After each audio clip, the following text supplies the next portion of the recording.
The Lodger by Marie Belloc Lowndes. This unabridged recording of the reading of The Lodger was produced in 2003 by Blackstone Audiobooks Incorporated, which holds the copyright thereto. Neither this recording nor any portion of it may be reproduced or used for any purpose without prior written authorization from Blackstone Audiobooks. Marie Belloc Lowndes, the daughter of a French barrister and sister of writer Hilaire Belloc, published The Lodger in 1913. The novel was an instant bestseller and was eventually filmed 4 times, first in a silent by Hitchcock, and most famously as a talkie that won an Academy Award for its star Laird Cregar. The author was inspired by the serial murders of prostitutes in the East End of London that occurred in the fall of 1888. The killer was never identified, much less apprehended, but became known variously as the Whitechapel murderer, Leather Apron, and the name by which he is known today, Jack the Ripper.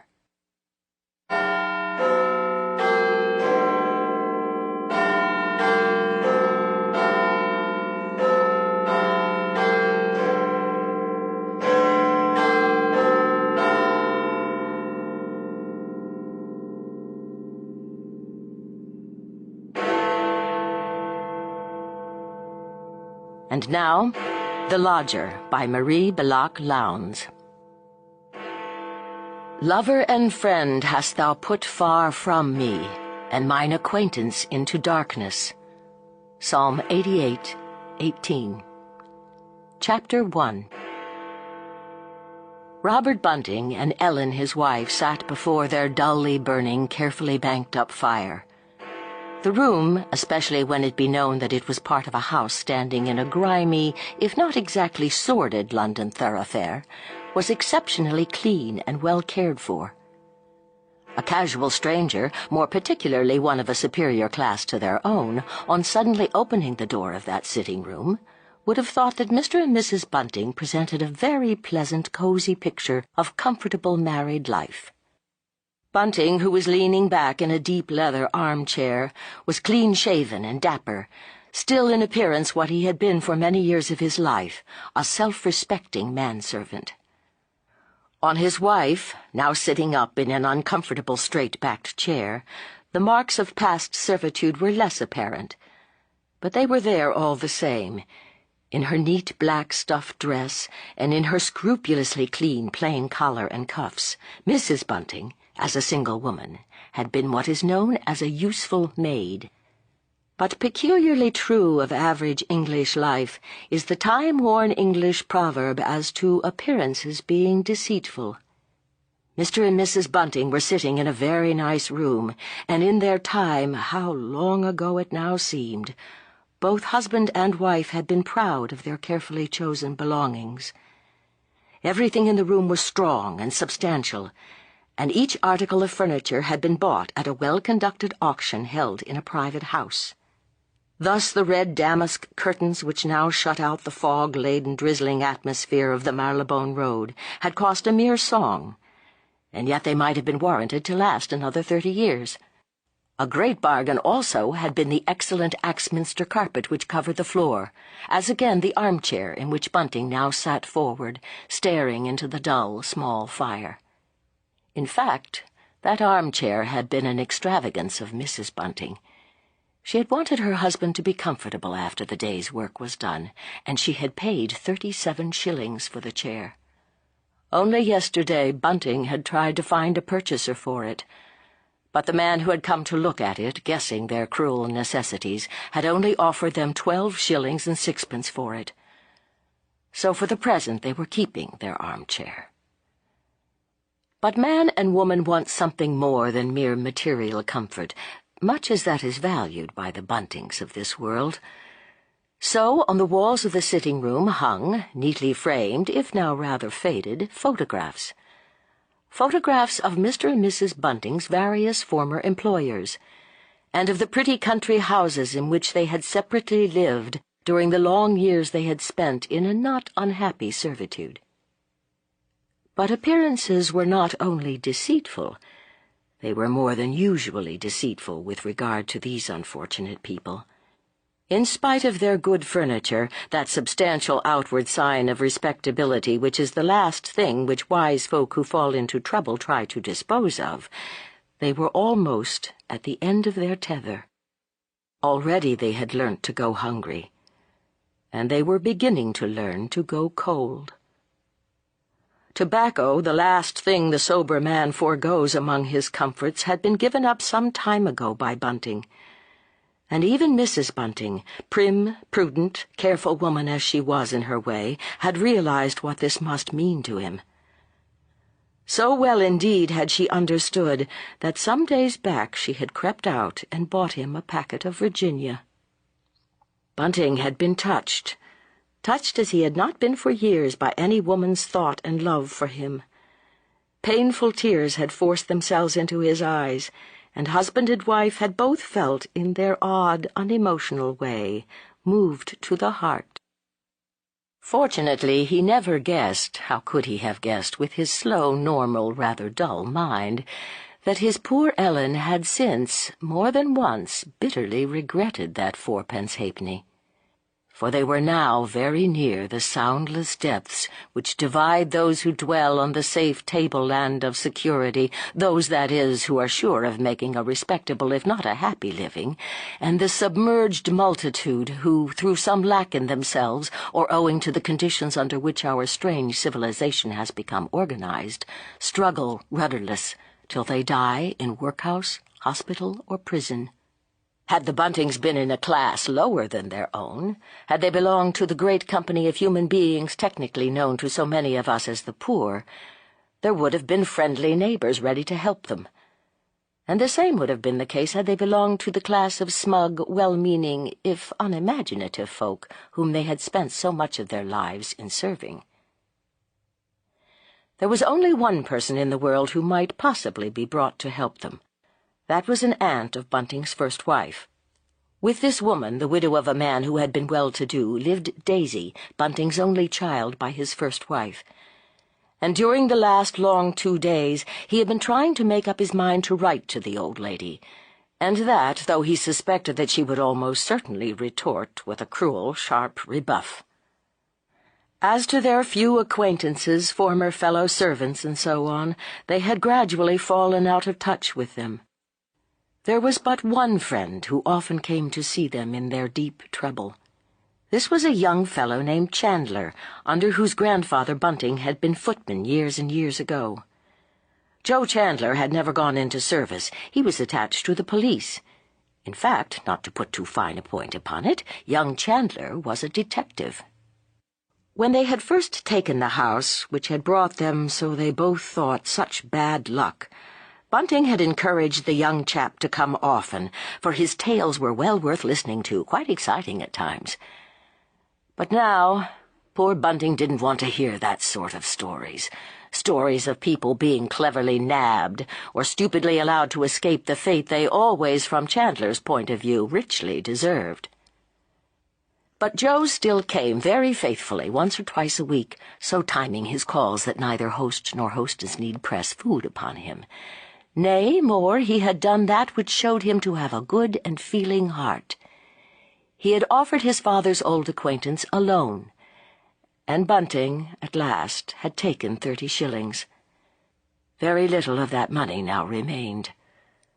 Bunting still could jingle a few coppers in his pocket, and Mrs. Bunting had 2 shillings 9 pence. That and the rent they would have to pay in 5 weeks was all they had left. Everything of the light portable sort that would fetch money had been sold. Mrs. Bunting had a fierce horror of the pawn shop. She had never put her feet in such a place, and she declared she never would.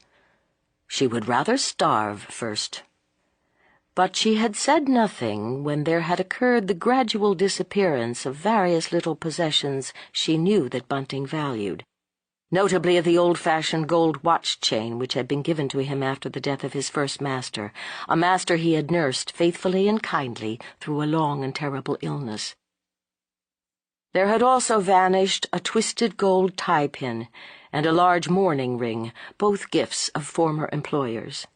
When people are living near that deep pit which divides the secure from the insecure, when they see themselves creeping closer and closer to its dread edge, they are apt, however loquacious by nature, to fall into long silences.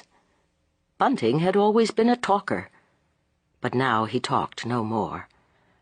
Neither did Mrs. Bunting, but then she had always been a silent woman, and that was perhaps one reason why Bunting had felt drawn to her from the very first moment he had seen her. It had fallen out in this way. A lady had just engaged him as butler, and he had been shown by the man whose place he was to take into the dining room. There, to use his own expression, he had discovered Ellen Green, carefully pouring out the glass of port wine which her then mistress always drank at 11:30 every morning. And as he, the new butler, had seen her engaged in this task, as he had watched her carefully stopper the decanter and put it back into the old wine-cooler, he had said to himself, "That is the woman for me." But now, her stillness, her dumbness had got on the unfortunate man's nerves. He no longer felt like going into the various little shops close by, patronized by him in more prosperous days, and Mrs. Bunting also went afield to make the slender purchases which still had to be made every day or two if they were to be saved from actually starving to death. Suddenly, across the stillness of the dark November evening, there came the muffled sounds of hurrying feet and of loud, shrill shouting outside, boys crying the late afternoon editions of the evening papers. Bunting turned uneasily in his chair. The giving up of the daily paper had been, after his tobacco, his bitterest deprivation. And the paper was an older habit than the tobacco, for servants are great readers of newspapers. As the shouts came through the closed windows and the thick damask curtains, Bunting felt a sudden sense of mind hunger fall upon him.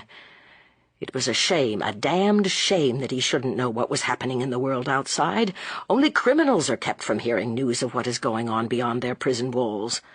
And those shouts, those hoarse, sharp cries, must portend that something really exciting had happened, something warranted to make a man forget for the moment his own intimate, gnawing troubles. He got up and, going towards the nearest window, strained his ears to listen.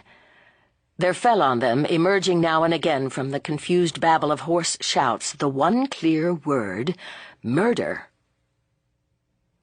Slowly Bunting's brain pieced the loud, indistinct cries into some sort of connected order. Yes, that was it. "Horrible murder! Murder at St. Pancras!" Bunting remembered vaguely another murder which had been committed near St. Pancras, that of an old lady by her servant maid. It had happened a great many years ago, but was still vividly remembered as of special and natural interest among the class to which he had belonged. The newsboys, for there were more than one of them, a rather unusual thing in the Marylebone Road, were coming nearer and nearer. Now they had adopted another cry, but he could not quite catch what they were crying. They were still shouting hoarsely, excitedly, but he could only hear a word or two now and then. Suddenly, "The Avenger! The Avenger at his work again!" broke on his ear. During the last fortnight, 4 very curious and brutal murders had been committed in London, and within a comparatively small area. The first had aroused no special interest. Even the second had only been awarded, in the paper Bunting was still then taking in, quite a small paragraph. Then had come the third, and with that a wave of keen excitement. For pinned to the dress of the victim, a drunken woman, had been found a 3-cornered piece of paper on which was written in red ink and in printed characters the words, "The Avenger." It was then realized, not only by those whose business it is to investigate such terrible happenings, but also by the vast world of men and women who take an intelligent interest in such sinister mysteries, that the same miscreant had committed all 3 crimes. And before that extraordinary fact had had time to soak well into the public mind, there took place yet another murder. And again the murderer had been to special pains to make it clear that some obscure and terrible lust for vengeance possessed him. Now everyone was talking of the Avenger and his crimes. Even the man who left their ha'porth of milk at the door each morning had spoken to Bunting about them that very day. Bunting came back to the fire and looked down at his wife with mild excitement. Then, seeing her pale, apathetic face, her look of weary, mournful absorption, a wave of irritation swept through him. He felt he could have shaken her. Ellen had hardly taken the trouble to listen when Bunting, had come back to bed that morning and told her what the milkman had said. In fact, she had been quite nasty about it, intimating that she didn't like hearing about such horrid things.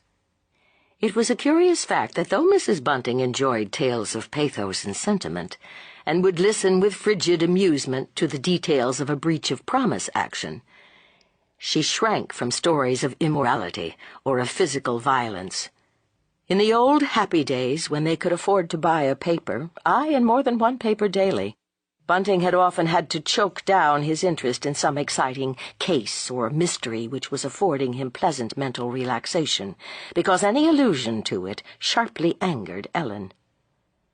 But now he was at once too dull and too miserable to care how she felt. Walking away from the window, he took a slow, uncertain step towards the door. When there, he turned half round, and there came over his close-shaven, round face the rather sly, pleading look with which a child about to do something naughty glances at its parent. But Mrs. Bunting remained quite still. Her thin, narrow shoulders just showed above the back of the chair on which she was sitting, bolt upright, staring before her as if into vacancy. Bunting turned round, opened the door, and quickly he went out into the dark hall — they had given up lighting the gas there some time ago — and opened the front door. Walking down the small flagged path outside, he flung open the iron gate which gave onto the damp pavement. But there he hesitated. The coppers in his pocket seemed to have shrunk in number, and he remembered ruefully how far Ellen could make even 4 pennies go. Then a boy ran up to him with a sheaf of evening papers, and Bunting, being sorely tempted, fell. "Give me a Sun," he said roughly. "Sun or Echo." But the boy, scarcely stopping to take breath, shook his head. "Only penny papers left," he gasped. "What are your halves, sir?" With an eagerness which was mingled with shame, Bunting took a penny out of his pocket and took a paper — it was the Evening Standard — from the boy's hand. Then, very slowly, he shut the gate and walked back through the raw, cold air, up the flagged path, shivering yet full of eager, joyful anticipation. Thanks to that penny he had just spent so recklessly, he would pass a happy hour, taken for once out of his anxious, despondent, miserable self. It irritated him shrewdly to know that these moments of respite from carking care would not be shared with his poor wife, with careworn, troubled Ellen. A hot wave of unease, almost of remorse, swept over Bunting. Ellen would never have spent that penny on herself, he knew that well enough.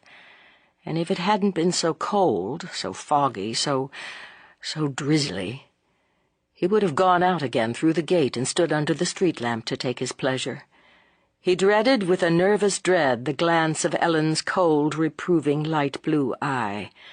That glance would tell him that he had had no business to waste a penny on a paper, and that well he knew it. Suddenly the door in front of him opened, and he heard a familiar voice saying crossly yet anxiously, "What on earth are you doing out there, Bunting? Come in, do! You'll catch your death of cold. I don't want to have you ill on my hands as well as everything else." Mrs. Bunting rarely uttered so many words at once nowadays. He walked in through the front door of his cheerless house. "I went out to get a paper," he said sullenly. After all, he was master. He had as much right to spend the money as she had. For the matter of that, the money on which they were now both living had been lent, nay, pressed on him, not on Ellen, by that decent young chap Joe Chandler. And he, Bunting, had done all he could. He had pawned everything he could pawn, while Ellen, so he resentfully noticed, still wore her wedding ring. He stepped past her heavily, and though she said nothing, he knew she grudged him his coming joy. Then, full of rage with her and contempt for himself, and giving himself the luxury of a very mild oath, Ellen had very early made it clear she would have no swearing in her presence, he lit the hall gas full flare. "How can we hope to get lodgers if they can't even see the card?" he shouted angrily. And there was truth in what he said, for now that he had lit the gas, the oblong card, though not the word apartments printed on it, could be plainly seen outlined against the old-fashioned fanlight above the front door. Bunting went into the sitting-room, silently followed by his wife, and then, sitting down in his nice armchair, he poked the little banked-up fire.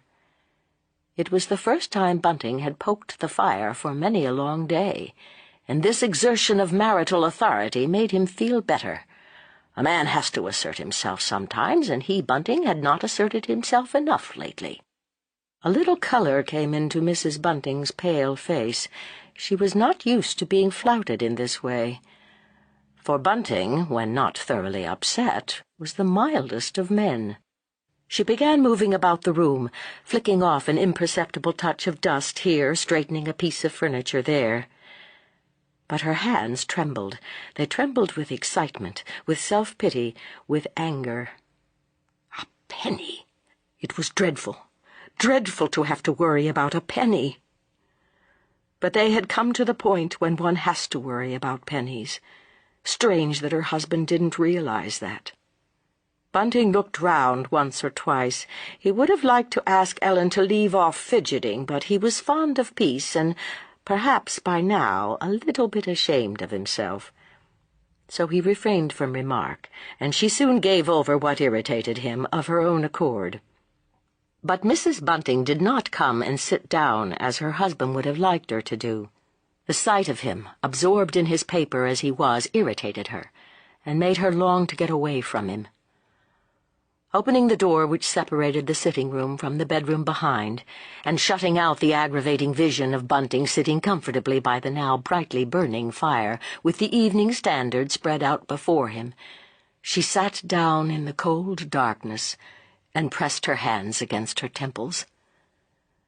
Never, never had she felt so hopeless, so broken as now. Where was the good of having been an upright, conscientious, self-respecting woman all her life long, if it only led to this utter degrading poverty and wretchedness? She and Bunting were just past the age which gentlefolk think proper in a married couple seeking to enter service together, unless, that is, the wife happens to be a professed cook. A cook and a butler can always get a nice situation. But Mrs. Bunting was no cook. She could do all right the simple things any lodger she might get would require, but that was all. Lodgers! How foolish she had been to think of taking lodgers! For it had been her doing. Bunting had been like butter in her hands. Yet they had begun well, with a lodging-house in a seaside place. There they had prospered, not as they had hoped to do, but still pretty well. And then had come an epidemic of scarlet fever, and that had meant ruin for them, and for dozens, nay, hundreds of other luckless people. Then had followed a business experiment which had proved even more disastrous, and which had left them in debt to an extent they could never hope to repay, to a good-natured former employer. After that, instead of going back to service, as they might have done, perhaps, either together or separately, they had made up their minds to make one last effort, and they had taken over, with the trifle of money that remained to them, the lease of this house in the Marylebone Road. In former days, when they had each been leading the sheltered, impersonal, and above all financially easy existence which is the compensation life offers to those men and women who deliberately take upon themselves the yoke of domestic service, they had both lived in houses overlooking Regent's Park. It had seemed a wise plan to settle in the same neighborhood, the more so that Bunting, who had a good appearance, had retained the kind of connection which enables a man to get a job now and again as waiter at private parties. But life moves quickly, jaggedly, for people like the Buntings. Two of his former masters had moved to another part of London, and a caterer in Baker Street whom he had known went bankrupt.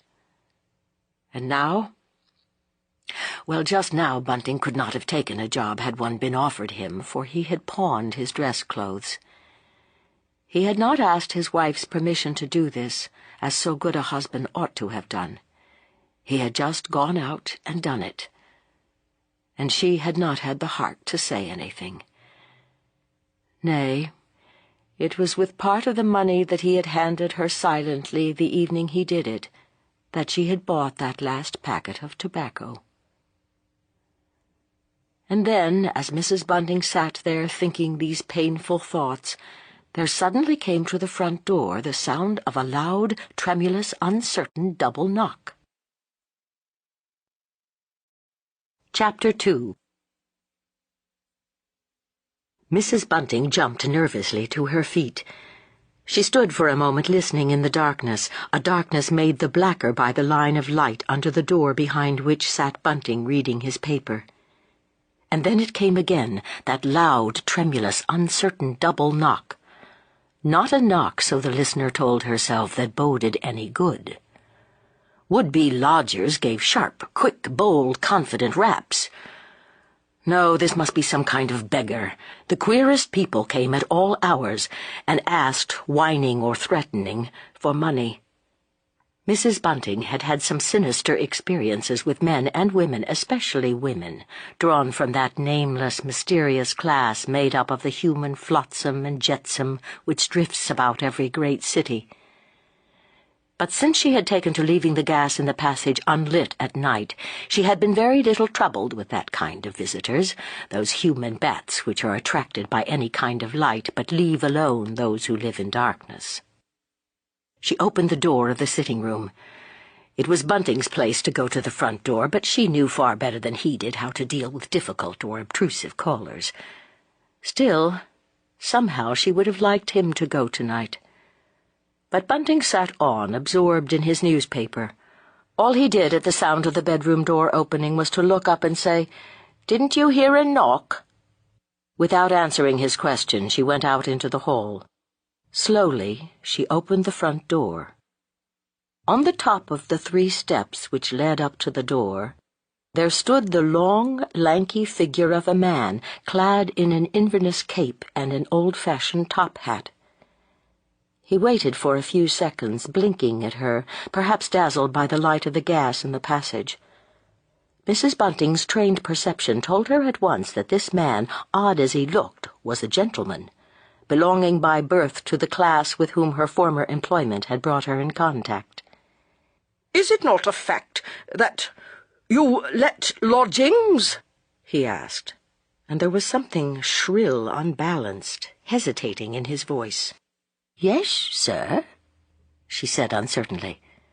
It was a long, long time since anyone had come after their lodgings, anyone, that is, that they could think of taking into their respectable house. Instinctively she stepped a little to one side, and the stranger walked past her and so into the hall. And then for the first time Mrs. Bunting noticed that he held a narrow bag in his left hand. It was quite a new bag, made of strong brown leather. "I'm looking for some quiet rooms," he said. Then he repeated the words, "quiet rooms," in a dreamy, absent way, and as he uttered them he looked nervously round him. Then his sallow face brightened, for the hall had been carefully furnished and was very clean. There was a neat hat and umbrella stand, and the stranger's weary feet fell soft on a good, serviceable dark red drugget, which matched in color the flock paper on the walls. A very superior lodging-house, this, and evidently a superior lodging-house keeper. "You'd find my rooms quite quiet, sir," she said gently. "And just now I have 4 to let. The house is empty, save for my husband and me, sir." Mrs. Bunting spoke in a civil, passionless voice. It seemed too good to be true, this sudden coming of a possible lodger, and of a lodger who spoke in the pleasant, courteous way and voice which recalled to the poor woman her happy, far-off days of youth and of security. "That sounds very suitable," he said. 4 rooms?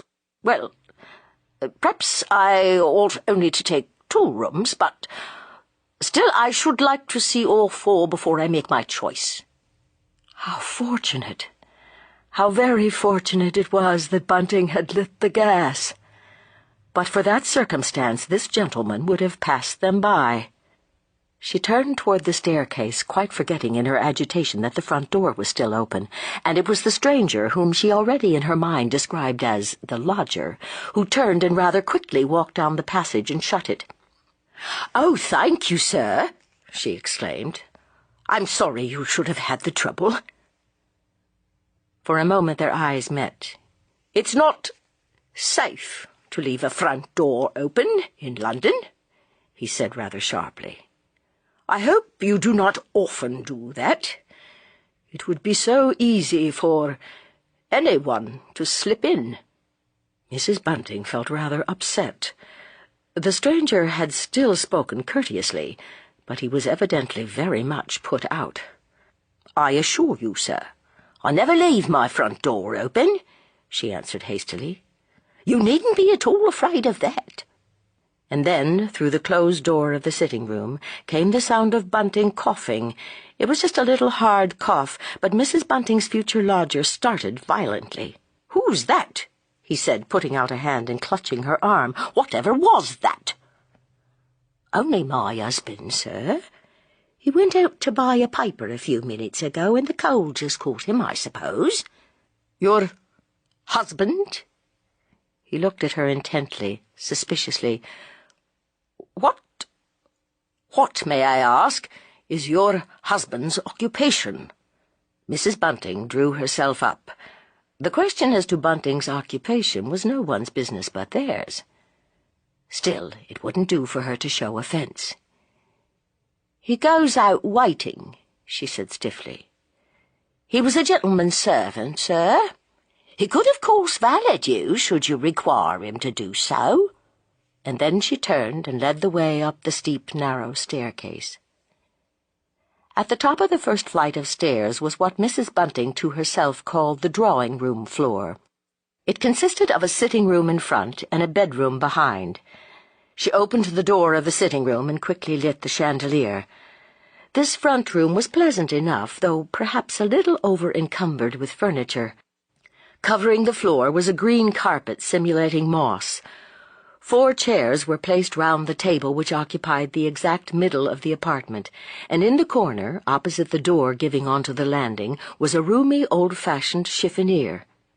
On the dark green walls hung a series of 8 engravings, portraits of early Victorian belles clad in lace and tarlatan ball dresses, clipped from an old book of beauty. Mrs. Bunting was very fond of these pictures. She thought they gave the drawing-room a note of elegance and refinement.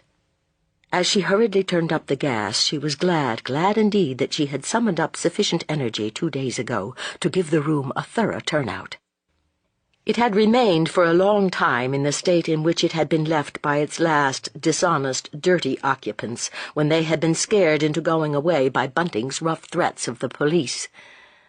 But now it was in apple-pie order, with one paramount exception of which Mrs. Bunting was painfully aware.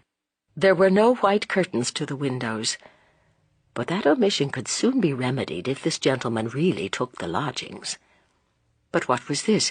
The stranger was looking around him rather dubiously. This is rather too grand for me," he said at last. "I should like to see your other rooms, Mrs. Bunting," she said softly. "Bunting, sir." And as she spoke, the dark, heavy load of care again came down and settled on her sad, burdened heart. Perhaps she had been mistaken after all. Or rather, she had not been mistaken in one sense, but perhaps this gentleman was a poor gentleman. Too poor, that is, to afford the rent of more than one room, say 8 or 10 shillings a week. 8 or 10 shillings a week would be very little use to her in Bunting, though better than nothing at all. "Will you just look at the bedroom, sir?" "No," he said. "No, I think I should like to see what you have farther up the house, Mrs. And then, as if making a prodigious mental effort, he brought out her name, Bunting, with a kind of gasp. The two top rooms were of course immediately above the drawing-room floor, but they looked poor and mean owing to the fact that they were bare of any kind of ornament. Very little trouble had been taken over their arrangement. In fact, they had been left in much the same condition as that in which the Buntings had found them. For the matter of that, it is difficult to make a nice, genteel sitting-room out of an apartment of which the principal features are a sink and a big gas stove. The gas stove, of an obsolete pattern, was fed by a tiresome shilling-in-the-slot arrangement. It had been the property of the people from whom the Buntings had taken over the lease of the house, who, knowing it to be of no monetary value, had thrown it in among the humble fittings they had left behind. What furniture there was in the room was substantial and clean, as everything belonging to Mrs. Bunting was bound to be. But it was a bare, uncomfortable-looking place, and the landlady now felt sorry that she had done nothing to make it appear more attractive. To her surprise, however, her companion's dark, sensitive, hatchet-shaped face became irradiated with satisfaction. "Capital, capital!" he exclaimed, for the first time putting down the bag he held at his feet and rubbing his long, thin hands together with a quick, nervous movement. "This is just what I have been looking for." He walked with long, eager strides toward the gas stove. "First rate, quite first rate.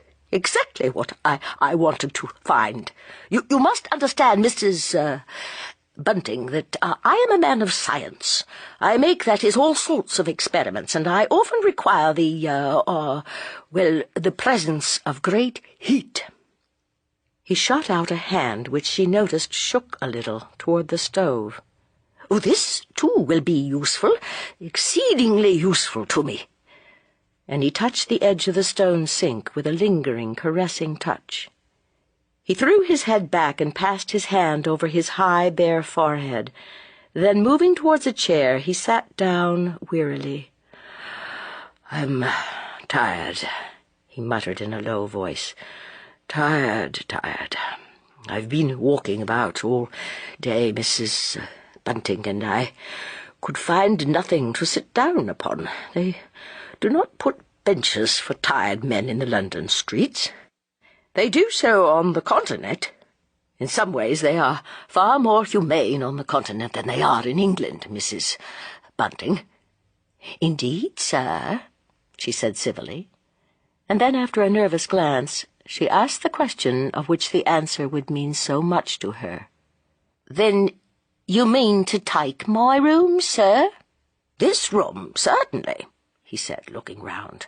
"This room is exactly what I have been looking for, and longing for, the last few days." And then hastily he added, "I mean, this kind of place is what I have always wanted to possess, Mrs. Bunting. You would be surprised if you knew how difficult it is to get anything of the sort, but now my weary search has ended, and that is a relief, a very, very great relief to me." He stood up and looked round him with a dreamy, abstracted air, and then, "Where is my bag?"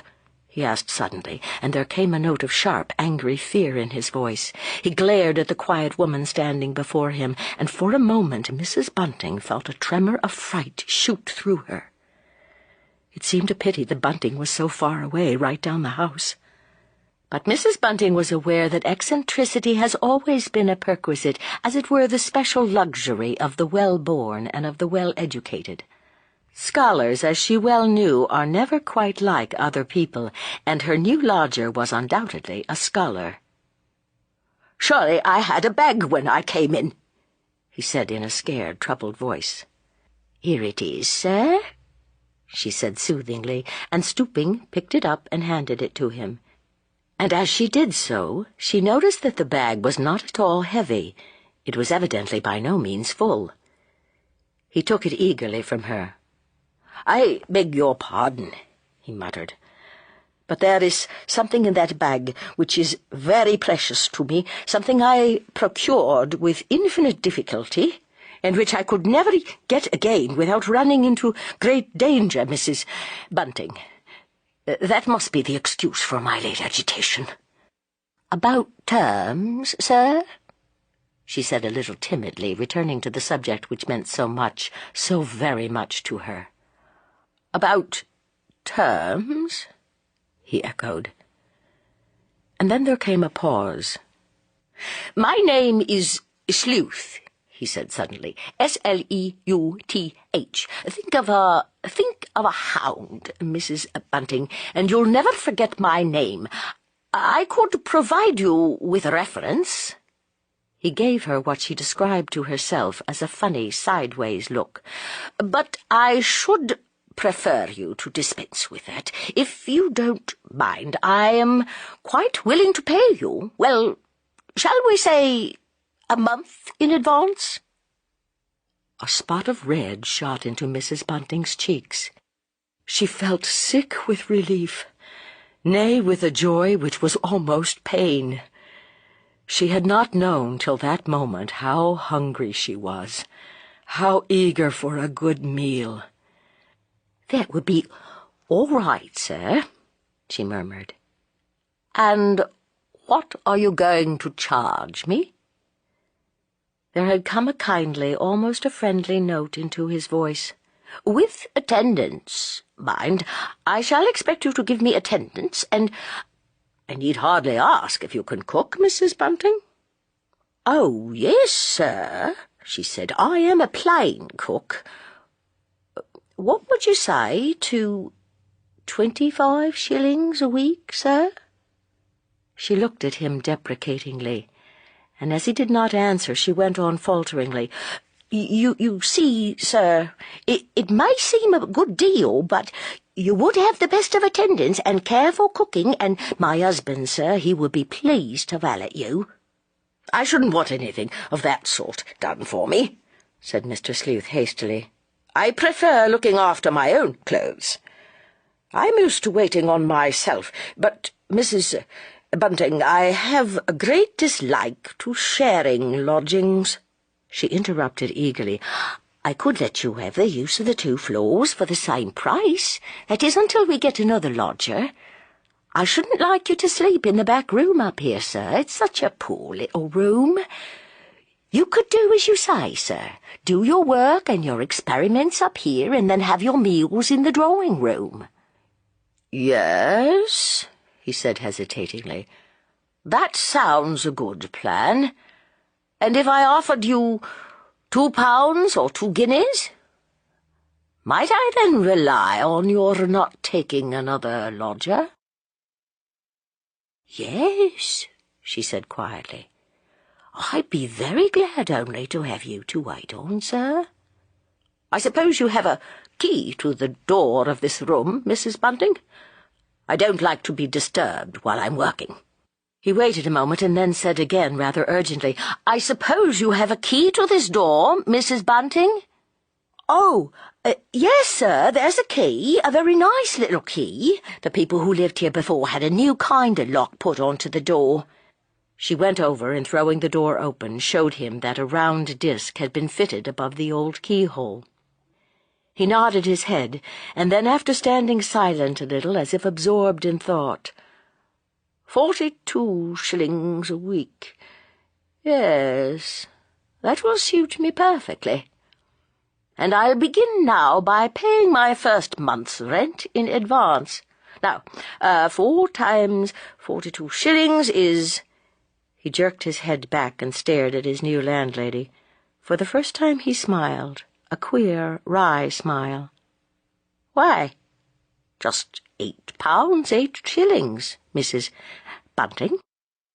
He thrust his hand through into an inner pocket of his long cape-like coat and took out a handful of sovereigns. Then he began putting these down in a row on the bare wooden table which stood in the centre of the room. "Here's 5, 6, 7, 8, 9, £10.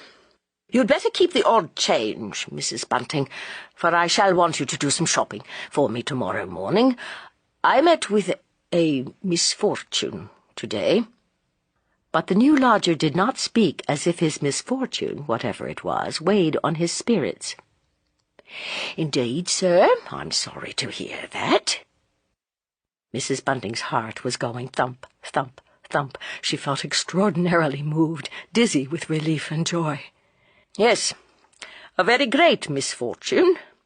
I lost my luggage, the few things I managed to bring away with me." His voice dropped suddenly.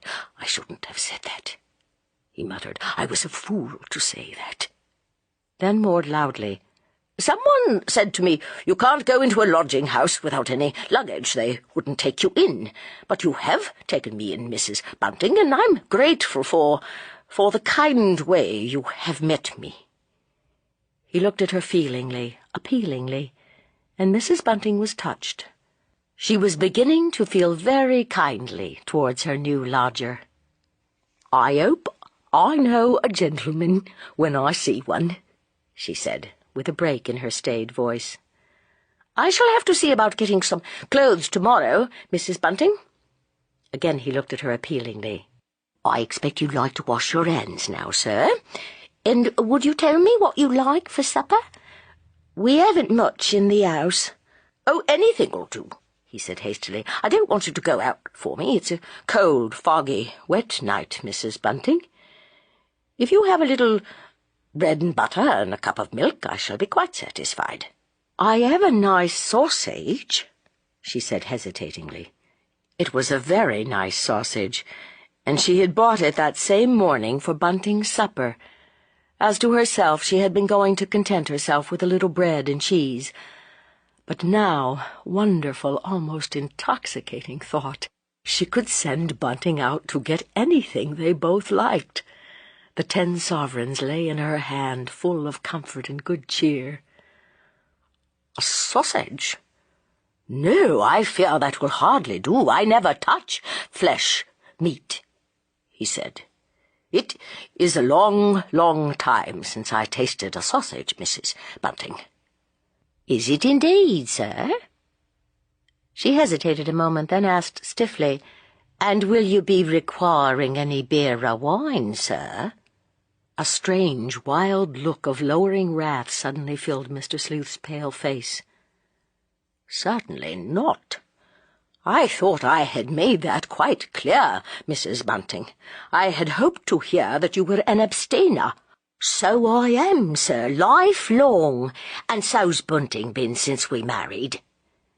She might have said, had she been a woman given to make such confidences, that she had made Bunting abstain very early in their acquaintance. That he had given in about that had been the thing that first made her believe that he was sincere in all the nonsense that he talked to her in those faraway days of his courting. Glad she was now that he had taken the pledge as a younger man, but for that nothing would have kept him from the drink during the bad times they had gone through. And then, going downstairs, she showed Mr. Sleuth the nice bedroom which opened out of the drawing-room. It was a replica of Mrs. Bunting's own room just underneath, excepting that everything up here had cost just a little more, and was therefore rather better in quality. The new lodger looked round him with such a strange expression of content and peace stealing over his worn face. "A haven of rest," he muttered. And then, "He bringeth them to their desired haven." Beautiful words, Mrs. Bunting. "Yes, sir." Mrs. Bunting felt a little startled. It was the first time anyone had quoted the Bible to her for many a long day. But it seemed to set the seal, as it were, on Mr. Sleuth's respectability. What a comfort it was, too, that she had to deal with only one lodger, and that a gentleman, instead of with a married couple. Very peculiar married couples had drifted in and out of Mr. and Mrs. Bunting's lodgings, not only here in London, but at the seaside. How unlucky they had been, to be sure. Since they had come to London, not a single pair of lodgers had been even moderately respectable and kindly. The last lot had belonged to that horrible underworld of men and women who, having, as the phrase goes, seen better days, now only keep their heads above water with the help of petty fraud. "I'll bring you up some hot water in a minute, sir, and some clean towels," she said, going to the door. And then Mr. Sleuth turned quickly round. "Mrs. Bunting?" And as he spoke he stammered a little. I I don't want to interpret the word attendance too liberally. You need not run yourself off your feet for me. I'm accustomed to look after myself." And queerly, uncomfortably, she felt herself dismissed, even a little snubbed. "All right, sir," she said. "I'll only just let you know when I've your supper ready." Chapter 3. But what was a little snub compared with the intense relief and joy of going down and telling Bunting of the great piece of good fortune which had fallen their way? Staid Mrs. Bunting seemed to make but one leap down the steep stairs. In the hall, however, she pulled herself together and tried to still her agitation. She had always disliked and despised any show of emotion. She called such betrayal of feeling "making a fuss." Opening the door of their sitting-room, she stood for a moment looking at her husband's bent back, and she realized with a pang of pain how the last few weeks had aged him. Bunting suddenly looked round, and seeing his wife, stood up. He put the paper he had been holding down onto the table. "Well," he said. "Well, who was it then?" He felt rather ashamed of himself. It was he who ought to have answered the door and done all that parleying of which he had heard murmurs. And then in a moment his wife's hand shot out, and the 10 sovereigns fell in a little clinking heap on the table. "Look there," she whispered, with an excited, tearful quiver in her voice. "Look there, Bunting." And Bunting did look there, but with a troubled, frowning gaze. He was not quick-witted, but at once he jumped to the conclusion that his wife had just had in a furniture dealer, and that this £10 represented all their nice furniture upstairs. If that were so, then it was the beginning of the end. That furniture in the first-floor front had cost, Ellen had reminded him of the fact bitterly only yesterday, £17 9 and every single item had been a bargain. It was too bad that she had only got £10 for it. Yet he hadn't the heart to reproach her. He did not speak as he looked across at her, and meeting that troubled, rebuking glance, she guessed what it was that he thought had happened. "We've a new lodger!" she cried. And Bunting, he's quite the gentleman. He actually offered to pay 4 weeks in advance at 2 guineas a week." "No, never." Bunting moved quickly round the table, and together they stood there, fascinated by the little heap of gold. "But there's 10 sovereigns here," he said suddenly. "Yes, the gentleman said I'd have to buy some things for him tomorrow. And, oh, Bunting, he's so well-spoken. I really felt that... And then Mrs. Bunting, taking a step or two sideways, sat down and, throwing her little black apron over her face, burst into gasping sobs. Bunting patted her back timidly. "Ellen," he said, much moved by her agitation. "Ellen, don't take on so, my dear." I won't," she sobbed. I won't. I'm a fool, I know I am, but... Oh, I didn't think we was ever going to have any luck again." And then she told him, or rather tried to tell him, what the lodger was like. Mrs. Bunting was no hand at talking, but one thing she did impress on her husband's mind, namely that Mr. Sleuth was eccentric, as so many clever people are eccentric, that is, in a harmless way, and that he must be humoured. "He says he doesn't want to be waited on much," she said at last, wiping her eyes, "but I can see he will want a good bit of looking after all the same, poor gentleman." And just as the words left her mouth, there came the unfamiliar sound of a loud ring. It was that of the drawing-room bell being pulled again and again. Bunting looked at his wife eagerly. "I think I'd better go up, Ellen?" he said. He felt quite anxious to see their new lodger. For the matter of that, it would be a relief to be doing something again. "Yes," she answered. "You go up. Don't keep him waiting. I wonder what it is he wants. I said I'd let him know when his supper was ready." A moment later, Bunting came down again. There was an odd smile on his face. "Whatever do you think he wanted?" he whispered mysteriously. And as she said nothing, he went on. He's asked me for the loan of a Bible. Well, I don't see anything so out of the way in that, she said hastily, especially if he don't feel well. I'll take it up to him. And then going to a small table which stood between the two windows, Mrs. Bunting took off it a large Bible, which had been given to her as a wedding present by a married lady with whose mother she had lived for several years. "He said it would do quite well when you take up his supper," said Bunting. And then, "Ellen, he's a queer-looking cove. Not like any gentleman I ever had to do with." "He is a gentleman," said Mrs. Bunting rather fiercely. "Oh, yes, that's all right, but—" Still he looked at her doubtfully. "I asked him if he'd like me to put away his clothes, but Ellen, he said he hadn't got any clothes." "No more he hasn't," she spoke quickly, defensively. "He had the misfortune to lose his luggage. He's one dishonest folk could take advantage of." "Yes, one can see that with half an eye," Bunting agreed.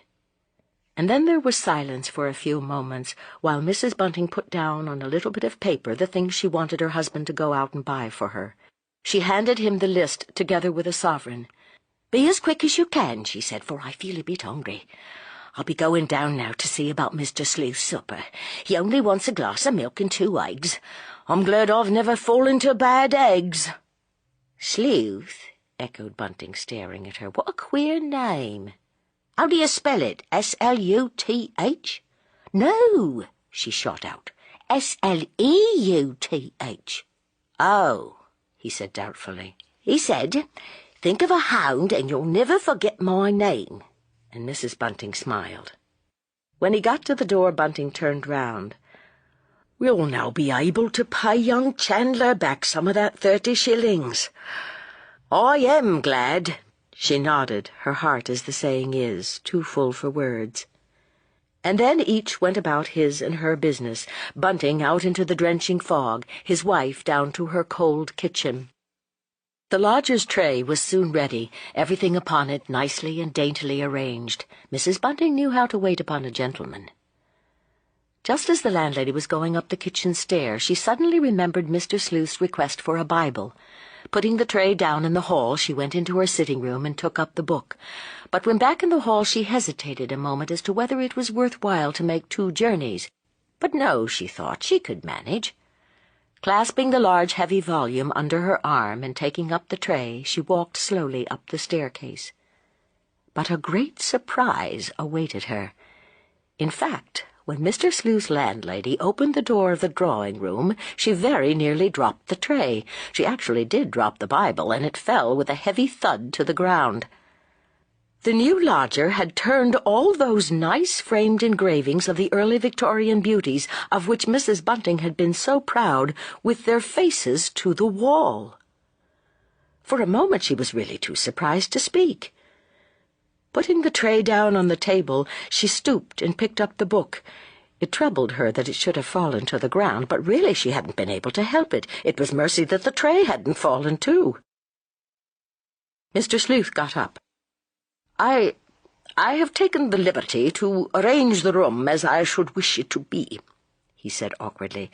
You see, Mrs. Bunting, I felt as I sat here that these women's eyes followed me about. It was a most unpleasant sensation, and gave me quite an eerie feeling." The landlady was now laying a small tablecloth over half of the table. She made no answer to her lodger's remark, for the good reason that she did not know what to say. Her silence seemed to distress Mr. Sleuth. After what seemed a long pause, he spoke again. "I prefer bare walls, Mrs. Bunting," he spoke with some agitation. "As a matter of fact, I have been used to seeing bare walls about me for a long time." And then, at last, his landlady answered him in a composed, soothing voice, which somehow did him good to hear. "I quite understand, sir. And when Bunting comes in, he shall take the pictures all down. We have plenty of space in our own rooms for them." "Thank you. Thank you very much." Mr. Sleuth appeared greatly relieved. "And I have brought you up my Bible, sir. I understood you wanted the loan of it." Mr. Sleuth stared at her as if dazed for a moment, and then, rousing himself, he said, Yes, I do. There is no reading like the book. There is something there which suits every state of mind, aye, and of body, too. Very true, sir. And then Mrs. Bunting, having laid out what really looked a very appetizing little meal, turned round and quietly shut the door. She went down straight into her sitting-room, and waited there for Bunting, instead of going to the kitchen to clear up. And as she did so, there came to her a comfortable recollection, an incident of her long-past youth, in the days when she, then Ellen Green, had maided a dear old lady. The old lady had a favourite nephew, a bright, jolly young gentleman who was learning to paint animals in Paris. And one morning Mr. Algernon, that was his rather peculiar Christian name, had the impudence to turn to the wall 6 beautiful engravings of paintings done by the famous Mr. Landseer. Mrs. Bunting remembered all the circumstances as if they had only occurred yesterday, and yet she had not thought of them for years. It was quite early. She had come down, for in those days maids weren't thought so much of as they are now, and she slept with the upper housemaid, and it was the upper housemaid's duty to be down very early. And there, in the dining-room, she had found Mr. Algernon engaged in turning each engraving to the wall. Now his aunt thought all the world of those pictures, and Ellen had felt quite concerned, for it doesn't do for a young gentleman to put himself wrong with a kind aunt. "Oh, sir," she had exclaimed in dismay, "whatever are you doing?" And even now she could almost hear his merry voice as he had answered, "I am doing my duty, fair Helen." He had always called her Fair Helen when no one was listening. "How can I draw ordinary animals when I see these half-human monsters staring at me all the time I am having my breakfast, my lunch, and my dinner?" That was what Mr. Algernon had said in his own saucy way, and that was what he repeated in a more serious, respectful manner to his aunt when that dear old lady had come downstairs. In fact, he had declared quite soberly that the beautiful animals painted by Mr. Landseer put his eye out. But his aunt had been very much annoyed. In fact, she had made him turn the pictures all back again. And as long as he stayed there, he just had to put up with what he called those half-human monsters. Mrs. Bunting, sitting there, thinking the matter of Mr. Sleuth's odd behaviour over, was glad to recall that funny incident of her long-gone youth. It seemed to prove that her new lodger was not so strange as he appeared to be. Still, when Bunting came in, she did not tell him the queer thing which had happened. She told herself that she would be quite able to manage the taking down of the pictures in the drawing-room herself. But before getting ready their own supper, Mr. Sleuth's landlady went upstairs to clear away, and when on the staircase she heard the sound of— was it talking in the drawing-room? Startled, she waited a moment on the landing outside the drawing-room door. Then she realized that it was only the lodger reading aloud to himself. There was something very awful in the words which rose and fell on her listening ears. "A strange woman is a narrow gate. She also lieth in wait as for a prey, and increaseth the transgressors among men." She remained where she was, her hand on the handle of the door, and again there broke on her shrinking ears that curious high sing-song voice. "Her house is the way to hell, going down to the chambers of death." It made the listener feel quite queer. But at last she summoned up courage, knocked, and walked in. "I'd better clear away, sir, had I not?" she said, and Mr. Sleuth nodded. Then he got up and closed the book. "I think I'll go to bed now," he said. "I am very, very tired. I've had a long and a very wearying day, Mrs. Bunting." After he had disappeared into the back room, Mrs. Bunting climbed up on a chair and unhooked the pictures which had so offended Mr. Sleuth. Each left an unsightly mark on the wall, but that, after all, could not be helped. Treading softly, so that Bunting should not hear her, she carried them down 2 by 2, and stood them behind her bed. Chapter 4.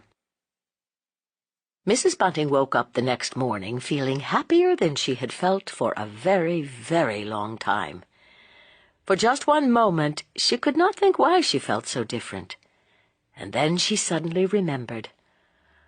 How comfortable it was to know that upstairs, just over her head, lay in the well-found bed she had bought with such satisfaction at an auction held in a Baker Street house, a lodger who was paying 2 guineas a week.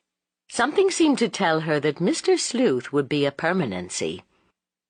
In any case, it wouldn't be her fault if he wasn't. As to his queerness, well, there's always something funny in everybody. But after she had got up, and as the morning wore itself away, Mrs. Bunting grew a little anxious, for there came no sound at all from the new lodger's rooms. At 12, however, the drawing-room bell rang. Mrs. Bunting hurried upstairs. She was painfully anxious to please and satisfy Mr. Sleuth. His coming had only been in the nick of time to save them from terrible disaster. She found her lodger up and fully dressed. He was sitting at the round table which occupied the middle of the sitting-room, and his landlady's large Bible lay open before him. As Mrs. Bunting came in, he looked up, and she was troubled to see how tired and worn he seemed. "You did not happen," he asked, "to have a concordance, Mrs. Bunting?" She shook her head. She had no idea what a concordance could be, but she was quite sure that she had nothing of the sort about. And then her new lodger proceeded to tell her what it was he desired her to buy for him. She had supposed the bag he had brought with him to contain certain little necessaries of civilized life, such articles, for instance, as a comb and brush, a set of razors, a toothbrush, to say nothing of a couple of nightshirts. But no, that was evidently not so, for Mr. Sleuth required all these things to be bought now. After having cooked him a nice breakfast, Mrs. Bunting hurried out to purchase the things of which he was in urgent need. How pleasant it was to feel that there was money in her purse again, not only someone else's money, but money she was now in the very act of earning so agreeably. Mrs. Bunting first made her way to a little barber's shop close by. It was there she purchased the brush and comb and the razors.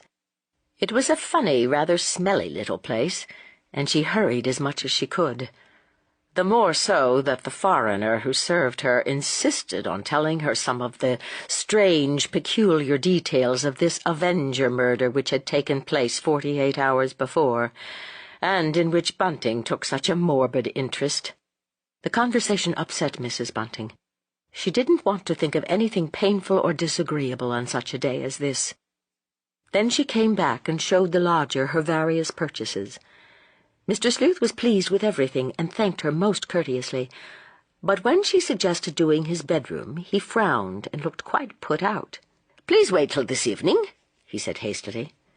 "It is my custom to stay at home all day. I only care to walk about the streets when the lights are lit. You must bear with me, Mrs. Bunting, if I seem just a little unlike the lodgers you have been accustomed to, and I must ask you to understand that I must not be disturbed when thinking out my problems." He broke off short, sighed, then added solemnly, "For mine are the great problems of life and death." And Mrs. Bunting willingly fell in with his wishes. In spite of her prim manner and love of order, Mr. Sleuth's landlady was a true woman. She had, that is, an infinite patience with masculine vagaries and oddities. When she was downstairs again, Mr. Sleuth's landlady met with a surprise, but it was quite a pleasant surprise. While she had been upstairs talking to the lodger, Bunting's young friend, Joe Chandler, the detective, had come in, and as she walked into the sitting-room, she saw that her husband was pushing half a sovereign across the table towards Joe. Joe Chandler's fair, good-natured face was full of satisfaction, not at seeing his money again, mark you, but at the news Bunting had evidently been telling him, that news of the sudden wonderful change in their fortunes, the coming of an ideal lodger. "Mr. Sleuth don't want me to do his bedroom till he's gone out," she exclaimed. And then she sat down for a bit of a rest. It was a comfort to know that the lodger was eating his good breakfast, and there was no need to think of him for the present. In a few minutes she would be going down to make her own and Bunting's dinner, and she told Joe Chandler that he might as well stop and have a bite with them. Her heart warmed to the young man, for Mrs. Bunting was in a mood which seldom surprised her, a mood to be pleased with anything and everything. Nay, more. When Bunting began to ask Joe Chandler about the last of those awful Avenger murders, she even listened with a certain languid interest to all he had to say. In the morning paper, which Bunting had begun taking again that very day, 3 columns were devoted to the extraordinary mystery which was now beginning to be the one topic of talk all over London, west and east, north and south. Bunting had read out little bits about it while they ate their breakfast, and in spite of herself, Mrs. Bunting had felt thrilled and excited. "They do say," observed Bunting cautiously, "they do say, Joe, that the police have a clue they won't say nothing about." He looked expectantly at his visitor. To Bunting, the fact that Chandler was attached to the detective section of the Metropolitan Police invested the young man with a kind of sinister glory, especially just now, when these awful and mysterious crimes were amazing and terrifying the town. "Them who says that says wrong," answered Chandler slowly, and a look of unease, of resentment, came over his fair, stolid face. "'Twould make a good bit of difference to me if the Yard had a clue." And then Mrs. Bunting interposed. "Why that, Joe?" she said, smiling indulgently. The young man's keenness about his work pleased her, and in his slow, sure way Joe Chandler was very keen and took his job very seriously. He put his whole heart and mind into it. "Well, 'tis this way," he explained. "From today I'm on this business myself. You see, Mrs. Bunting, the Yard's nettled. That's what it is. And we're all on our mettle, that we are. I was right down sorry for the poor chap who was on point duty in the street when the last one happened." "No," said Bunting incredulously. "You don't mean there was a policeman there within a few yards?" That fact hadn't been recorded in his newspaper. Chandler nodded. "That's exactly what I do mean, Mr. Bunting. The man is near off his head, so I'm told. He did hear a yell, so he says, but he took no notice. There are a good few yells in that part of London, as you can guess. People are always quarrelling and rowing at one another in such low parts." "Have you seen the bits of grey paper in which the monster writes his name?" inquired Bunting eagerly. Public imagination had been much stirred by the account of those 3-cornered pieces of grey paper pinned to the victim's skirts, on which was roughly written in red ink and in printed characters the words, "The Avenger." His round, fat face was full of questioning eagerness. He put his elbows on the table and stared across expectantly at the young man. "Yes, I have," said Joe briefly. "A funny kind of visiting card, eh?" Bunting laughed. The notion struck him as downright comic. But Mrs. Bunting coloured. "It isn't a thing to make a joke about," she said reprovingly. And Chandler backed her up. "No, indeed," he said feelingly. "I'll never forget what I've been made to see over this job. And as for that grey bit of paper, Mr. Bunting, or rather those grey bits of paper," he corrected himself hastily, "you know, they've 3 of them now at the Yard. Well, they gives me the horrors." And then he jumped up. "That reminds me that I oughtn't to be wasting my time in pleasant company." "Won't you stay and have a bit of dinner?" said Mrs. Bunting solicitously. But the detective shook his head. "No," he said. "I had a bite before I came out. Our job's a queer kind of job, as you know. A lot's left to our discretion, so to speak, but it don't leave us much time for lazing about, I can tell you." When he reached the door, he turned round, and with elaborate carelessness he inquired, "Any chance of Miss Daisy coming to London again soon?" Bunting shook his head, but his face brightened. He was very, very fond of his only child. The pity was he saw her so seldom. "No," he said, "I'm afraid not, Joe. Old Aunt, as we calls the old lady, keeps Daisy pretty tightly tied to her apron string. She was quite put about that week the child was up with us last June." "Indeed. Well, so long." After his wife had let their friend out, Bunting said cheerfully, "Joe seems to like our Daisy, eh, Ellen?" But Mrs. Bunting shook her head scornfully. She did not exactly dislike the girl, though she did not hold with the way Bunting's daughter was being managed by that old aunt of hers, an idle, good-for-nothing way, very different from the fashion in which she herself had been trained at the Foundling, for Mrs. Bunting, as a little child, had known no other home, no other family than those provided by good Captain Coram. "Joe Chandler's too sensible a young chap to be thinking of girls yet awhile," she said tartly. "No doubt you're right," Bunting agreed. "Times be changed. In my young days, chaps always had time for that. 'Twas just a notion that came into my head, hearing him asking anxious-like after her." About 5 o'clock, after the street lamps were well alight, Mr. Sleuth went out, and that same evening there came 2 parcels addressed to his landlady. These parcels contained clothes, but it was quite clear to Mrs. Bunting's eyes that they were not new clothes. In fact, they had evidently been bought in some good second-hand clothes shop, a funny thing for a real gentleman like Mr. Sleuth to do. It proved that he had given up all hope of getting back his lost luggage. When the lodger had gone out, he had not taken his bag with him. Of that Mrs. Bunting was positive.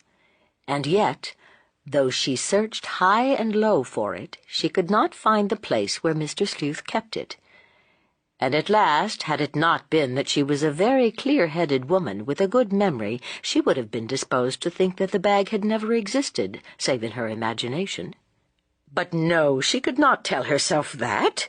She remembered exactly how it had looked when Mr. Sleuth had first stood, a strange, queer-looking figure of a man, on her doorstep. She further remembered how he had put the bag down on the floor of the top front room, and then, forgetting what he had done, how he had asked her eagerly, in a tone of angry fear, where the bag was, only to find it safely lodged at his feet. As time went on, Mrs. Bunting thought a great deal about that bag. For strange and amazing fact, she never saw Mr. Sleuth's bag again. But of course she soon formed a theory as to its whereabouts.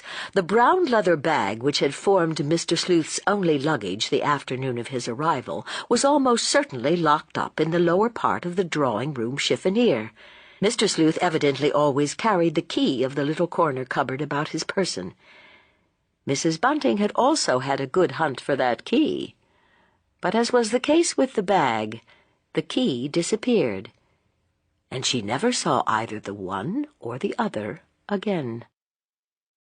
Chapter 5. How quietly, how uneventfully, how pleasantly sped the next few days. Already life was settling down into a groove. Waiting on Mr. Sleuth was just what Mrs. Bunting could manage to do easily and without tiring herself. It had at once become clear that the lodger preferred to be waited on only by one person, and that person his landlady. He gave her very little trouble. Indeed, it did her good having to wait on the lodger. It even did her good that he was not like other gentlemen, for the fact occupied her mind, and in a way it amused her. The more so that, whatever his oddities, Mr. Sleuth had none of those tiresome, disagreeable ways with which landladies are only too familiar, and which seem peculiar only to those human beings who also happen to be lodgers. To take but one point, Mr. Sleuth did not ask to be called unduly early. Bunting and his Ellen had fallen into the way of lying rather late in the morning, and it was a great comfort not to have to turn out to make the lodger a cup of tea at 7, or even 7:30. Mr. Sleuth seldom required anything before 11. But odd he certainly was. The second evening he had been with them, Mr. Sleuth had brought in a book of which the queer name was Cruden's Concordance. That and the Bible, Mrs. Bunting had soon discovered that there was a relation between the two books, seemed to be the lodger's only reading. He spent hours each day, generally after he had eaten the breakfast, which also served for luncheon, poring over the Old Testament and over that strange kind of index to the book. As for the delicate and yet the all-important question of money, Mr. Sleuth was everything that the most exacting landlady could have wished. Never had there been a more confiding or trusting gentleman.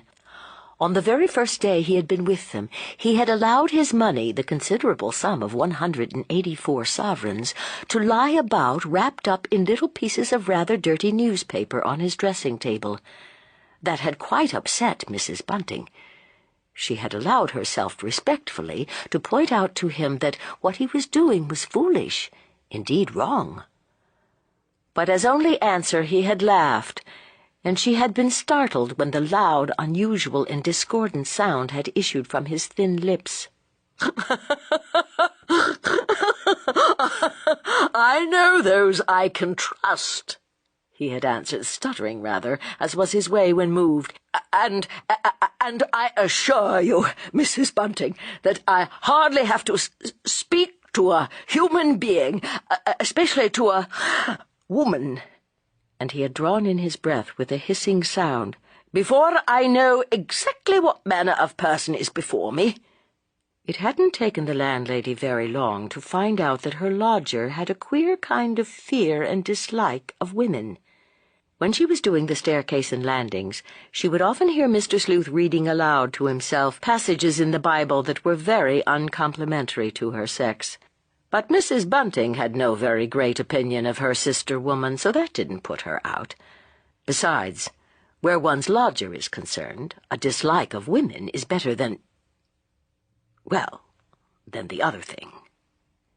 In any case, where would have been the good of worrying about the lodger's funny ways? Of course Mr. Sleuth was eccentric.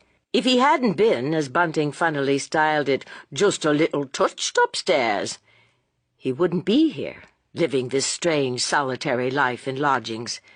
He would be living in quite a different sort of way with some of his relatives or with a friend of his own class. There came a time when Mrs. Bunting, looking back, as even the least imaginative of us are apt to look back to any part of our own past lives which becomes for any reason poignantly memorable, wondered how soon it was that she had discovered that her lodger was given to creeping out of the house at a time when almost all living things prefer to sleep. She brought herself to believe, but I am inclined to doubt whether she was right in so believing, that the first time she became aware of this strange nocturnal habit of Mr. Sleuth's happened to be during the night which preceded the day on which she had observed a very curious circumstance.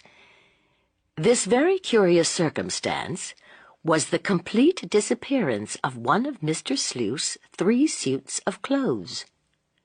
It always passes my comprehension how people can remember over any length of time, not every moment of certain happenings, for that is natural enough, but the day, the hour, the minute when these happenings took place. Much as she thought about it afterwards, even Mrs. Bunting never quite made up her mind whether it was during the 5th or the 6th night of Mr. Sleuth's stay under her roof that she became aware that he had gone. This is your moment. This audiobook costs nothing, just your time and attention. Let's take a peaceful pause with music before we continue. Thank you for being here. Endless chase.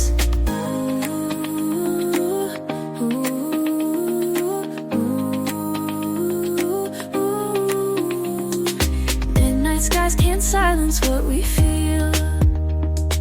In your arms, every touch is real. We chase the dawn with every laugh and tear. Crazy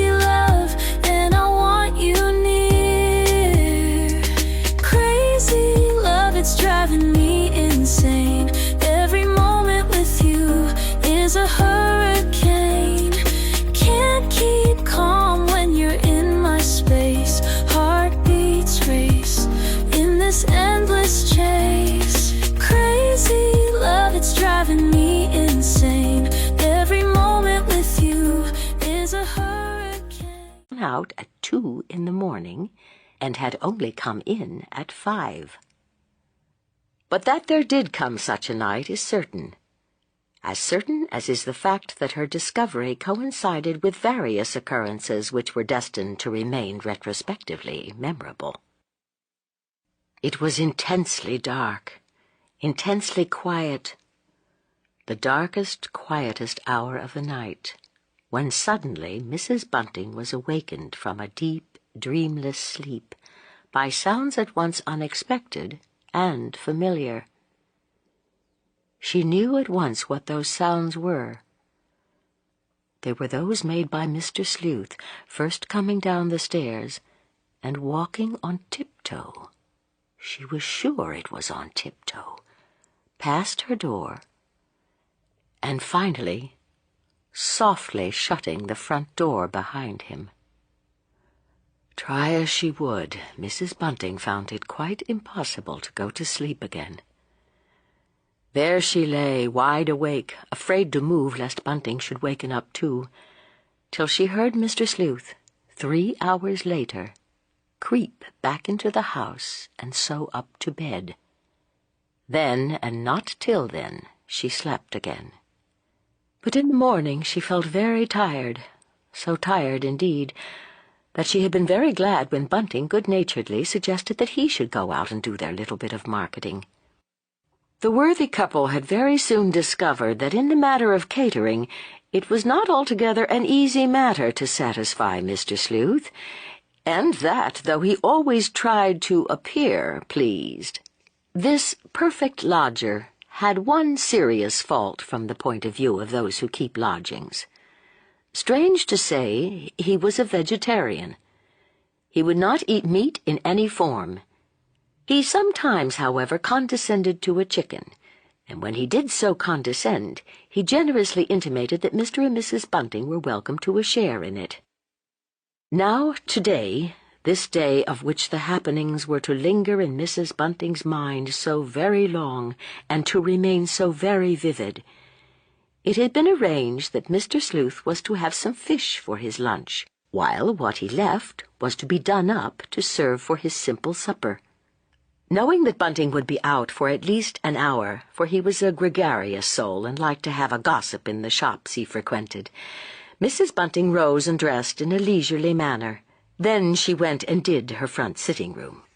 She felt languid and dull, as one is apt to feel after a broken night, and it was a comfort to her to know that Mr. Sleuth was not likely to ring before 12. But long before 12, a loud ring suddenly clanged through the quiet house. She knew it for the front door bell. Mrs. Bunting frowned. No doubt the ring betokened one of those tiresome people who come round for old bottles and such like fal-lals. She went slowly, reluctantly to the door, and then her face cleared, for it was that good young chap, Joe Chandler, who stood waiting outside. He was breathing a little hard, as if he had walked over quickly through the moist, foggy air. "Why, Joe," said Mrs. Bunting wonderingly, "come in, do. Bunting's out, but he won't be very long now. You've been quite a stranger these last few days." "Well, you know why, Mrs. Bunting." She stared at him for a moment, wondering what he could mean. Then suddenly she remembered. Why, of course, Joe was on a big job just now, the job of trying to catch the Avenger. Her husband had alluded to the fact again and again when reading out to her little bits from the halfpenny evening paper he was taking again. She led the way to the sitting-room. It was a good thing Bunting had insisted on lighting the fire before he went out, for now the room was nice and warm, and it was just horrible outside. She had felt a chill go right through her as she had stood, even for that second, at the front door. And she hadn't been alone to feel it, for "I say it is joy to be in here, out of that awful cold," exclaimed Chandler, sitting down heavily in Bunting's easy chair. And then Mrs. Bunting bethought herself that the young man was tired as well as cold. He was pale, almost pallid under his usual healthy tanned complexion, the complexion of the man who lives much out of doors. "Wouldn't you like me just to make you a cup of tea?" she said solicitously. "Well, to tell the truth, I should be right down thankful for one, Mrs. Bunting." Then he looked round, and again he said her name. "Mrs. Bunting?" He spoke in so odd, so thick a tone that she turned quickly. "Yes, what is it, Joe?" she asked. And then, in sudden terror, "You've never come to tell me that anything's happened to Bunting? He's not had an accident?" "Goodness, no! Whatever made you think that?" But Mrs. Bunting, there's been another of them." His voice dropped almost to a whisper. He was staring at her with unhappy, it seemed to her terror-filled eyes. "Another of them?" She looked at him, bewildered, at a loss. And then what he meant flashed across her. Another of them meant another of these strange, mysterious, awful murders. But her relief for the moment was so great, for she really had thought for a second that he had come to give her ill news of Bunting, that the feeling that she did experience on hearing this piece of news was actually pleasurable, though she would have been much shocked had that fact been brought to her notice. Almost in spite of herself, Mrs. Bunting had become keenly interested in the amazing series of crimes which was occupying the imagination of the whole of London's netherworld. Even her refined mind had busied itself for the last 2 or 3 days with the strange problem so frequently presented to it by Bunting. For Bunting, now that they were no longer worried, took an open, unashamed, intense interest in the Avenger and his doings. She took the kettle off the gas ring. "It's a pity Bunting isn't here," she said, drawing in her breath. "He'd have liked so much to hear you tell all about it, Joe." As she spoke, she was pouring boiling water into a little teapot. But Chandler said nothing, and she turned and glanced at him. "Why, you do look bad," she exclaimed. And indeed, the young fellow did look bad. Very bad indeed. "I can't help it," he said with a kind of gasp. "It was your saying that, about my telling you all about it, that made me turn queer. You see, this time, I was one of the first there, and it fairly turned me sick, that it did. Oh, it was too awful, Mrs. Bunting. Don't talk of it."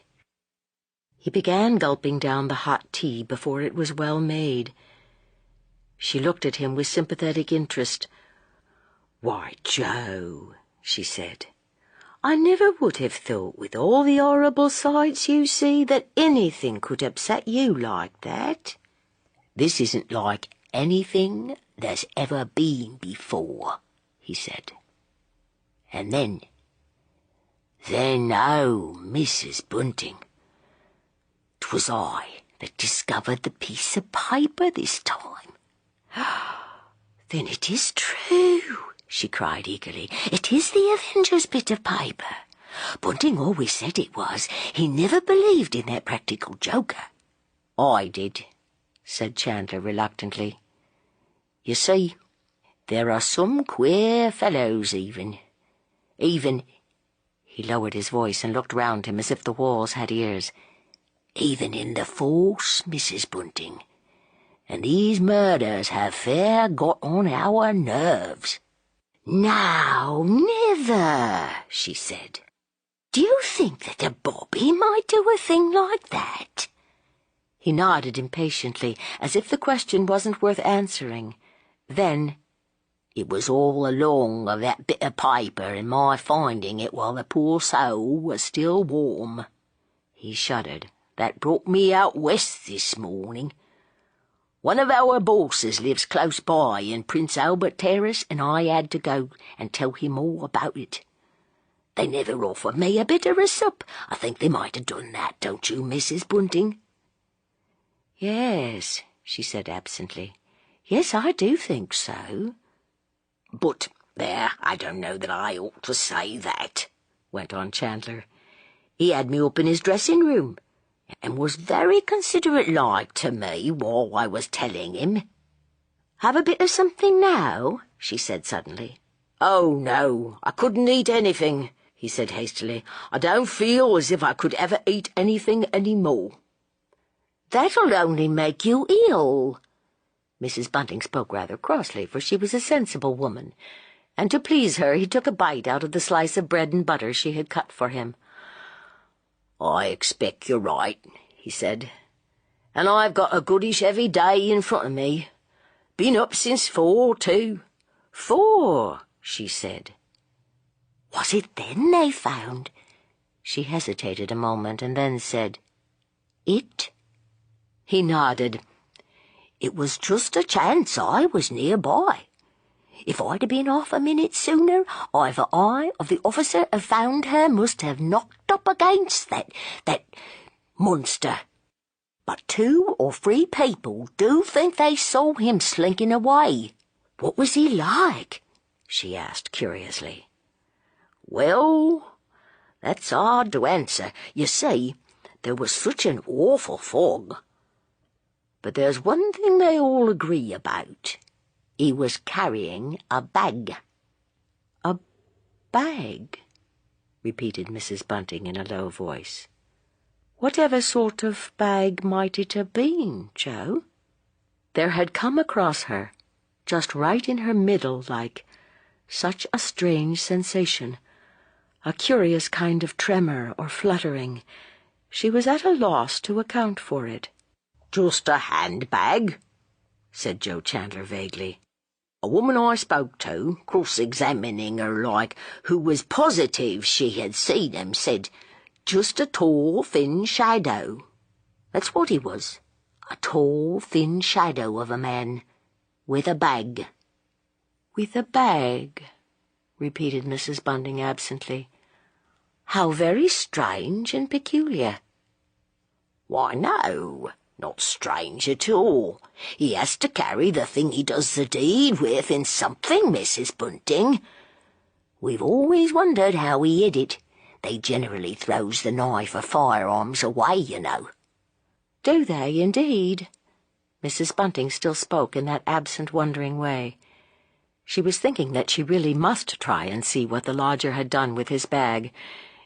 It was possible, in fact, when one came to think of it, it was very probable, that he had just lost it, being so forgetful a gentleman, on one of the days he had gone out, as she knew he was fond of doing, into the Regent's Park. "There'll be a description circulated in an hour or 2, went on Chandler. "Perhaps that'll help catch him. There isn't a London man or woman, I don't suppose, who wouldn't give a good bit to lay that chap by the heels. Well, I suppose I must be going now." "Won't you wait a bit longer for Bunting?" she said hesitatingly. "No, I can't do that. But I'll come in, maybe, either this evening or tomorrow, and tell you any more that's happened. Thanks kindly for the tea. It's made a man of me, Mrs. Bunting." "Well, you've had enough to unman you, Joe."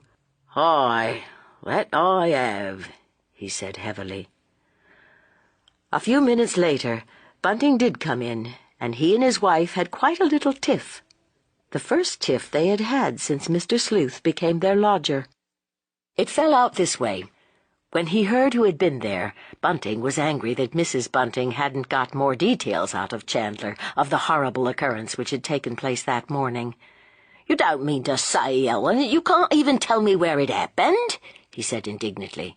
"I suppose you put Chandler off, that's what you did. Why, whatever did he come here for, excepting to tell us all about it?" "He came to have something to eat and drink," snapped out Mrs. Bunting. "That's what the poor lad came for, if you wants to know. He could hardly speak of it at all, he felt so bad. In fact, he didn't say a word about it until he'd come right into the room and sat down. He told me quite enough. Didn't he tell you if the piece of paper on which the murderer had written his name was square or 3-cornered?" demanded Bunting. "No, he did not. And that isn't the sort of thing I should have cared to ask him. The more fool you." And then he stopped abruptly. The newsboys were coming down the Marylebone Road, shouting out the awful— You don't have to pay a thing. This audiobook is a gift to you. Take a short break. Let the music ease your mind, and we'll be right back. Thanks for being here. I need to make it come true.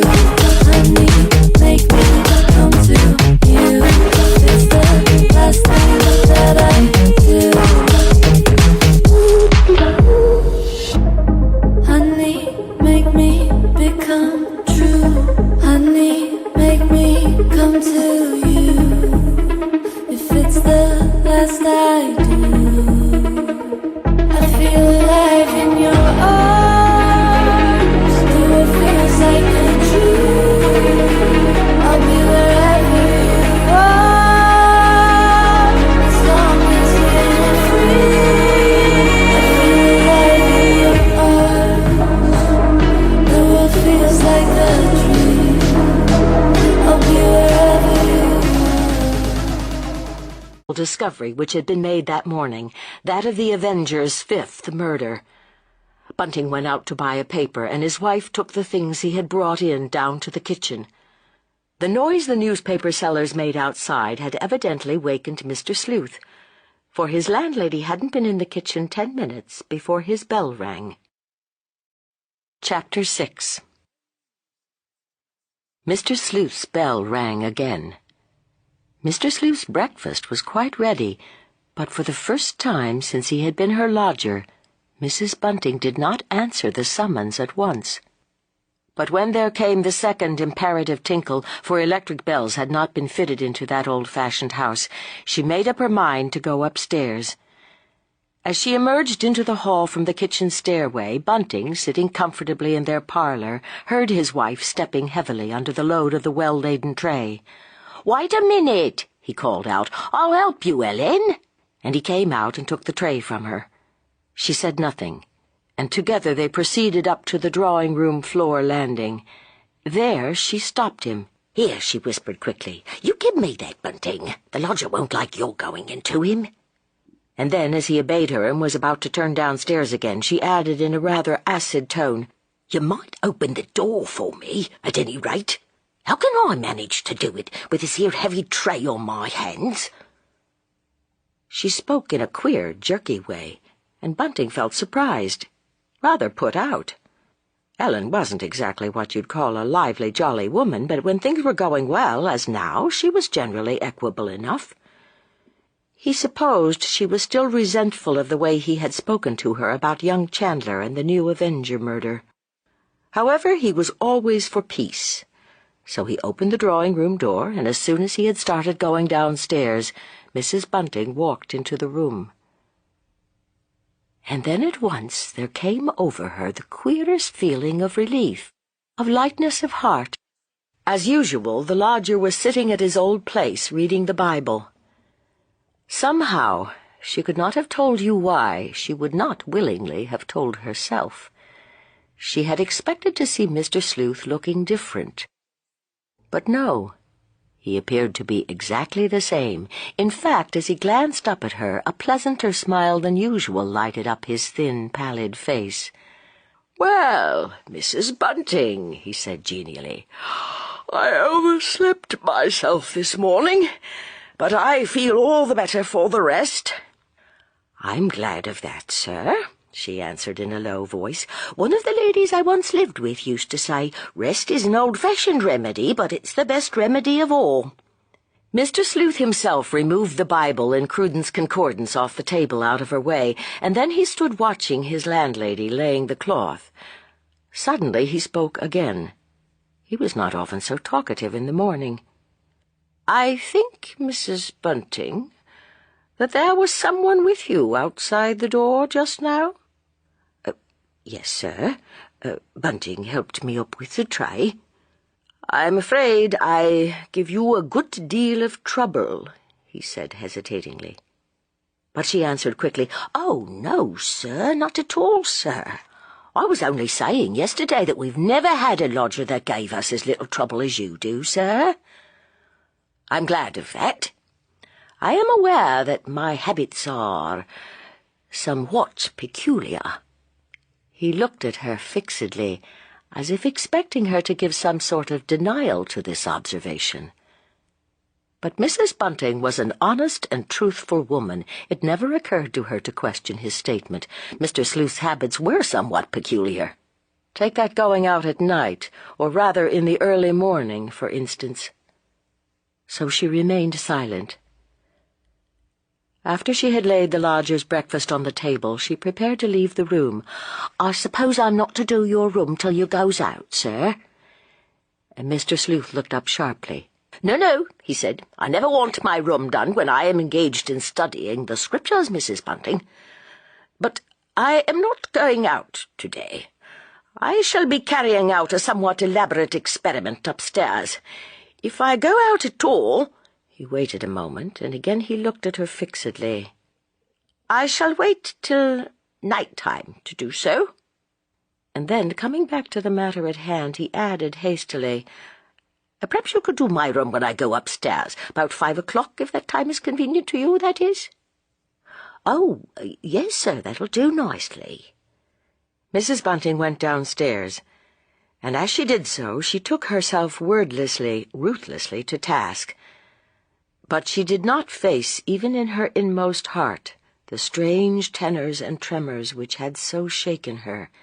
She only repeated to herself again and again, "I've got upset, that's what I've done." And then she spoke aloud, "I must get myself a dose at the chemist next time I'm out. That's what I must do." And just as she murmured the word "do," there came a loud double knock on the front door. It was only the postman's knock, but the postman was an unfamiliar visitor in that house, and Mrs. Bunting started violently. She was nervous. That's what was the matter with her, so she told herself angrily.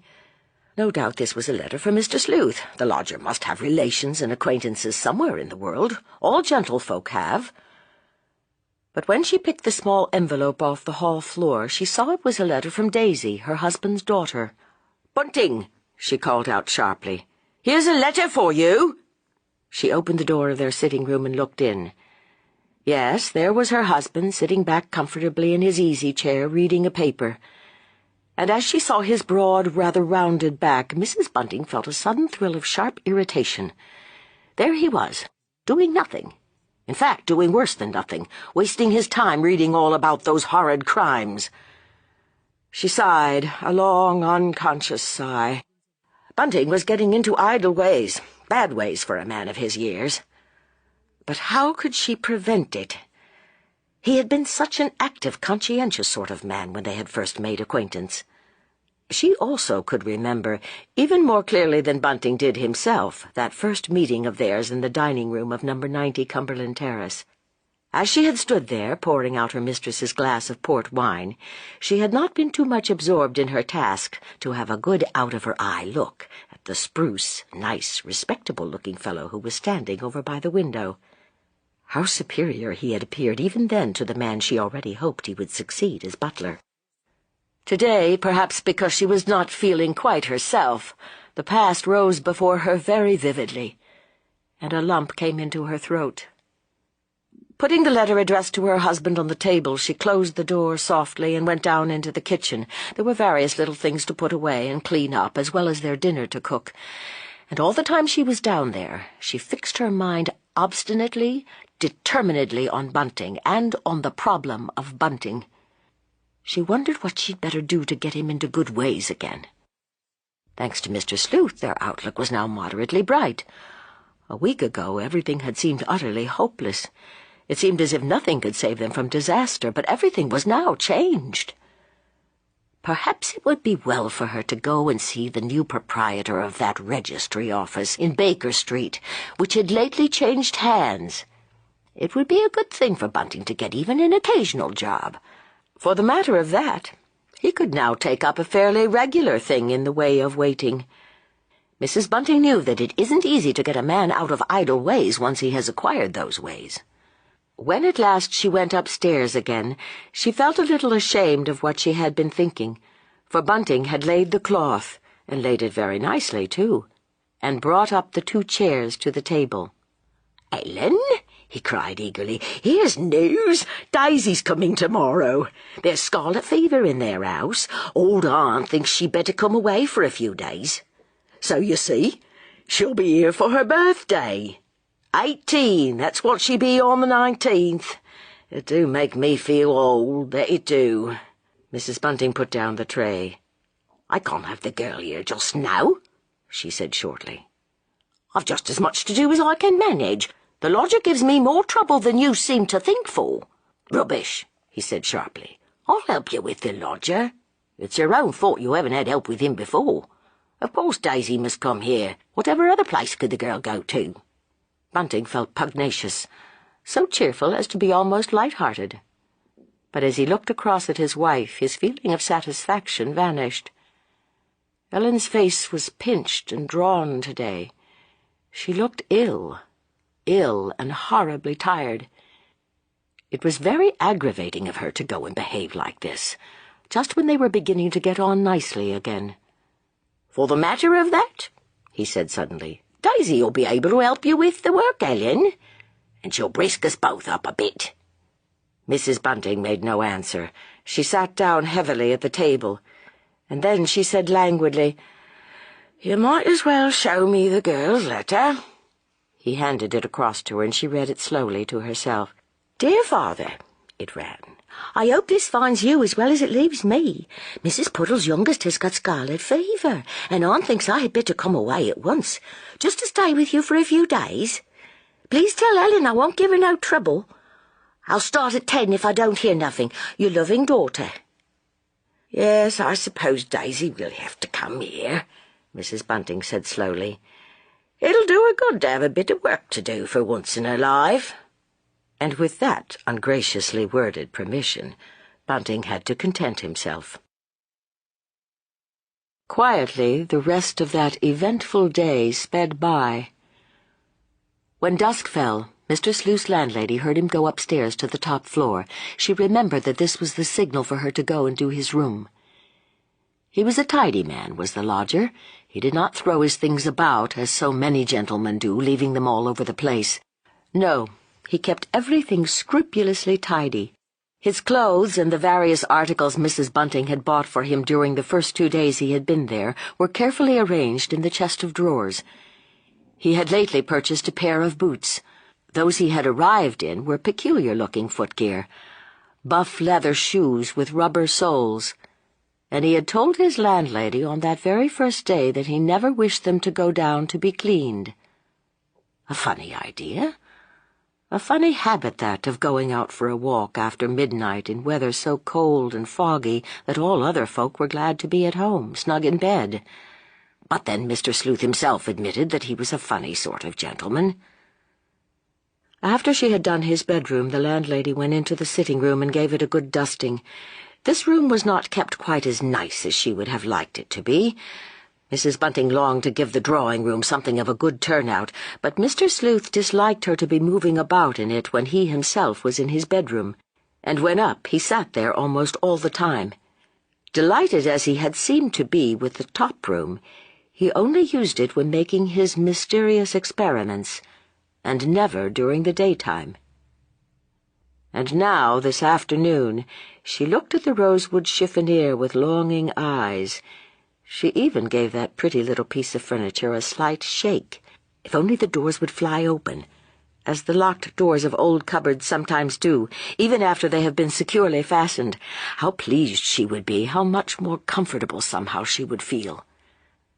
But the chiffonier refused to give up its secret. About 8 o'clock on that same evening, Joe Chandler came in, just for a few minutes' chat. He had recovered from his agitation of the morning, but he was full of eager excitement, and Mrs. Bunting listened in silence, intensely interested in spite of herself, while he and Bunting talked. "Yes," he said, "I'm as right as a trivet now. I've had a good rest. Laid down all this afternoon. You see, the yard thinks there's going to be something on tonight. He's always done them in pairs." "So he has," exclaimed Bunting wonderingly. "So he has. Now, I never thought of that. Then you think, Joe, that the monster will be on the job again tonight?" Chandler nodded. "Yes, and I think there's a very good chance of his being caught, too." "I suppose there'll be a lot on the watch tonight, eh?" "I should think there will be. How many of our men do you think there'll be on night duty tonight, Mr. Bunting?" Bunting shook his head. "I mean extra," suggested Chandler in an encouraging voice. 1,000? ventured Bunting.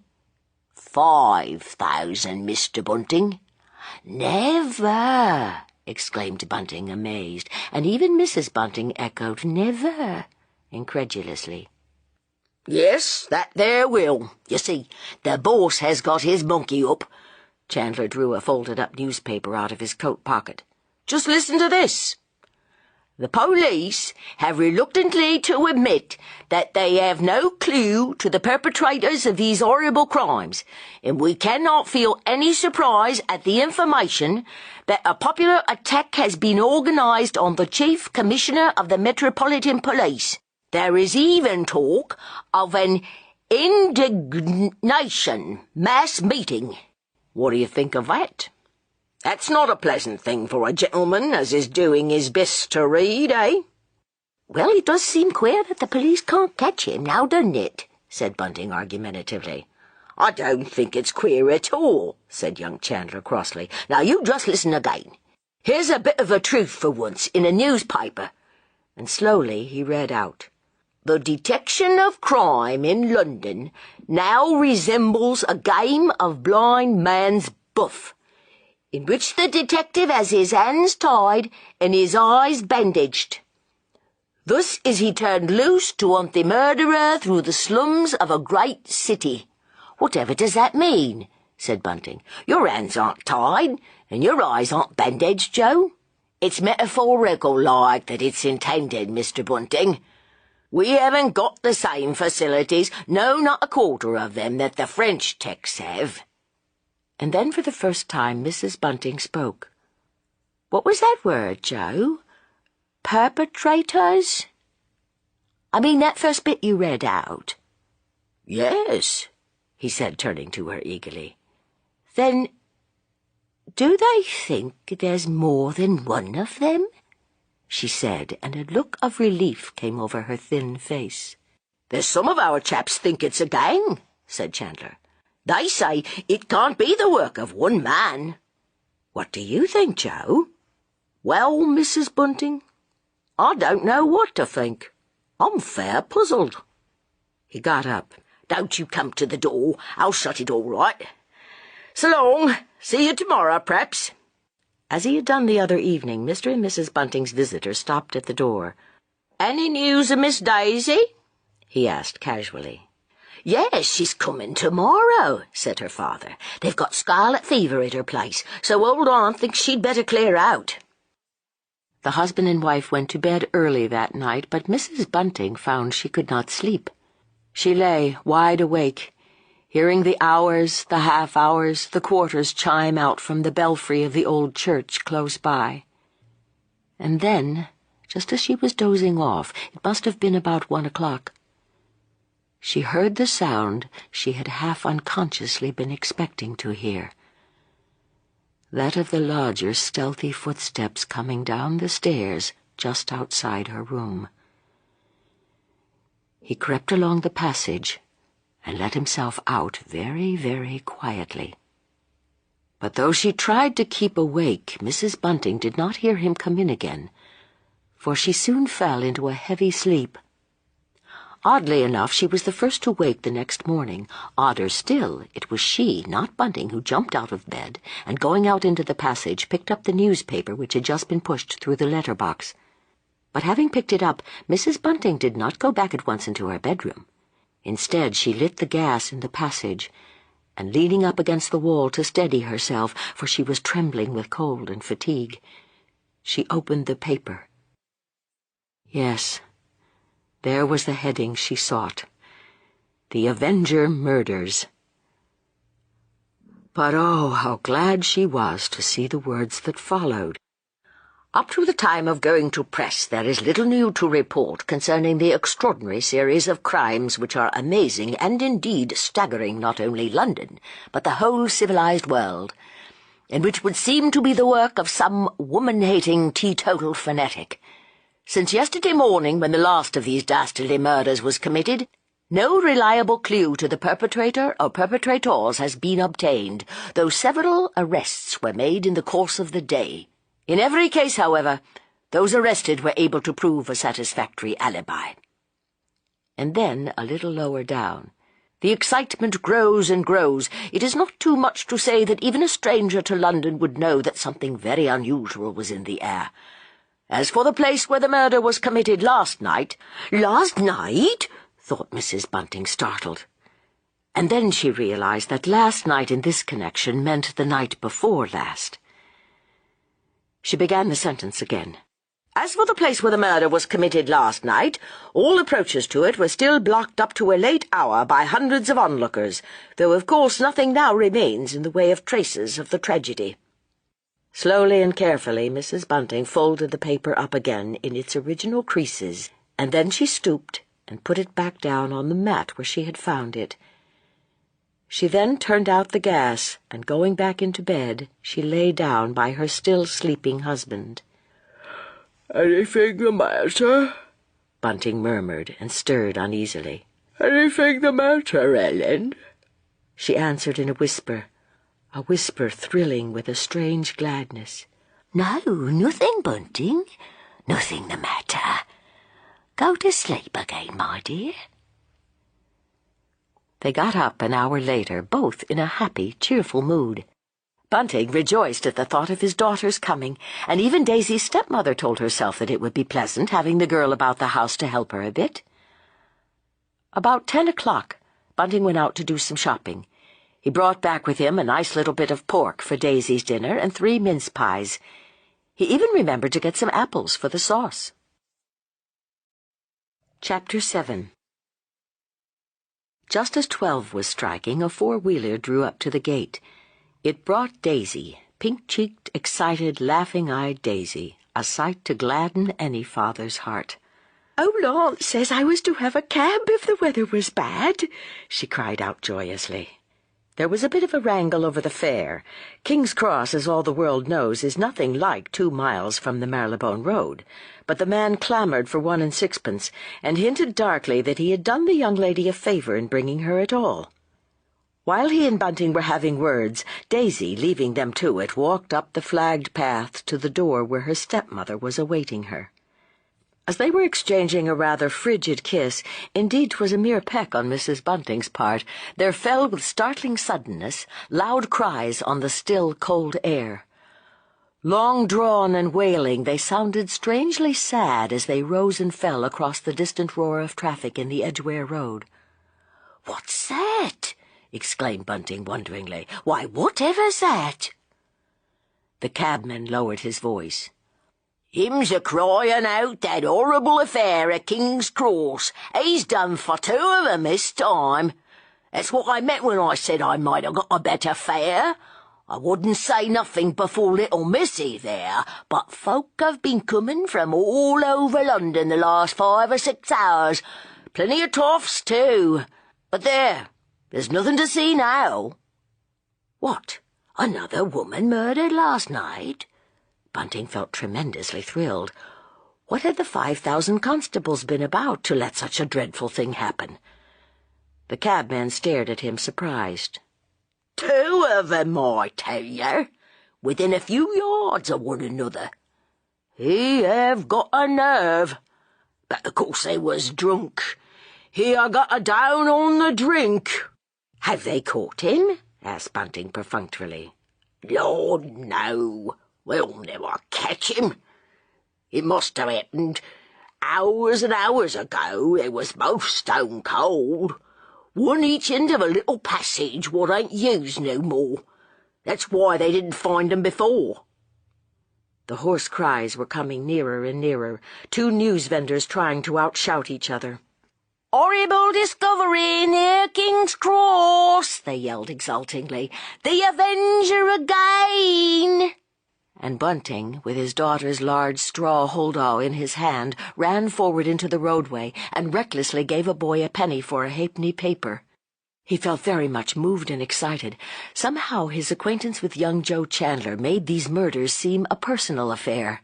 He hoped that Chandler would come in soon and tell them all about it, as he had done yesterday morning when he, Bunting, had unluckily been out.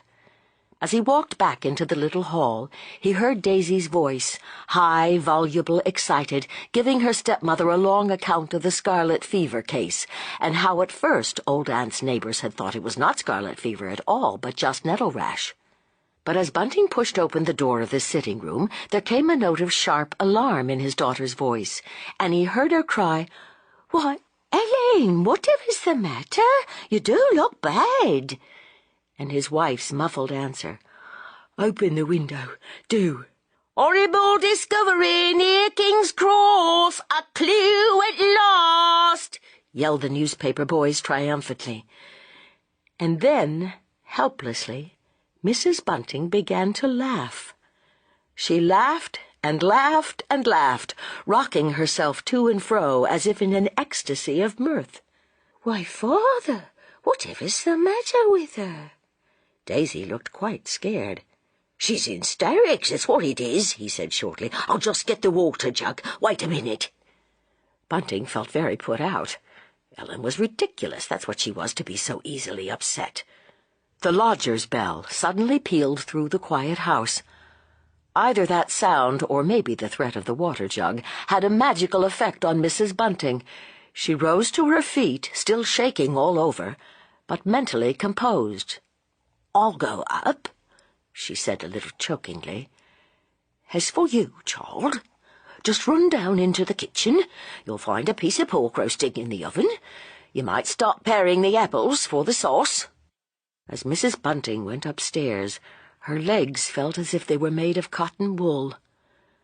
She put out a trembling hand and clutched at the banister for support. But soon, making a great effort over herself, she began to feel more steady, and after waiting for a few moments on the landing, she knocked at the door of the drawing-room.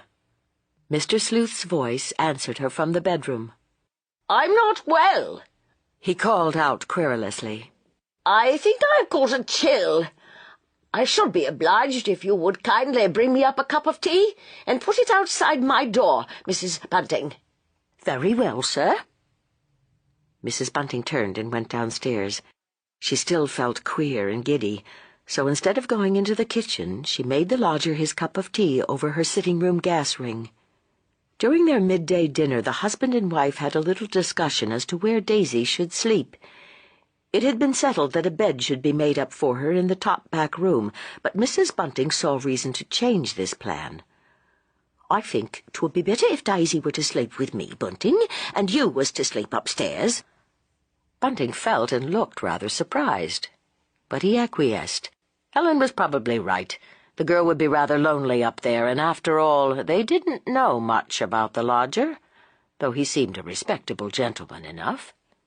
Daisy was a good-natured girl. She liked London and wanted to make herself useful to her stepmother. I'll wash up. Don't you bother to come downstairs, she said cheerfully. Bunting began to walk up and down the room. His wife gave him a furtive glance. She wondered what he was thinking about. Didn't you get a paper? She said at last. Yes, of course I did, he answered hastily. But I've put it away. I thought you'd rather not look at it as you're that nervous. Again she glanced at him quickly, furtively. But he seemed just as usual. He evidently meant just what he said and no more.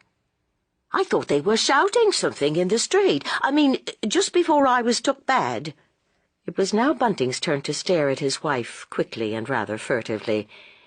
He had felt sure that her sudden attack of queerness, of hysterics, call it what you might, had been due to the shouting outside. She was not the only woman in London who had got the Avenger murders on her nerves. His morning paper said quite a lot of women were afraid to go out alone. Was it possible that the curious way she had been taken just now had had nothing to do with the shouts and excitement outside? Don't you know what it was they were calling out? He asked slowly. Mrs. Bunting looked across at him. She would have given a very great deal to be able to lie, to pretend that she did not know what those dreadful cries had portended. But when it came to the point, she found she could not do so. Yes, she said dully. I heard a word here and there. There's been another murder, hasn't there? 2 other murders, he said soberly. 2? That's worse news. She turned so pale, a sallow greenish-white, that Bunting thought she was again going queer. Ellen, he said warningly. Ellen, now do have a care. I can't think what's come over you about these murders. Turn your mind away from 'em, do. We needn't talk about 'em. Not so much, that is. But I wants to talk about 'em, cried Mrs. Bunting hysterically. The husband and wife were standing, one on each side of the table, the man with his back to the fire, the woman with her back to the door. Bunting, staring across at his wife, felt sadly perplexed and disturbed. She really did seem ill. Even her slight, spare figure looked shrunk. For the first time, so he told himself ruefully, Ellen was beginning to look her full age.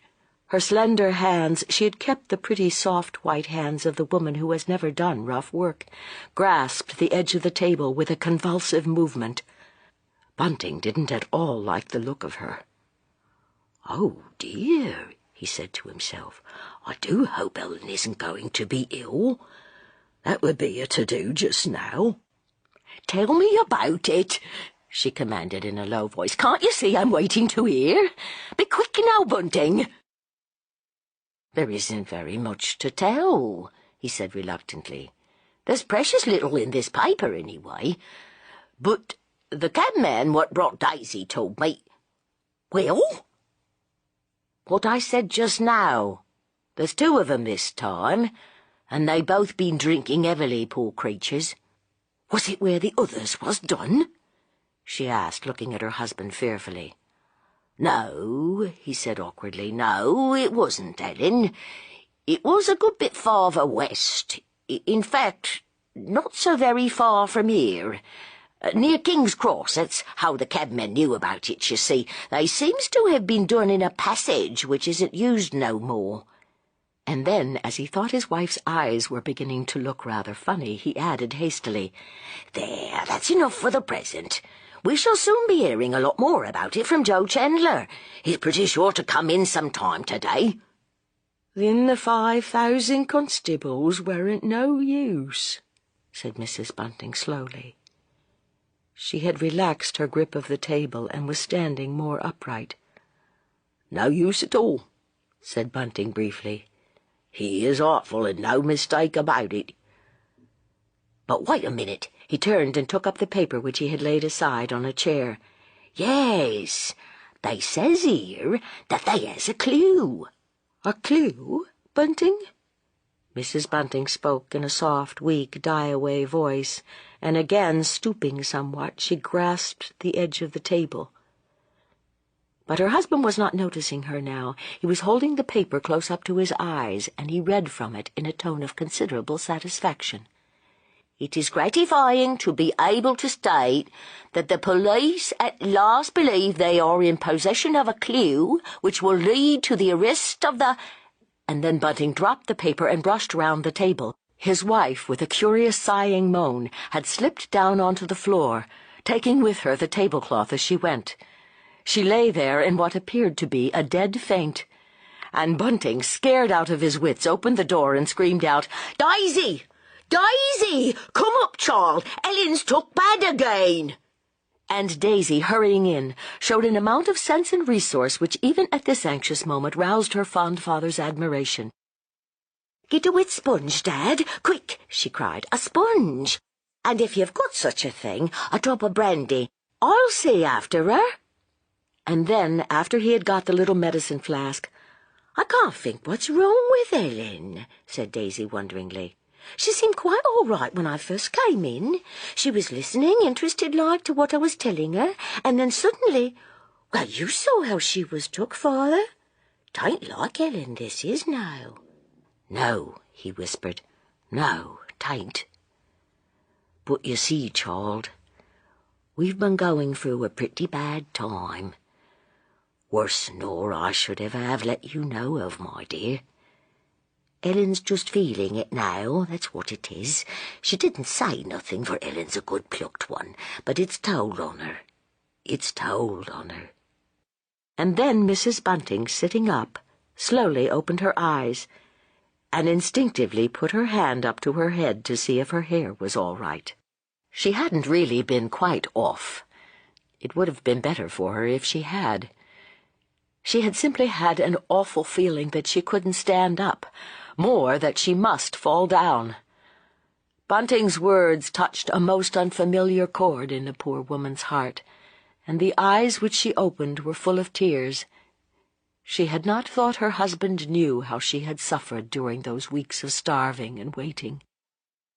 But she had a morbid dislike of any betrayal of sentiment. To her such betrayal betokened foolishness, and so all she said was, "There's no need to make a fuss. I only turned over a little queer. I never was right off, Daisy." Pettishly she pushed away the glass in which Bunting had hurriedly poured a little brandy. "I wouldn't touch such stuff. No, not if I was dying," she exclaimed. Putting out a languid hand, she pulled herself up with the help of the table onto her feet. "Go down again to the kitchen, child." But there was a sob, a kind of tremor in her voice. "You haven't been eating properly, Ellen. That's what's the matter with you," said Bunting suddenly. "Now I come to think of it, you haven't eat half enough these last 2 days. I always did say, in old days, many a time I told you that a woman couldn't live on air. But there, you never believed me." Daisy stood looking from one to the other, a shadow over her bright, pretty face. "I'd no idea you had such a bad time, Father," she said feelingly. "Why didn't you let me know about it? I might have got something out of old Aunt." "We didn't want anything of that sort," said her stepmother hastily. "But of course, well, I expect I'm still feeling the worry now. I don't seem able to forget it. Those days of waiting, of—" She restrained herself. Another moment, and the word starving would have left her lips. "But everything's all right now," said Bunting eagerly. "All right, thanks to Mr. Sleuth, that is." "Yes," repeated his wife in a low, strange tone of voice. "Yes, we're all right now. And as you say, Bunting, it's all along of Mr. Sleuth." She walked across to a chair and sat down on it. "I'm just a little tottery still," she muttered. And Daisy, looking at her, turned to her father and said in a whisper, but not so low but that Mrs. Bunting heard her, "Don't you think Ellen ought to see a doctor, Father? He might give her something that would pull her round." "I won't see no doctor," said Mrs. Bunting with sudden emphasis. "I saw enough of doctors in my last place. 38 doctors in 10 months did my poor missus have, just determined on having 'em she was. Did they save her? No, she died just the same, maybe a bit sooner." "She was a freak, was your last mistress, Ellen," began Bunting aggressively. Ellen had insisted on staying on in that place till her poor mistress died. They might have been married some months before they were married, but for that fact. Bunting had always resented it. His wife smiled wanly. "We won't have no words about that," she said, and again she spoke in a softer, kindlier tone than usual. "Daisy, if you won't go down to the kitchen again, then I must." She turned to her stepdaughter, and the girl flew out of the room. "I think the child grows prettier every minute," said Bunting fondly. "Folks are too apt to forget that beauty is but skin deep," said his wife. She was beginning to feel better. "But still I do agree, Bunting, that Daisy's well enough. And she seems more willing, too. I say, we mustn't forget the lodger's dinner." Bunting spoke uneasily.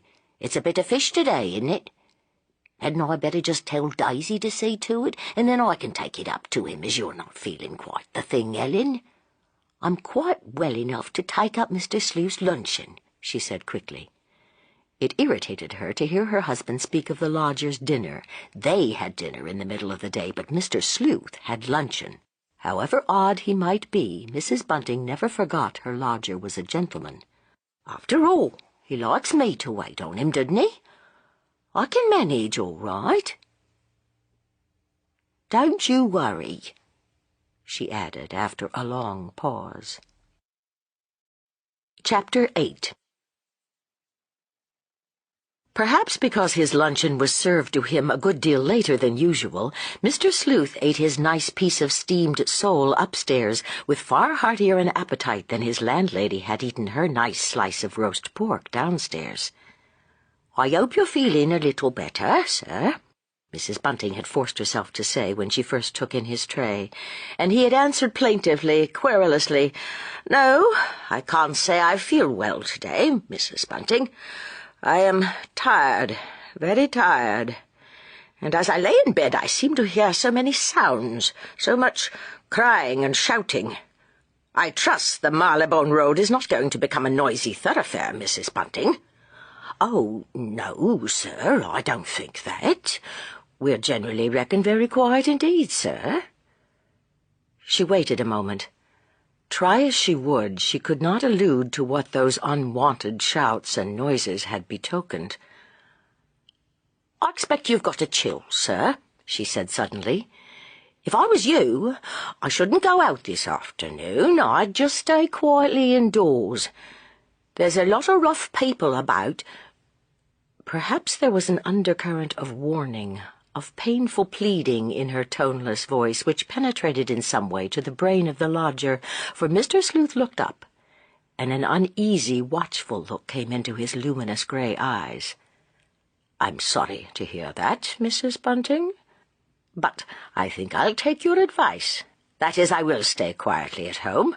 I am never at a loss to know what to do with myself so long as I can study the book of books." "Then you're not afraid about your eyes, sir?" said Mrs. Bunting curiously. Somehow she was beginning to feel better. It comforted her to be up here talking to Mr. Sleuth instead of thinking about him downstairs. It seemed to banish the terror which filled her soul, aye, and her body too, at other times. When she was with him, Mr. Sleuth was so gentle, so reasonable, so grateful. Poor, kindly, solitary Mr. Sleuth. This kind of gentleman surely wouldn't hurt a fly, let alone a human being. Eccentric, so much must be admitted, but Mrs. Bunting had seen a good deal of eccentric folk, eccentric women rather than eccentric men, in her long career as useful maid. Being at ordinary times an exceptionally sensible, well-balanced woman, she had never, in old days, allowed her mind to dwell on certain things she had learnt as to the aberrations of which human nature is capable, even well-born, well-nurtured, gentle human nature, as exemplified in some of the households where she had served. It would indeed be unfortunate if she now became morbid or hysterical. So it was in a sharp, cheerful voice, almost the voice in which she had talked during the first few days of Mr. Sleuth's stay in her house, that she exclaimed, "Well, sir, I'll be up again to clear away in about half an hour, and if you'll forgive me for saying so, I hope you will stay in and have a rest today. Nasty muggy weather, that's what it is. If there's any little thing you want, me or Bunting can go out and get it." It must have been about 4 o'clock when there came a ring at the front door. The three were sitting chatting together, for Daisy had washed up. She really was saving her stepmother a good bit of trouble, and the girl was now amusing her elders by a funny account of old Aunt's persnickety ways. "Whoever can that be?" said Bunting, looking up. "It's too early for Joe Chandler, surely." "I'll go," said his wife, hurriedly jumping up from her chair. "I'll go. We don't want no strangers in here." And as she stepped down the short bit of passage, she said to herself, "A clue? What clue?" But when she opened the front door, a glad sigh of relief broke from her. "Why, Joe, we never thought 'twas you. But you're very welcome, I'm sure. Come in." And Chandler came in, a rather sheepish look on his good-looking, fair, young face.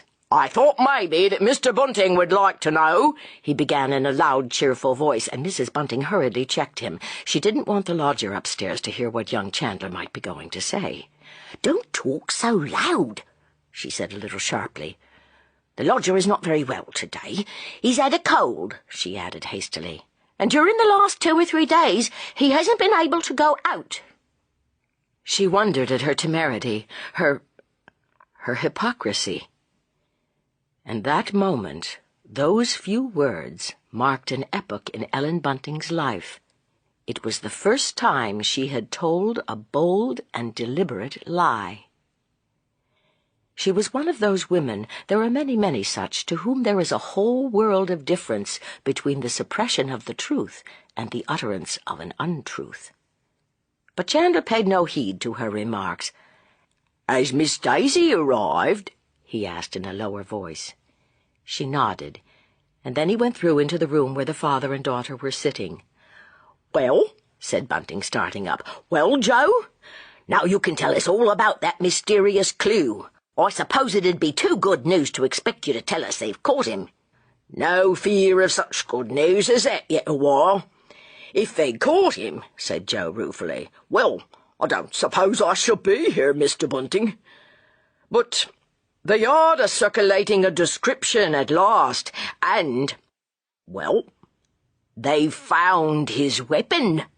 "No," cried Bunting excitedly. "You don't say so. Whatever sort of a thing is it? And are they sure 'tis his?" "Well, 'tain't sure, but it seems to be likely." Mrs. Bunting had slipped into the room and shut the door behind her, but she was still standing with her back against the door, looking at the group in front of her. None of them were thinking of her. She thanked God for that. She could hear everything that was said without joining in the talk and excitement. "Listen to this," cried Joe Chandler exultantly. "'Tain't given out yet, not for the public, that is, but we was all given it by 8 o'clock this morning. Quick work that, eh?" He read out, "Wanted, a man of age approximately 28, slight in figure, height approximately 5 feet 8 inches, complexion dark, no beard or whiskers, wearing a black diagonal coat, hard felt hat, high white collar and tie. Carried a newspaper parcel. Very respectable appearance." Mrs. Bunting walked forward. She gave a long, fluttering sigh of unutterable relief. "There's the chap," said Joe Chandler triumphantly. "And now, Miss Daisy," he turned to her jokingly, but there was a funny little tremor in his frank, cheerful-sounding voice, "if you knows of any nice, likely young fellow that answers to that description, well, you've only got to walk in and earn your reward of £500. £500! cried Daisy and her father simultaneously. "Yes, that's what the Lord Mayor offered yesterday. Some private bloke, nothing official about it. But we of the yard is barred from taking that reward, worse luck, and it's too bad, for we has all the trouble, after all." "Just hand that bit of paper over, will you?" said Bunting. "I'd like to con it over to myself." Chandler threw over the bit of flimsy. A moment later Bunting looked up and handed it back. "Well, it's clear enough, isn't it?" Yes. And there's hundreds, nay, thousands of young fellas that might be a description of, said Chandler sarcastically. As a pal of mine said this morning, there isn't a chap will like to carry a newspaper parcel after this. And it won't do to have a respectable appearance, eh? Daisy's voice rang out in merry, pealing laughter. She greatly appreciated Mr. Chandler's witticism. Why on earth didn't the people who saw him try and catch him? Asked Bunting suddenly. And Mrs. Bunting broke in a lower voice. Yes, Joe, that seems odd, don't it? Joe Chandler coughed. Well, it's this way, he said. No one person did see all that.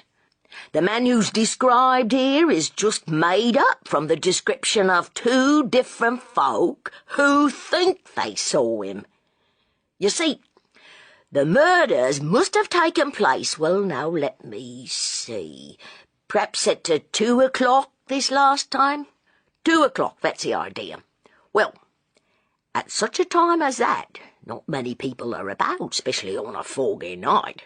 Yet, one woman declares she saw a young chap walking away from the spot where 'twas done. And another one, but that was a good bit later, says the Avenger passed by her. It's mostly her they're following in this here description. And then the boss, who has charge of that sort of thing, looked up what other people had said. I mean when the other crimes was committed. That's how we made up this wanted."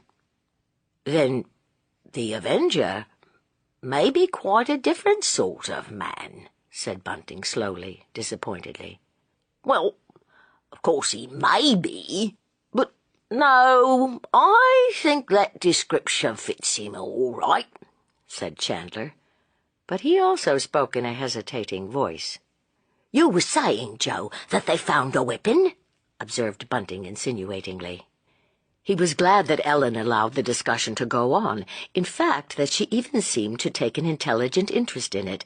She had come up close to them and now looked quite her old self again. "Yes, they believe they found the weapon what he does his awful deeds with," said Chandler.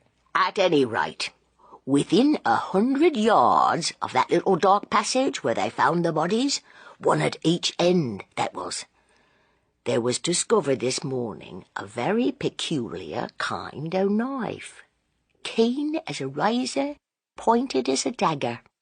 That's the exact words the boss used when he was describing it to a lot of us.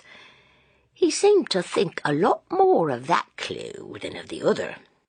I mean, than of the description people gave of the chap who walked quickly by with a newspaper parcel.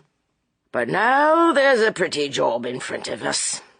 Every shop where they sell or might have sold such a thing as that knife, including every eating house in the East End, has got to be called at."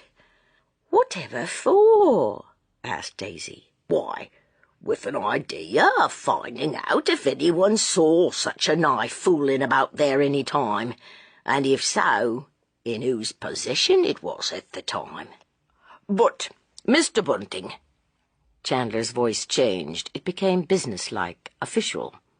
"They're not going to say anything about that, not in the newspapers, till tomorrow, so don't you go and tell anybody. You see, we don't want to frighten the fellow off. If he knew they'd got his knife, well, he might just make himself scarce, and they don't want that. If it's discovered that any knife of that kind was sold, say, a month ago, to some customer whose ways are known, then—" "What will happen then?" said Mrs. Bunting, coming nearer. "Well, then nothing will be put about it in the papers at all," said Chandler deliberately. "The only object of letting the public know about it would be if nothing was found. I mean, if the search of the shops and so on was no good. Then, of course, we must try and find out someone, some private person like, who's watched that knife in the criminal's possession. It's there the reward, the £500 will come in." "Oh, I'd give anything to see that knife," exclaimed Daisy, clasping her hands together. "You cruel, bloodthirsty girl!" cried her stepmother passionately. They all looked round at her, surprised. Come, Ellen," said Bunting reprovingly. "Well, it's a horrible idea," said his wife sullenly, "to go and sell a fellow being for £500. But Daisy was offended. "Of course I'd like to see it," she cried defiantly. "I never said nothing about the reward. That was Mr. Chandler said that. I only said I'd like to see the knife." Chandler looked at her soothingly.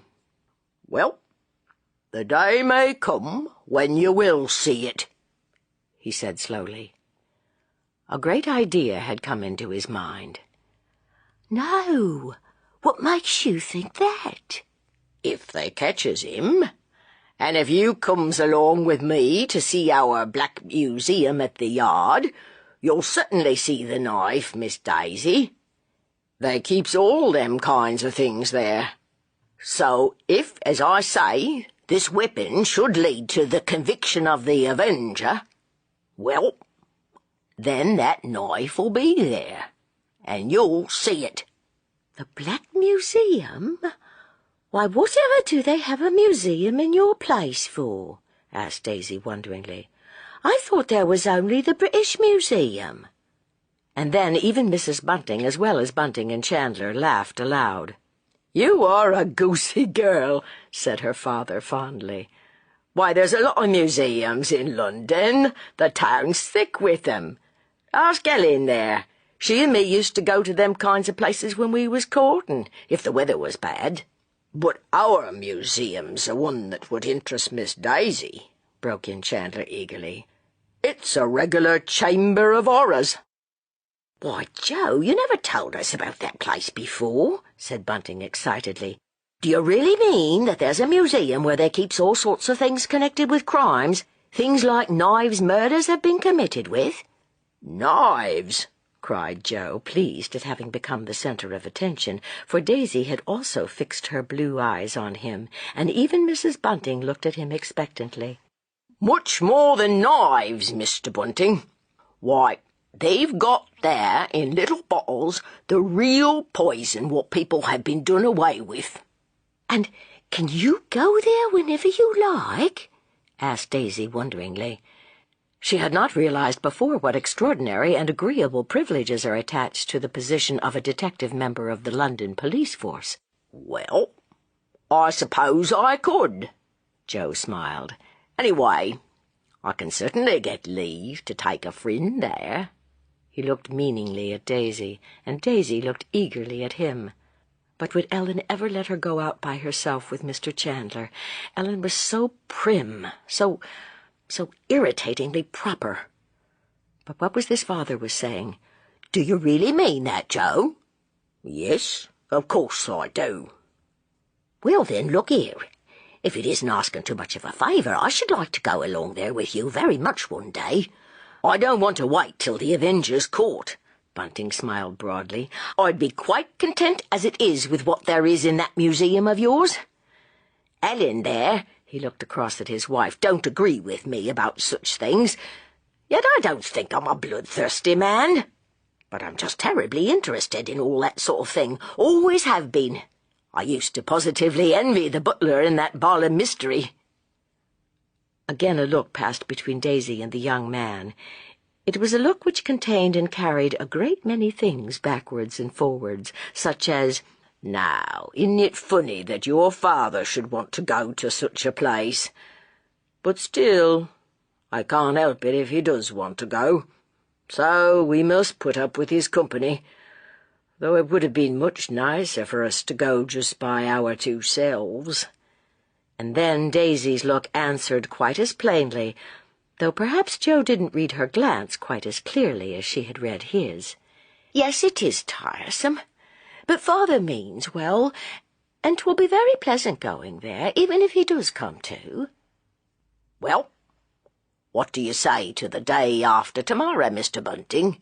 I'd call for you here, shall we say 2:30, and just take you and Miss Daisy down to the yard. 'Twouldn't take very long.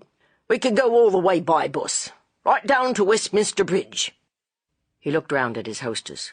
"Wouldn't you join us, Mrs. Bunting? 'Tis truly a wonderful, interesting place." But his hostess shook her head decidedly. "'Twould turn me sick," she exclaimed, "to see the bottle of poison what had done away with the life of some poor creature.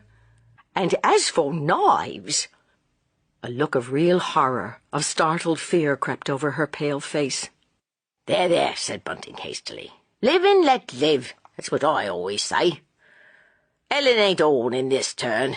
She can just stay at home and mind the cat. Oh, I beg his pardon. I mean the lodger." "I won't have Mr. Sleuth laughed at," said Mrs. Bunting darkly. "But there, I'm sure it's very kind of you, Joe, to think of giving Bunting and Daisy such a rare treat." She spoke sarcastically, but none of the three who heard her understood that.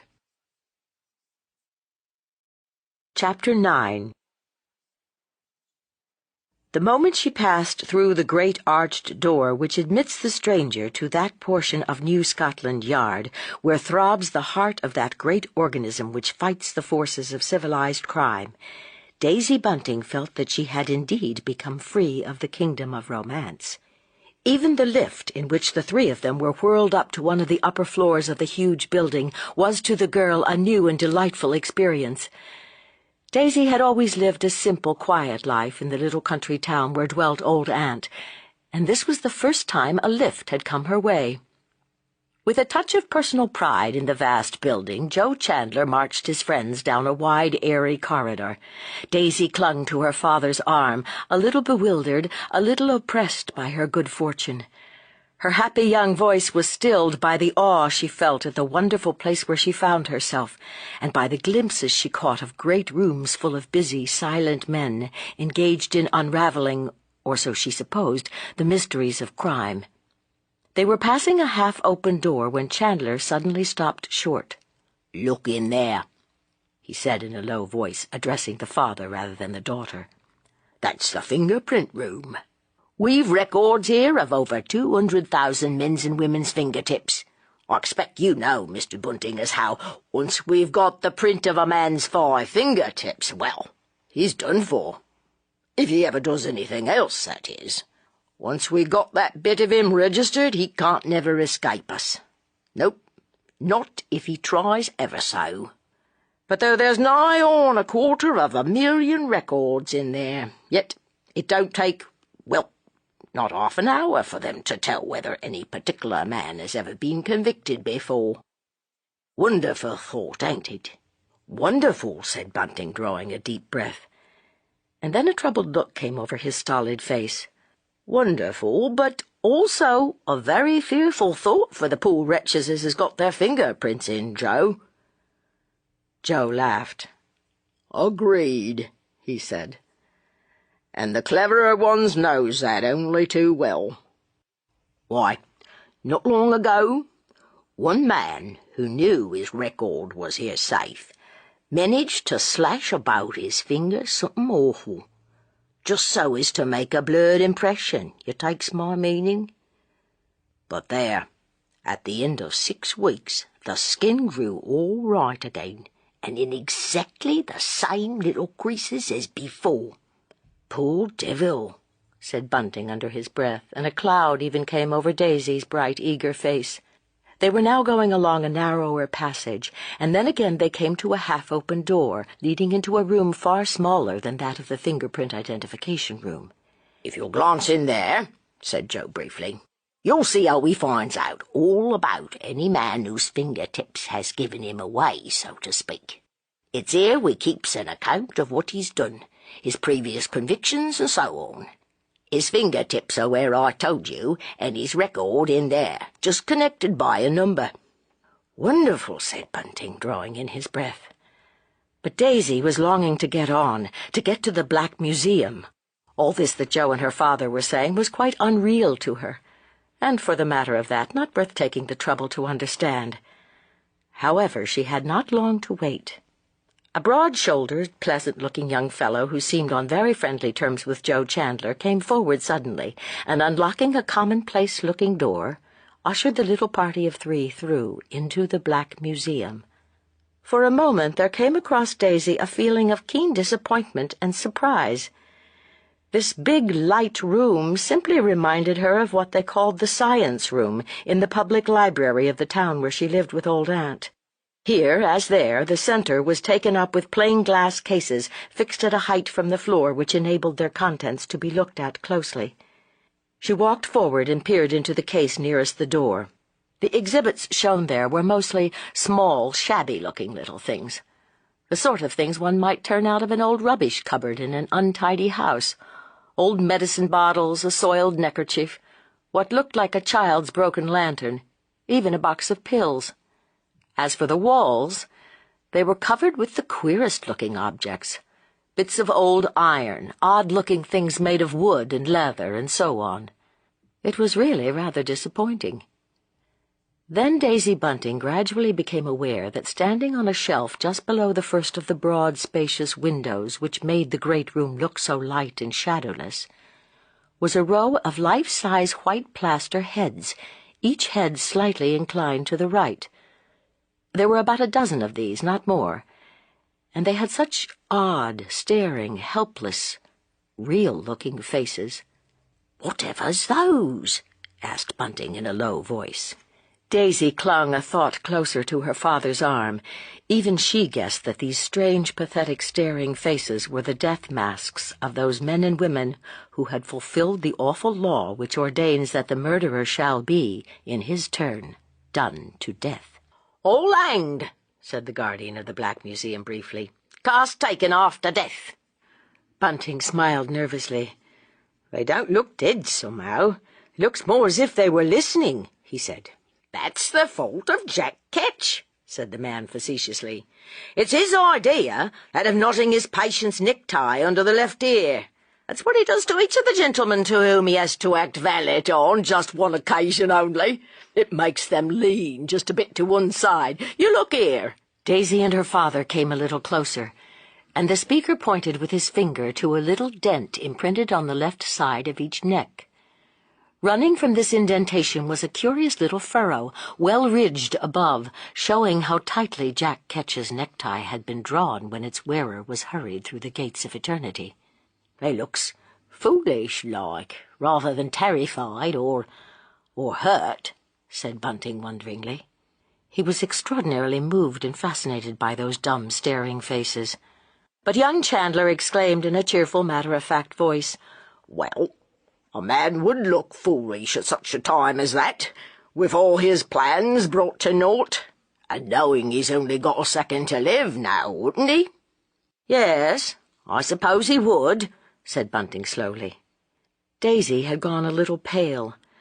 The sinister, breathless atmosphere of the place was beginning to tell on her. She now began to understand that the shabby little objects lying there in the glass case close to her were each and all links in the chain of evidence, which in almost every case had brought some guilty man or woman to the gallows. "We had a yellow gentleman here the other day," observed the guardian suddenly. "One of those Brahmins, so they calls themselves.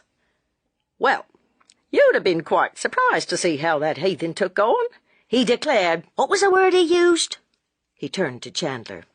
He said that each of these things, with the exception of the casts, mind you, queer to say, he left them out, exuded evil. That was the word he used.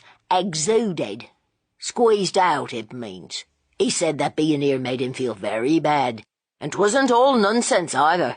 He turned quite green under his yellow skin, and we had to shove him out quick. He didn't feel better till he got right to the other end of the passage.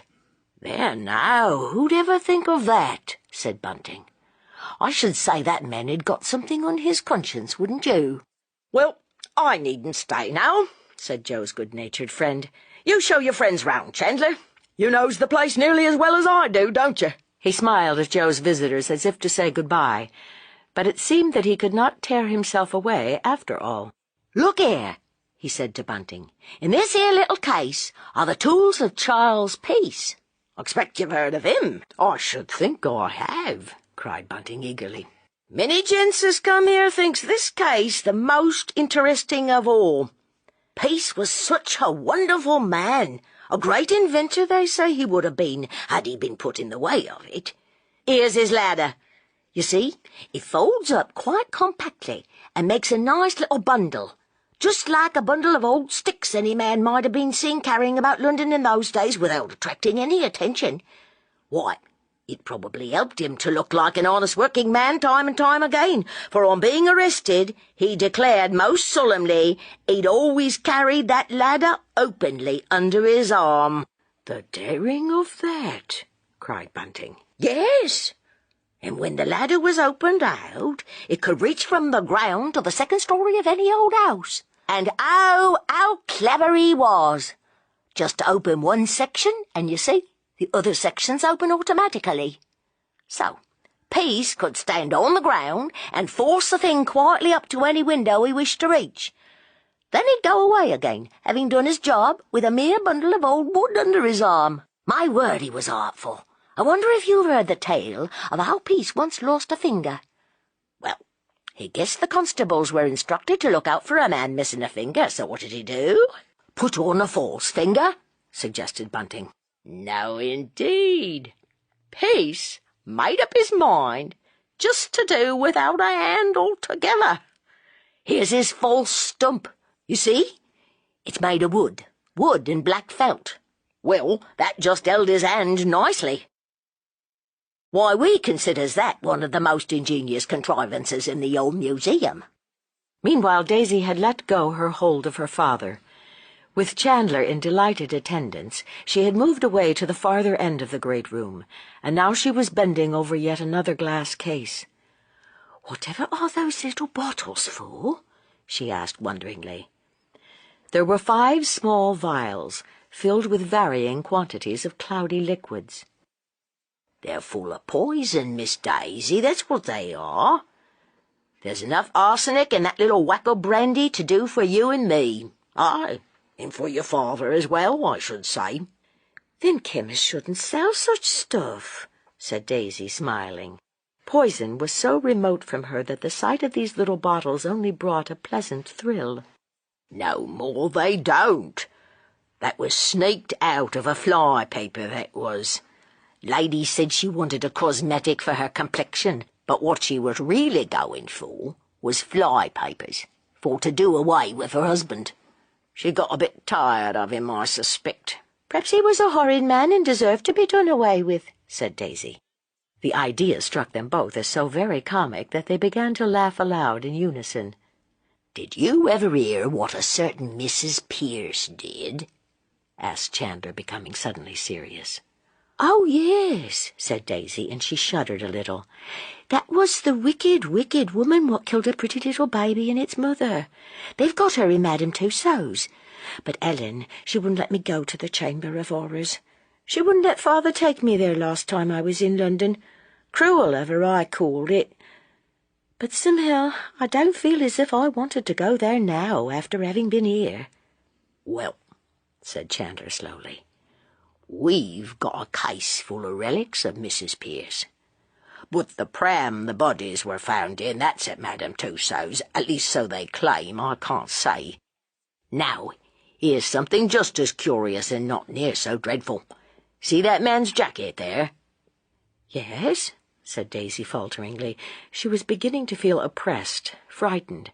She no longer wondered that the Indian gentleman had been taken queer.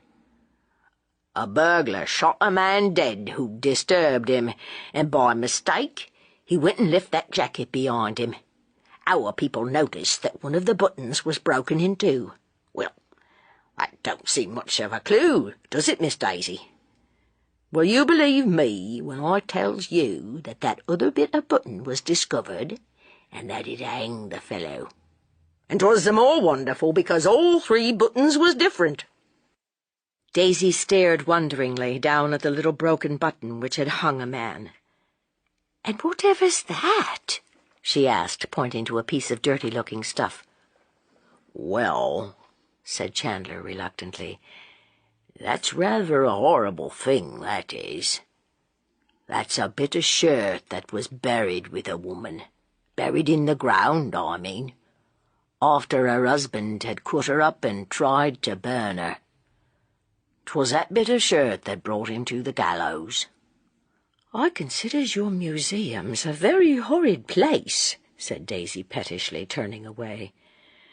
She longed to be out in the passage again, away from this brightly lighted, cheerful-looking, sinister room. But her father was now absorbed in the case containing various types of infernal machines. "Beautiful little works of art, some of them are," said his guide eagerly, and Bunting could not but agree. "Come along, do, Father," said Daisy quickly. "I've seen about enough now.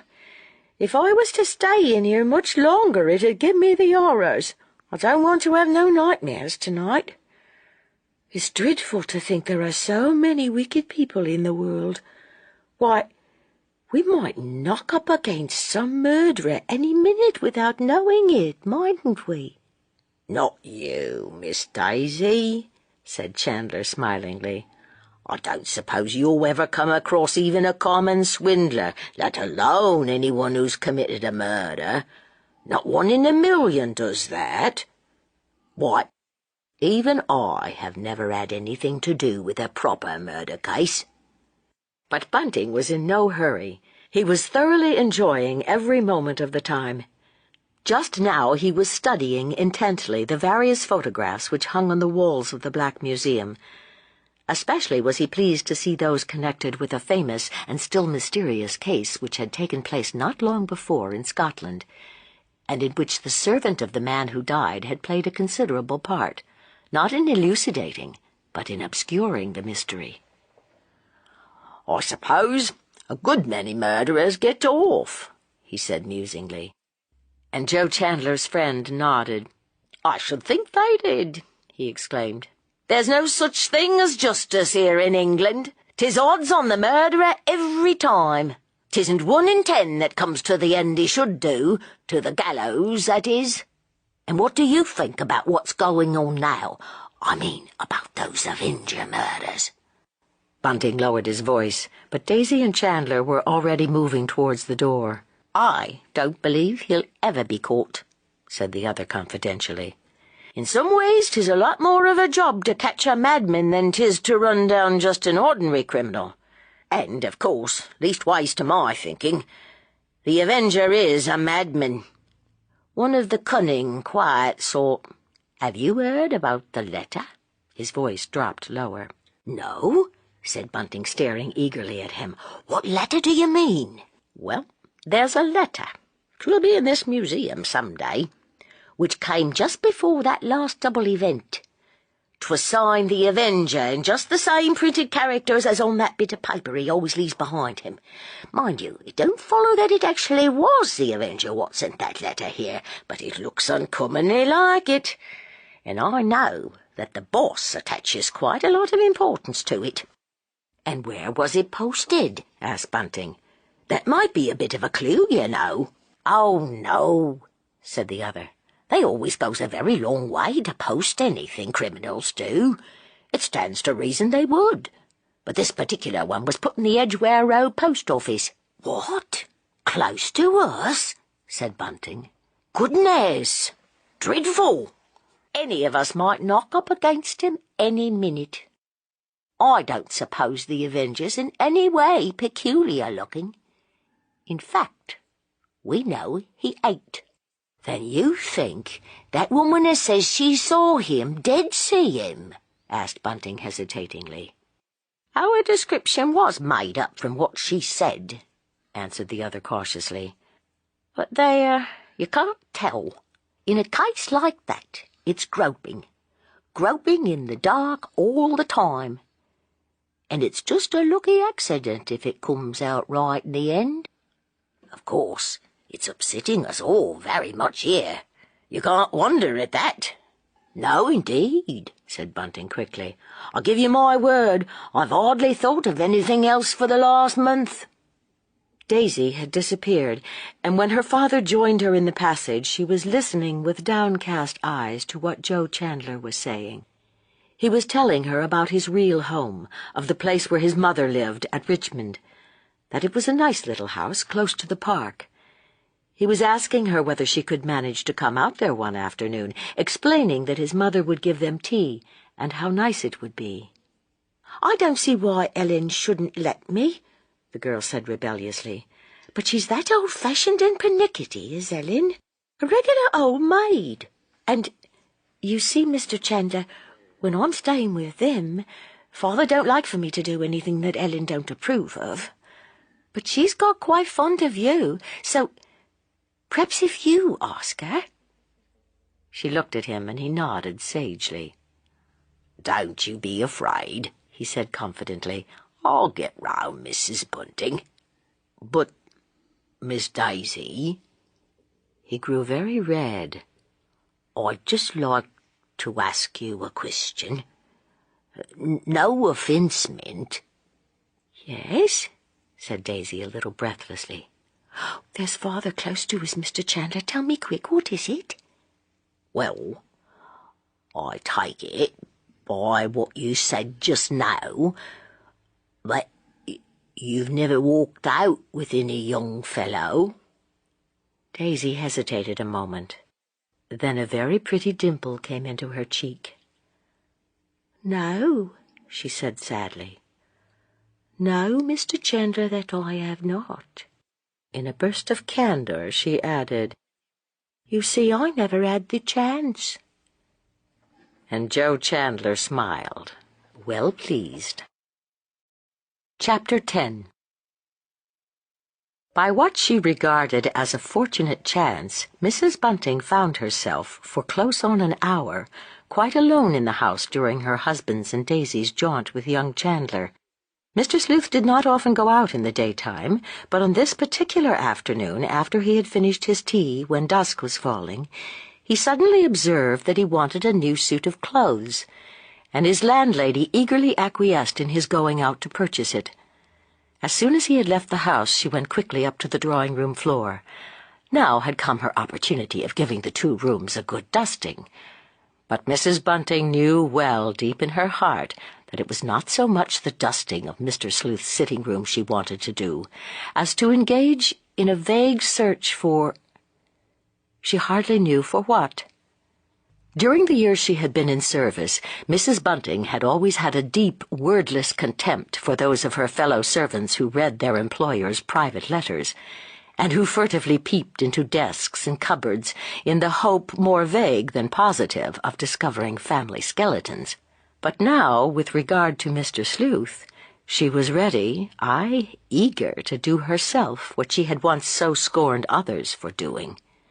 Beginning with the bedroom, she started on a methodical search. He was a very tidy gentleman, was the lodger, and his few things, undergarments and so on, were in apple-pie order. She had early undertaken, much to his satisfaction, to do the very little bit of washing he required done with her own and Bunting's. Luckily he wore soft shirts. At one time Mrs. Bunting had always had a woman in to help her with this tiresome weekly job, but lately she had grown quite clever at it herself. The only things she had to send out were Bunting's shirts. Everything else she managed to do herself. From the chest of drawers, she now turned her attention to the dressing table.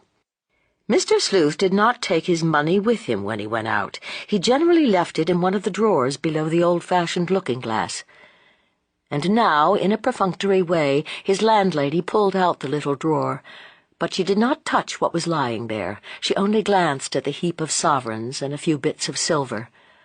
The lodger had taken just enough money with him to buy the clothes he required.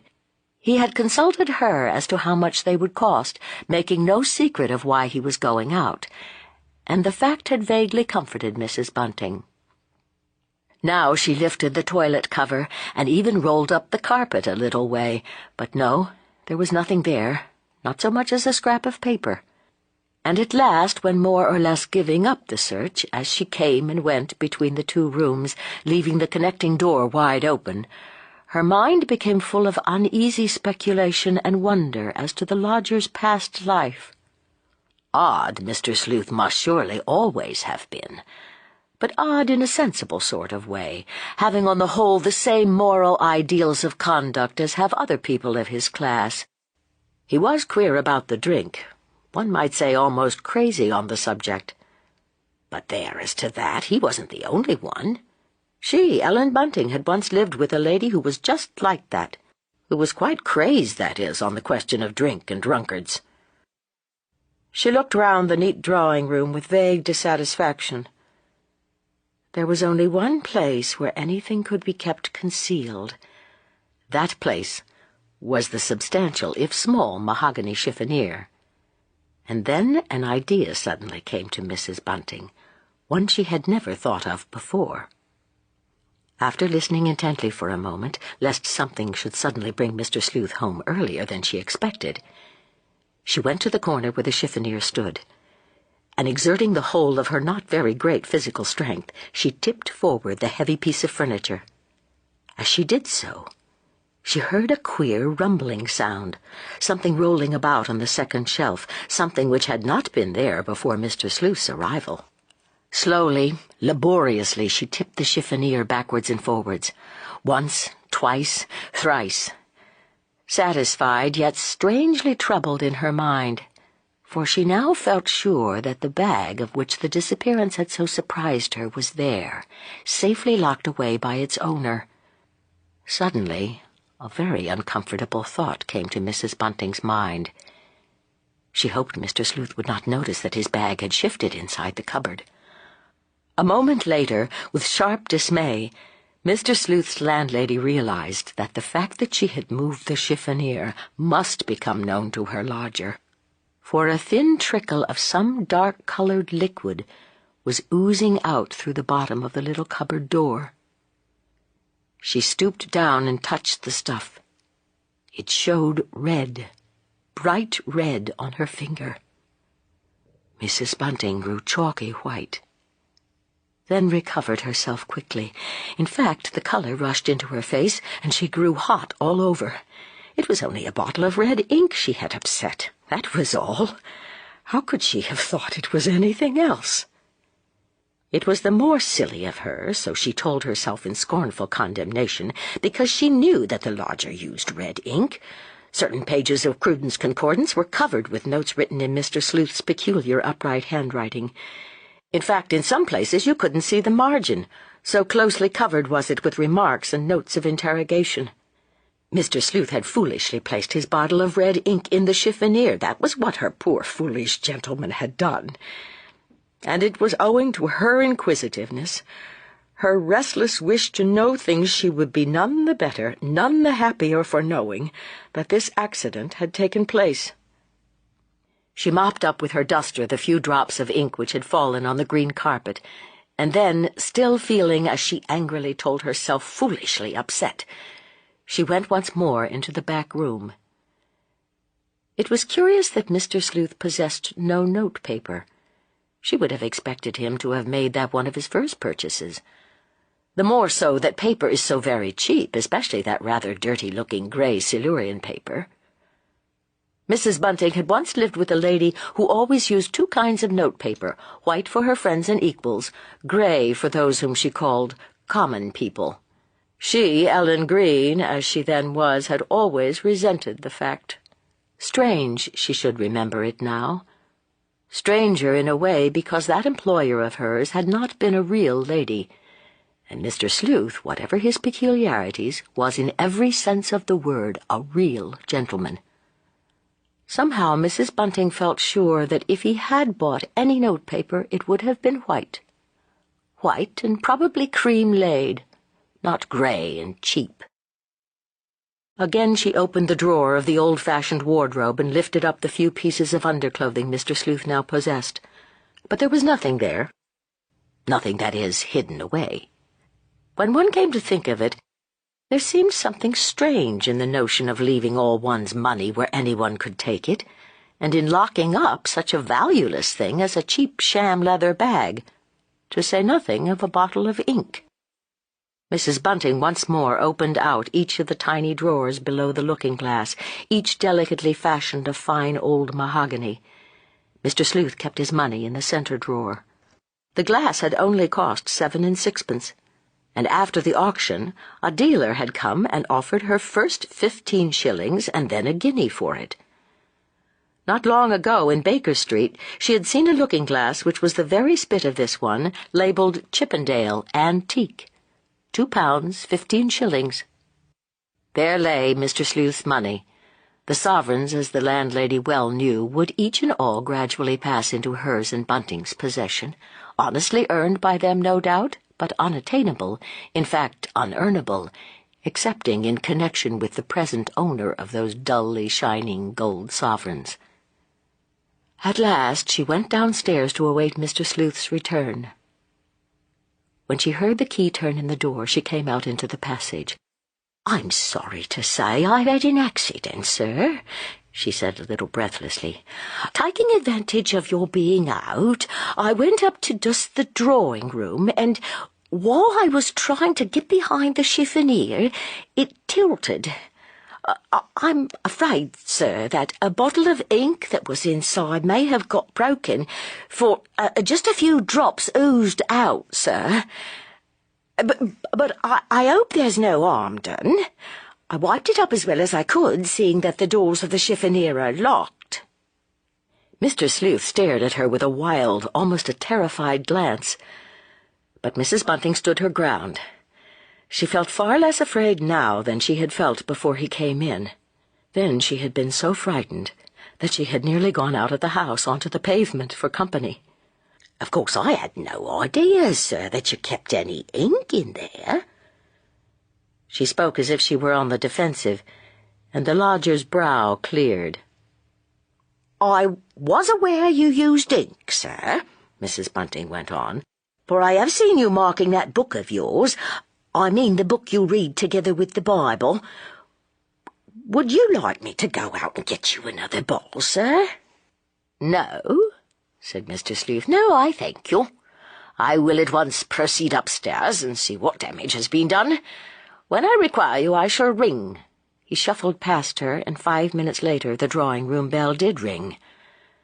At once, from the door, Mrs. Bunting saw that the chiffonier was wide open, and that the shelves were empty, save for the bottle of red ink which had turned over, and now lay in a red pool of its own making on the lower shelf. "I'm afraid it will have stained the wood, Mrs. Bunting. Perhaps I was ill-advised to keep my ink in there." "Oh, no, sir, that doesn't matter at all. Only a drop or two fell out onto the carpet, and they don't show, as you see, sir, for it's a dark corner. Shall I take the bottle away? I may as well." Mr. Sleuth hesitated. "No," he said after a long pause. "I think not, Mrs. Bunting. For the very little I require it, the ink remaining in the bottle will do quite well, especially if I add a little water, or, better still, a little tea to what already remains in the bottle. I only require it to mark up passages which happen to be of peculiar interest in my concordance. A work, Mrs. Bunting, which I should have taken great pleasure in compiling myself had not this gentleman called Cruden been before." Not only Bunting, but Daisy also thought Ellen far pleasanter in her manner than usual that evening. She listened to all they had to say about their interesting visit to the Black Museum, and did not snub either of them. No, not even when Bunting told of the dreadful, haunting, silly-looking death masks taken from the hanged. But a few minutes after that, when her husband suddenly asked her a question, Mrs. Bunting answered at random. It was clear she had not heard the last few words he had been saying. "A penny for your thoughts," he said jocularly. But she shook her head. Daisy slipped out of the room, and 5 minutes later came back dressed up in a blue and white check silk gown. "My," said her father, "you do look fine, Daisy. I've never seen you wearing that before." "And a rare figure of fun she looks in it," observed Mrs. Bunting sarcastically. And then, "I suppose this dressing up means that you're expecting someone. I should have thought both of you must have seen enough of young Chandler for one day. I wonder when that young chap does his work that I do. He never seems too busy to come and waste an hour or two here." But that was the only nasty thing Ellen said all that evening, and even Daisy noticed that her stepmother seemed dazed and unlike herself. She went about her cooking and the various little things she had to do even more silently than was her wont. Yet under that still, almost sullen manner, how fierce was the storm of dread, of somber anguish, and yes, of sick suspense, which shook her soul, and which so far affected her poor ailing body that often she felt as if she could not force herself to accomplish her simple round of daily work. After they had finished supper, Bunting went out and bought a penny evening paper. But as he came in, he announced with a rather rueful smile that he had read so much of that nasty little print this last week or two that his eyes hurt him. "Let me read aloud a bit to you, Father," said Daisy eagerly, and he handed her the paper. Scarcely had Daisy opened her lips when a loud ring and a knock echoed through the house. Chapter 11. It was only Joe. Somehow even Bunting called him Joe now, and no longer Chandler, as he had mostly used to do. Mrs. Bunting had opened the front door only a very little way. She wasn't going to have any strangers pushing in past her. To her sharpened, suffering senses, her house had become a citadel which must be defended, Aye, even if the besiegers were a mighty horde with right on their side. And she was always expecting that first single spy who would herald the battalion against whom her only weapon would be her woman's wit and cunning. But when she saw who stood there smiling at her, the muscles of her face relaxed, and it lost the tense, anxious, almost agonized look it assumed the moment she turned her back on her husband and stepdaughter. "Why, Joe!" she whispered, for she had left the door open behind her, and Daisy had already begun to read aloud, as her father had bidden her. "Come in, do. It's fairly cold tonight." A glance at his face had shown her that there was no fresh news. Joe Chandler walked in, past her, into the little hall. Cold? Well, he didn't feel cold, for he had walked quickly to be the sooner where he was now.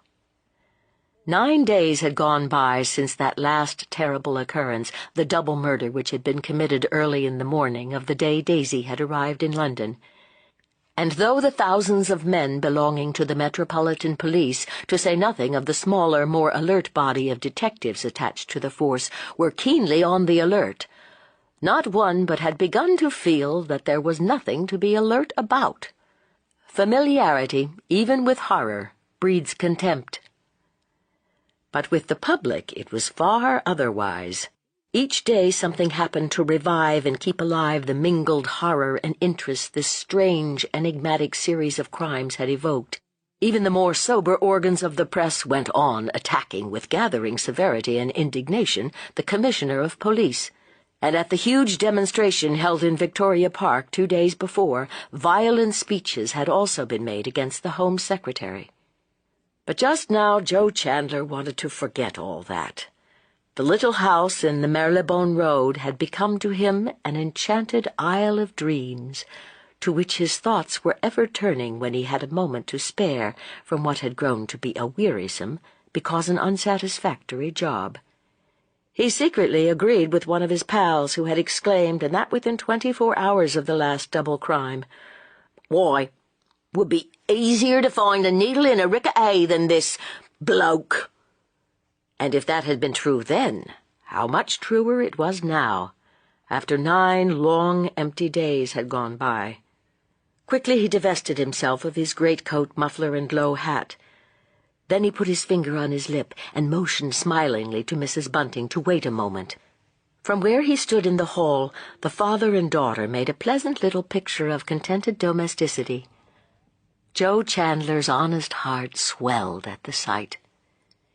Daisy, wearing the blue and white check silk dress about which her stepmother and she had had words, sat on a low stool on the left side of the fire, while Bunting, leaning back in his own comfortable armchair, was listening, his hand to his ear, in an attitude, as it was the first time she had caught him doing it, the fact brought a pang to Mrs. Bunting, which showed that age was beginning to creep over the listener. One of Daisy's duties as companion to her great-aunt was that of reading the newspaper aloud, and she prided herself on her accomplishment. Just as Joe had put his finger on his lip, Daisy had been asking, "Shall I read this, father?" And Bunting had answered quickly, "Aye, do, my dear." He was absorbed in what he was hearing, and on seeing Joe at the door he had only just nodded his head. The young man was becoming so frequent a visitor as to be almost one of themselves. Daisy read out, "The Avenger, and then she stopped short, for the next word puzzled her greatly. Bravely, however, she went on, "A theory." "Go in, do," whispered Mrs. Bunting to her visitor. "Why should we stay out here in the cold? It's ridiculous." "I don't want to interrupt Miss Daisy," whispered Chandler back, rather hoarsely. "Well, you'll hear it all the better in the room. Don't think she'll stop because of you, bless you. There's nothing shy about our Daisy." The young man resented the tart, short tone. "Poor little girl," he said to himself tenderly. "That's what it is, having a stepmother instead of a proper mother." But he obeyed Mrs. Bunting, and then he was pleased that he had done so, for Daisy looked up and a bright blush came over her pretty face. Joe begs you won't stop yet a while. Go on with your reading," commanded Mrs. Bunting quickly. "Now, Joe, you can go and sit over there, close to Daisy, and then you won't miss a word." There was a sarcastic inflection in her voice. Even Chandler noticed that. But he obeyed her with alacrity, and crossing the room he went and sat on a chair just behind Daisy. From there he could note with reverent delight the charming way her fair hair grew upwards from the nape of her slender neck. "The Avenger, a theory," began Daisy again, clearing her throat. "Dear Sir, I have a suggestion to put forward for which I think there is a great deal to be said. It seems to me very probable that the Avenger, to give him the name by which he apparently wishes to be known, comprises in his own person the peculiarities of Jekyll and Hyde, Mr. Louis Stevenson's now famous hero. The culprit, according to my point of view, is a quiet, pleasant-looking gentleman who lives somewhere in the West End of London. He has, however, a tragedy in his past life. He is the husband of a dipsomaniac wife.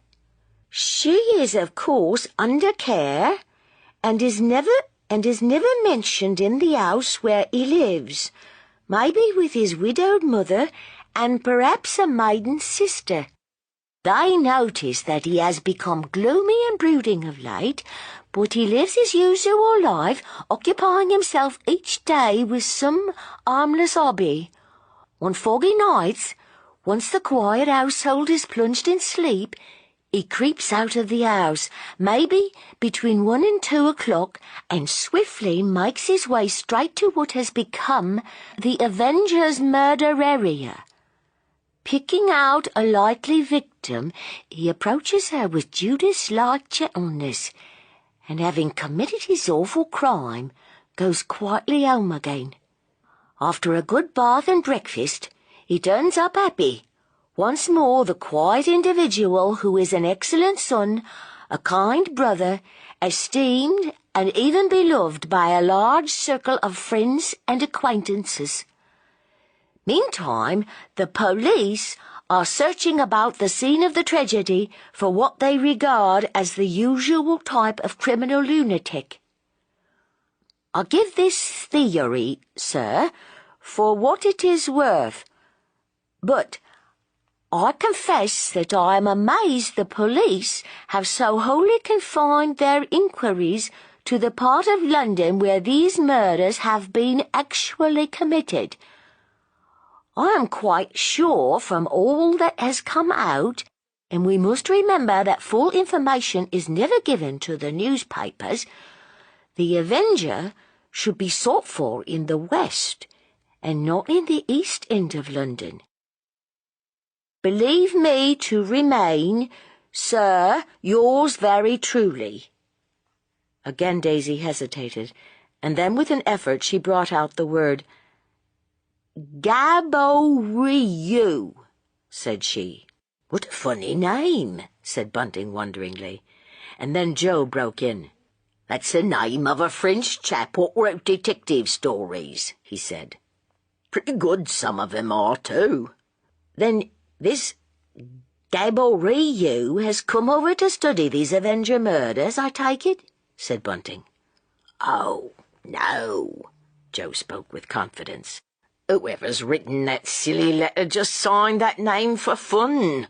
"It is a silly letter," Mrs. Bunting had broken in resentfully. "I wonder a respectable paper prints such rubbish." "Fancy if the Avenger did turn out to be a gentleman!" cried Daisy in an awestruck voice. "There'd be a how-to-do." "There may be something in the notion," said her father thoughtfully. "After all, the monster must be somewhere. This very minute he must be somewhere a-hiding of himself." "Of course he's somewhere," said Mrs. Bunting scornfully. She had just heard Mr. Sleuth moving overhead. 'Twould soon be time for the lodger's supper. She hurried on. "But what I do say is that he has nothing to do with the West End. Why, they say it's a sailor from the docks. It's a good bit more likely, I take it. But there, I'm fair sick of the whole subject. We talk of nothing else in this house. The Avenger this, the Avenger that. I expect Joe has something to tell us new tonight," said Bunting cheerfully. "Well, Joe, is there anything new?" "I say, Father, just listen to this," Daisy broke in excitedly. She read out, "Bloodhounds to be seriously considered." "Bloodhounds?" repeated Mrs. Bunting, and there was terror in her tone. "Why bloodhounds? That do seem to me a most horrible idea." Bunting looked across at her, mildly astonished. "Why, 'twould be a very good idea, if 'twas possible to have bloodhounds in a town. But there, how can that be done in London, full of butchers' shops, to say nothing of slaughter-yards and other places of that sort?"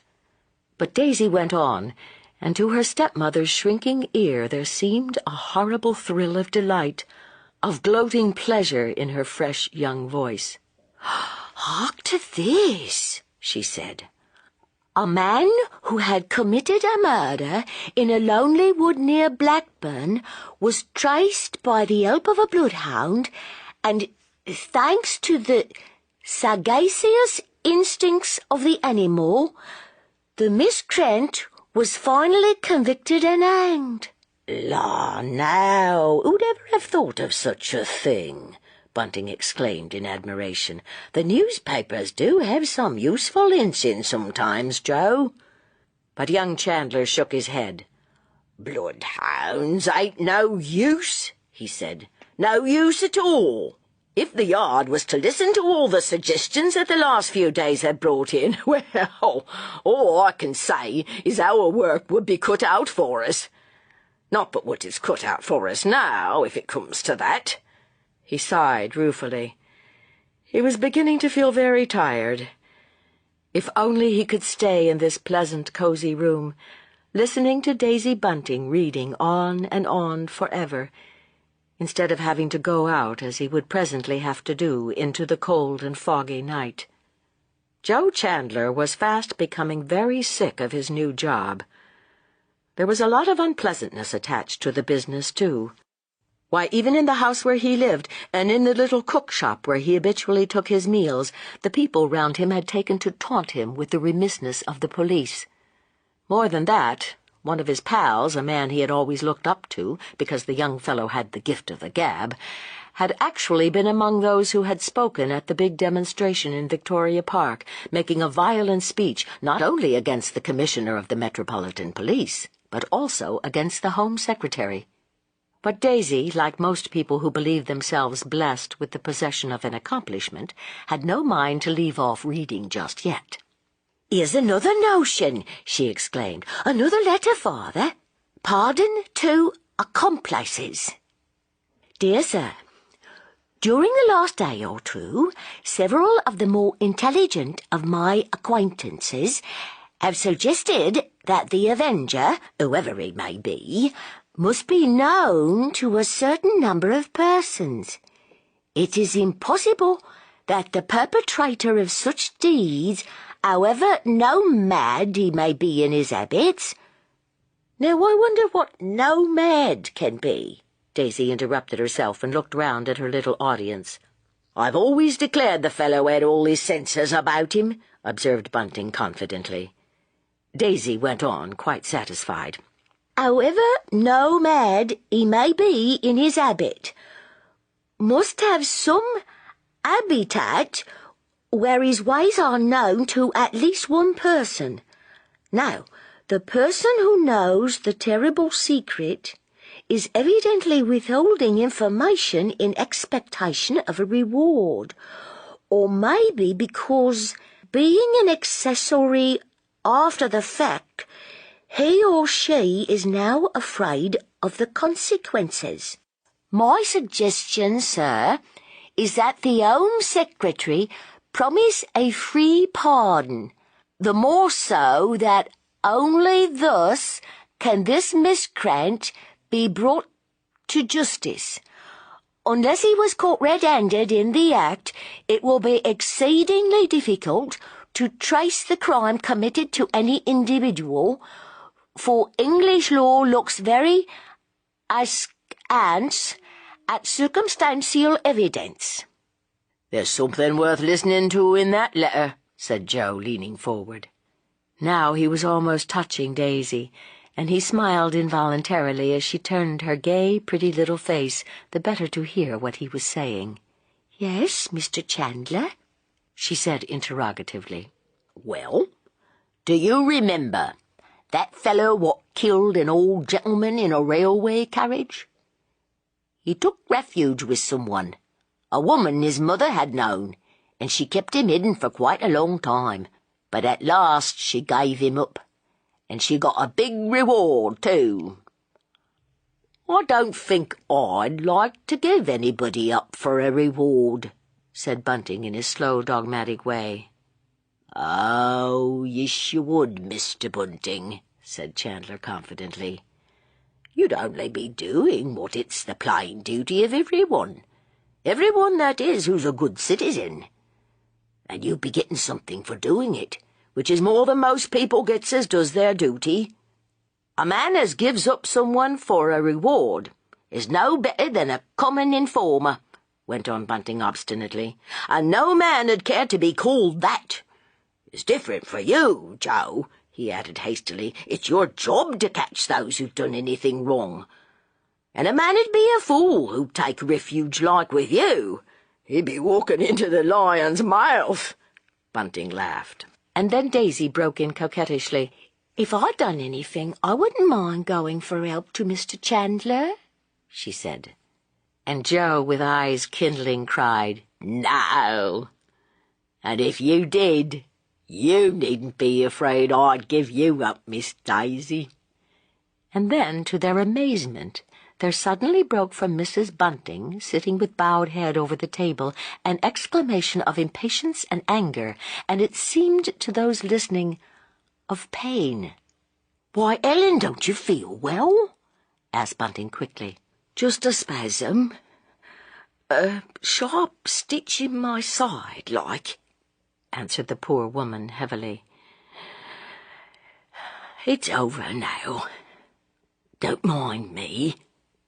"But I don't believe, no, that I don't, that there's anybody in the world who knows who the Avenger is," went on Chandler quickly.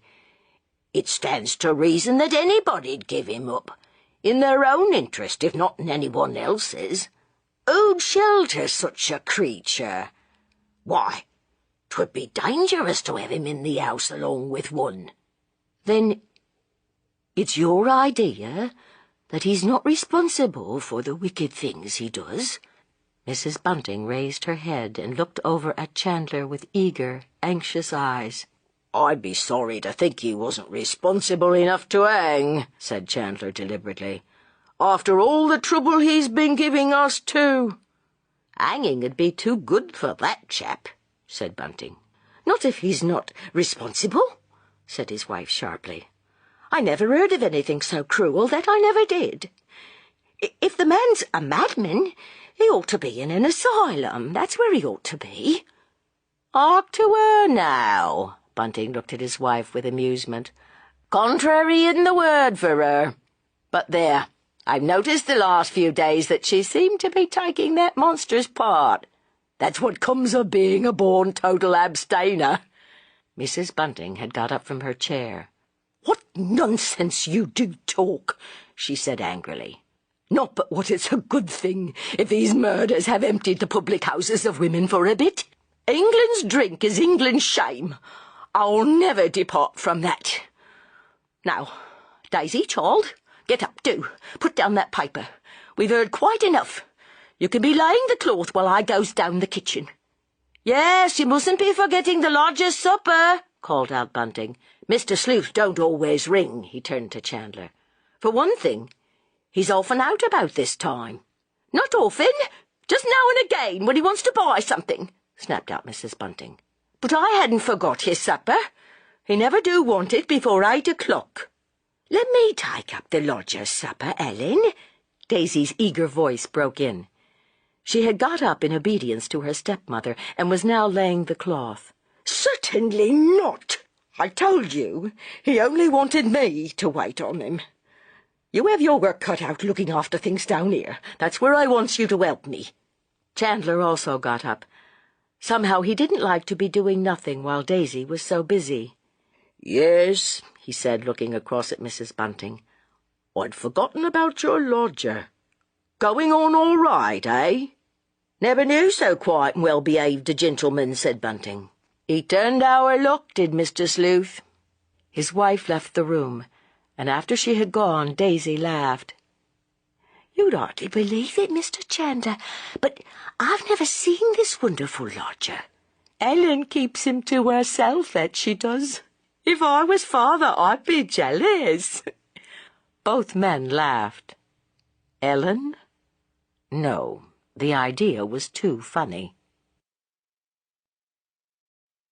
Chapter 12. "All I can say is, I think Daisy ought to go. One can't always do just what one wants to do, not in this world, at any rate." Mrs. Bunting did not seem to be addressing anyone in particular, though both her husband and her stepdaughter were in the room. She was standing by the table, staring straight before her, and as she spoke she avoided looking at either Bunting or Daisy. There was in her voice a tone of cross-decision, of thin finality, with which they were both acquainted, and to which each listener knew the other would have to bow. There was silence for a moment. Then Daisy broke out passionately. "I don't see why I should go if I don't want to," she cried. "You'll allow I've been useful to you, Ellen. 'Tisn't even as if you was quite well." "I am quite well.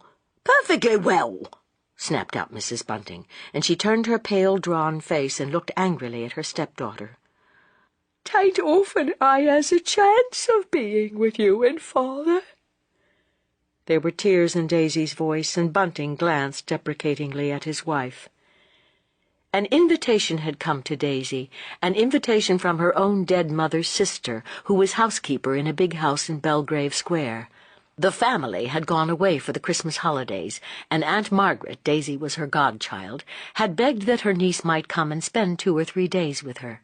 But the girl had already had more than one taste of what life was like in the great, gloomy basement of 100 Belgrave Square.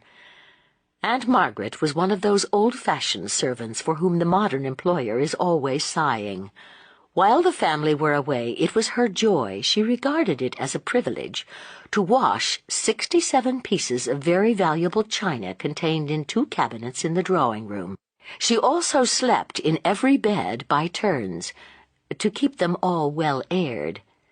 These were the 2 duties with which she intended her young niece to assist her, and Daisy's soul sickened at the prospect. But the matter had to be settled at once. The letter had come an hour ago, containing a stamped telegraph form, and Aunt Margaret was not one to be trifled with. Since breakfast, the 3 had talked of nothing else, and from the very first Mrs. Bunting had said that Daisy ought to go, that there was no doubt about it, that it did not admit a discussion. But discuss it they all did, and for once Bunting stood up to his wife. But that, as was natural, only made his Ellen harder and more set on her own view. "What the child says is true," he observed. "It isn't as if you was quite well. You've been took bad twice in the last few days. You can't deny of it, Ellen. Why shouldn't I just take a bus and go over and see Margaret? I'd tell her just how it is. She'd understand, bless you." "I won't have you doing nothing of the sort," cried Mrs. Bunting, speaking almost as passionately as her stepdaughter had done. "Haven't I a right to be ill? Haven't I a right to be took bad, aye, and to feel all right again, same as other people?" Daisy turned round and clasped her hands. "Oh, Ellen," she cried, "do say that you can't spare me. I don't want to go across to that horrid old dungeon of a place." "Do as you like," said Mrs. Bunting sullenly. "I'm fair tired of you both. There'll come a day, Daisy, when you'll know, like me, that money is the main thing that matters in this world. And when your Aunt Margaret's left her savings to somebody else just because you wouldn't spend a few days with her this Christmas, then you'll know what it's like to go without. You'll know what a fool you were, and that nothing can't alter it any more." And then, with victory actually in her grasp, poor Daisy saw it snatched from her. "Ellen is right," Bunting said heavily. "Money does matter, a terrible deal. Though I never thought to hear Ellen say 'twas the only thing that mattered. But 'twould be foolish, very, very foolish, my girl, to offend your Aunt Margaret. It'll only be 2 days, after all. 2 days isn't a very long time." But Daisy did not hear her father's last words. She had already rushed from the room and gone down to the kitchen to hide her childish tears of disappointment. The childish tears which came because she was beginning to be a woman, with a woman's natural instinct for building her own human nest. Aunt Margaret was not one to tolerate the comings of any strange young man, and she had a peculiar dislike to the police. "Who'd ever have thought she'd have minded as much as that?" Bunting looked across at Ellen deprecatingly. Already his heart was misgiving him. "It's plain enough why she's become so fond of us all of a sudden," said Mrs. Bunting sarcastically. And as her husband stared at her uncomprehendingly, she added in a tantalizing tone, "As plain as the nose on your face, my man." "What do you mean?" he said. "I dare say I'm a bit slow, Ellen, but I really don't know what you be at. Don't you remember telling me before Daisy came here that Joe Chandler had become sweet on her last summer? I thought it only foolishness then, but I've come round to your view, that's all." Bunting nodded his head slowly. Yes, Joe had got into the way of coming very often, and there had been the expedition to that gruesome Scotland Yard museum. But somehow he, Bunting, had been so interested in the Avenger murders that he hadn't thought of Joe in any other connection. Not this time, at any rate. "And do you think Daisy likes him?" There was an unwonted tone of excitement, of tenderness in Bunting's voice. His wife looked over at him, and a thin smile, not an unkindly smile by any means, lit up her pale face. "I've never been one to prophesy," she answered deliberately. "But this I don't mind telling you, Bunting. Daisy'll have plenty of time to get tired of Joe Chandler before they two are dead. Mark my words." "Well, she might do worse," said Bunting ruminatingly. "He's as steady as God makes 'em, and he's already earning 32 shillings a week. But I wonder how old Aunt'd like the notion. I don't see her parting with Daisy before she must. I wouldn't let no old aunt interfere with me about such a thing as that," cried Mrs. Bunting. "No, not for millions of gold." And Bunting looked at her in silent wonder. Ellen was singing a very different tune now to what she'd sung a few minutes ago, when she was so keen about the girl going to Belgrave Square. "If she still seems upset while she's having her dinner," said his wife suddenly, "well, you just wait till I've gone out for something, and then you just say to her, 'Absence makes the heart grow fonder.' Just that, and nothing more. She'll take it from you, and I shouldn't be surprised if it comforted her quite a lot. For the matter of that, there's no reason why Joe Chandler shouldn't go over and see her there," said Bunting hesitatingly. "Oh, yes, there is," said Mrs. Bunting, smiling shrewdly. "Plenty of reason. Daisy'd be a very foolish girl if she allows her aunt to know any of her secrets. I've only seen that woman once, but I know exactly the sort Margaret is. She's just waiting for old aunt to drop off, and then she'll want to have Daisy herself to wait on her like. She'd turn quite nasty if she thought there was a young fellow what stood in her way." She glanced at the clock, the pretty little 8-day clock which had been a wedding present from a kind friend of her last mistress. It had mysteriously disappeared during their time of trouble, and had as mysteriously reappeared 3 or 4 days after Mr. Sleuth's arrival. "I've time to go out with that telegram," she said briskly. Somehow she felt better, different to what she had done the last few days. "And then it'll be done. It's no good having more words about it. And I expect we should have plenty more words if I wait till the child comes upstairs again." She did not speak unkindly, and Bunting looked at her rather wonderingly. Ellen very seldom spoke of Daisy as the child. In fact, he could only remember her having done so once before, and that was a long time ago. They had been talking over their future life together, and she had said very solemnly, "Bunting, I promise I will do my duty, as much as lies in my power, that is, by the child." But Ellen had not had much opportunity of doing her duty by Daisy. As not infrequently happens with the duties that we are willing to do, that particular duty had been taken over by someone else who had no mind to let it go. "What shall I do if Mr. Sleuth rings?" asked Bunting rather nervously. It was the first time since the lodger had come to them that Ellen had offered to go out in the morning. She hesitated. In her anxiety to have the matter of Daisy settled, she had forgotten Mr. Sleuth. Strange that she should have done so. Strange, and to herself very comfortable and pleasant. "Oh, well, you can just go up and knock at the door and say I'll be back in a few minutes, that I had to go out with a message. He's quite a reasonable gentleman." She went into the back room to put on her bonnet and thick jacket, for it was very cold, getting colder every minute. As she stood buttoning her gloves, she wouldn't have gone out untidy for the world. Bunting suddenly came across to her. "Give us a kiss, old girl," he said. And his wife turned up her face. "Well, one'd think it was catching," she said, but there was a lilt in her voice. "So it is," Bunting briefly answered. "Didn't that old cook get married just after us? She'd never have thought of it if it hadn't been for you." But once she was out, walking along the damp, uneven pavement, Mr. Sleuth revenged himself for his landlady's temporary forgetfulness.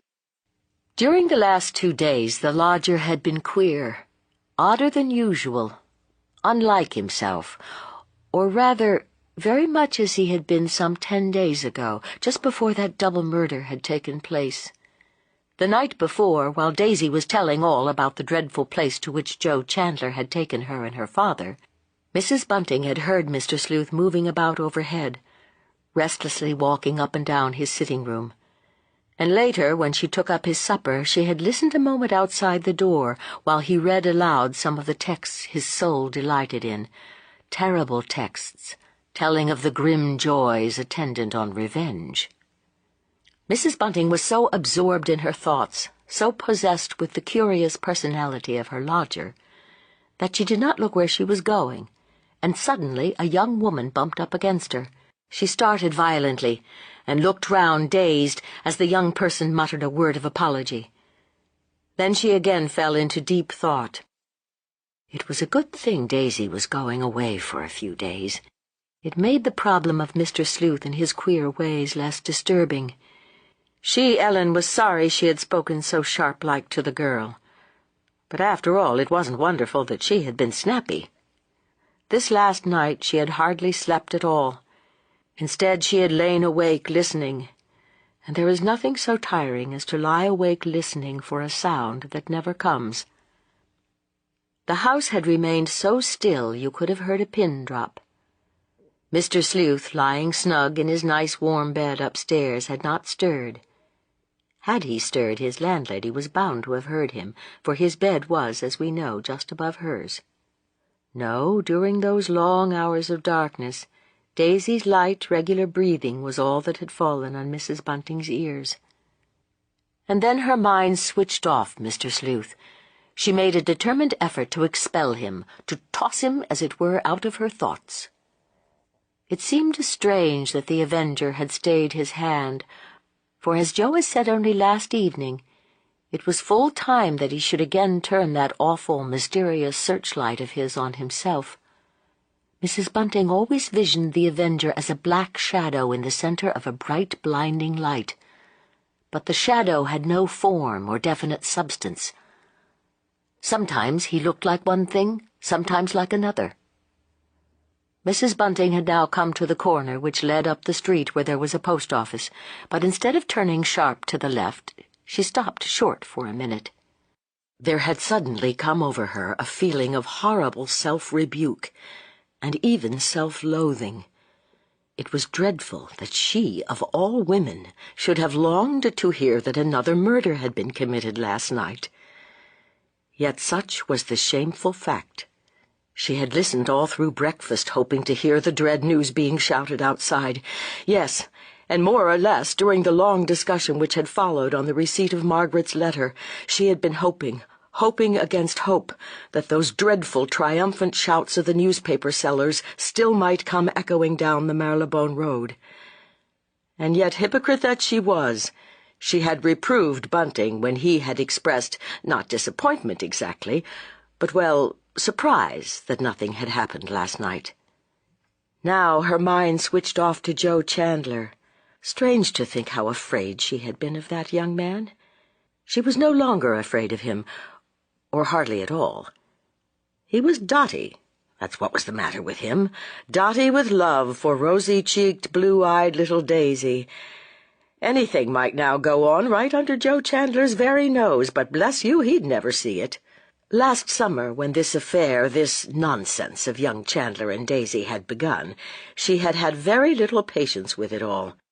In fact, the memory of the way Joe had gone on then, the tiresome way he would be always dropping in, had been one reason, though not the most important reason of all, why she had felt so terribly put about at the idea of the girl coming again. But now, well, now she had become quite tolerant, quite kindly, at any rate as far as Joe Chandler was concerned. She wondered why. Still, 'twouldn't do Joe a bit of harm not to see the girl for a couple of days. In fact, 'twould be a very good thing, for then he'd think of Daisy, think of her to the exclusion of all else. Absence does make the heart grow fonder, at first, at any rate. Mrs. Bunting was well aware of that. During the long course of hers and Bunting's mild courting, they'd been separated for about 3 months, and it was that 3 months which had made up her mind for her. She had got so used to Bunting that she couldn't do without him, and she had felt, oddest fact of all, acutely, miserably jealous. But she hadn't let him know that, no fear. Of course, Joe mustn't neglect his job, that would never do. But what a good thing it was, after all, that he wasn't like some of those detective chaps that are written about in stories. The sort of chaps that know everything, see everything, guess everything, even where there isn't anything to see or know or guess. Why, to take only one little fact, Joe Chandler had never shown the slightest curiosity about their lodger. Mrs. Bunting pulled herself together with a start and hurried quickly on.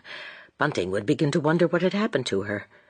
She went into the post office and handed the form to the young woman without a word. Margaret, a sensible woman who was accustomed to manage other people's affairs, had even written out the words, "Will be with you to tea, Daisy."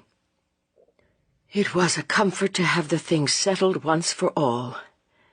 If anything horrible was going to happen in the next 2 or 3 days, it was just as well Daisy shouldn't be at home. Not that there was any real danger that anything would happen. Mrs. Bunting felt sure of that. By this time, she was out in the street again, and she began mentally counting up the number of murders the Avenger had committed. 9, or was it 10? Surely by now the Avenger must be avenged.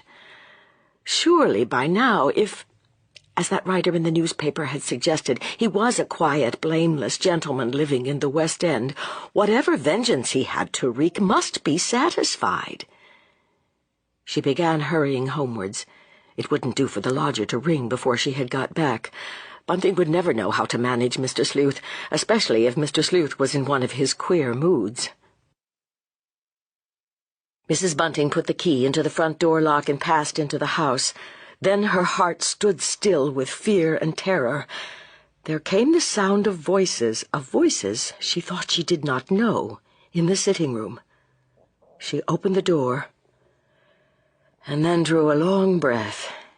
It was only Joe Chandler, Joe, Daisy, and Bunting talking together. They stopped rather guiltily as she came in, but not before she had heard Chandler utter the words, "That don't mean nothing. I'll just run out and send another saying you won't come, Miss Daisy." And then the strangest smile came over Mrs. Bunting's face. There had fallen on her ear the still distant but unmistakable shouts which betokened that something had happened last night, something which made it worthwhile for the newspaper sellers to come crying down the Marylebone Road.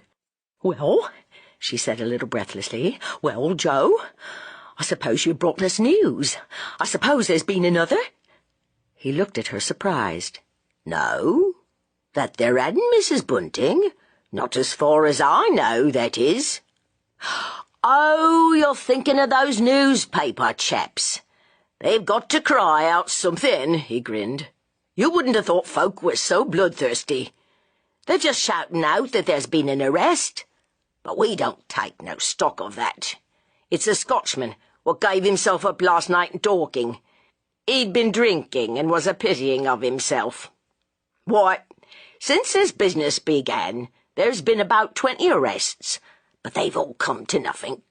"Why, Ellen, you looks quite sad, quite disappointed," said Bunting jokingly.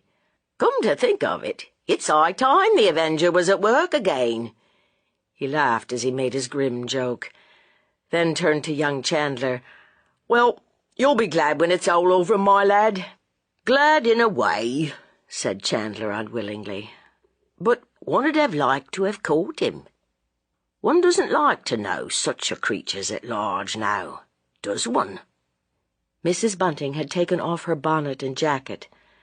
"I must just go and see about Mr. Sleuth's breakfast," she said in a weary, dispirited voice, and left them there. She felt disappointed and very, very depressed. As to the plot which had been hatching when she came in, that had no chance of success. Bunting would never dare let Daisy send out another telegram contradicting the first. Besides, Daisy's stepmother shrewdly suspected that by now the girl herself wouldn't care to do such a thing. Daisy had plenty of sense tucked away somewhere in her pretty little head. If it ever became her fate to live as a married woman in London, it would be best to stay on the right side of Aunt Margaret.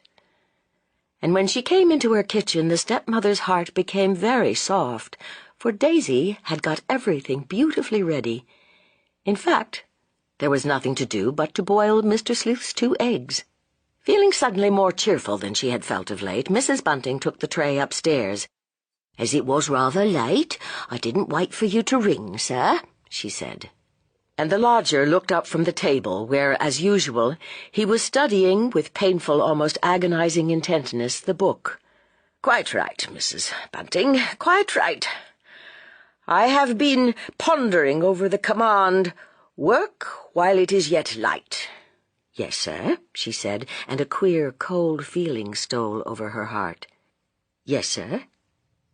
"The spirit is willing, but the flesh—" "The flesh is weak," said Mr. Sleuth with a heavy sigh. "You studies too hard and too long, that's what's ailing you, sir," said Mr. Sleuth's landlady suddenly. When Mrs. Bunting went down again, she found that a great deal had been settled in her absence. Among other things, that Joe Chandler was going to escort Miss Daisy across to Belgrave Square. He could carry Daisy's modest bag, and if they wanted to ride instead of walk, why, they could take the bus from Baker Street Station to Victoria. That would land them very near Belgrave Square. But Daisy seemed quite willing to walk. She hadn't had a walk, she declared, for a long, long time. And then she blushed rosy red, and even her stepmother had to admit to herself that Daisy was very nice-looking. Not at all the sort of girl who ought to be allowed to go about the London streets by herself. Chapter 13. Daisy's father and stepmother stood side by side at the front door, watching the girl and young Chandler walk off into the darkness. A yellow pall of fog had suddenly descended on London, and Joe had come a full half-hour before they expected him, explaining, rather lamely, that it was the fog which had brought him so soon. If we was to have waited much longer, perhaps 'twouldn't have been possible to walk a yard, he explained, and they had accepted silently his explanation. I hope it's quite safe sending her off like that. Bunting looked deprecatingly at his wife. She had already told him more than once that he was too fussy about Daisy, that about his daughter he was like an old hen with her last chicken. She's safer than she would be with you or me. She couldn't have a smarter young fella to look after her. It'll be awful thick at Hyde Park Corner, said Bunting. It's always worse there than anywhere else. If I was Joe, I'd have taken her by the Underground Railway to Victoria. That'd been the best way, considering the weather 'tis. They don't think anything of the weather, bless you, said his wife. They'll walk and walk as long as there's a glimmer left for 'em to steer by. Daisy's just been pining to have a walk with that young chap. I wonder you didn't notice how disappointed they both were when you were so set on going along with them to that horrid place. Do you really mean that, Ellen? Bunting looked upset. I understood Joe to say he liked my company. Oh, did you? said Mrs. Bunting dryly. I expect he liked it just about as much as we liked the company of that old cook who would go out with us when we was courting. It always was a wonder to me how the woman could force herself upon two people who didn't want her.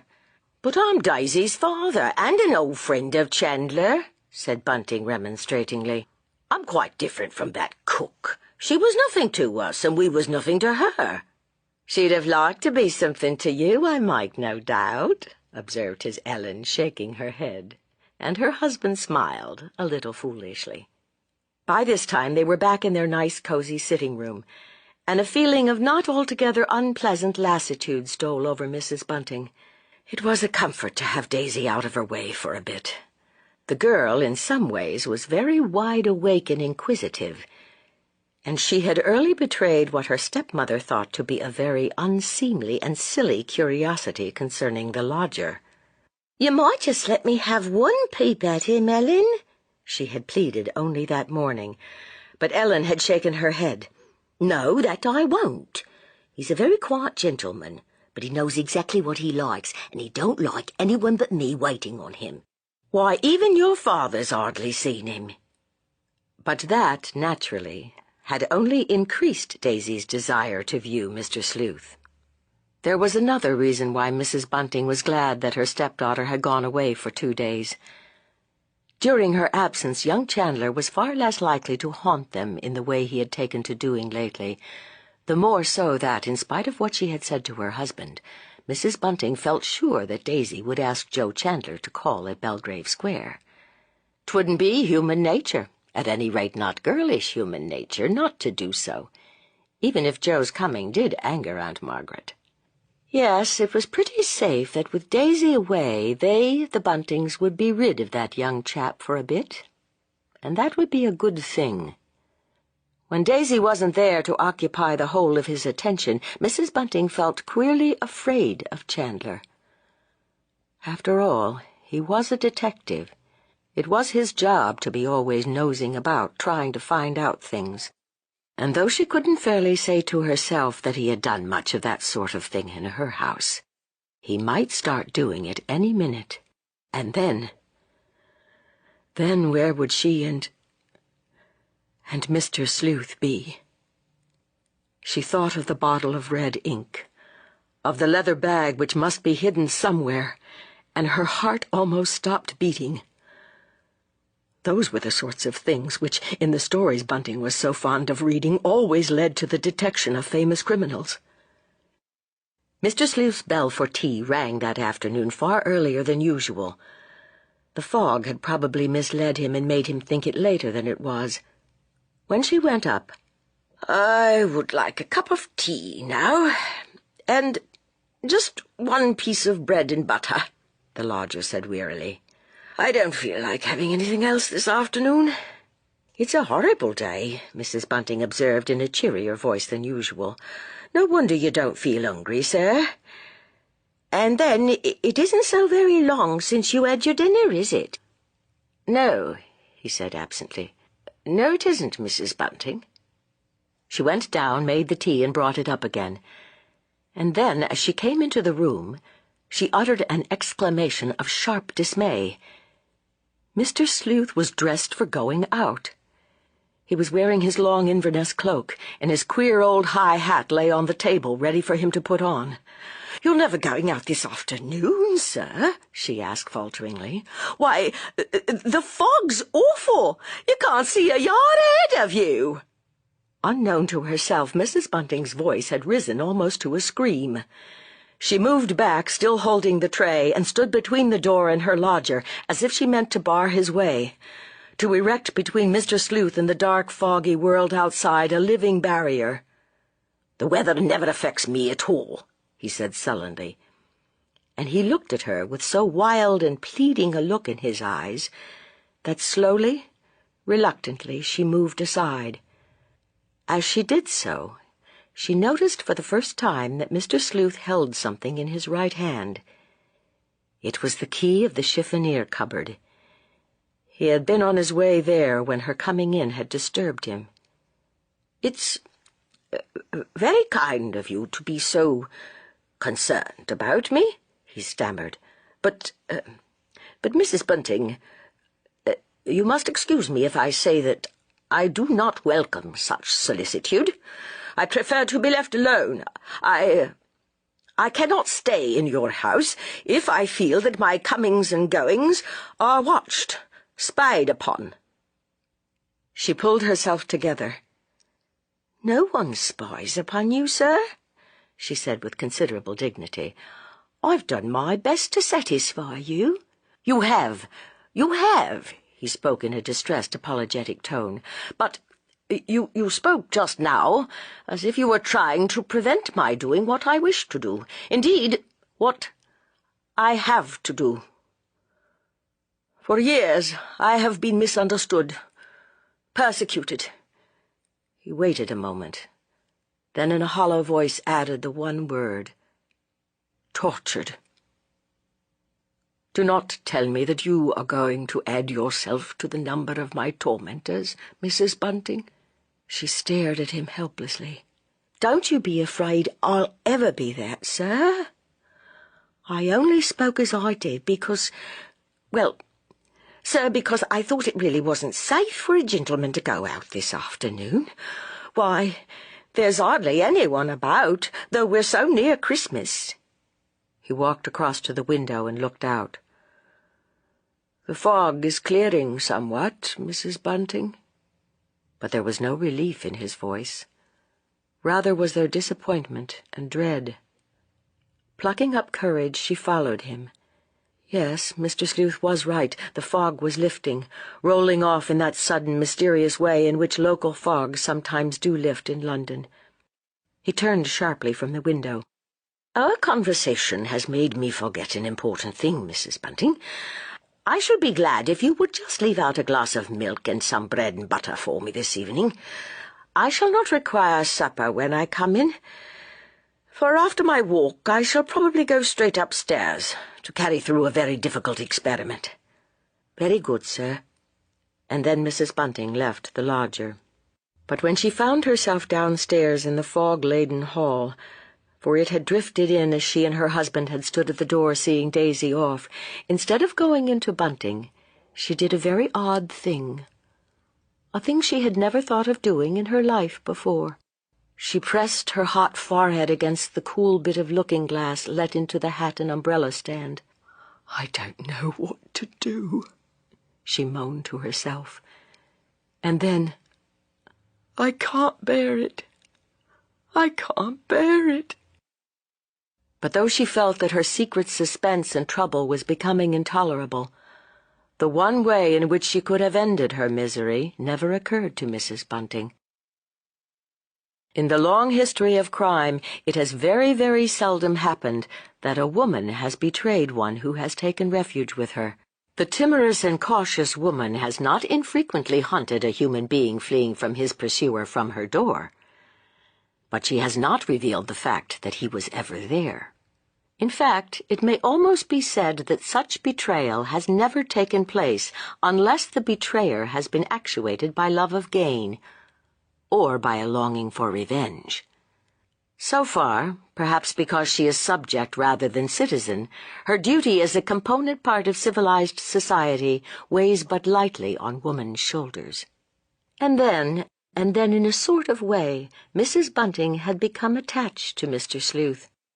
A wan smile would sometimes light up his sad face when he saw her come in with one of his meals, and when this happened, Mrs. Bunting felt pleased and vaguely touched.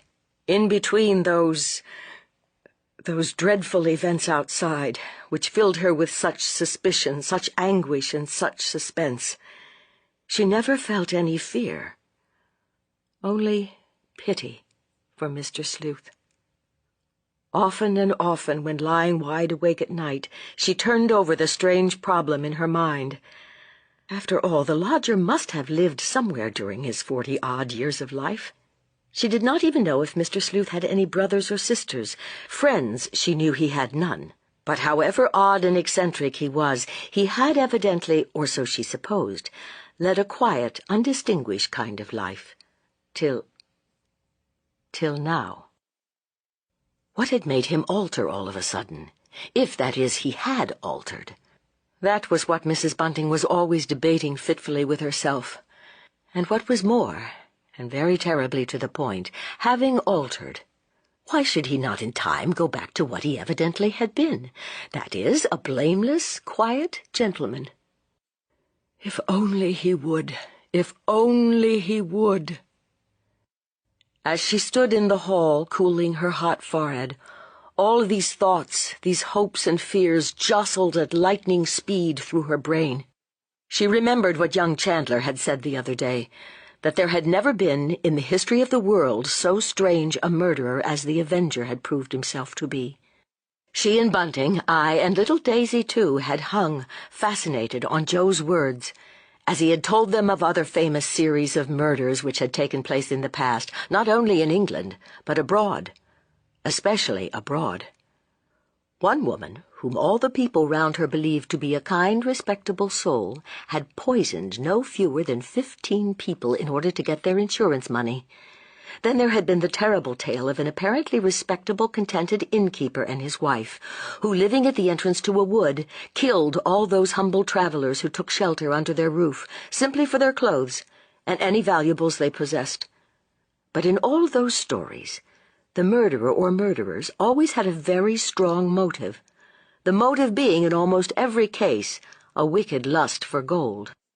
At last, after having passed her handkerchief over her forehead, she went into the room where Bunting was sitting smoking his pipe. "The fog's lifting a bit," she said in an ill-assured voice. "I hope that by this time Daisy and that Joe Chandler are right out of it." But the other shook his head silently. "No such luck," he said briefly. "You'll know what it's like in Hyde Park, Ellen. I expect 'twill soon be just as heavy here as 'twas half an hour ago." She wandered over to the window and pulled the curtain back. "Quite a lot of people have come out, anyway," she observed. "There's a fine Christmas show in the Edgware Road. I was thinking of asking if you wouldn't like to go along there with me." "No," she said dully. "I'm quite content to stay at home." She was listening for the sounds which would betoken that the lodger was coming downstairs. At last she heard the cautious, stuffless tread of his rubber-soled shoes shuffling along the hall. But Bunting only woke to the fact when the front door shut to. "That's never Mr. Sleuth going out?" He turned on his wife, startled. "Why, the poor gentleman had come to harm, that he will. One has to be wide awake on an evening like this. I hope he hasn't taken any of his money out with him." "'Tisn't the first time Mr. Sleuth's been out in a fog," said Mrs. Bunting somberly. Somehow she couldn't help uttering these over-true words, and then she turned, eager and half-frightened, to see how Bunting had taken what she said. But he looked quite placid, as if he had hardly heard her. "We don't get the good old fogs we used to get. Not what people used to call London particulars. I expect the lodger feels like Mrs. Crowley. I've often told you about her, Ellen." Mrs. Bunting nodded. Mrs. Crowley had been one of Bunting's ladies, one of those he had liked best, a cheerful, jolly lady, who used often to give her servants what she called a treat. It was seldom the kind of treat they would have chosen for themselves, but still they appreciated her kind thought. "Mrs. Crowley used to say," went on Bunting in his slow, dogmatic way, "that she never minded how bad the weather was in London, so long as it was London and not the country. Mr. Crowley, he liked the country best. But Mrs. Crowley always felt dull like there. Fog never kept her from going out, no, that it didn't. She wasn't a bit afraid. But—" He turned around and looked at his wife. "I am a bit surprised at Mr. Sleuth. I should have thought him a timid kind of gentleman." He waited a moment, and she felt forced to answer him. "I wouldn't exactly call him timid," she said in a low voice. "But he is very quiet, certainly. That's why he dislikes going out when there are a lot of people bustling about the streets. I don't suppose he'll be out long." She hoped with all her soul that Mr. Sleuth would be in very soon, that he would be daunted by the now increasing gloom. Somehow she did not feel she could sit still for very long. She got up and went over to the farthest window. The fog had lifted, certainly.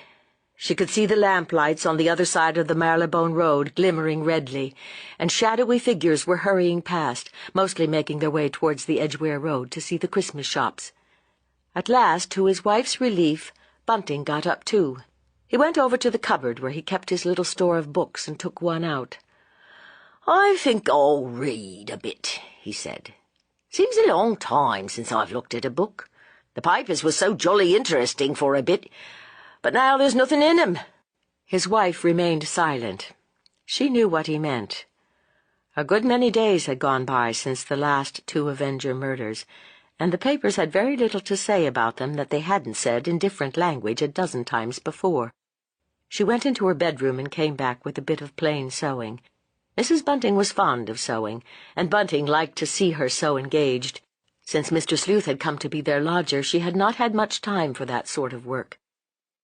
It was funny how quiet the house was without either Daisy or the lodger in it.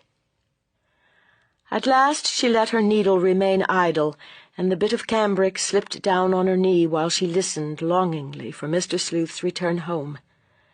And as the minutes sped by, she fell to wondering with a painful wonder if she would ever see her lodger again.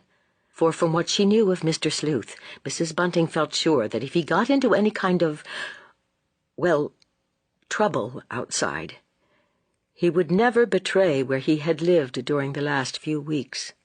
No, in such a case the lodger would disappear in as sudden a way as he had come, and Bunting would never suspect, would never know, until perhaps— God, what a horrible thought! A picture published in some newspaper might bring a certain dreadful fact to Bunting's knowledge. But if that happened, if that unthinkably awful thing came to pass, she made up her mind here and now never to say anything. She also would pretend to be amazed, shocked, unutterably horrified at the astounding revelation. Chapter 14. "There he is at last, and I'm glad of it, Ellen. 'Tain't a night you would wish a dog to be out in." Bunting's voice was full of relief, but he did not turn around and look at his wife as he spoke.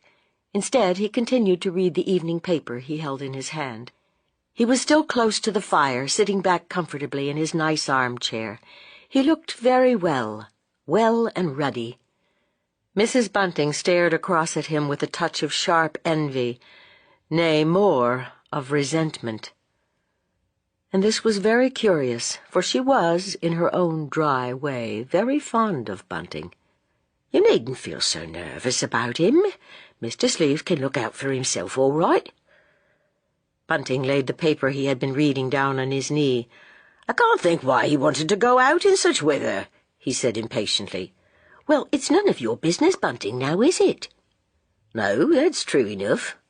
Still, 'twould be a very bad thing for us if anything happened to him. This lodger's the first bit of luck we've had for a terrible long time, Ellen." Mrs. Bunting moved a little impatiently in her high chair. She remained silent for a moment. What Bunting had said was too obvious to be worth answering. Also, she was listening, following in imagination her lodger's quick, singularly quiet progress.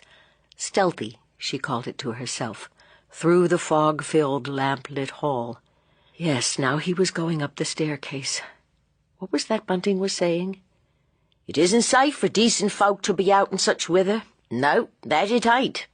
Not unless they have something to do that won't wait till tomorrow." The speaker was looking straight into his wife's narrow, colourless face. Bunting was an obstinate man and liked to prove himself right. "I've a good mind to speak to him about it, that I have. He ought to be told that it isn't safe, not for the sort of man he is, to be wandering about the streets at night. I read you out the accidents in Lloyd's. Shocking they were, and all brought about by the fog.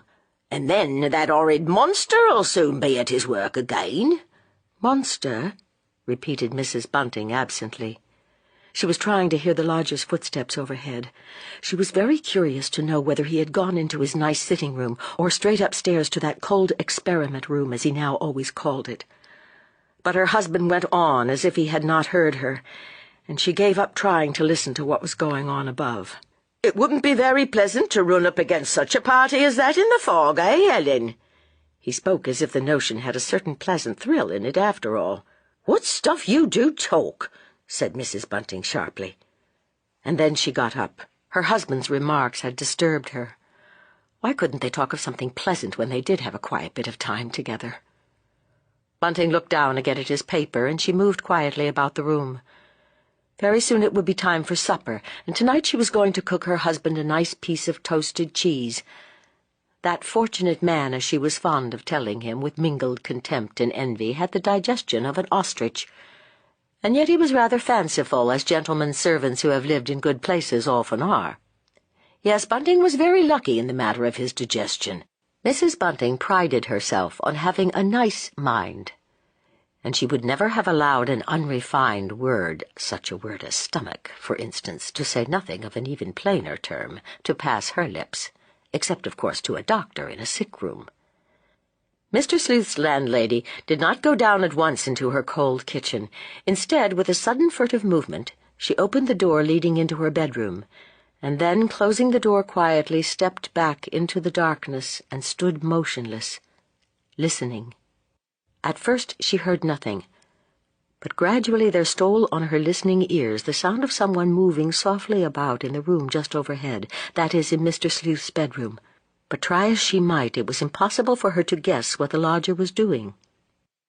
At last she heard him open the door leading out on the little landing. She could hear the stairs creaking. That meant, no doubt, that Mr. Sleuth would pass the rest of the evening in the cheerless room above. He hadn't spent any time up there for quite a long while. In fact, not for nearly 10 days. 'Twas odd he chose tonight, when it was so foggy, to carry out an experiment. She groped her way to a chair and sat down. She felt very tired, strangely tired, as if she had gone through some great physical exertion. Yes, it was true that Mr. Sleuth had brought her and Bunting luck. And it was wrong, very wrong of her ever to forget that. As she sat there, she also reminded herself, and not for the first time, what the lodger's departure would mean. It would almost certainly mean ruin. Just as his staying meant all sorts of good things, of which physical comfort was the least. If Mr. Sleuth stayed on with them, as he showed every intention of doing, it meant respectability. And above all, security. Mrs. Bunting thought of Mr. Sleuth's money. He never received a letter, and yet he must have some kind of income, so much was clear. She supposed he went and drew his money in sovereigns out of a bank as he required it. Her mind swung round, consciously, deliberately, away from Mr. Sleuth. The Avenger. What a strange name. Again she assured herself that there would come a time when the Avenger, whoever he was, must feel satiated. when he would feel himself to be, so to speak, avenged. To go back to Mr. Sleuth, it was lucky that the lodger seemed so pleased, not only with the rooms, but with his landlord and landlady. Indeed, there was no real reason why Mr. Sleuth should ever wish to leave such nice lodgings. Mrs. Bunting suddenly stood up. She made a strong effort and shook off her awful sense of apprehension and unease. Feeling for the handle of the door giving into the passage, she turned it, and then with light, firm steps, she went down into the kitchen. When they had first taken the house, the basement had been made by her care, if not into a pleasant, then at any rate into a very clean place. She had had it whitewashed, and against the still white walls the gas stove loomed up, a great square of black iron and bright steel. It was a large gas stove, the kind for which one pays 4 shillings a quarter rent to the gas company, and here in the kitchen there was no foolish shilling in the slot arrangement. Mrs. Bunting was too shrewd a woman to have anything to do with that kind of business. There was a proper gas meter, and she paid for what she consumed after she had consumed it.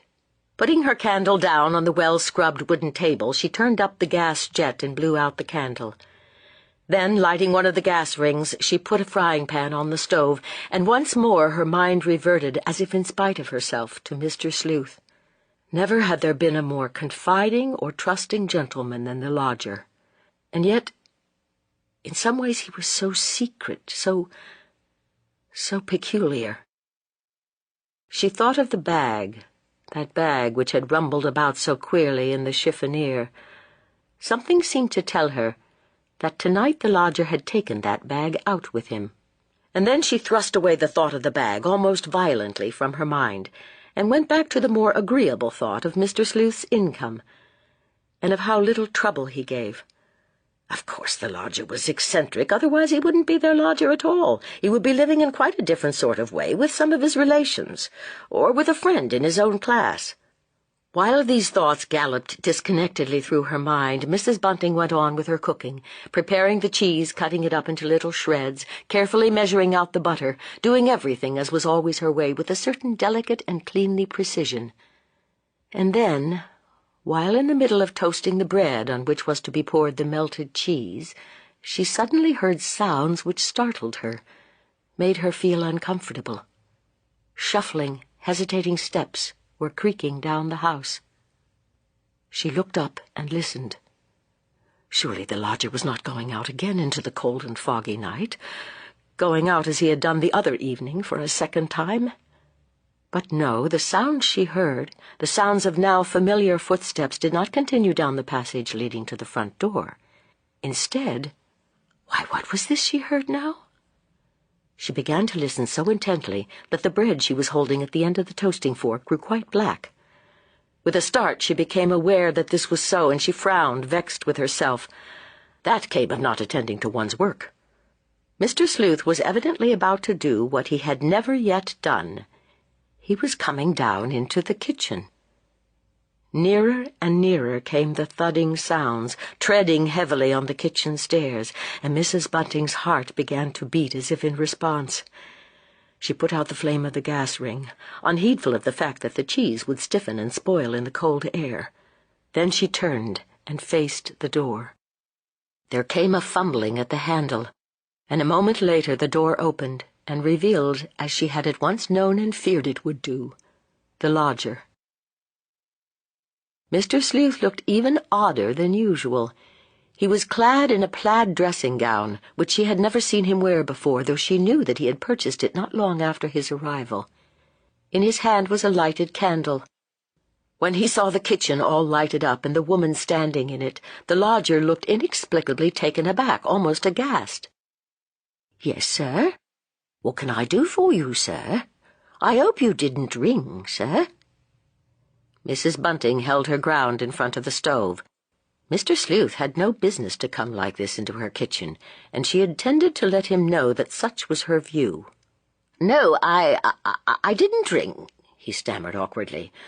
The truth is, I didn't know you were here, Mrs. Bunting. Please excuse my costume. My gas stove has gone wrong, or rather, that shilling in the slot arrangement has done so I came down to see if you had a gas stove. I'm going to ask you to allow me to use it tonight for an important experiment I wish to make." Mrs. Bunting's heart was beating quickly. She felt horribly troubled, unnaturally so. Why couldn't Mr. Sleuth's experiment wait till morning? She stared at him dubiously, for there was that in his face that made her at once afraid and pitiful. It was a wild, eager, imploring look. "Oh, certainly, sir, but you will find it very cold down here." "It seems most pleasantly warm," he observed, his voice full of relief. "Warm and cosy after my cold room upstairs." Warm and cosy? Mrs. Bunting stared at him in amazement. Nay, even that cheerless room at the top of the house must be far warmer and more cosy than this cold underground kitchen could possibly be. "I'll make you a fire, sir. We never use the grate, but it's in perfect order, for the first thing I did after I came into the house was to have the chimney swept. It was terribly dirty. It might have set the house on fire." Mrs. Bunting's housewifely instincts were roused. "For the matter of that, you ought to have a fire in your bedroom this cold night." "By no means. I would prefer not. I certainly do not want a fire there. I dislike an open fire, Mrs. Bunting. I thought I had told you as much." Mr. Sleuth frowned.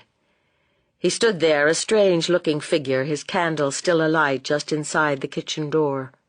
"I shan't be very long, sir. Just about a quarter of an hour. You could come down then. I'll have everything quite tidy for you. Is there anything I can do to help you?" I do not require the use of your kitchen yet. Thank you all the same, Mrs. Bunting. I shall come down later, altogether later, after you and your husband have gone to bed. For I should be much obliged if you would see that the gas people come tomorrow and put my stove in order. It might be done while I am out. That the shilling in the slot machine should go wrong is very unpleasant. It has upset me greatly. Perhaps Bunting could put it right for you, sir. For the matter of that, I could ask him to go up now. No, I don't want anything of that sort done tonight. Besides, he couldn't put it right. I am something of an expert, Mrs. Bunting, and I have done all I could. The cause of the trouble is quite simple. The machine is all choked up with shillings. A very foolish plan, so I always felt it to be." Mr. Sleuth spoke pettishly, with far more heat than he was wont to speak, but Mrs. Bunting sympathized with him in this matter. She had always suspected that those slot machines were as dishonest as if they were human. It was dreadful the way they swallowed up the shillings. She had had one once, so she knew. And as if he were divining her thoughts, Mr. Sleuth walked forward and stared at the stove. "Then you haven't got a slot machine," he said wonderingly. "I'm very glad of that, for I expect my experiment will take some time. But of course I shall pay you something for the use of the stove, Mrs. Bunting." "Oh, no, sir, I wouldn't think of charging you anything for that. We don't use our stove very much, you know, sir. I'm never in the kitchen a minute longer than I can help this cold weather." Mrs. Bunting was beginning to feel better. When she was actually in Mr. Sleuth's presence, her morbid fears would be lulled, perhaps because his manner almost invariably was gentle and very quiet. But still there came over her an eerie feeling, as with him preceding her they made a slow progress to the ground floor. Once there, the lodger courteously bade his landlady good night and proceeded upstairs to his own apartments. Mrs. Bunting returned to the kitchen. Again she lighted the stove, but she felt unnerved, afraid of she knew not what.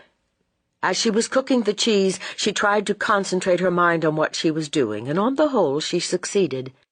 But another part of her mind seemed to be working independently, asking her insistent questions. The place seemed to her alive with alien presences, and once she caught herself listening, which was absurd, for of course she could not hope to hear what Mr. Sleuth was doing 2, if not 3 flights upstairs.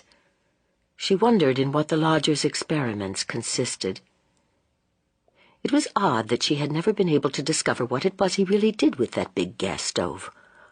All she knew was that he used a very high degree of heat.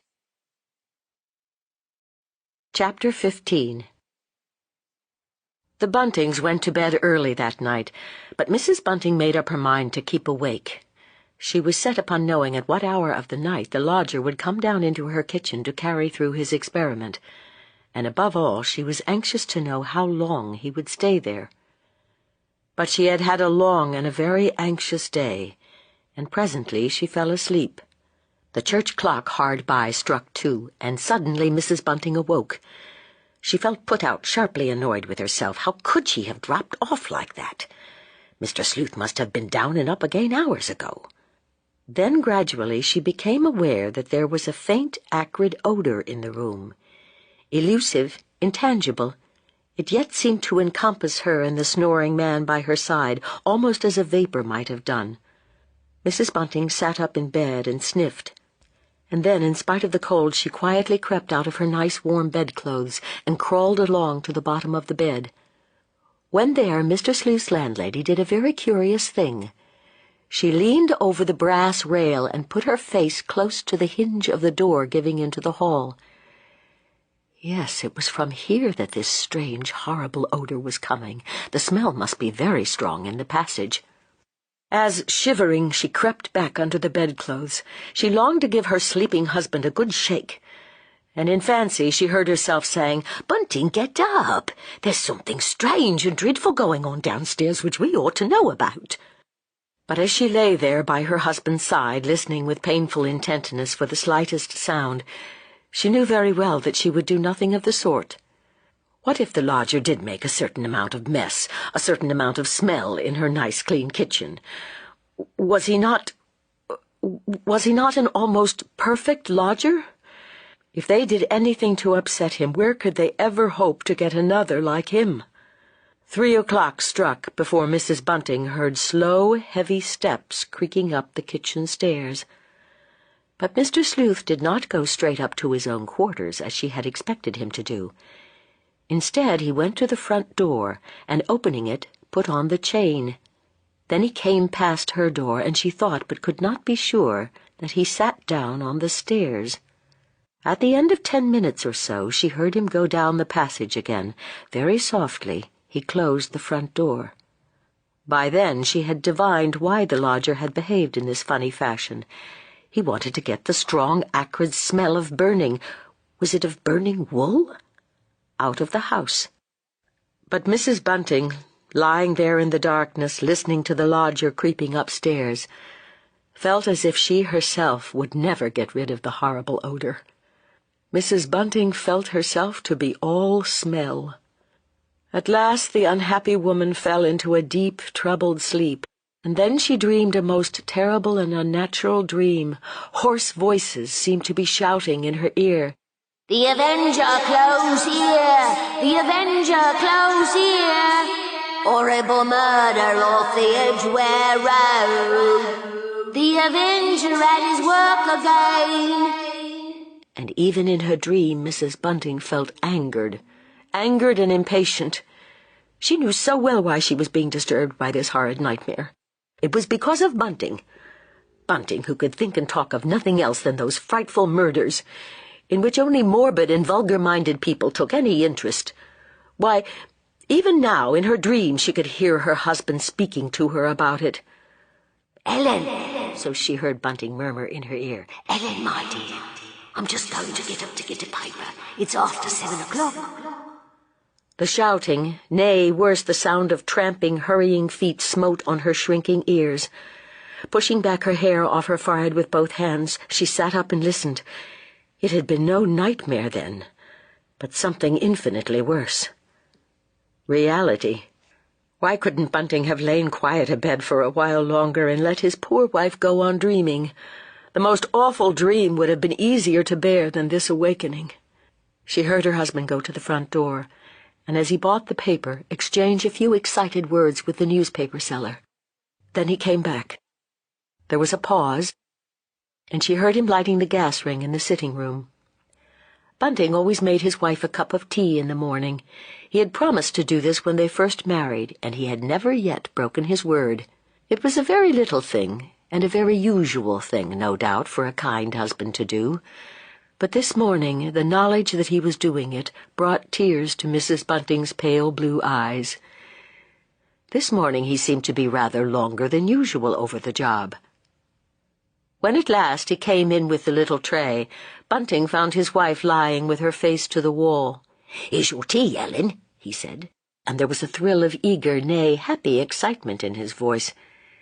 She turned herself round and sat up. "Well?" she asked. "Well, why don't you tell me about it?" I thought you was asleep," he stammered out. I thought, Ellen, you never heard nothing. How could I have slept through all that din? Of course I heard. Why don't you tell me?" "I've hardly had time to glance at the paper myself," he said slowly. "You was reading it just now," she said severely, "for I heard the rustling. You begun reading it before you lit the gas ring. Don't tell me. What was that they were shouting about the Edgware Road?" "Well," said Bunting, "as you do know, I may as well tell you. The Avenger's moving west. That's what he's doing. Last time 'twas King's Cross. Now 'tis the Edgware Road. I said he'd come our way, and he has come our way." "You just go and get me that paper," she commanded. "I wants to see for myself." Bunting went into the next room. Then he came back and handed her silently the odd-looking thin little sheet.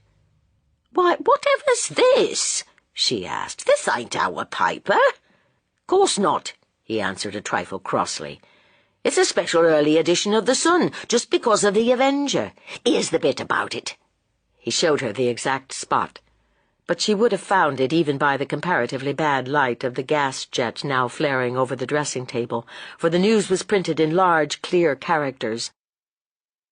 "Once more, the murder fiend who chooses to call himself the Avenger has escaped detection, while the whole attention of the police and of the great army of amateur detectives who are taking an interest in this strange series of atrocious crimes were concentrating their attention round the East End and King's Cross, he moved swiftly and silently westward, and choosing a time when the Edgware Road is at its busiest and most thronged, did another human being to death with lightning-like quickness and savagery.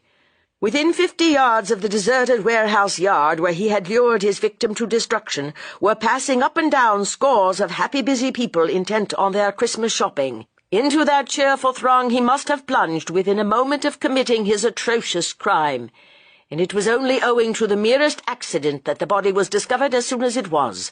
That is, just after midnight. Dr. Dowtray, who was called to the spot at once, is of opinion that the woman had been dead at least 3 hours, if not 4. It was at first thought, we were going to say hoped, that this murder had nothing to do with the series which is now puzzling and horrifying the whole of the civilized world. But no, pinned on the edge of the dead woman's dress was the usual, now familiar triangular piece of grey paper, the grimmest visiting card ever designed by the wit of man. And this time the Avenger has surpassed himself as regards his audacity and daring, so cold in its maniacal fanaticism and abhorrent wickedness. All the time that Mrs. Bunting was reading with slow, painful intentness, her husband was looking at her, longing yet afraid to burst out with a new idea which he was burning to confide even to his Ellen's unsympathetic ears. At last, when she had quite finished, she looked up defiantly. "Haven't you anything better to do than to stare at me like that?" she said irritably. "Murder or no murder, I've got to get up. Go away, do." And Bunting went off into the next room. After he had gone, his wife lay back and closed her eyes. She tried to think of nothing. Nay, more, so strong, so determined was her will that for a few moments she actually did think of nothing. She felt terribly tired and weak, brain and body both quiescent, as does a person who is recovering from a long, wearing illness. Presently, detached, puerile thoughts drifted across the surface of her mind like little clouds across a summer sky. She wondered if those horrid newspaper men were allowed to shout in Belgrave Square. She wondered if, in that case, Margaret, who was so unlike her brother-in-law, would get up and buy a paper. But no, Margaret was not one to leave her nice warm bed for such a silly reason as that. Was it tomorrow Daisy was coming back? Yes, tomorrow, not today. Well, that was a comfort at any rate. What amusing things Daisy would be able to tell about her visit to Margaret. The girl had an excellent gift of mimicry, and Margaret, with her precise, funny ways, her perpetual talk about the family, lent herself to the cruel gift. And then Mrs. Bunting's mind, her poor, weak, tired mind, wandered off to young Chandler. A funny thing love was, when you came to think of it, which she, Ellen Bunting, didn't often do. There was Joe, a likely young fellow, seeing a lot of young women, and pretty young women, too, quite as pretty as Daisy, and 10 times more artful, and yet there. He passed them all by, had done so ever since last summer, though you might be sure that they, artful minxes, by no manner of means passed him by, without giving them a thought. As Daisy wasn't here, he would probably keep away today. There was comfort in that thought, too. And then Mrs. Bunting sat up, and memory returned in a dreadful turgid flood. If Joe did come in, she must nerve herself to bear all that talk there'd be about the Avenger between him and Bunting. Slowly she dragged herself out of bed, feeling exactly as if she had just recovered from an illness which had left her very weak, very, very tired in body and soul. She stood for a moment listening and shivering, for it was very cold. Considering how early it still was, there seemed a lot of coming and going in the Marylebone Road. She could hear the unaccustomed sounds through her closed door and the tightly fastened windows of the sitting room. There must be a regular crowd of men and women on foot and in cabs, hurrying to the scene of the Avenger's last extraordinary crime. She heard the sudden thud made by their usual morning paper falling from the letterbox onto the floor of the hall, and a moment later came the sound of Bunting quietly going out and getting it. She visualized him coming back and sitting down with a sigh of satisfaction by the newly lit fire. Languidly she began dressing herself to the accompaniment of distant tramping and of noise of passing traffic, which increased in volume and in sound as the moments slipped by. When Mrs. Bunting went down into her kitchen, everything looked just as she had left it, and there was no trace of the acrid smell she had expected to find there.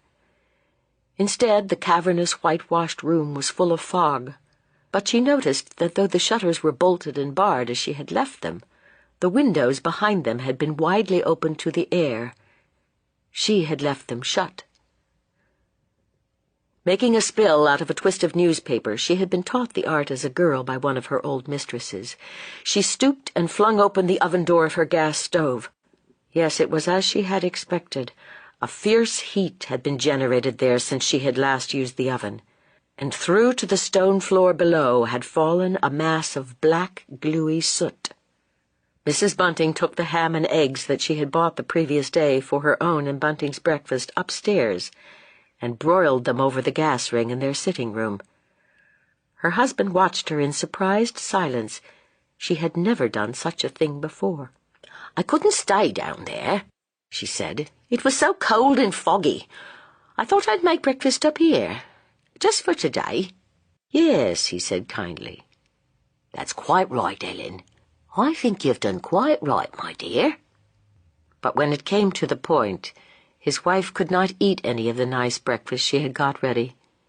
She only had another cup of tea. "I'm afraid you're ill, Ellen?" Bunting asked solicitously. "No," she said shortly, "I'm not ill at all. Don't be silly. The thought of that horrible thing happening so close by has upset me and put me off my food. Just talk to them now." Through their closed windows penetrated the sound of scurrying feet and loud, ribald laughter. What a crowd, nay, what a mob must be hastening busily to and from the spot where there was now nothing to be seen. Mrs. Bunting made her husband lock the front gate. "I don't want any of those ghouls in here," she exclaimed angrily, and then, "What a lot of idle people there are in the world," she said. Chapter 16. Bunting began moving about the room restlessly. He would go to the window, stand there a while staring out at the people hurrying past, then, coming back to the fireplace, sit down. But he could not stay long quiet. After a glance at his paper, up he would rise from his chair and go to the window again. "I wish you'd stay still," his wife said at last, and then, a few minutes later, "Hadn't you better put your hat and coat on and go out?" she exclaimed. And Bunting, with a rather shamed expression, did put on his hat and coat and go out. As he did so, he told himself that after all he was but human. It was natural that he should be thrilled and excited by the dreadful, extraordinary thing which had just happened close by. Ellen wasn't reasonable about such things. How queer and disagreeable she had been that very morning, angry with him because he had gone out to hear what all the row was about, and even more angry when he had come back and said nothing, because he thought it would annoy her to hear about it. Meanwhile, Mrs. Bunting forced herself to go down again into the kitchen, and as she went through into the low whitewashed place, a tremor of fear, of quick terror, came over her. She turned and did what she had never in her life done before, and what she had never heard of anyone else doing in a kitchen. She bolted the door. But having done this, finding herself at last alone, shut off from everybody, she was still beset by a strange, uncanny dread.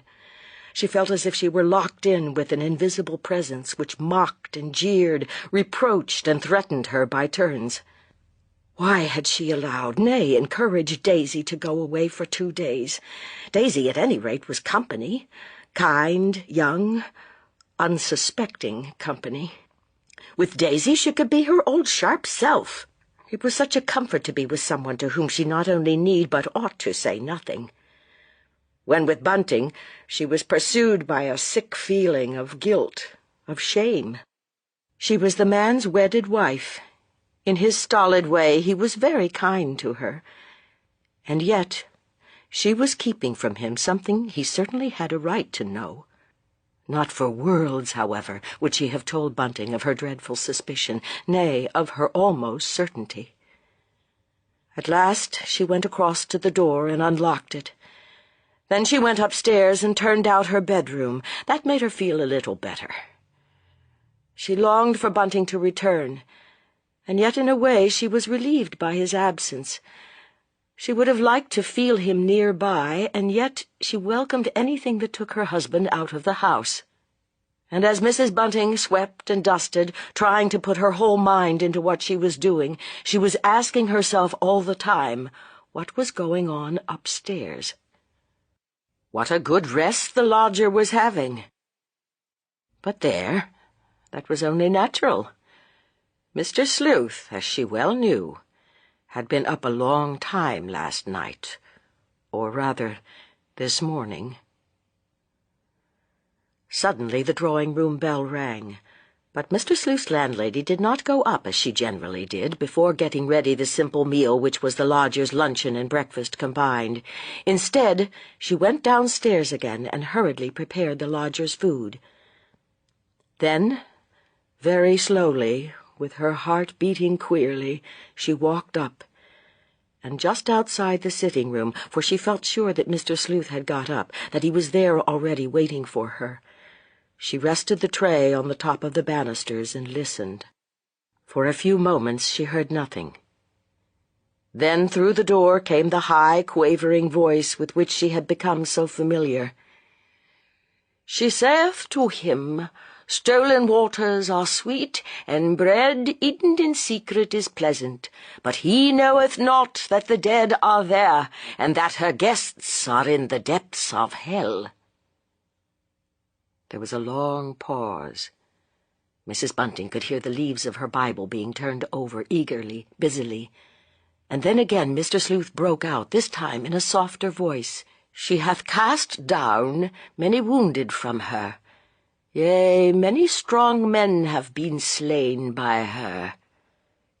And in a softer, lower, plaintive tone came the words, "I applied my heart to know, and to search, and to seek out wisdom and the reason of things, and to know the wickedness of folly, even of foolishness and madness." And as she stood there listening, a feeling of keen distress, of spiritual oppression came over Mrs. Bunting. For the first time in her life, she visioned the infinite mystery, the sadness and strangeness of human life. Poor Mr. Sleuth, poor, unhappy, distraught Mr. Sleuth. An overwhelming pity blotted out for a moment the fear, aye, and the loathing she had been feeling for her lodger. She knocked at the door, and then she took up her tray. "Come in, Mrs. Bunting." Mr. Sleuth's voice sounded feebler, more toneless than usual. She turned the handle of the door and walked in. The lodger was not sitting in his usual place. He had taken the little round table on which his candle generally rested when he read in bed out of his bedroom and placed it over by the drawing-room window. On it were placed, open, the Bible and the concordance. But as his landlady came in, Mr. Sleuth hastily closed the Bible and began staring dreamily out of the window, down at the sordid, hurrying crowd of men and women which now swept along the Marylebone Road. "There seem to be a great many people out today," he observed without looking round. "Yes, sir, there do." Mrs. Bunting began busying herself with laying the cloth and putting out the breakfast lunch, and as she did so she was seized with a mortal, instinctive terror of the man sitting there. At last Mr. Sleuth got up and turned round. She forced herself to look at him. How tired, how worn he looked, and how strange. Walking towards the table on which lay his meal, he rubbed his hands together with a nervous gesture. It was a gesture he only made when something had pleased, nay, satisfied him. Mrs. Bunting, looking at him, remembered that he had rubbed his hands together thus when he had first seen the room upstairs and realized that it contained a large gas stove and a convenient sink. What Mr. Sleuth was doing now also reminded her in an odd way of a play she had once seen, a play to which a young man had taken her when she was a girl, unnumbered years ago, and which had thrilled and fascinated her. Out, damned spot, that was what the tall, fierce, beautiful lady who had played the part of a queen had said, twisting her hands together just as the lodger was doing now. "It's a fine day," said Mr. Sleuth, sitting down and unfolding his napkin. "The fog is cleared. I do not know if you will agree with me, Mrs. Bunting, but I always feel brighter when the sun is shining, as it is now, at any rate, trying to shine." He looked at her inquiringly, but Mrs. Bunting could not speak. She only nodded. However, that did not affect Mr. Sleuth adversely. He had acquired a great liking and respect for this well-balanced, taciturn woman. She was the first woman for whom he had experienced any such feeling for many years past. He looked down at the still-covered dish and shook his head. "I don't feel as if I could eat very much today," he said plaintively. And then he suddenly took a half-sovereign out of his waistcoat pocket. Already Mrs. Bunting had noticed that it was not the same waistcoat Mr. Sleuth had been wearing the day before. "Mrs. Bunting, may I ask you to come here?" And after a moment of hesitation, his landlady obeyed him. "Will you please accept this little gift for the use you kindly allowed me to make of your kitchen last night?" he said quietly. "I tried to make as little mess as I could, Mrs. Bunting, but, well, the truth is I was carrying out a very elaborate experiment." Mrs. Bunting held out her hand. She hesitated, and then she took the coin. The fingers which for a moment brushed lightly against her palm were icy cold and clammy. Mr. Sleuth was evidently not well. As she walked down the stairs, the winter sun, a scarlet ball hanging in the smoky sky, glinted in on Mr. Sleuth's landlady, and threw blood-red gleams, or so it seemed to her, onto the piece of gold she was holding in her hand. The day went by, as other days had gone by in that quiet household, but of course there was far greater animation outside the little house than was usually the case.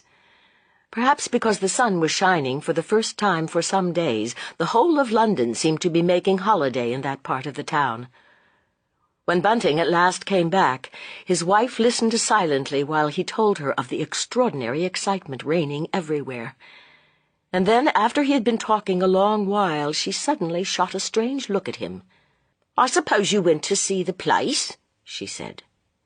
and guiltily he acknowledged that he had done so. Well, there wasn't anything much to see, not now. But, oh, Ellen, the daring of him! Why, Ellen, if the poor soul had time to cry out, which they don't believe she had, it's impossible someone wouldn't have heard her. They say that if he goes on doing it like that in the afternoon like, he never will be caught. He must have just got mixed up with all the other people within 10 seconds of what he'd done. During the afternoon, Bunting bought papers recklessly. In fact, he must have spent the best part of sixpence. But in spite of all the supposed and suggested clues, there was nothing at all new to read, less, in fact, than ever before.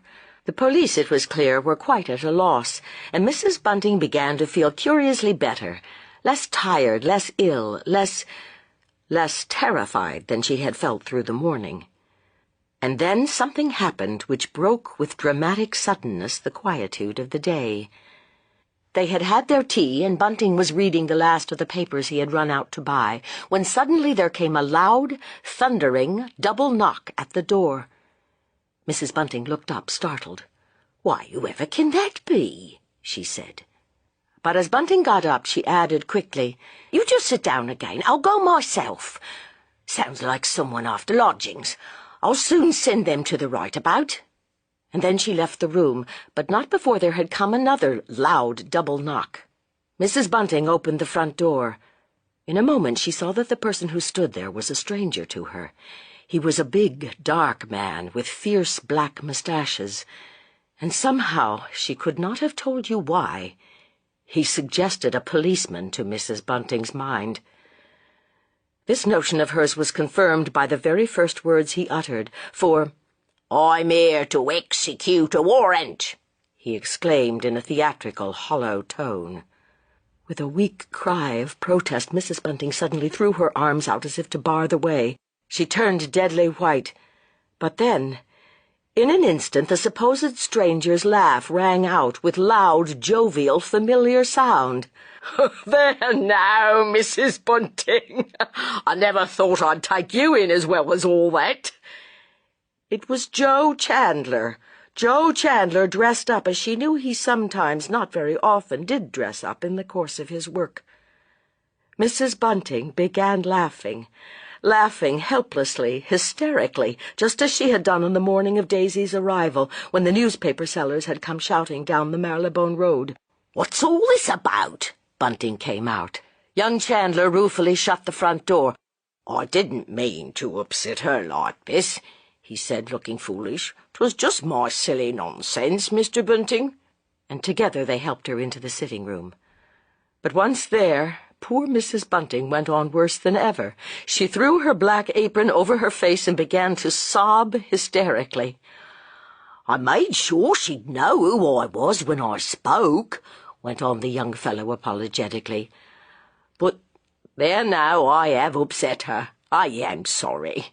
"It don't matter," she exclaimed, throwing the apron off her face, but the tears were still streaming from her eyes as she sobbed and laughed by turns. "Don't matter one little bit, Joe. 'Twas stupid of me to be so taken aback. But there, that murder that's happened close by, it's just upset me altogether today." "Enough to upset anyone, that was," acknowledged the young man ruefully. "I've only come in for a minute, like. I haven't no right to come when I'm on duty like this." Joe Chandler was looking longingly at what remains of the meal were still on the table. "You can take a minute just to have a bite and a sup," said Bunting hospitably. "And then you can tell us any news there is, Joe. We're right in the middle of everything now, ain't we?" He spoke with evident enjoyment, almost pride in the gruesome fact. Joe nodded. Already his mouth was full of bread and butter. He waited a moment and then, "Well, I have got one piece of news.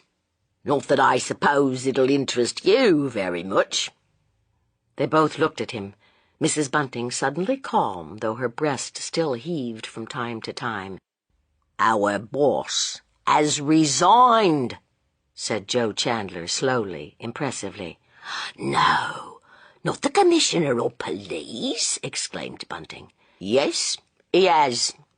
He just can't bear what's said about us any longer, and I don't wonder.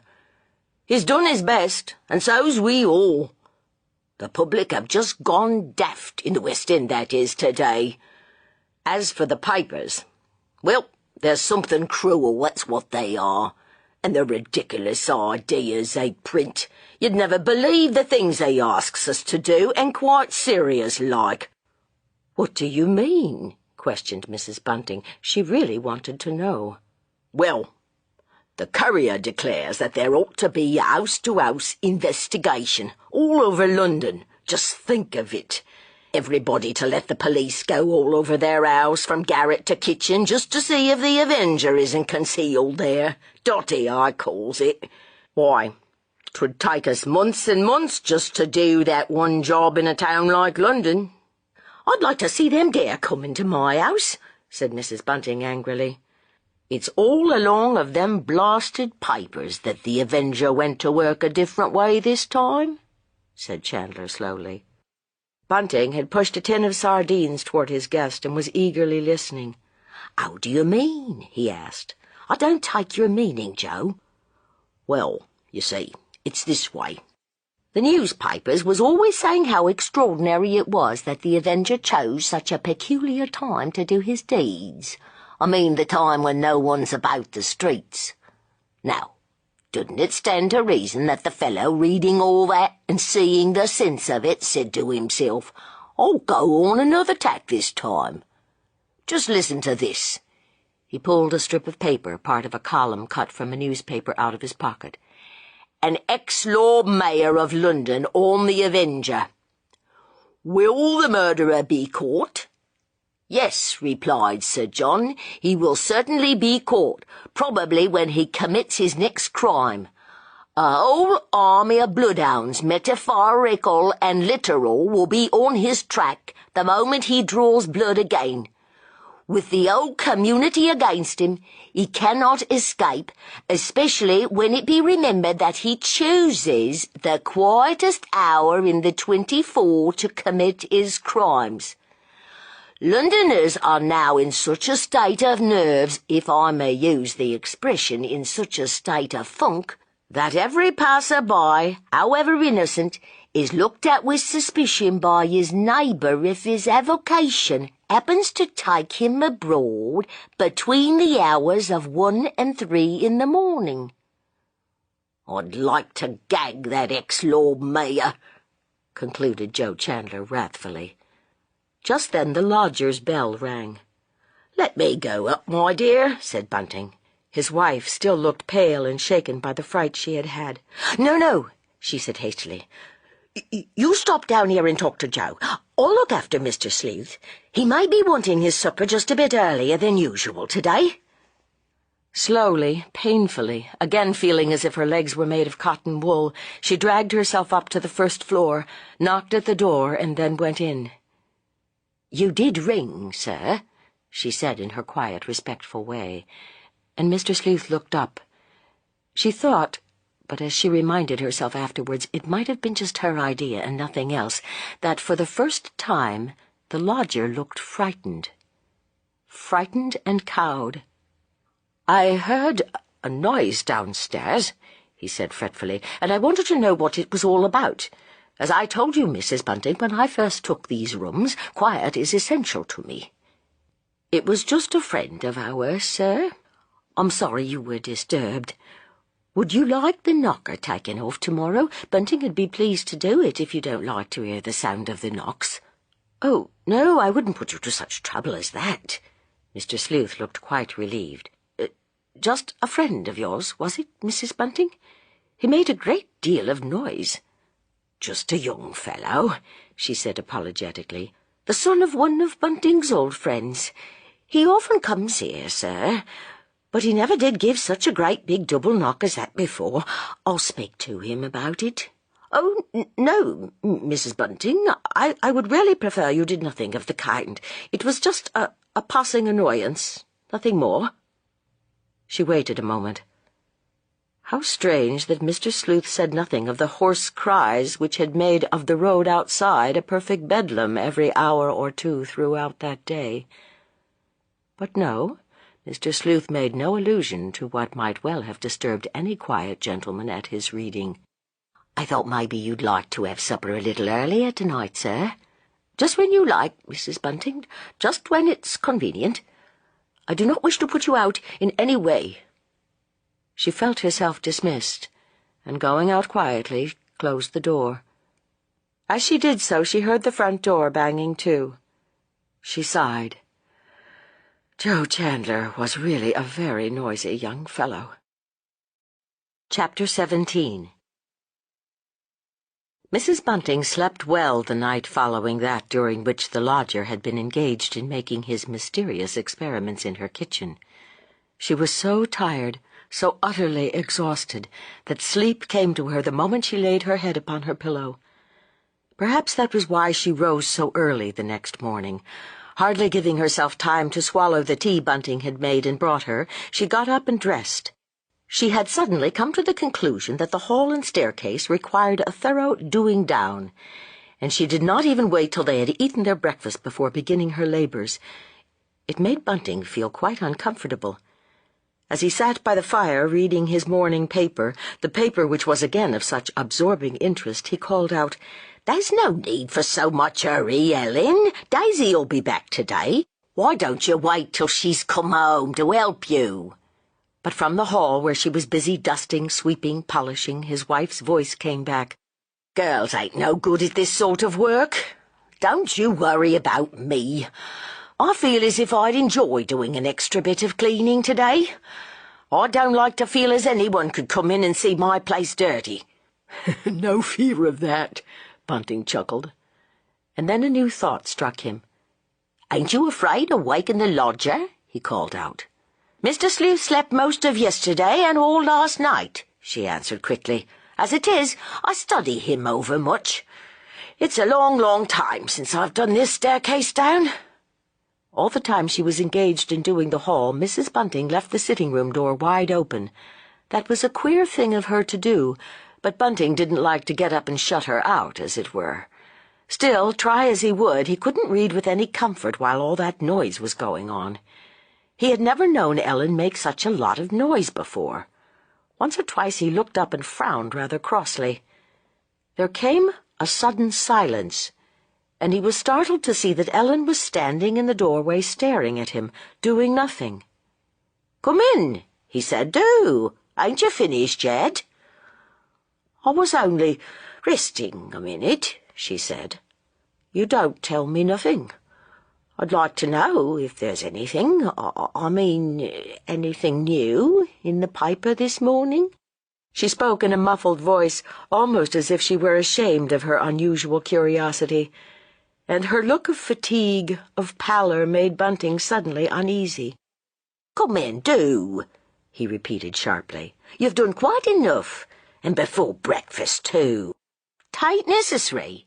Come in and shut that door. He spoke authoritatively, and his wife, for a wonder, obeyed him.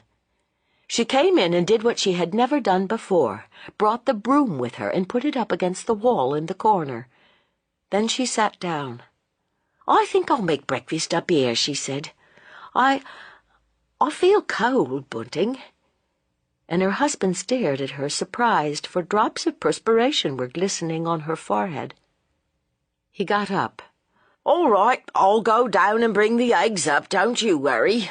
For the matter of that, I can cook 'em downstairs if you like. No, she said obstinately, I'd rather do my own work. You just bring 'em up here, that'll be all right. Tomorrow morning we'll have Daisy to help see to things. Come over here and sit down comfortable in my chair, he suggested kindly. You never do take any bit of rest, Ellen. I never seed such a woman. And again she got up and meekly obeyed him, walking across the room with languid steps. He watched her, anxiously, uncomfortably. She took up the newspaper he had just laid down, and Bunting took 2 steps toward her. I'll show you the most interesting bit, he said eagerly. It's the piece headed, Our Special Investigator. You see, they've started a special investigator of their own, and he's got hold of a lot of little facts the police seem to have overlooked. The man who writes all that, I mean the special investigator, was a famous tech in his time, and he's just gone back out of his retirement a purpose to do this bit of work for the paper. You read what he says. I shouldn't be a bit surprised if he ends by getting that reward. One can see he just loves the work of tracking people down." "There's nothing to be proud of in such a job," said his wife listlessly. "He'll have something to be proud of if he catches the Avenger," cried Bunting. He was too keen about this affair to be put off by Ellen's contradictory remarks. "You just notice that bit about the rubber soles. Now, no one's thought of that. Or just tell Chandler. He don't seem to me to be half awake, that young man don't. He's quite wide enough awake without you saying things to him. How about those eggs, Bunting? I feel quite ready for my breakfast, even if you don't." Mrs. Bunting now spoke in what her husband sometimes secretly described to himself as Ellen's snarling voice. He turned away and left the room, feeling oddly troubled. There was something queer about her, and he couldn't make it out. He didn't mind it when she spoke sharply and nastily to him. He was used to that. But now she was so up and down, so different from what she used to be. In old days she had always been the same, but now a man never knew where to have her. And as he went downstairs, he pondered uneasily over his wife's changed ways and manner. Take the question of his easy chair. A very small matter, no doubt, but he had never known Ellen sit in that chair, no, not even once for a minute since it had been purchased by her as a present for him. They had been so happy, and so restful during that first week after Mr. Sleuth had come to them. Perhaps it was the sudden dramatic change from agonizing anxiety to peace and security which had been too much for Ellen. Yes, that was what was the matter with her. That and the universal excitement about these Avenger murders which were shaking the nerves of all London. Even Bunting, unobservant as he was, had come to realize that his wife took a morbid interest in these terrible happenings. And it was the more queer of her to do so that at first she refused to discuss them, and said openly that she was utterly uninterested in murder or crime of any sort. He, Bunting, had always had a mild pleasure in such things. In his time he had been a great reader of detective tales, and even now he thought there was no pleasanter reading. It was that which had first drawn him to Joe Chandler, and made him welcome the young chap as cordially as he had done when they first came to London. But though Ellen had tolerated, she had never encouraged that sort of talk between the two men. More than once she had exclaimed reproachfully, "To hear you two, one would think there was no nice, respectable, quiet people left in the world." But now all that was changed. She was as keen as anyone could be to hear the latest details of an Avenger crime. True, she took her own view of any theory suggested. But there, Ellen always had her own notions about everything under the sun. Ellen was a woman who thought for herself. A clever woman, not an everyday woman by any manner of means. While these thoughts were going disconnectedly through his mind, Bunting was breaking 4 eggs into a basin. He was going to give Ellen a nice little surprise, to cook an omelette as a French chef had once taught him to do years and years ago.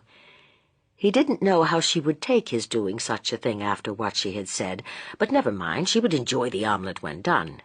Ellen hadn't been eating her food properly of late, and when he went up again, his wife, to his relief, and it must be admitted to his surprise, took it very well. She had not even noticed how long he had been downstairs, for she had been reading with intense, painful care the column that the great daily paper they took in had allotted to the one-time famous detective. According to this special investigator's own account, he had discovered all sorts of things that had escaped the eye of the police and of the official detectives. For instance, owing, he admitted, to a fortunate chance, he had been at the place where the last 2 murders had been committed very soon after the double crime had been discovered. In fact, within half an hour. And he had found, or so he felt sure, on the slippery wet pavement imprints of the murderer's right foot. The paper reproduced the impression of a half-worn rubber sole. At the same time, he also admitted, for the special investigator was very honest, and he had a good bit of space to fill in the enterprising paper which had engaged him to probe the awful mystery, that there were thousands of rubber soles being worn in London. And when she came to that statement, Mrs. Bunting looked up, and there came a wan smile over her thin, closely shut lips. It was quite true, that about rubber soles. There were thousands of rubber soles being worn just now. She felt grateful to the special investigator for having stated the fact so clearly. The column ended up with the words, "And today will take place the inquest on the double crime of 10 days ago. To my mind, it would be well if a preliminary public inquiry could be held at once, say, on the very day the discovery of a fresh murder is made. In that way alone would it be possible to weigh and sift the evidence offered by members of the general public. For when a week or more has elapsed, and these same people have been examined and cross-examined in private by the police, their impressions have had time to become blurred and hopelessly confused. On that last occasion but one, there seems no doubt that several people, at any rate 2 women and 1 man, actually saw the murderer hurrying from the scene of his atrocious double crime. This being so, today's investigation may be of the highest value and importance. Tomorrow, I hope to give an account of the impression made on me by the inquest, and by any statements made during its course." Even when her husband had come in with the tray, Mrs. Bunting had gone on reading, only lifting up her eyes for a moment. At last he said rather crossly, "Put down that paper, Ellen, this minute. The omelette I've cooked for you will be just like leather if you don't eat it." But once his wife had eaten her breakfast, and to Bunting's mortification she left more than half the nice omelette untouched, she took the paper up again. She turned over the big sheets until she found at the foot of one of the 10 columns devoted to the Avenger and his crimes the information she wanted, and then uttered an exclamation under her breath. What Mrs. Bunting had been looking for, what at last she had found, was the time and place of the inquest which was to be held that day. The hour named was a rather odd time, 2 o'clock in the afternoon, but from Mrs. Bunting's point of view it was most convenient. By 2 o'clock, nay, by 1:30, the lodger would have had his lunch. By hurrying matters a little, she and Bunting would have had their dinner, and Daisy wasn't coming home till tea-time. She got up out of her husband's chair. "I think you're right," she said in a quick, hoarse tone. "I mean, about me seeing a doctor, Bunting. I think I will go and see a doctor this very afternoon." "Wouldn't you like me to go with you?" he asked. "No, that I wouldn't. In fact, I wouldn't go at all if you was to go with me." "All right," he said vexedly. "Please yourself, my dear, you know best. I should think I did know best where my own health is concerned." Even Bunting was incensed by this lack of gratitude. "'Twas I said long ago you ought to go and see the doctor. 'Twas you said you wouldn't," he exclaimed pugnaciously. "Well, I've never said you was never right, have I? At any rate, I'm going." "Have you a pain anywhere?" He stared at her with a look of real solicitude on his fat, phlegmatic face. Somehow Ellen didn't look right standing there opposite him. Her shoulders seemed to have shrunk, even her cheeks had fallen in a little. She had never looked so bad, not even when they had been half-starving and dreadfully, dreadfully worried. "Yes," she said briefly. "I've a pain in my head, at the back of my neck. It doesn't often leave me. It gets worse when anything upsets me, like I was upset last night by Joe Chandler." "He was a silly ass to come and do a thing like that," said Bunting crossly. "I'd a good mind to tell him so, too. But I must say, Ellen, I wonder he took you in, he didn't me." "Well, you had no chance he should. You knew who it was," she said slowly. And Bunting remained silent, for Ellen was right. Joe Chandler had already spoken when he, Bunting, came out into the hall and saw their cleverly disguised visitor. "Those big black moustaches," he went on complainingly, "and that black wig, why, 'twas too ridiculous, that's what I call it." "Not to anyone who didn't know Joe," she said sharply. "Well, I don't know. He didn't look like a real man, nohow. If he's a wise lad, he won't let our Daisy ever see him looking like that." And Bunting laughed, a comfortable laugh. He had thought a good deal about Daisy and young Chandler the last 2 days, and on the whole he was well pleased. It was a dull, unnatural life the girl was leading with old Aunt, and Joe was earning good money. They wouldn't have long to wait, these two young people, as a beau and his girl often have to wait, as he, Bunting, and Daisy's mother had to do for ever so long, before they could be married. No, there was no reason why they shouldn't be spliced quite soon, if so the fancy took them. And Bunting had very little doubt that so the fancy would take Joe, at any rate. But there was plenty of time. Daisy wouldn't be 18 till the week after next. They might wait till she was 20. By that time, old Aunt might be dead, and Daisy might have come into quite a tidy little bit of money. "What are you smiling at?" said his wife sharply. And he shook himself. "I smiling? At nothing that I knows of." Then he waited a moment. "Well, if you will know, Ellen, I was just thinking of Daisy and that young chap Joe Chandler. He is gone on her, ain't he?" "Gone?" And then Mrs. Bunting laughed, a queer, odd, not unkindly laugh. "Gone, Bunting?" she repeated. "Why, he's out of sight, right out of sight." Then, hesitatingly and looking narrowly at her husband, she went on, twisting a bit of her black apron with her fingers as she spoke. "I suppose he'll be going over this afternoon to fetch her, or do you think he'll have to be at that inquest, Bunting?" "Inquest? What inquest?" He looked at her puzzled. "Why, the inquest on them bodies found in the passage nearby King's Cross." "Oh, no, he'd have no call to be at the inquest. For the matter of that, I know he's going over to fetch Daisy. He said so last night, just when you went up to the lodger." "That's just as well." Mrs. Bunting spoke with considerable satisfaction. "Otherwise, I suppose you'd have had to go." "I wouldn't like the house left, not with us out of it. Mr. Sleuth would be upset if there came a ring at the door." "Oh, I won't leave the house, don't you be afraid, Ellen, not while you're out." "Not even if I'm out a good while, Bunting?" "No fear. Of course you'll be a long time if it's your idea to see that doctor at Ealing." He looked at her questioningly, and Mrs. Bunting nodded. Somehow nodding didn't seem as bad as speaking a lie. Chapter 18.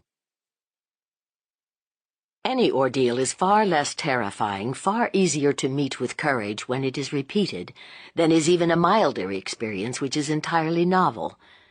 Mrs. Bunting had already attended an inquest in the character of a witness, and it was one of the few happenings of her life which was sharply etched against the somewhat blurred screen of her memory. In a country house where the then Ellen Green had been staying for a fortnight with her elderly mistress, there had occurred one of those sudden, pitiful tragedies which occasionally destroy the serenity, the apparent decorum of a large, respectable household. The under-housemaid, a pretty, happy-natured girl, had drowned herself for love of the footman, who had given his sweetheart cause for bitter jealousy. The girl had chosen to speak of her troubles to the strange lady's maid rather than to her own fellow servants, and it was during the conversation the two women had had together that the girl had threatened to take her own life. As Mrs. Bunting put on her outdoor clothes, preparatory to going out, she recalled very clearly all the details of that dreadful affair, and of the part she herself had unwillingly played in it. She visualized the country inn where the inquest on that poor, unfortunate creature had been held. The butler had escorted her from the hall, for he also was to give evidence, and as they came up there had been a look of cheerful animation about the inn yard, people coming and going, many women as well as men, village folk, among whom the dead girl's fate had aroused a great deal of interest, and the kind of horror which those who live on a dull countryside welcome rather than avoid. Everyone there had been particularly nice and polite to her, to Ellen Green. There had been a time of waiting in a room upstairs in the old inn, and the witnesses had been accommodated not only with chairs but with cake and wine. She remembered how she had dreaded being a witness, how she had felt as if she would like to run away from her nice, easy place, rather than have to get up and tell the little that she knew of the sad business. But it had not been so very dreadful after all. The coroner had been a kindly-spoken gentleman. In fact, he had complimented her on the clear, sensible way she had given her evidence concerning the exact words the unhappy girl had used. One thing Ellen Green had said in answer to a question put by an inquisitive juryman had raised a laugh in the crowded, low-ceilinged room. "Ought not Miss Ellen Green," so the man had asked, "to have told someone of the girl's threat? If she had done so, might not the girl have been prevented from throwing herself into the lake?" And she, the witness, had answered with some asperity, for by that time the coroner's kind manner had put her at her ease, that she had not attached any importance to what the girl had threatened to do, never believing that any young woman could be so silly as to drown herself for love. Vaguely, Mrs. Bunting supposed that the inquest at which she was going to be present this afternoon would be like that country inquest of long ago. It had been no mere perfunctory inquiry. She remembered very well how little by little that pleasant-spoken gentleman the coroner had got the whole truth out, the story, that is, of how that horrid footman, whom she, Ellen Green, had disliked from the first minute she had set eyes on him, had taken up with another young woman. It had been supposed that this fact would not be elicited by the coroner, but it had been, quietly, remorselessly. More, the dead girl's letters had been read out, piteous, queerly expressed letters full of wild love and bitter, threatening jealousy. And the jury had censured the young man most severely. She remembered the look on his face when the people, shrinking back, had made a passage for him to slink out of the crowded room. Come to think of it now, it was strange she had never told Bunting that long-ago tale. It had occurred years before she knew him, and somehow nothing had ever happened to make her tell him about it. She wondered whether Bunting had ever been to an inquest. She longed to ask him, but if she asked him now, this minute, he might guess where she was thinking of going. And then, while still moving about her bedroom, she shook her head. No, Bunting would never guess such a thing. He would never suspect her of telling him a lie. Stop. Had she told a lie? She did mean to go to the doctor after the inquest was finished, if there was time, that is. She wondered uneasily how long such an inquiry was likely to last. In this case, as so very little had been discovered, the proceedings would surely be very formal and therefore short. She herself had one quite definite object, that of hearing the evidence of those who believed they had seen the murderer leaving the spot where his victims lay weltering in their still-flowing blood. She was filled with a painful, secret, and yes, eager curiosity to hear how those who were so positive about the matter would describe the appearance of the Avenger. After all, a lot of people must have seen him, for as Bunting had said only the day before to young Chandler, the Avenger was not a ghost.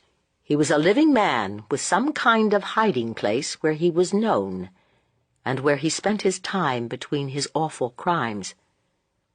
As she came back to the sitting-room, her extreme pallor struck her husband. "Why, Ellen," he said, "it is time you went to the doctor. You looks just as if you was going to a funeral."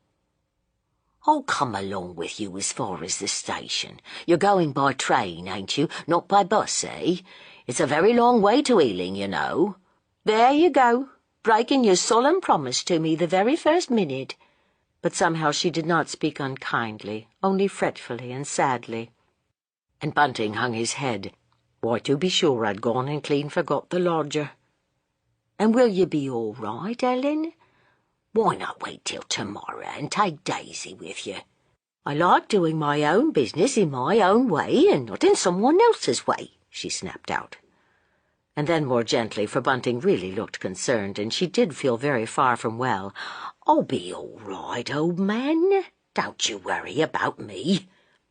As she turned to go across to the door, she drew the black shawl she had put over her long jacket more closely round her. She felt ashamed, deeply ashamed, of deceiving so kind a husband. And yet, what could she do? How could she share her dreadful burden with poor Bunting? Why, 'twould be enough to make a man go daft.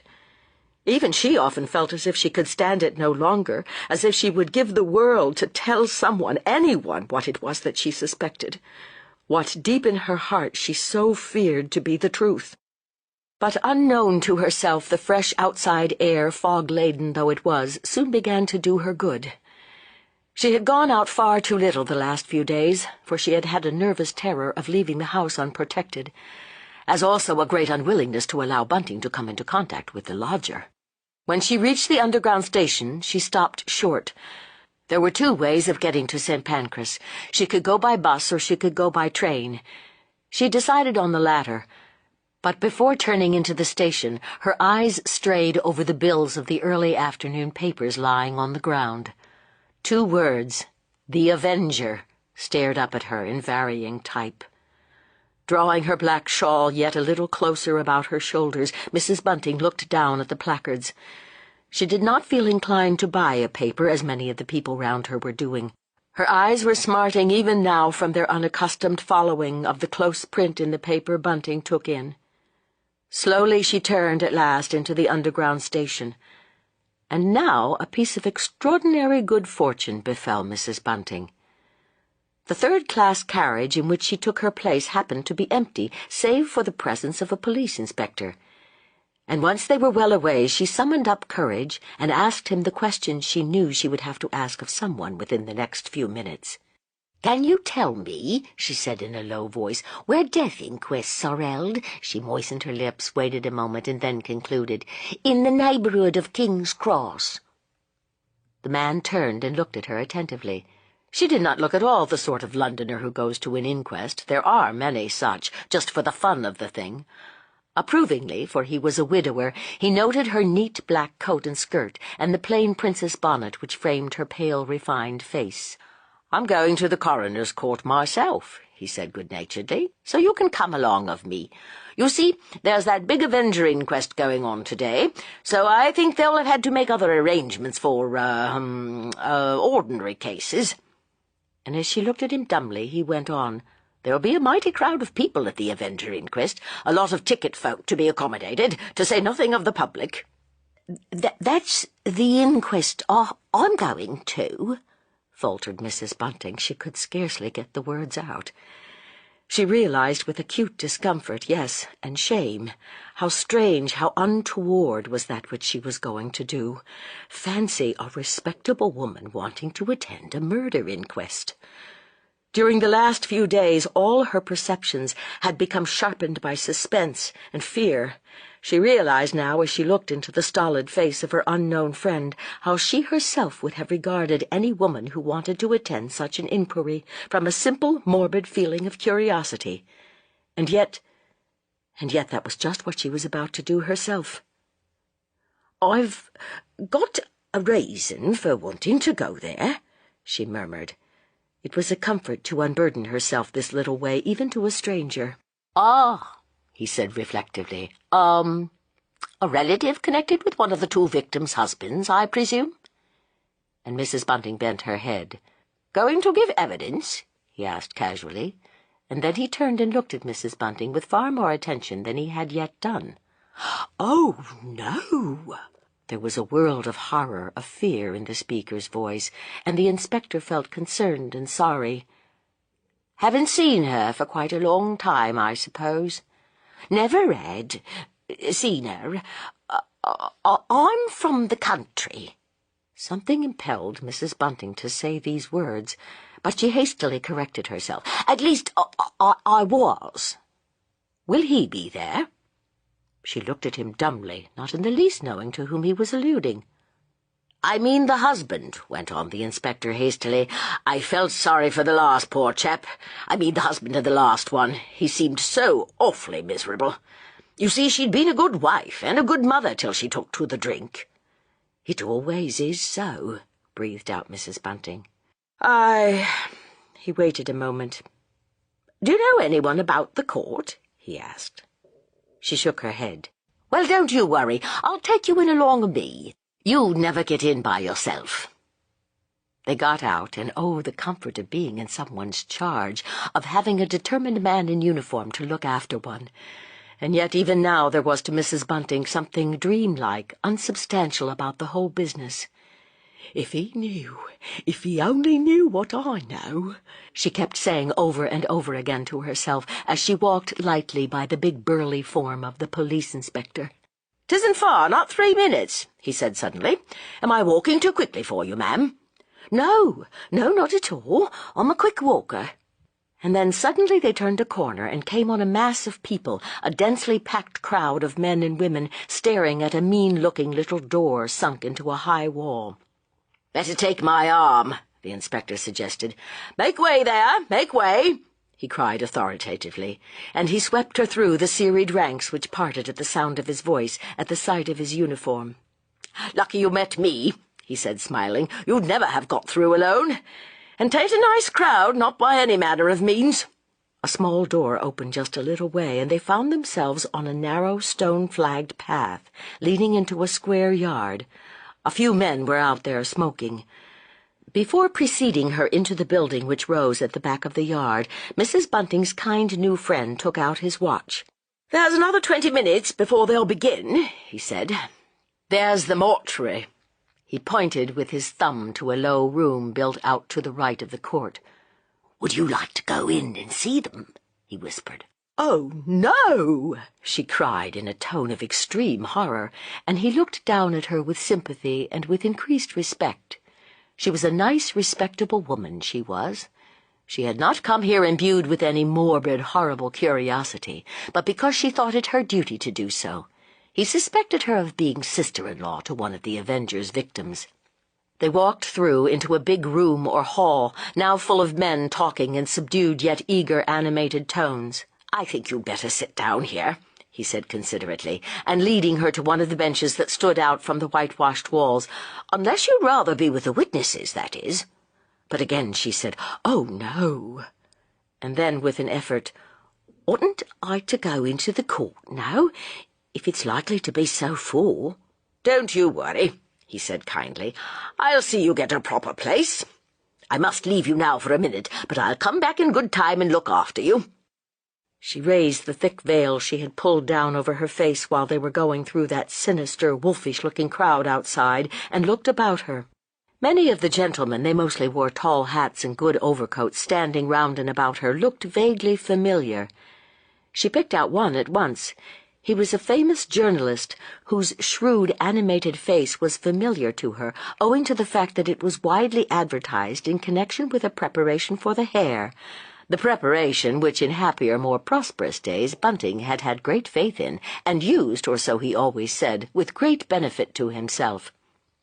This gentleman was the center of an eager circle. Half a dozen men were talking to him, listening deferentially when he spoke, and each of these men, so Mrs. Bunting realized, was a somebody. How strange, how amazing, to reflect that from all parts of London, from their doubtless important avocations, one unseen, mysterious beckoner had brought all these men here together, to this sordid place, on this bitterly cold, dreary day. Here they were, all thinking of, talking of, evoking one unknown, mysterious personality, that of the shadowy and yet terribly real human being who chose to call himself the Avenger. And somewhere, not so very far away from them all, the Avenger was keeping these clever, astute, highly trained minds, aye, and bodies too, at bay. Even Mrs. Bunting, sitting here unnoticed, realized the irony of her presence among them. Chapter 19. It seemed to Mrs. Bunting that she had been sitting there a long time. It was really about a quarter of an hour when her official friend came back. "Better come along now," he whispered. "It'll begin soon." She followed him out into the passage, up a row of steep stone steps, and so into the coroner's court. The court was a big, well-lighted room, in some ways not unlike a chapel, the more so that a kind of gallery ran halfway round, a gallery evidently set aside for the general public, for it was now crammed to its utmost capacity. Mrs. Bunting glanced timidly toward the serried row of faces. Had it not been for her good fortune in meeting the man she was now following, it was there that she would have had to try and make her way, and she would have failed. Those people had rushed in the moment the doors were opened, pushing, fighting their way in a manner she could never have pushed or fought.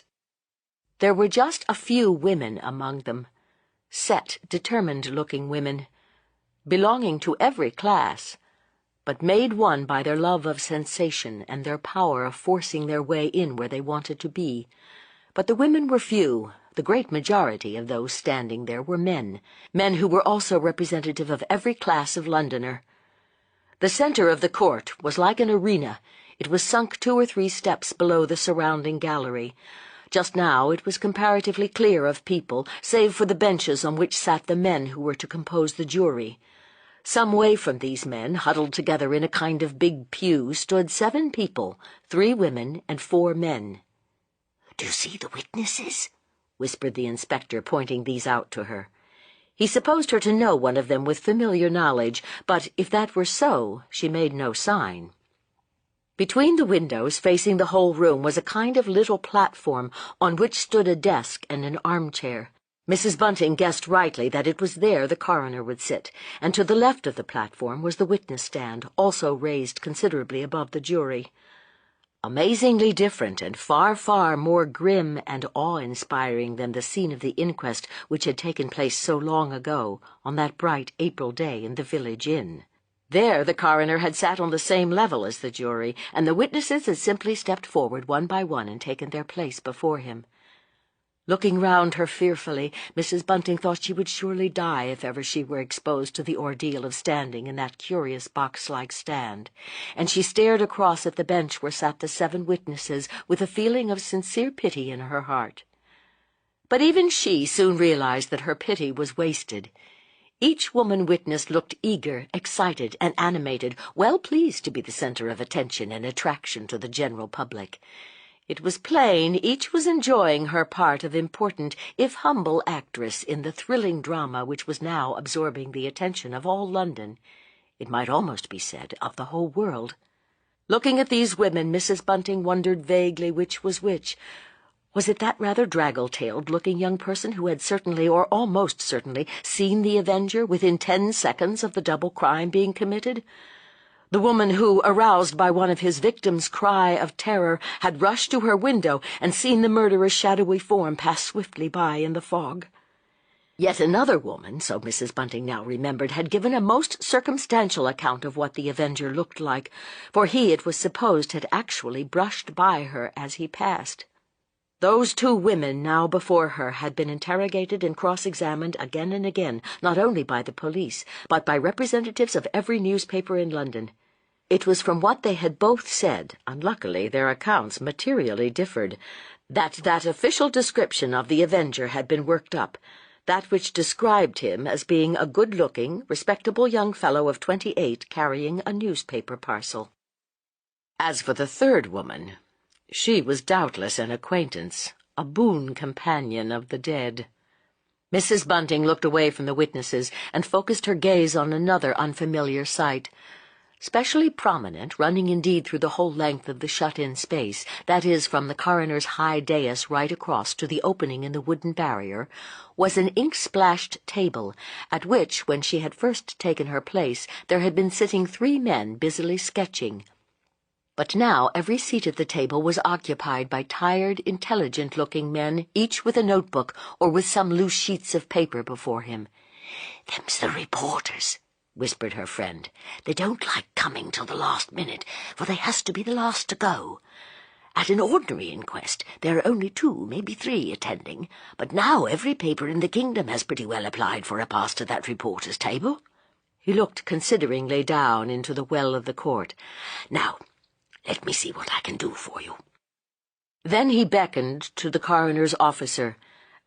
"Perhaps you could put this lady just over there, in a corner by herself. Related to a relation of the deceased, but doesn't want to be."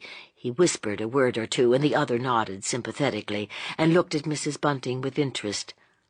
"I'll put her just here," he muttered. "There's no one coming there today.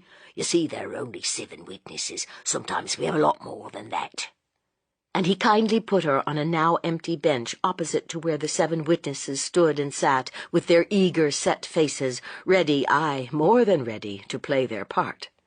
For a moment every eye in the court was focused on Mrs. Bunting, but soon those who had stared so hungrily, so intently at her, realized that she had nothing to do with the case. She was evidently there as a spectator, and more fortunate than most, she had a friend at court, and so was able to sit comfortably instead of having to stand in the crowd. But she was not long left in isolation. Very soon some of the important-looking gentlemen she had seen downstairs came into the court and were ushered over to her seat, while 2 or 3 among them, including the famous writer whose face was so familiar that it almost seemed to Mrs. Bunting like that of a kindly acquaintance, were accommodated at the reporters' table. "Gentlemen, the coroner!"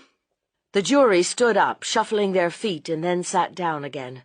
Over the spectators there fell a sudden silence, and then what immediately followed recalled to Mrs. Bunting for the first time that informal little country inquest of long ago. First came the "Oyez! Oyez!" the old Norman French summons to all whose business it is to attend a solemn inquiry into the death, sudden, unexplained, terrible, of a fellow being. The jury, there were 14 of them, all stood up again. They raised their hands and solemnly chanted together the curious words of their oath. Then came a quick, informal exchange of sentences twixt the coroner and his officer. Yes, everything was in order. The jury had viewed the bodies, he quickly corrected himself, the body, for technically speaking the inquest just about to be held only concerned one body. And then, amid a silence so absolute that the slightest rustle could be heard through the court, the coroner, a clever-looking gentleman, though not so old as Mrs. Bunting thought he ought to have been to occupy so important a position on so important a day, gave a little history, as it were, of the terrible and mysterious Avenger crimes. He spoke very clearly, warming to his work as he went on. He told them that he had been present at the inquest held on one of the Avenger's former victims. "I only went through professional curiosity," he threw in by way of parenthesis, "little thinking, gentlemen, that the inquest on one of those unhappy creatures would ever be held in my court." On and on he went, though he had in truth but little to say, and though that little was known to every one of his listeners. Mrs. Bunting heard one of the older gentlemen sitting near her whisper to another, "Drawing it out all he can, that's what he's doing. Having the time of his life, evidently." And then the other whispered back, so low that she could only just catch the words, "Aye, aye, but he's a good chap. I knew his father. We were at school together. Takes his job very seriously, you know. He does today, at any rate." She was listening intently, waiting for a word, a sentence which would relieve her hidden terrors, or, on the other hand, confirm them. But the word, the sentence, was never uttered. And yet, at the very end of his long peroration, the coroner did throw out a hint which might mean anything or nothing. "I am glad to say that we hope to obtain such evidence today as will in time lead to the apprehension of the miscreant who has committed and is still committing these terrible crimes." Mrs. Bunting stared uneasily up into the coroner's firm, determined-looking face. What did he mean by that? Was there any new evidence? Evidence of which Joe Chandler, for instance, was ignorant?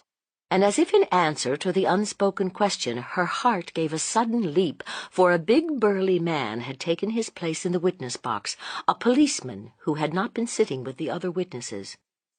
But soon her uneasy terror became stilled. This witness was simply the constable who had found the first body.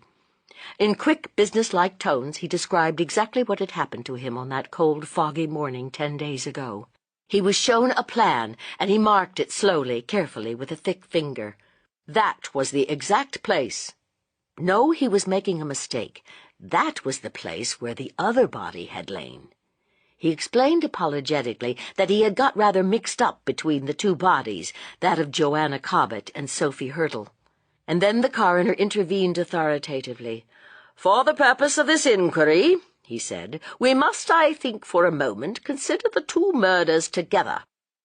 After that the witness went on far more comfortably, and as he proceeded in a quick monotone, the full and deadly horror of the Avenger's acts came over Mrs. Bunting in a great seething flood of sick fear and yes, remorse.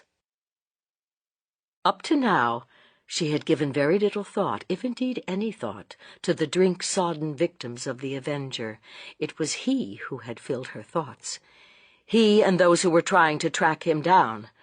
But now she felt sick and sorry she had come here today. She wondered if she would ever be able to get the vision the policeman's words had conjured up out of her mind, out of her memory.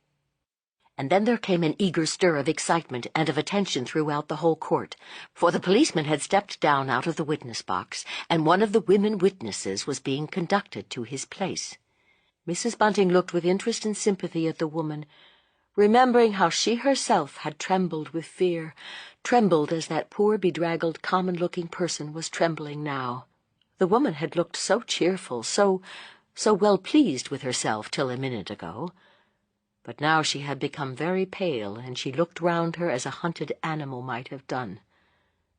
But the coroner was very kind, very soothing and gentle in his manner, just as that other coroner had been when dealing with Ellen Green at the inquest on that poor drowned girl.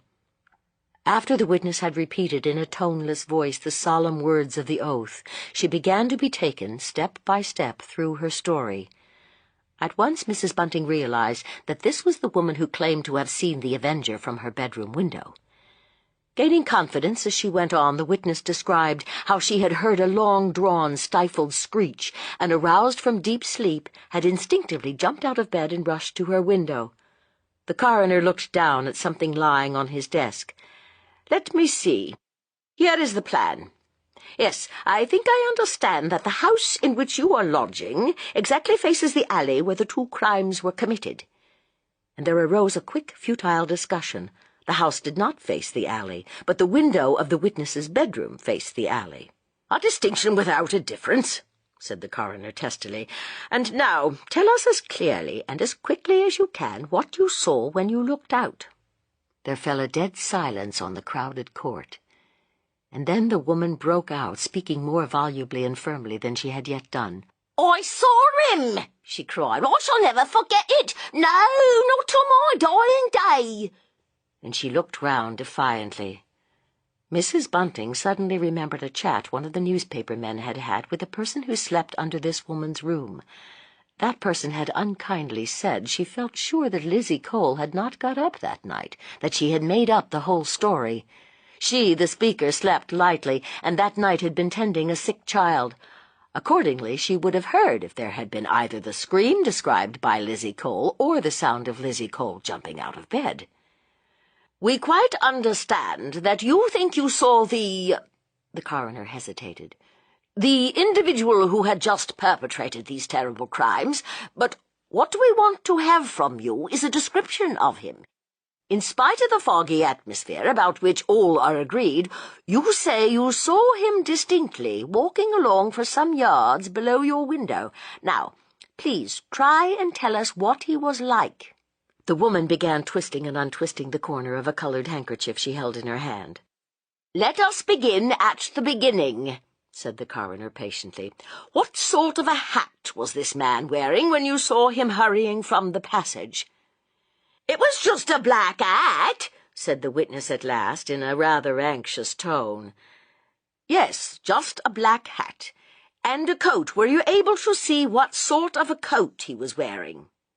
"He hadn't got no coat," she said decidedly. "No coat at all. I remembers that very particularly. I thought it queer, as it was so cold. Everybody as can wear some sort of coat this weather." A juryman who had been looking at a strip of newspaper and apparently not attending at all to what the witness was saying, here jumped up and put out his hand. "Yes?" The coroner turned to him. "I just want to say that this here witness, if her name is Lizzie Cole, began by saying the Avenger was wearing a coat, a big heavy coat. I've got it here in this bit of paper." "I never said so," cried the woman passionately. "I was made to say all those things by the young man what came to me from the Evening Sun. Just put in what he liked in his paper, he did, not what I said at all." At this there was some laughter, quickly suppressed. "In future," said the coroner severely, addressing the juryman who had now sat down again, "you must ask any question you wish to ask through your foreman, and please wait till I have concluded my examination of the witness." But this interruption, this accusation had utterly upset the witness. She began contradicting herself hopelessly. The man she had seen hurrying by in the semi-darkness below was tall. No, he was short. He was thin. No, he was a stoutish young man. And as to whether he was carrying anything, there was quite an acrimonious discussion. Most positively, most confidently, the witness declared that she had seen a newspaper parcel under his arm. It had bulged out at the back, so she declared. But it was proved very gently and firmly that she had said nothing of the kind to the gentleman from Scotland Yard who had taken down her first account. In fact, to him she had declared confidently that the man had carried nothing at all, that she had seen his arms swinging up and down. One fact, if fact it could be called, the coroner did elicit. Lizzie Cole suddenly volunteered the statement that as he had passed her window he had looked up at her. This was quite a new statement. "He looked up at you?" repeated the coroner. "You said nothing of that in your examination." "I said nothing because I was scared, nigh scared to death." "If you could really see his countenance, for we know the night was dark and foggy, will you please tell me what he was like?" But the coroner was speaking casually, his hand straying over his desk. Not a creature in that court now believed the woman's story. "Dark, almost black, if you can take my meaning, with a sort of nigger look." And then there was a titter. Even the jury smiled, and sharply the coroner bade Lizzie Cole stand down. Far more credence was given to the evidence of the next witness. This was an older, quieter-looking woman, decently dressed in black. Being the wife of a night watchman whose work lay in a big warehouse situated about 100 yards from the alley or passage where the crimes had taken place, she had gone out to take her husband some food he always had at 1 in the morning, and a man had passed her, breathing hard and walking very quickly. Her attention had been drawn to him because she very seldom met anyone at that hour, and because he had such an odd, peculiar look and manner. Mrs. Bunting, listening attentively, realized it was very much from what this witness had said that the official description of the Avenger had been composed, that description which had brought such comfort to her, Ellen Bunting's soul. This witness spoke quietly, confidently, and her account of the newspaper parcel the man was carrying was perfectly clear and positive. "It was a neat parcel," she said, "done up with string." She had thought it an odd thing for a respectably dressed young man to carry such a parcel. That was what had made her notice it. But when pressed, she had to admit that it had been a very foggy night, so foggy that she herself had been afraid of losing her way, though every step was familiar. When the third woman went into the box and with sighs and tears told of her acquaintance with one of the deceased, with Joanna Cobbett, there was a stir of sympathetic attention. But she had nothing to say throwing any light on the investigation, save that she admitted reluctantly that Annie would have been such a nice, respectable young woman if it hadn't been for the drink. Her examination was shortened as much as possible, and so was that of the next witness, the husband of Joanna Cobbett. He was a very respectable-looking man, a foreman in a big business house at Croydon. He seemed to feel his position most acutely. He hadn't seen his wife for 2 years. He hadn't had news of her for 6 months. Before she took to drink, she had been an admirable wife and yes, mother. Yet another painful few minutes to anyone who had a heart or imagination to understand was spent when the father of the murdered woman was in the box. He had had later news of his unfortunate daughter than her husband had had, but of course he could throw no light at all on her murder or murderer. A barman who had served both the women with drink just before the public house closed for the night was handled rather roughly. He had stepped with a jaunty air into the box and came out of it looking cast down, uneasy. And then there took place a very dramatic, because an utterly unexpected incident. It was one of which the evening papers made the utmost, much to Mrs. Bunting's indignation. But neither coroner nor jury, and they, after all, were the people who mattered, thought a great deal of it. There had come a pause in the proceedings. All 7 witnesses had been heard, and a gentleman near Mrs. Bunting whispered, "They are now going to call Dr. Gaunt. He's been in every big murder case for the last 30 years. He's sure to have something interesting to say. It was really to hear him I came." But before Dr. Gaunt had time even to get up from the seat with which he had been accommodated close to the coroner, there came a stir among the general public, or rather among those spectators who stood near the low wooden door which separated the official part of the court from the gallery. The coroner's officer, with an apologetic air, approached the coroner, and handed him up an envelope. And again in an instant there fell absolute silence on the court. Looking rather annoyed, the coroner opened the envelope. He glanced down the sheet of notepaper it contained. Then he looked up. Then he glanced down again. Mr. Is it cannot? He said doubtfully. May come forward. There ran a titter through the spectators, and the coroner frowned. A neat, jaunty-looking old gentleman in a nice fur-lined overcoat, with a fresh red face and white side-whiskers, was conducted from the place where he had been standing among the general public to the witness box. "This is somewhat out of order, Mr. Cannot," said the coroner severely. "You should have sent me this note before the proceedings began. This gentleman," he said, addressing the jury, "informs me that he has something of the utmost importance to reveal in connection with our investigation." "I have remained silent. I have locked what I knew within my own breast," began Mr. Cannot in a quavering voice, "because I am so afraid of the press. I knew if I said anything, even to the police, that my house would be besieged by reporters and newspapermen. I have a delicate wife, Mr. Coroner. Such a state of things, the state of things I imagine, might cause her death. Indeed, I hope she will never read a report of these proceedings. Fortunately, she has an excellent trained nurse. You will now take the oath," said the coroner sharply. He had already regretted having allowed this absurd person to have his say. Mr. Cannot took the oath with a gravity and a decorum which had been lacking in most of those who had preceded him. "I will address myself to the jury," he began. "You will do nothing of the sort," broke in the coroner. "Now, please attend to me. You assert in your letter that you know who is the Avenger," put in Mr. Cannot promptly. "The perpetrator of these crimes. You further declare that you met him on the very night he committed the murder we are now investigating?" "I do so declare," said Mr. Cannot confidently. "Though in the best of health myself," he beamed round the court, a now amused, attentive court, "it is my fate to be surrounded by sick people, to have only ailing friends. I have to trouble you with my private affairs, Mr. Coroner, in order to explain why I happen to be out at so undue an hour as 1 o'clock in the morning." Again a titter ran through the court. Even the jury broke into broad smiles. "Yes," went on the witness solemnly, "I was with a sick friend. In fact, I may say a dying friend, for since then he has passed away.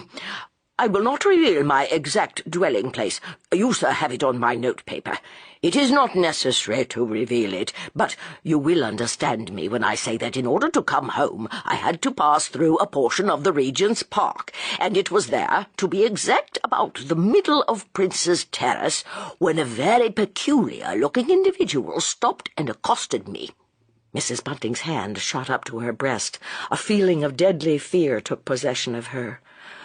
"I mustn't faint," she said to herself hurriedly. "I mustn't faint. Whatever's the matter with me?" She took out her bottle of smelling salts and gave it a good long sniff. "He was a grim, gaunt man, was this stranger, Mr. Coroner, with a very odd-looking face.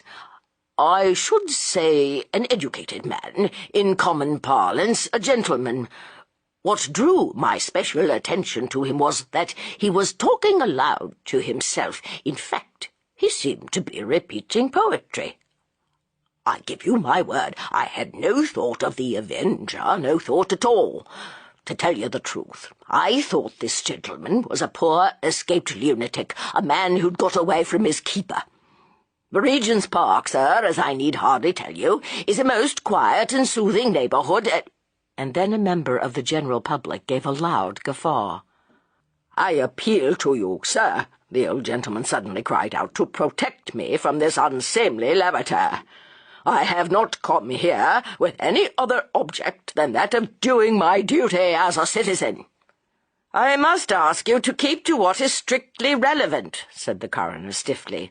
"Time is going on, and I have another important witness to call, a medical witness.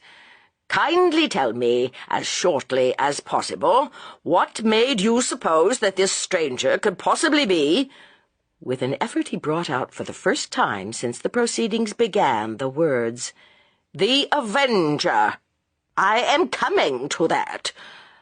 Bear with me a little longer, Mr. Coroner. It was a foggy night, but not as foggy as it became later. And just when we were passing one another, I and this man who was talking aloud to himself, he, instead of going on, stopped and turned towards me. That made me feel queer and uncomfortable, the more so that there was a very wild, mad look on his face. I said to him, as soothingly as possible, 'A very foggy night, sir.' And he said, 'Yes, it is a foggy night. A night fit for the commission of dark and salutary deeds.'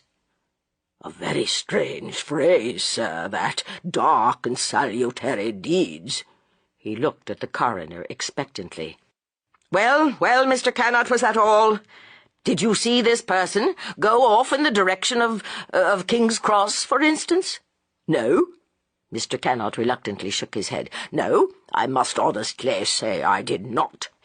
He walked along a certain way by my side, and then he crossed the road and was lost in the fog." "That will do," said the coroner. He spoke more kindly. "I thank you, Mr. Cannot, for coming here and giving us what you evidently consider important information." Mr. Cannot bowed, a funny little old-fashioned bow, and again some of those present tittered rather foolishly. As he was stepping down from the witness box, he turned and looked up at the coroner, opening his lips as he did so. There was a murmur of talking going on, but Mrs. Bunting, at any rate, heard quite distinctly what it was that he said. "One thing I have forgotten, sir, which may be of importance. The man carried a bag, a rather light-coloured leather bag in his left hand. It was such a bag, sir, as might well contain a long-handled knife." Mrs. Bunting looked at the reporter's table. She remembered suddenly that she had told Bunting about the disappearance of Mr. Sleuth's bag. And then a feeling of intense thankfulness came over her. Not a single reporter at the long ink-stained table had put down that last remark of Mr. Cannot. In fact, not one of them had heard it. Again the last witness put up his hand to command attention, and then silence did fall on the court. "One word more," he said in a quavering voice. "May I ask to be accommodated with a seat for the rest of the proceedings? I see there is some room left on the witness's bench." And without waiting for permission, he nimbly stepped across and sat down. Mrs. Bunting looked up, startled. Her friend, the inspector, was bending over her. "Perhaps you'd like to come along now," he said urgently. "I don't suppose you want to hear the medical evidence. It's always painful for a female to hear that. And there'll be an awful rush when the inquest's over. I could get you away quietly now." She rose, and pulling her veil down over her pale face, followed him obediently. Down the stone staircase they went, and through the big, now empty room downstairs. "I'll let you out the back way," he said. "I expect you're tired, ma'am, and will like to get home to a cup of tea." "I don't know how to thank you." There were tears in her eyes. She was trembling with excitement and emotion. "You have been good to me." "Oh, that's nothing," he said a little awkwardly. "I expect you went through a pretty bad time, didn't you?" "Will they be having that old gentleman again?" She spoke in a whisper and looked up at him with a pleading, agonized look. "Good Lord, no. Crazy old fool. We're troubled with a lot of those sort of people, you know, ma'am, and they often do have funny names, too. You see, that sort is busy all their lives in the city or what-not. Then they retires when they gets about 60 and they're fit to hang themselves with dullness. Why, there's hundreds of loonies of the sort to be met in London. You can't go about at night and not meet them. Plenty of them." "Then you don't think there was anything in what he said?" she ventured. "In what the old gent said? Oh, goodness, no." He laughed good-naturedly. "But I'll tell you what I do think. If it wasn't for the time that had gone by, I should believe the second witness had seen that crafty devil." He lowered his voice. "But there, Dr. Gaunt declares most positively. So did 2 other medical gentlemen, that the poor creatures had been dead hours when they was found. Medical gentlemen are always very positive about their evidence. They have to be. Otherwise, who'd believe 'em?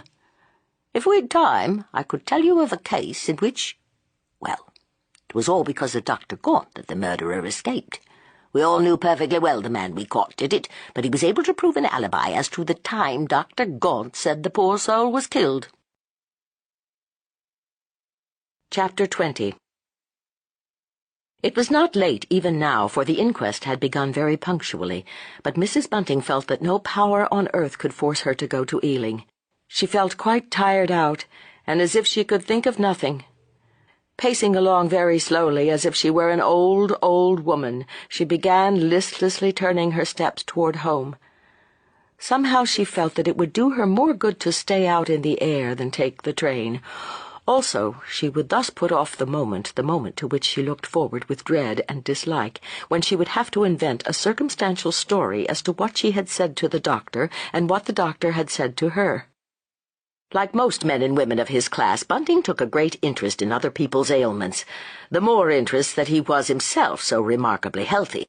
He would feel quite injured if Ellen didn't tell him everything that had happened, everything, that is, that the doctor had told her. As she walked swiftly along, at every corner, or so it seemed to her, and outside every public house, stood eager boys, selling the latest edition of the afternoon papers to equally eager buyers. "Avenger inquest!" they shouted exultantly. "All the latest evidence!" At one place, where there were a row of contents bills pinned to the pavement by stones, she stopped and looked down. "Opening of the Avenger inquest. What is he really like? Full description." On yet another ran the ironic query, "Avenger inquest. Do you know him?" And as that facetious question stared up at her in huge print, Mrs. Bunting turned sick, so sick and faint that she did what she had never done before in her life. She pushed her way into a public house, and putting 2 pennies down on the counter, asked for and received a glass of cold water. As she walked along the now gas-lit streets, she found her mind dwelling persistently, not on the inquest at which she had been present, not even on the Avenger, but on his victims. Shudderingly she visualized the 2 cold bodies lying in the mortuary. She seemed also to see that 3rd body, which, though cold, must yet be warmer than the other 2, for at this time yesterday the Avenger's last victim had been alive, poor soul. Alive, and according to a companion of hers whom the papers had already interviewed, particularly merry and bright. Hitherto Mrs. Bunting had been spared in any real sense a vision of the Avenger's victims. Now they haunted her, and she wondered wearily if this fresh horror was to be added to the terrible fear which encompassed her night and day. As she came within sight of home, her spirit suddenly lightened. The narrow, drab-colored little house, flanked each side by others exactly like it in every single particular, save that their front yards were not so well kept, looked as if it could, aye, and would, keep any secret closely hidden. For a moment, at any rate, the Avenger's victims receded from her mind. She thought of them no more. All her thoughts were concentrated on Bunting and Mr. Sleuth. She wondered what had happened during her absence, whether the lodger had rung his bell, and if so, how he had got on with Bunting and Bunting with him. She walked up the little flagged path wearily, and yet with a pleasant feeling of homecoming. And then she saw that Bunting must have been watching for her behind the now closely drawn curtains, for before she could either knock or ring, he had opened the door. "I was getting quite anxious about you," he exclaimed. "Come in, Ellen, quick. You must be fair perished to daylight now, and you out so little as you are. Well, I hope you found the doctor all right." He looked at her with affectionate anxiety. And then there came a sudden happy thought to Mrs. Bunting. "No," she said slowly. "Dr. Evans wasn't in. I waited and waited and waited, but he never came in at all. 'Twas my own fault," she added quickly. Even at such a moment as this, she told herself that though she had, in a sort of way, a kind of right to lie to her husband, she had no right to slander the doctor who had been so kind to her years ago. "I ought to have sent him a card yesterday night," she said. "Of course, I was a fool to go all that way, just on chance of finding a doctor in. It stands to reason they've got to go out to people at all times of day. I hope they gave you a cup of tea," he said. And again she hesitated, debating a point with herself. If the doctor had a decent sort of servant, of course she, Ellen Bunting, would have been offered a cup of tea, especially if she explained she'd known him a long time. She compromised. "I was offered some," she said in a weak, tired voice. "But there, Bunting, I didn't feel as if I wanted it. I'd be very grateful for a cup now, if you just make it for me over the ring." "Course I will," he said eagerly. "You just come in and sit down, my dear. Don't trouble to take your things off now. Wait till you've had tea." And she obeyed him. "Where's Daisy?" she asked suddenly. "I thought the girl would be back by the time I got home." "She ain't coming home today." There was an odd, sly, smiling look on Bunting's face. "Did she send a telegram?" asked Mrs. Bunting. "No. Young Chandler's just come in and told me. He's been over there, and would you believe it, Ellen? He's managed to make friends with Margaret. Wonderful what love will do, ain't it? He went over there just to help Daisy carry her bag back, you know, and then Margaret told him that her lady had sent her some money to go to the play, and she actually asked Joe to go with them this evening, she and Daisy, to the pantomime. Did you ever hear of such a thing?" "Very nice for them, I'm sure," said Mrs. Bunting absently. But she was pleased to have her mind taken off herself. "Then when is that girl coming home?" she asked patiently. "Well, it appears that Chandler's got tomorrow morning off too, this evening and tomorrow morning. He'll be on duty all night, but he proposes to go over and bring Daisy back in time for early dinner. Will that suit you, Ellen?" "Yes, that'll be all right," she said. "I don't grudge the girl her bit of pleasure. One's only young once. By the way, did the lodger ring while I was out?" Bunting turned round from the gas ring which he was watching to see the kettle boil. "No," he said. "Come to think of it, it's rather a funny thing, but the truth is, Ellen, I never gave Mr. Sleuth a thought. You see, Chandler came in and was telling me all about Margaret, laughing like, and then something else happened while you was out, Ellen." "Something else happened?" she said in a startled voice. Getting up from her chair, she came towards her husband. "What happened? Who came?" "Just a message for me, asking if I could go tonight to wait at a young lady's birthday party. In Hanover Terrace it is. A waiter, one of them nasty Swiss fellows as works for nothing, fell out just at the last minute, and they had to send for me." His honest face shone with triumph. The man who had taken over his old friend's business in Baker Street had hitherto behaved very badly to Bunting, and that though Bunting had been on the books for ever so long, and had always given every satisfaction. But this new man had never employed him. No, not once. "I hope you didn't make yourself too cheap," said his wife jealously. "No, that I didn't. I hummed and hawed a lot, and I could see the fellow was quite worried.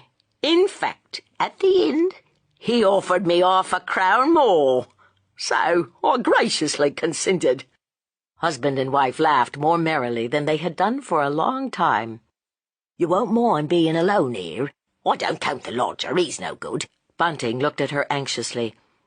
He was only prompted to ask the question because lately Ellen had been so queer, so unlike herself. Otherwise it never would have occurred to him that she could be afraid of being alone in the house. She had often been so in the days when he got more jobs. She stared at him a little suspiciously. "I be afraid?" she echoed. "Certainly not. Why should I be? I've never been afraid before. What do you exactly mean by that, Bunting?" "Oh, nothing. I only thought you might feel funny like, all alone on this ground floor. You were so upset yesterday when that young fool Chandler came dressed up to the door." "I shouldn't have been frightened if he'd just been an ordinary stranger," she said shortly. "He said something silly to me, just in keeping with his character like, and it upset me. Besides, I feel better now." As she was sipping gratefully her cup of tea, there came a noise outside, the shouts of newspaper sellers. "I'll just run out," said Bunting apologetically, "and see what happened at that inquest today. Besides, they may have a clue about the horrible affair last night. Chandler was full of it when he wasn't talking about Daisy and Margaret, that is. He's on tonight, luckily not till 12 o'clock. Plenty of time to escort the two of them back after the play. Besides, he said he'll put 'em into a cab and blow the expense if the panto goes on too long for him to take 'em home.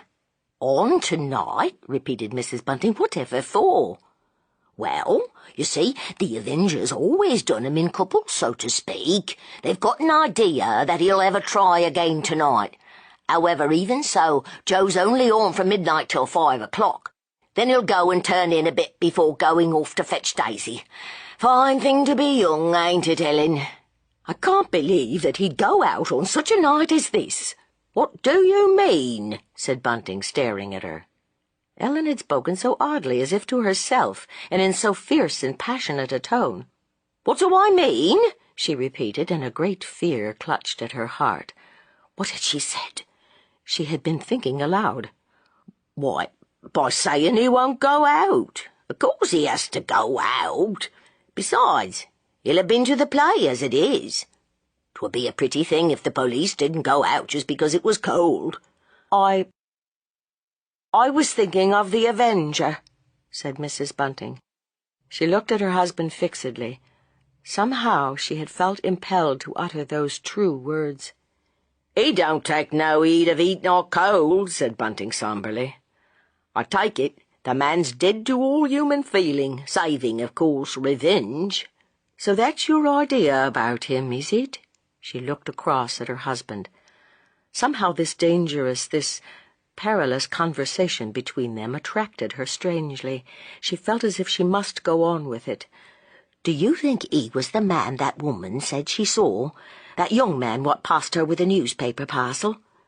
Let me see, he said slowly.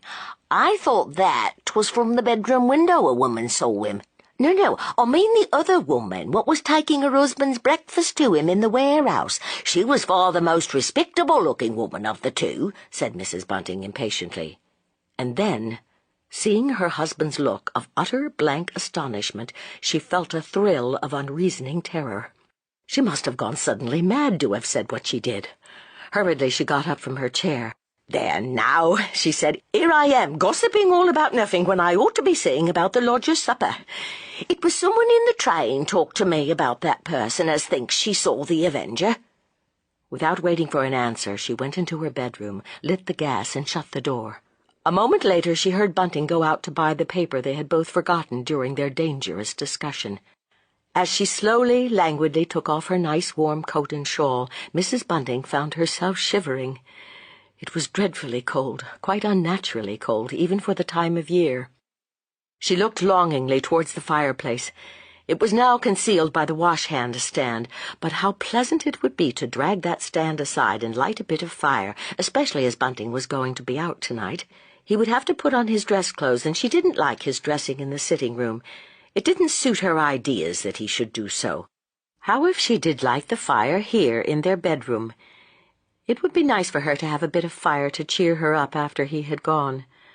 Mrs. Bunting knew only too well that she would have very little sleep the coming night. She looked over with shuddering distaste at her nice soft bed. There she would lie, on that couch of little ease, listening. She went down to the kitchen. Everything was ready for Mr. Sleuth's supper, for she had made all her preparations before going out so as not to have to hurry back before it suited her to do so. Leaning the tray for a moment on the top of the banisters, she listened. Even in that nice warm drawing-room, and with a good fire, how cold the lodger must feel sitting studying at the table. But unwonted sounds were coming through the door. Mr. Sleuth was moving restlessly about the room, not sitting reading as was his wont at this time of the evening. She knocked, and then waited a moment. There came the sound of a sharp click, that of the key turning in the lock of the chiffonier cupboard, or so Mr. Sleuth's landlady could have sworn. There was a pause. She knocked again. "Come in," said Mr. Sleuth loudly, and she opened the door and carried in the tray. "You are a little earlier than usual, are you not, Mrs. Bunting?" he said with a touch of irritation in his voice. "I don't think so, sir, but I've been out. Perhaps I lost count of the time." I thought you'd like your breakfast early, as you had your dinner rather sooner than usual."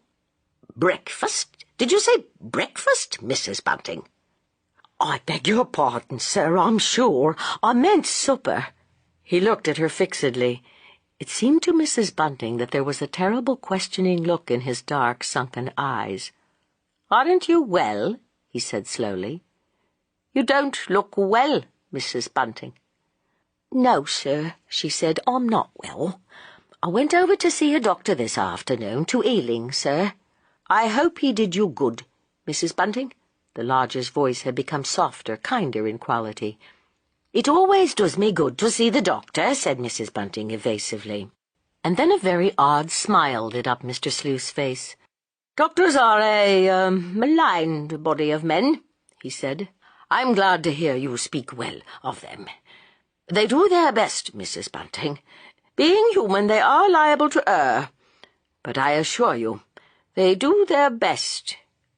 "That I'm sure they do, sir." She spoke heartily, sincerely. Doctors had always treated her most kindly and even generously. And then, having laid the cloth and put the lodger's one hot dish upon it, she went towards the door. "Wouldn't you like me to bring up another scuttleful of coal, sir?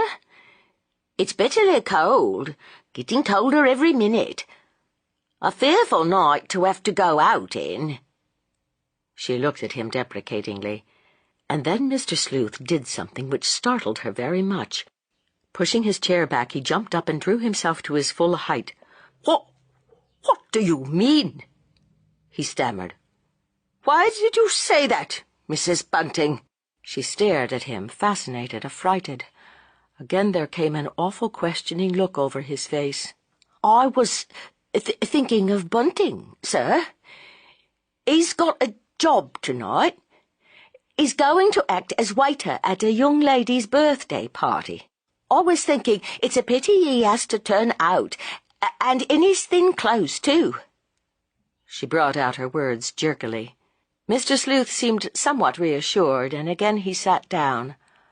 "Ah," he said. "Dear me, I'm sorry to hear that. I hope your husband will not catch cold, Mrs. Bunting." And then she shut the door and went downstairs. Without telling Bunting what she meant to do, she dragged the heavy wash-hand stand away from the chimney-piece and lighted the fire. Then, in some triumph, she called Bunting in. "Time for you to dress," she cried out cheerfully, "and I've got a little bit of fire for you to dress by." As he exclaimed at her extravagance, "Well, 'twill be pleasant for me, too. Keep me company-like while you're out, and make the room nice and warm when you come in. You'll be fair perished even walking that short way," she said. And then, while her husband was dressing, Mrs. Bunting went upstairs and cleared away Mr. Sleuth's supper. The lodger said no word while she was so engaged, no word at all. He was sitting away from the table, rather an unusual thing for him to do, and staring into the fire, his hands on his knees. Mr. Sleuth looked lonely, very, very lonely and forlorn. Somehow a great rush of pity, as well as of horror, came over Mrs. Bunting's heart. He was such a... She searched for a word in her mind, but could only find the word gentle. He was such a nice, gentle gentleman, was Mr. Sleuth. Lately he had again taken to leaving his money about, as he had done the first day or two, and with some concern his landlady had seen that the store had diminished a good deal. A very simple calculation had made her realize that almost the whole of that missing money had come her way, or at any rate had passed through her hands. Mr. Sleuth never stinted himself as to food, or stinted them, his landlord and his landlady, as to what he had said he would pay. And Mrs. Bunting's conscience pricked her a little, for he hardly ever used that room upstairs, that room for which he had paid extra so generously. If Bunting got another job or two through that nasty man in Baker Street, and now that the ice had been broken between them, it was very probable that he would do so, for he was a very well-trained, experienced waiter. Then she thought she would tell Mr. Sleuth that she no longer wanted him to pay as much as he was now doing. She looked anxiously, deprecatingly at his long, bent back. "Good night, sir," she said at last. Mr. Sleuth turned round. His face looked sad and worn. "I hope you'll sleep well, sir." "Yes, I'm sure I shall sleep well. But perhaps I shall take a little turn first. Such is my way, Mrs. Bunting. After I have been studying all day, I require a little exercise." "Oh, I wouldn't go out tonight," she said deprecatingly. "'Tisn't fit for anyone to be out in the bitter cold." And yet, he looked at her attentively, there will probably be many people out in the streets tonight. "Many more than usual, I fear, sir." "Indeed," said Mr. Sleuth quickly. "Is it not a strange thing, Mrs. Bunting, that people who have all day in which to amuse themselves should carry their revels far into the night?" "Oh, I wasn't thinking of revellers, sir. I was thinking—" She hesitated.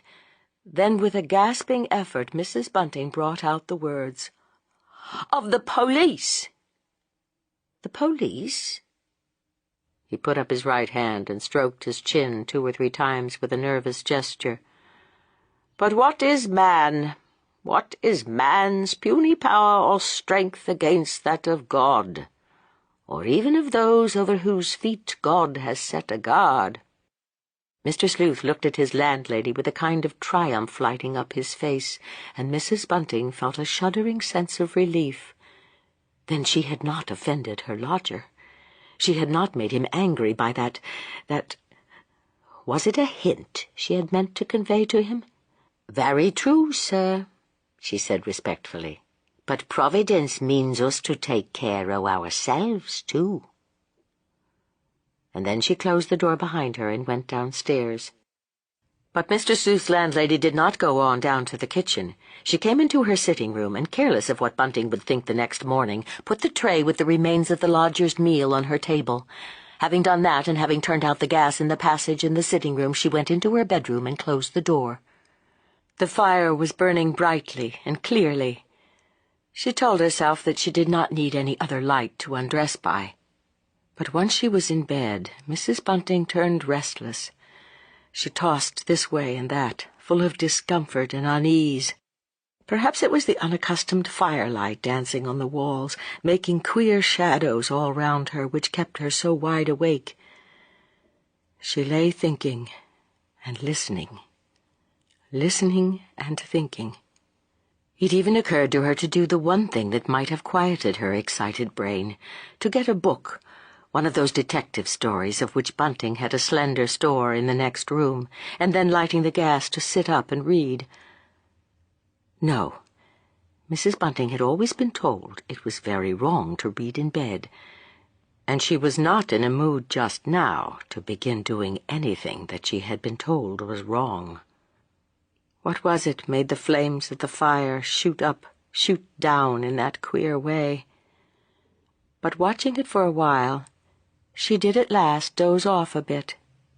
And then Mrs. Bunting woke with a sudden thumping of her heart, woke to see that the fire was almost out, woke to hear 11:45 chime out, woke at last to the sound she had been listening for before she fell asleep, the sound of Mr. Sleuth, wearing his rubber-soled shoes, creeping downstairs, along the passage, and so out, very, very quietly, by the front door. Chapter 21. It was a very cold night, so cold, so windy, so snow-laden was the atmosphere that everyone who could do so stayed indoors. Bunting, however, was now on his way home from what had proved a really pleasant job. A remarkable piece of luck had come his way this evening, all the more welcome because it was quite unexpected. The young lady at whose birthday party he had been present in capacity of waiter had come into a fortune that day, and she had had the gracious, the surprising thought of presenting each of the hired waiters with a sovereign. This gift, which had been accompanied by a few kind words, had gone to Bunting's heart. It had confirmed him in his conservative principles. Only gentlefolk ever behaved in that way. Quiet, old-fashioned, respectable gentlefolk, the sort of people of whom those nasty radicals know nothing and care less. But the ex-butler was not as happy as he should have been. Slackening his footsteps, he began to think with puzzled concern of how queer his wife had seemed lately. Ellen had become so nervous, so jumpy, that he didn't know what to make of her sometimes. She had never been really good-tempered. Your capable, self-respecting woman seldom is, but she had never been like what she was now. And she didn't get better as the days went on. In fact, she got worse. Of late she had been quite hysterical, and for no reason at all. Take that little practical joke of young Joe Chandler. Ellen knew quite well he often had to go about in some kind of disguise, and yet how she had gone on, quite foolish-like, not at all as one would have expected her to do. There was another queer thing about her which disturbed him in more senses than one. During the last 3 weeks or so, Ellen had taken to talking in her sleep. "No, no, no," she had cried out only the night before. "It isn't true. I won't have it said. It's a lie." And there had been a wail of horrible fear and revolt in her usually quiet, mincing voice. It was cold, and he had stupidly forgotten his gloves. He put his hands in his pockets to keep them warm and began walking more quickly. As he tramped steadily along, the ex-butler suddenly caught sight of his lodger, walking along the opposite side of the solitary street, one of those short streets leading off the broad road which encircles Regent's Park. Well, this was a funny time of night to be taking a stroll for pleasure, like. Glancing across, Bunting noticed that Mr. Sleuth's tall, thin figure was rather bowed, and that his head was bent toward the ground. His left arm was thrust into his long Inverness cape, and so was quite hidden, but the other side of the cape bulged out, as if the lodger were carrying a bag or parcel in the hand which hung down straight. Mr. Sleuth was walking rather quickly, and as he walked he talked aloud, which, as Bunting knew, is not unusual with gentlemen who live much alone. It was clear that he had not yet become aware of the proximity of his landlord. Bunting told himself that Ellen was right. Their lodger was certainly a most eccentric, peculiar person. Strange, was it not, that that odd, loony-like gentleman should have made all the difference to his, Bunting's, and Mrs. Bunting's happiness and comfort in life? Again, glancing across at Mr. Sleuth, he reminded himself, not for the first time, of this perfect lodger's one fault, his odd dislike to meat, and to what Bunting vaguely called to himself sensible food. But there, you can't have everything. The more so that the lodger was not one of those crazy vegetarians who won't eat eggs and cheese. No, he was reasonable in this, as in everything else connected with his dealings with the Buntings. As we know, Bunting saw far less of the lodger than did his wife. Indeed, he had been upstairs only 3 or 4 times since Mr. Sleuth had been with them, and when his landlord had had occasion to wait on him, the lodger had remained silent. Indeed, their gentleman had made it very clear that he did not like either the husband or wife to come up to his rooms without being definitely asked to do so. Now surely would be a good opportunity for a little genial conversation. Bunting felt pleased to see his lodger. It increased his general comfortable sense of satisfaction. So it was that the ex-butler, still an active man for his years, crossed over the road and, stepping briskly forward, began trying to overtake Mr. Sleuth. But the more he hurried along, the more the other hastened, and that without ever turning round to see whose steps he could hear echoing behind him on the now freezing pavement. Mr. Sleuth's own footsteps were quite inaudible. An odd circumstance when you came to think of it, as Bunting did think of it later, lying awake by Mrs. Bunting's side in the pitch darkness. What it meant, of course, was that the lodger had rubber soles on his shoes. Now, Bunting had never had a pair of rubber-soled shoes sent down to him to clean. He had always supposed the lodger had only 1 pair of outdoor boots. The 2 men, the pursued and the pursuer, at last turned into the Marylebone Road. They were now within a few hundred yards of home. Plucking up courage, Bunting called out, his voice echoing freshly on the still air. "Mr. Sleuth, sir! Mr. Sleuth!" The lodger stopped and turned round. He had been walking so quickly, and he was in so poor a physical condition that the sweat was pouring down his face. "Oh, so it's you, Mr. Bunting. I heard footsteps behind me, and I hurried on. I wish I'd known that it was you. There are so many queer characters about at night in London." Not on a night like this, sir. Only honest folk who have business out of doors will be out such a night as this. It is cold, sir."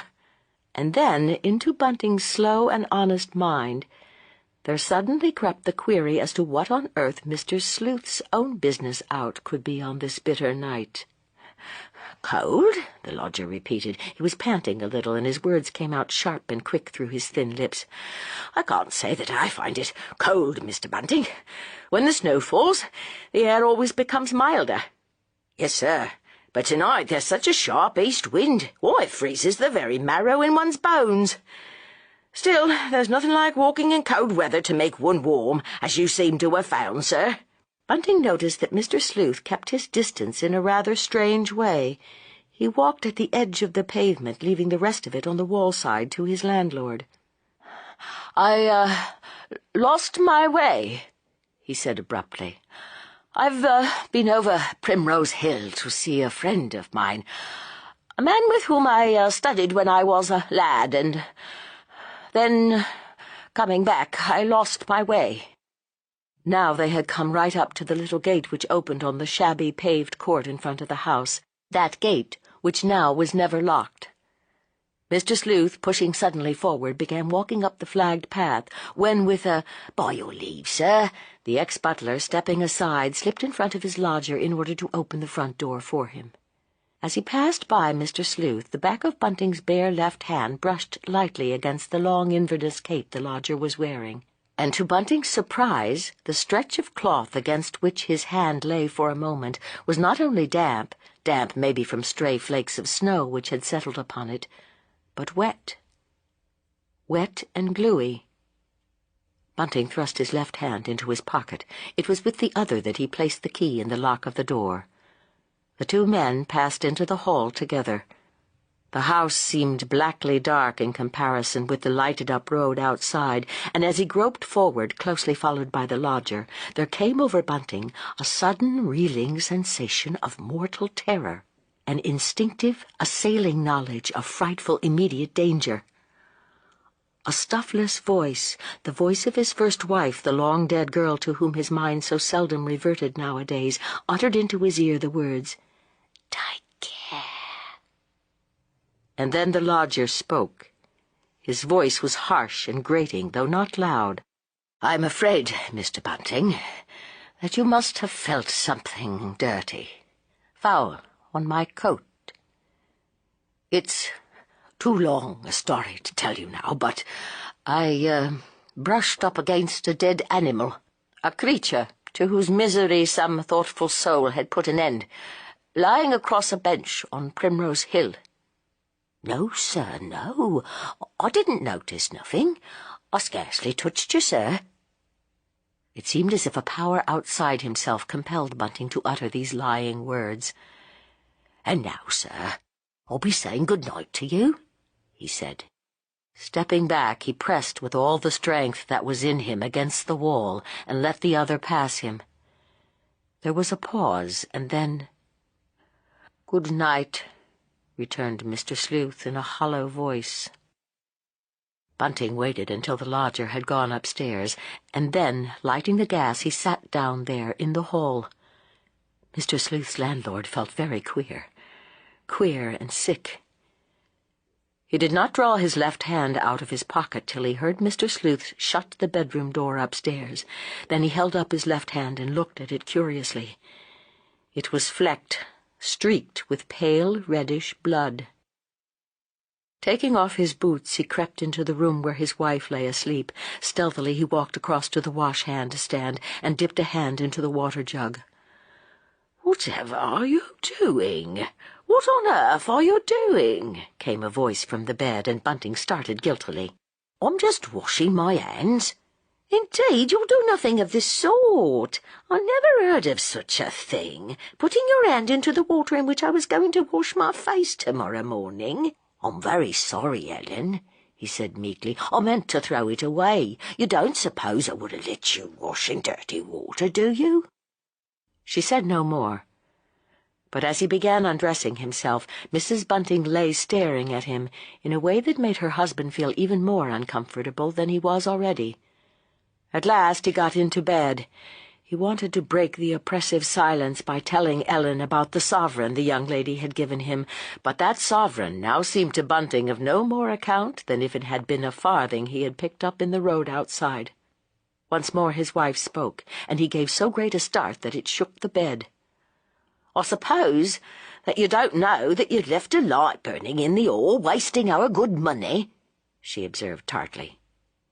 He got up painfully and opened the door into the passage. It was as she had said, the gas was flaring away, wasting their good money, or rather Mr. Sleuth's good money. Since he had come to be their lodger, they had not had to touch their rent money. Bunting turned out the light and groped his way back to the room, and so to bed. Without speaking again to each other, both husband and wife lay awake till dawn. The next morning Mr. Sleuth's landlord awoke with a start. He felt curiously heavy about the limbs and tired about the eyes. Drawing his watch from under his pillow, he saw that it was 7 o'clock. Without waking his wife, he got out of bed and pulled the blind a little to one side. It was snowing heavily, and as is the way when it snows, even in London, everything was strangely, curiously still. After he had dressed, he went out into the passage. As he had at once dreaded and hoped, their newspaper was already lying on the mat.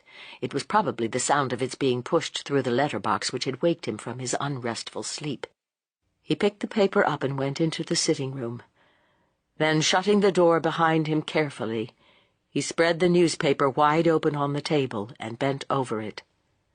As Bunting at last looked up and straightened himself, an expression of intense relief shone upon his stolid face. The item of news he had felt certain would be printed in big type on the middle sheet was not there. Chapter 22. Feeling amazingly light-hearted, almost light-headed, Bunting lit the gas ring to make his wife her morning cup of tea. While he was doing it, he suddenly heard her call out. "Bunting!" she cried weakly. "Bunting!" Quickly he hurried in response to her call. "Yes," he said. "What is it, my dear? I won't be a minute with your tea." And he smiled broadly, rather foolishly. She sat up and looked at him, a dazed expression on her face. "What are you grinning at?" she asked suspiciously. "I've had a wonderful piece of luck," he explained, "but you were so cross last night that I simply didn't dare tell you about it."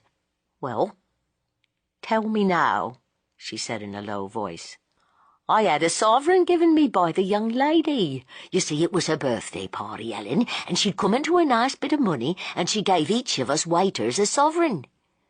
Mrs. Bunting made no comment. Instead, she lay back and closed her eyes. "What time do you expect, Daisy?" she asked languidly. "You didn't say what time Joe was going to fetch her when we was talking about it yesterday." "Didn't I? Well, I expect they'll be in to dinner." "I wonder how long that old aunt of hers expects us to keep her," said Mrs. Bunting thoughtfully. All of the cheer died out of Bunting's round face. He became sullen and angry. It would be a pretty thing if he couldn't have his own daughter for a bit, especially now that they were doing so well. "Daisy'll stay here just as long as she can," he said shortly. "It's too bad of you, Ellen, to talk like that. She helps you all she can, and she brisks us both up ever so much. Besides, would be cruel to take the girl away just now, just as she and that young chap are making friends like. One would suppose that even you would see the justice of that." But Mrs. Bunting made no answer. Bunting went off back into the sitting-room. The water was boiling now, so he made the tea. And then as he brought the little tray in, his heart softened. Ellen did look really ill and wizened. He wondered if she had a pain about which she wasn't saying anything. She had never been one to grouse about herself.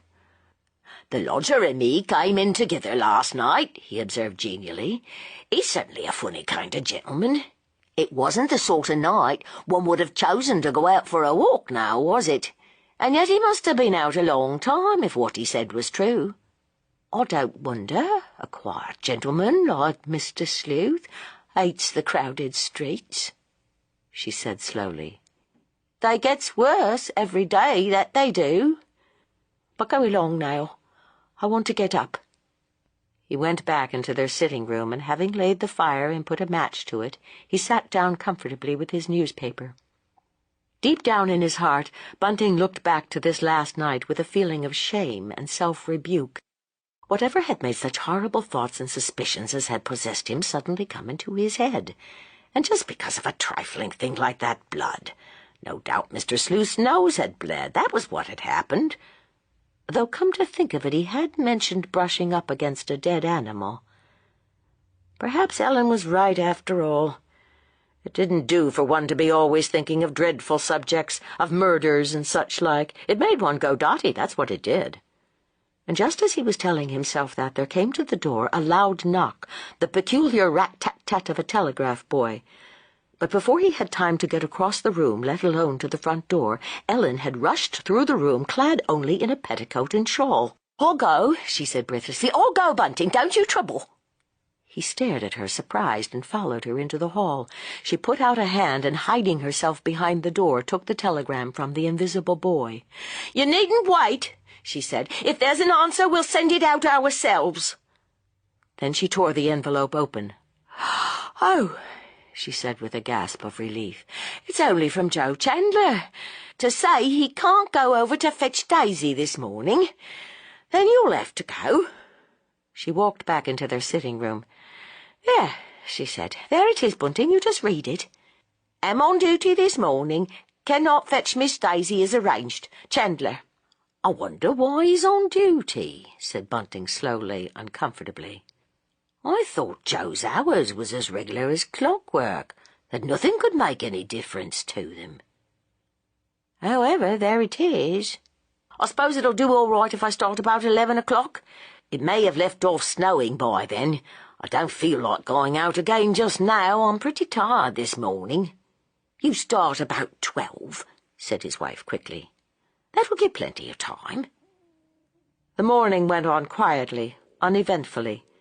Bunting received a letter from old Aunt saying Daisy must come back next Monday, a little under a week from now. Mr. Sleuth slept soundly, or at any rate he made no sign of being awake, and though Mrs. Bunting often stopped to listen while she was doing her room, there came no sounds at all from overhead. Scarcely aware that it was so, both Bunting and his wife felt more cheerful than they had done for a long time. They had quite a pleasant little chat when Mrs. Bunting came and sat down for a bit before going down to prepare Mr. Sleuth's breakfast. "Daisy will be surprised to see you, not to say disappointed," she observed, and she could not help laughing a little to herself at the thought. And when, at 11, Bunting got up to go, she made him stay on a little longer. "There's no such great hurry as that," she said good-temperedly.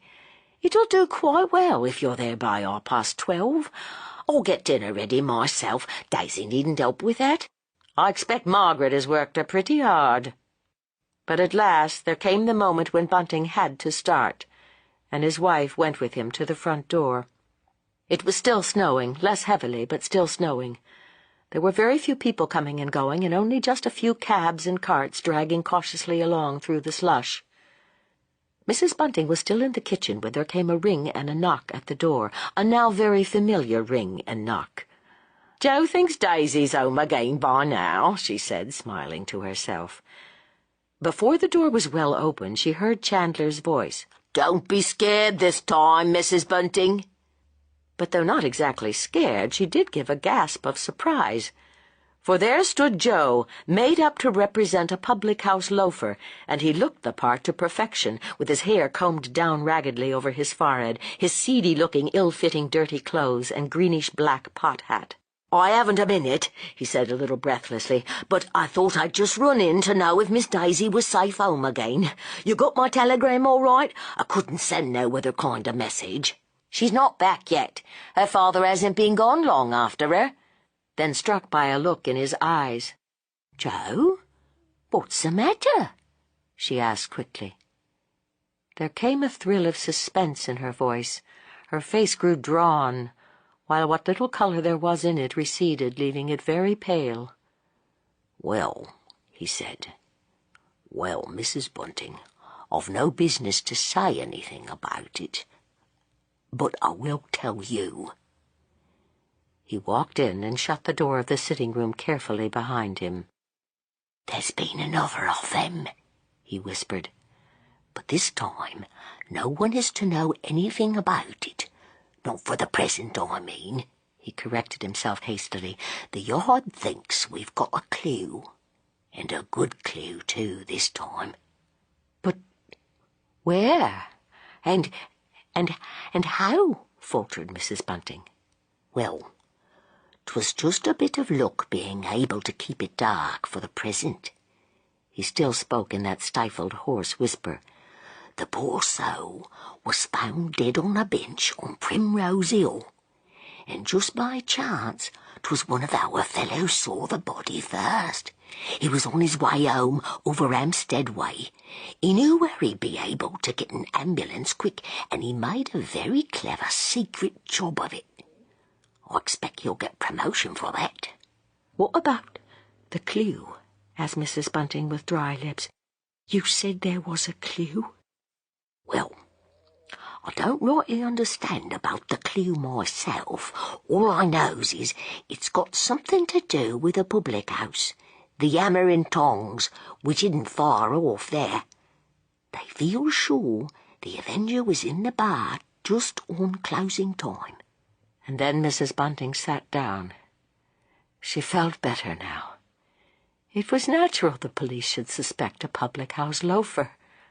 "Then that's why you wasn't able to go and fetch Daisy, I suppose." He nodded. "Mum's the word, Mrs. Bunting. It'll all be in the last editions of the evening newspapers. It can't be kept out. There'd be too much of a row if 'twas." "Are you going off to that public house now?" she asked. "Yes, I am. I've got an awkward job, to try and worm something out of the barmaid." "Something out of the barmaid?" repeated Mrs. Bunting nervously. "Why, whatever for?" He came and stood close to her. "They think 'twas a gentleman," he whispered. "A gentleman?" Mrs. Bunting stared at Chandler with a scared expression. "Whatever makes them think such a silly thing as that?" "Well, just before closing time, a very peculiar-looking gent with a leather bag in his hand went into the bar and asked for a glass of milk. And what do you think he did? Paid for it with a sovereign. He wouldn't take no change, just made the girl a present of it. That's why the young woman what served him seems quite unwilling to give him away. She won't tell now what he was like. She doesn't know what he's wanted for, and we don't want her to know just yet. That's one reason why nothing's being said public about it. But there, I really must be going now. My time will be up at 3 o'clock. I thought of coming in on the way back and asking you for a cup of tea, Mrs. Bunting." "Do," she said. "Do, Joe. You'll be welcome." But there was no welcome in her tired voice. She let him go alone to the door, and then she went down to her kitchen and began cooking Mr. Sleuth's breakfast. The lodger would be sure to ring soon, and then any minute Bunting and Daisy might be home, and they'd want something too. Margaret always had breakfast even when the family were away, unnaturally early. As she bustled about, Mrs. Bunting tried to empty her mind of all thought, but it is very difficult to do that when one is in a state of torturing uncertainty. She had not dared to ask Chandler what they supposed that man who had gone into the public house was really like. It was fortunate indeed that the lodger and that inquisitive young chap had never met face to face. At last Mr. Sleuth's bell rang, a quiet little tinkle. But when she went up with his breakfast, the lodger was not in his sitting room. Supposing him to be still in his bedroom, Mrs. Bunting put the cloth on the table, and then she heard the sounds of his footsteps coming down the stairs, and her quick ears detected the slight whirring sound which showed that the gas stove was alight. Mr. Sleuth had already lit the stove. That meant that he would carry out some elaborate experiment this afternoon. "Still snowing?" he said doubtfully. "How very, very quiet and still London is when under snow, Mrs. Bunting. I have never known it quite as quiet as this morning. Not a sound, outside or in." A very pleasant change from the shouting which sometimes goes on in the Marylebone Road. Yes, she said dully. It's awful quiet today. Too quiet to my thinking. 'Tain't natural like. The outside gate swung to, making a noisy clatter in the still air. "Is that someone coming in here?" asked Mr. Sleuth, drawing a quick, hissing breath. "Perhaps you will oblige me by going to the window and telling me who it is, Mrs. Bunting." And his landlady obeyed him. "It's only Bunting, sir. Bunting and his daughter." "Oh, is that all?" Mr. Sleuth hurried after her, and she shrank back a little. She had never been quite so near to the lodger before, save on that first day when she had been showing him her rooms. Side by side they stood, looking out of the window, and as if aware that someone was standing there, Daisy turned her bright face up towards the window and smiled at her stepmother, and at the lodger, whose face she could only dimly discern. "A very sweet-looking young girl," said Mr. Sleuth thoughtfully. And then he quoted a little bit of poetry, and this took Mrs. Bunting very much aback. "Wordsworth," he murmured dreamily. "A poet's too little read nowadays, Mrs. Bunting, but one with a beautiful feeling for nature, for youth, for innocence." "Indeed, sir?" Mrs. Bunting stepped back a little. "Your breakfast will be getting cold, sir, if you don't have it now."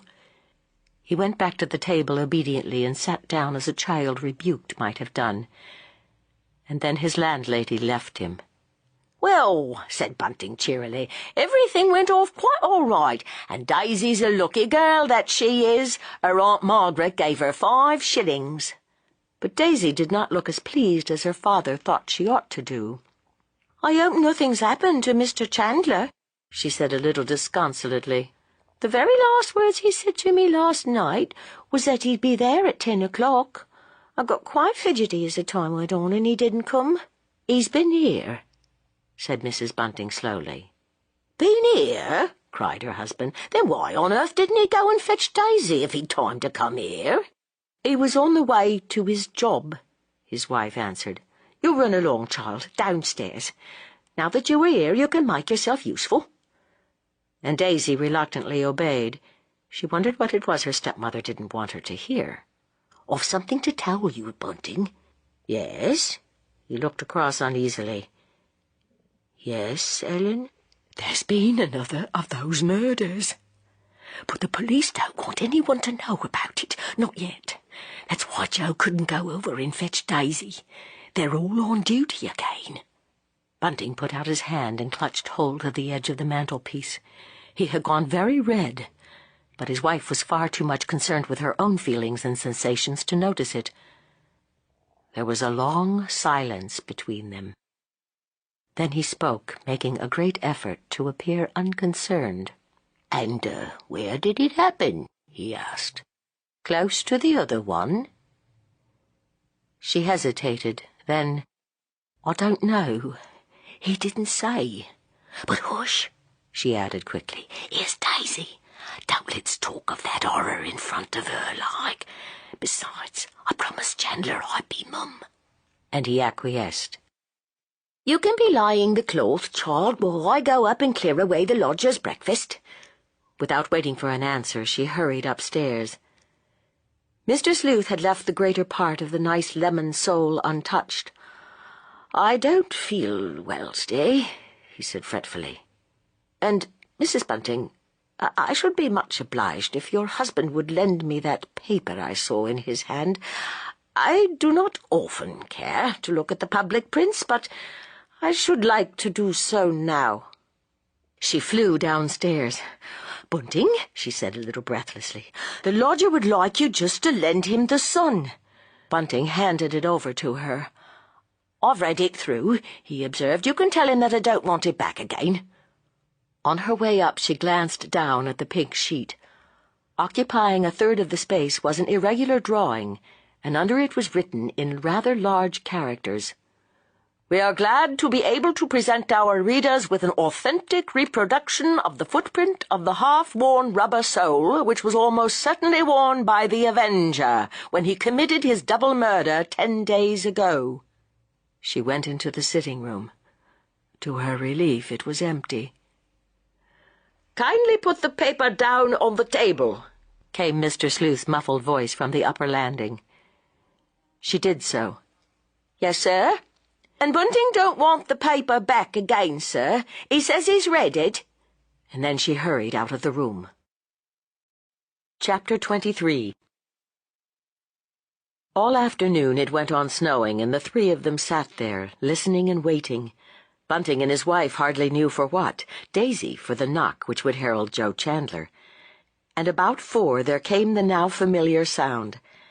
Mrs. Bunting hurried out into the passage, and as she opened the front door she whispered, "We haven't said anything to Daisy yet. Young girls can't keep secrets." Chandler nodded comprehendingly. He now looked the low character he had assumed to the life, for he was blue with cold, disheartened, and tired out. Daisy gave a little cry of shocked surprise, of amusement, of welcome when she saw how cleverly he was disguised. "I never!" she exclaimed. "What a difference it do make, to be sure. Why, you looks quite horrid, Mr. Chandler." And somehow that little speech of hers amused her father so much that he quite cheered up. Bunting had been very dull and quiet all that afternoon. "It won't take me 10 minutes to make myself respectable again," said the young man rather ruefully. His host and hostess, looking at him eagerly, furtively, both came to the conclusion that he had been unsuccessful, that he had failed, that is, in getting any information worth having, and though, in a sense, they all had a pleasant tea together, there was an air of constraint, even of discomfort over the little party. Bunting felt it hard that he couldn't ask the questions that were trembling on his lips. He would have felt it hard any time during the last month to refrain from knowing anything Joe could tell him, but now it seemed almost intolerable to be in this queer kind of half-suspense. There was one important fact he longed to know, and at last came his opportunity of doing so, for Joe Chandler rose to leave, and this time it was Bunting who followed him out into the hall. "Where did it happen?" he whispered. "Just tell me that, Joe." "Primrose Hill," said the other briefly. "You'll know all about it in a minute or two, for it'll be in all the last editions of the evening papers. That's what's been arranged." "No arrest, I suppose?" Chandler shook his head despondently. "No," he said. "I'm inclined to think the yard was on a wrong tack altogether this time. But one can only do one's best. I don't know if Mrs. Bunting told you I'd got to question a barmaid about a man who was in her place just before closing time. Well, she said all she knew, and it's as clear as daylight to me that the eccentric old gent she talks about was only a harmless loony. He gave her a sovereign just because she told him she was a teetotaler." He laughed ruefully. Even Bunting was diverted at the notion. "Well, that's a queer thing for a barmaid to be," he exclaimed. "She's niece to the people what keeps the public," explained Chandler. And then he went out the front door with a cheerful "So-long." When Bunting went back into the sitting room, Daisy had disappeared. She had gone downstairs with the tray. "Where's my girl?" he said irritably. "She's just taken the tray downstairs." He went out to the top of the kitchen stairs and called out sharply, "Daisy! Daisy, child, are you down there?" "Yes, father," came her eager, happy voice. "Better come up out of that cold kitchen." He turned and came back to his wife. "Ellen, is the lodger in? I haven't heard him moving about. Now, mind what I says, please. I don't want Daisy to be mixed up with him." "Mr. Sleuth don't seem very well today," answered Mrs. Bunting quietly. "'Tain't likely I should let Daisy have anything to do with him, while she's never even seen him.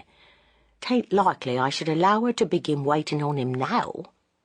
But though she was surprised and a little irritated by the tone in which Bunting had spoken, no glimmer of the truth illumined her mind. So accustomed had she become to bearing alone the burden of her awful secret that it would have required far more than a cross word or two, far more than the fact that Bunting looked ill and tired, for her to have come to suspect that her secret was now shared by another, and that other her husband. Again and again the poor soul had agonized and trembled at the thought of her house being invaded by the police, but that was only because she had always credited the police with supernatural powers of detection. That they should come to know the awful fact she kept hidden in her breast would have seemed to her on the whole a natural thing, but that Bunting should even dimly suspect it appeared beyond the range of possibility. And yet even Daisy noticed a change in her father. He sat cowering over the fire, saying nothing, doing nothing. "Why, father, ain't you well?" the girl asked more than once. And looking up, he would answer, "Yes, I'm well enough, my girl, but I feels cold. It's awful cold. I never did feel anything like the cold we've got just now." At 8, the now familiar shouts and cries began again outside.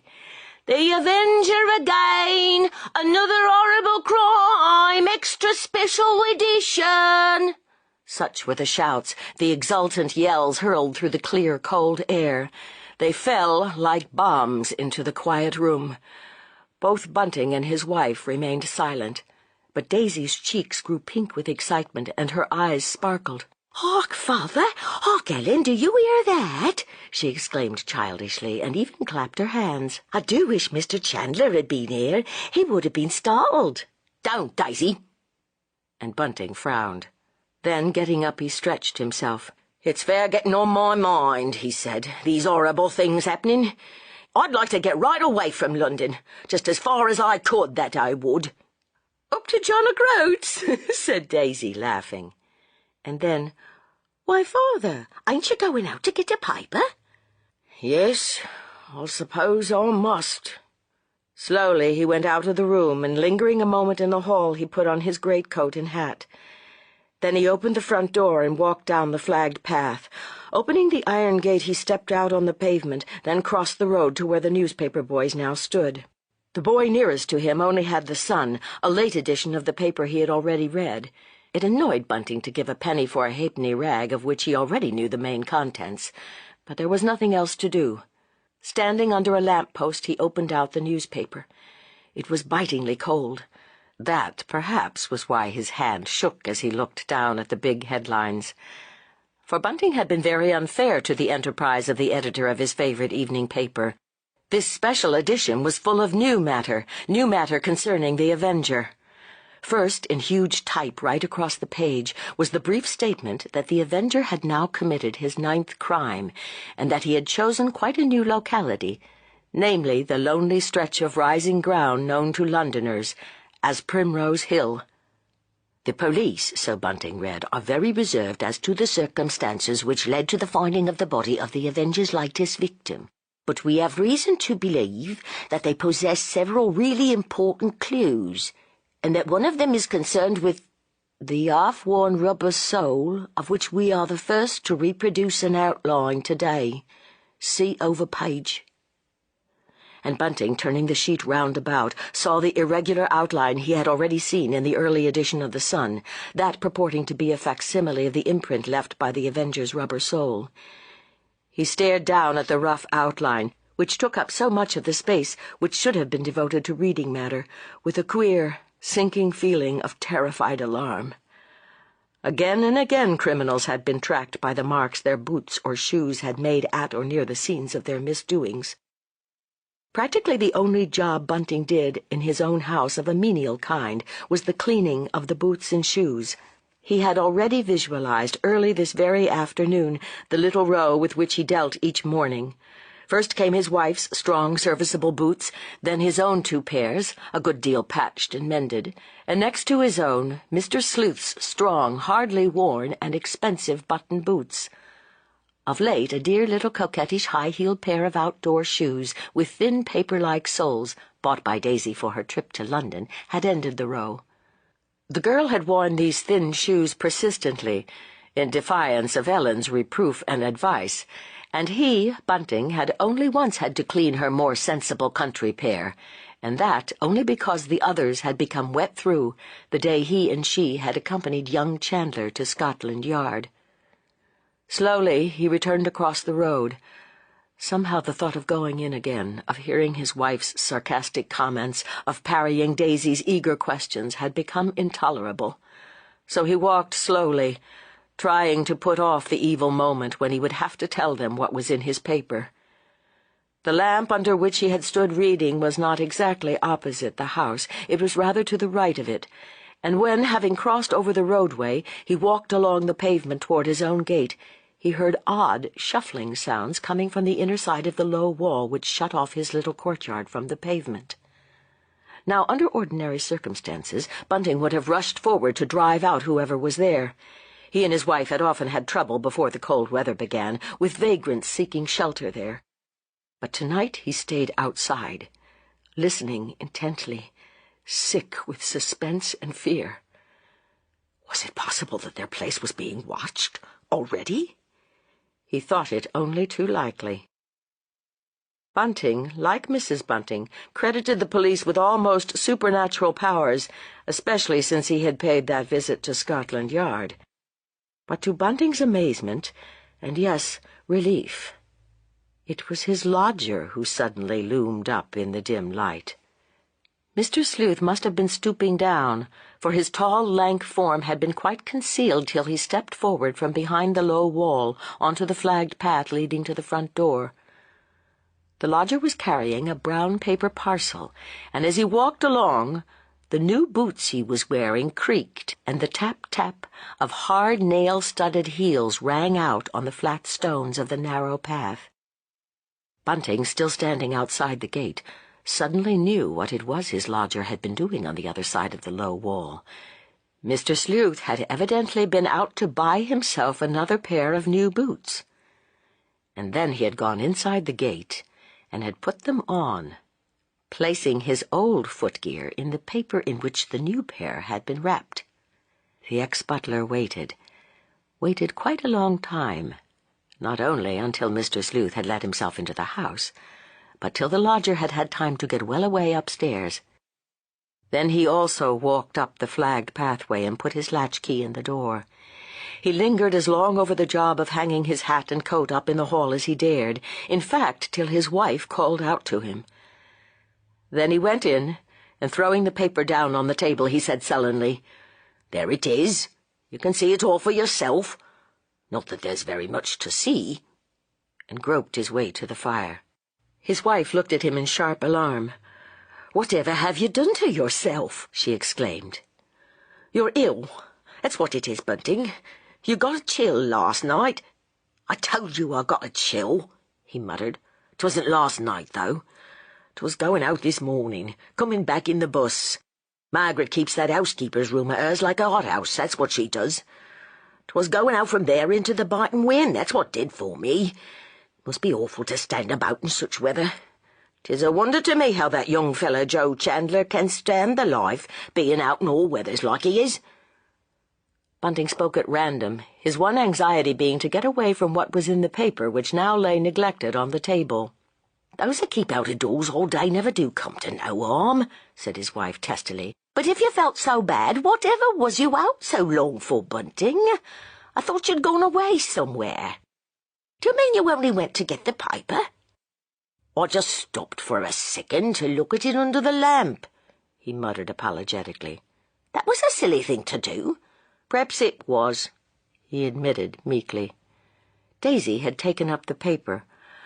"Well, they don't say much," she said disappointedly. "Hardly anything at all.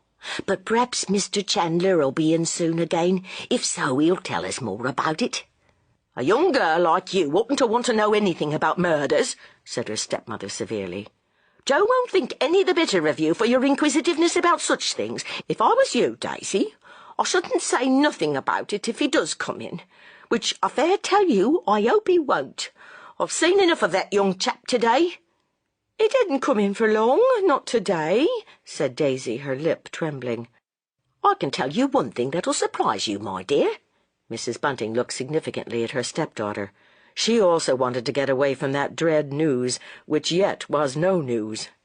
"Yes," said Daisy rather defiantly. "What is it, Ellen?" "Maybe you'll be surprised to hear that Joe did come in this morning. He knew all about that affair then, but he particular asked that you shouldn't be told anything about it." "Never!" cried Daisy, much mortified. "Yes," went on her stepmother ruthlessly. "You just ask your father over there if it isn't true." "'Tain't a healthy thing to speak over much about such happenings," said Bunting heavily. "If I was Joe," went on Mrs. Bunting, quickly pursuing her advantage, "I shouldn't want to talk about such horrid things when it comes in to having a quiet chat with friends. But the minute he comes in, that poor young chap is set upon.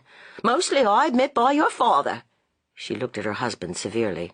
"But you does your share too, Daisy. You asks him this, you asks him that. He's fair puzzled sometimes. It don't do to be so inquisitive." And perhaps because of this little sermon on Mrs. Bunting's part, when young Chandler did come in again that evening, very little was said of the new Avenger murder. Bunting made no reference to it at all, and though Daisy said a word, it was but a word. And Joe Chandler thought he had never spent a pleasanter evening in his life, for it was he and Daisy who talked all the time, their elders remaining for the most part silent. Daisy told of all that she had done with Aunt Margaret. She described the long, dull hours and the queer jobs her aunt set her to do, the washing up of all the fine drawing-room china in a big basin lined with flannel, and how terrified she, Daisy, had been lest there should come even one teeny little chip to any of it. Then she went on to relate some of the funny things Aunt Margaret had told her about the family. There came a really comic tale which hugely interested and delighted Chandler. This was of how Aunt Margaret's lady had been taken in by an impostor who had come up just as she was stepping out of her carriage and pretended to have a fit on the doorstep. Aunt Margaret's lady, being a soft one, had insisted on the man coming into the hall, where he had been given all kinds of restoratives. When the man had at last gone off, it was found that he had wolfed young Master's best walking-stick, one with a fine tortoise-shell top to it. Thus had Aunt Margaret proved to her lady that the man had been shamming, and her lady had been very angry, near had a fit herself.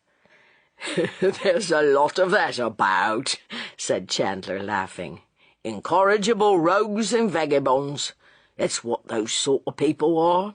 And then he, in his turn, told an elaborate tale of an exceptionally clever swindler whom he himself had brought to book. He was very proud of that job. It had formed a white stone in his career as a detective, and even Mrs. Bunting was quite interested to hear about it. Chandler was still sitting there when Mr. Sleuth's bell rang. For a while no one stirred. Then Bunting looked questioningly at his wife. "Did you hear that?" he said. "I think, Ellen, that was the lodger's bell."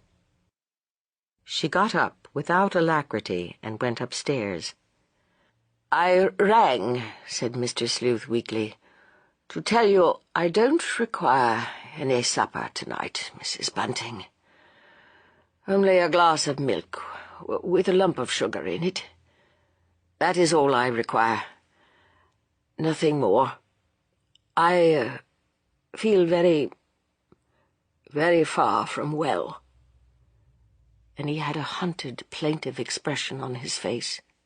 "And then I thought your husband would like his paper back again, Mrs. Bunting."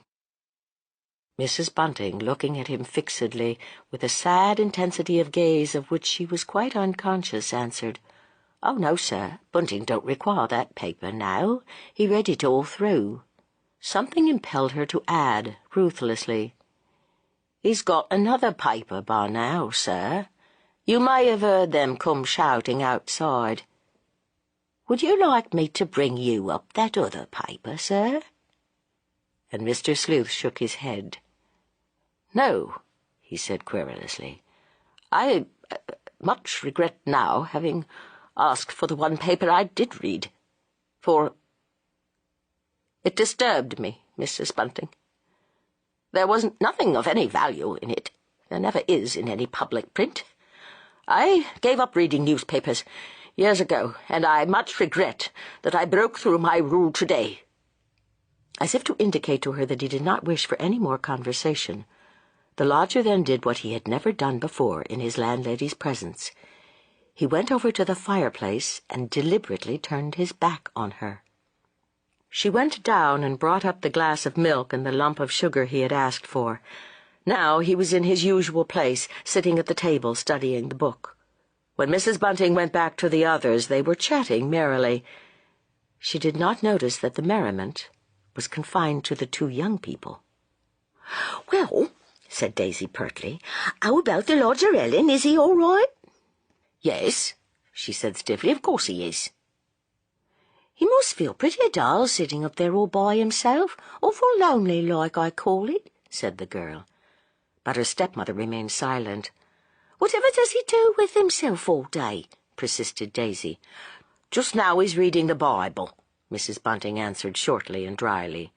"Well, I never. That's a funny thing for a gentleman to do." And Jo, alone of her three listeners, laughed, a long, hearty peal of amusement. "There's nothing to laugh at," said Mrs. Bunting sharply. "I should feel ashamed of being caught laughing at anything connected with the Bible." And poor Jo became suddenly quite serious. This was the first time that Mrs. Bunting had ever spoken really nastily to him, and he answered very humbly, "I beg pardon. I know I oughtn't to have laughed at anything to do with the Bible, but, you see, Miss Daisy said it so funny-like, and by all accounts your lodger must be a queer card, Mrs. Bunting." "He's no queerer than many people I could mention," she said quickly, and with these enigmatic words she got up and left the room. Chapter 24. Each hour of the days that followed held for Bunting its full meed of aching fear and suspense. The unhappy man was ever debating within himself what course he should pursue, and according to his mood and to the state of his mind at any particular moment, he would waver between various widely differing lines of action. He told himself again and again, and with fretful unease, that the most awful thing about it all was that he wasn't sure. If only he could have been sure, he might have made up his mind exactly what it was he ought to do. But when telling himself this, he was deceiving himself, and he was vaguely conscious of the fact. For from Bunting's point of view, almost any alternative would have been preferable to that which, to some, nay, perhaps to most householders, would have seemed the only thing to do, namely, to go to the police. But Londoners of Bunting's class have an uneasy fear of the law. To his mind, it would be ruin for him and for his Ellen to be mixed up publicly in such a terrible affair. No one concerned in the business would give them and their future a thought. But it would track them to their dying day, and above all, it would make it quite impossible for them ever to get again into a good joint situation. It was that for which Bunting, in his secret soul, now longed with all his heart. No, some other way than going to the police must be found, and he racked his slow brain to find it. The worst of it was that every hour that went by made his future course more difficult and more delicate, and increased the awful weight on his conscience. If only he really knew, if only he could feel quite sure. And then he would tell himself that, after all, he had very little to go upon. Only suspicion, and a secret, horrible certainty that his suspicion was justified. And so, at last, Bunting began to long for a solution which he knew to be indefensible from every point of view. He began to hope, that is, in the depths of his heart, that the lodger would again go out one evening on his horrible business and be caught, red-handed. But far from going out on any business, horrible or other, Mr. Sleuth now never went out at all. He kept upstairs, and often spent quite a considerable part of his day in bed. He still felt, so he assured Mrs. Bunting, very far from well. He had never thrown off the chill he had caught on that bitter night he and his landlord had met on their several ways home. Joe Chandler, too, had become a terrible complication to Daisy's father. The detective spent every waking hour that he was not on duty with the Buntings, and Bunting, who at one time had liked him so well and so cordially, now became mortally afraid of him. But though the young man talked of little else than the Avenger, and though on one evening he described at immense length the eccentric-looking gent who had given the barmaid a sovereign, picturing Mr. Sleuth with such awful accuracy that both Bunting and Mrs. Bunting secretly and separately turned sick when they listened to him, he never showed the slightest interest in their lodger. At last there came a morning when Bunting and Chandler held a strange conversation about the Avenger. The young fellow had come in earlier than usual, and just as he arrived, Mrs. Bunting and Daisy were starting out to do some shopping. The girl would fain have stopped behind, but her stepmother had given her a very peculiar, disagreeable look, daring her, so to speak, to be so forward. And Daisy had gone on with a flushed, angry look on her pretty face. And then, as young Chandler stepped through into the sitting-room, it suddenly struck Bunting that the young man looked unlike himself. Indeed, to the ex-butler's apprehension, there was something almost threatening in Chandler's attitude. "I want a word with you, Mr. Bunting," he began abruptly, falteringly. And I'm glad to have the chance now that Mrs. Bunting and Miss Daisy are out." Bunting braced himself to hear the awful words, the accusation of having sheltered a murderer, the monster whom all the world was seeking, under his roof.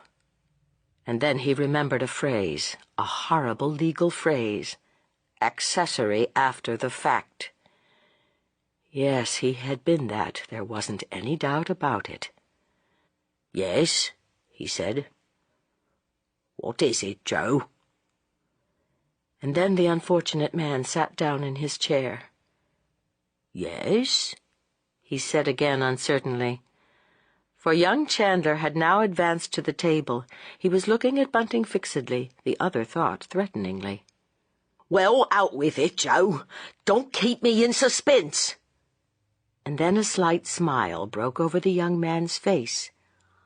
"I don't think what I've got to say can take you by surprise, Mr. Bunting." And Bunting wagged his head in a way that might mean anything, yes or no, as the case might be. The two men looked at one another for what seemed a very, very long time to the elder of them, and then, making a great effort, Joe Chandler brought out the words, "Well, I suppose you know what it is I want to talk about. I'm sure Mrs. Bunting would, from a look or two she's lately cast on me. It's your daughter. It's Miss Daisy." And then Bunting gave a kind of cry twixt a sob and a laugh. "My girl?" he cried. "Good Lord, Joe, is that all you wants to talk about? Why, you fair frightened me, that you did." And indeed the relief was so great that the room swam round as he stared across it at his daughter's lover, that lover who was also the embodiment of that now awful thing to him, the law.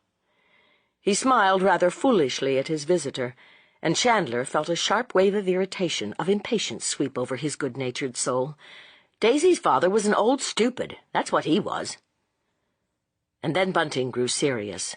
The room ceased to go round.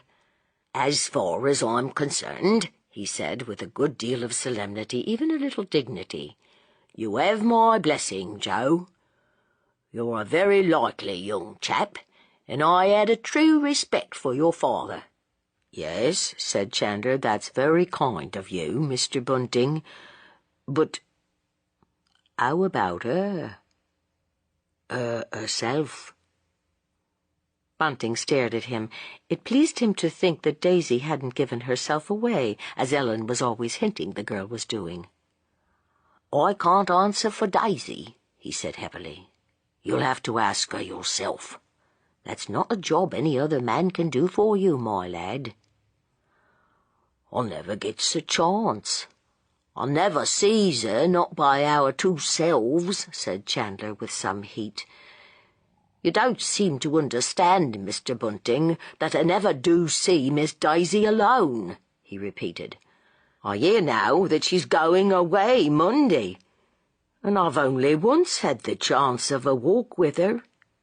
Mrs. Bunting's very particular, not to say pernickety in her ideas, Mr. Bunting." That's a fault on the right side, that is, with a young girl, said Bunting thoughtfully. And Chandler nodded. He quite agreed that as regarded other young chaps, Mrs. Bunting could not be too particular. She's been brought up like a lady, my Daisy has, went on Bunting with some pride. That old aunt of hers hardly lets her out of her sight. I was coming to the old aunt, said Chandler heavily. Mrs. Bunting, she talks as if your daughter was going to stay with that old woman the whole of her natural life. Now, is that right? That's what I wants to ask you, Mr. Bunting. Is that right? I'll say a word to Ellen, don't you fear, said Bunting abstractedly. His mind had wandered off, away from Daisy and this nice young chap, to his now constant anxious preoccupation. You come along tomorrow, he said, and I'll see you get your walk with Daisy. It's only right you and she should have a chance of seeing one another without old folk being by. Else how's the girl to tell whether she likes you or not? For the matter of that, you hardly knows her, Joe. He looked at the young man consideringly. Chandler shook his head impatiently. I knows her quite as well as I wants to know her, he said. I made up my mind the very first time I'd seed her, Mr. Bunting. No, did you really? Said Bunting. Well, come to think of it, I did so with her mother. Aye, and years after with Ellen, too. But I hope you'll never want no second, Chandler. God forbid, said the young man under his breath. And then he asked, rather longingly, Do you think they'll be out long now, Mr. Bunting? And Bunting woke up to a due sense of hospitality. Sit down, do, he said hastily. I don't believe they'll be very long. They've only got a little bit of shopping to do.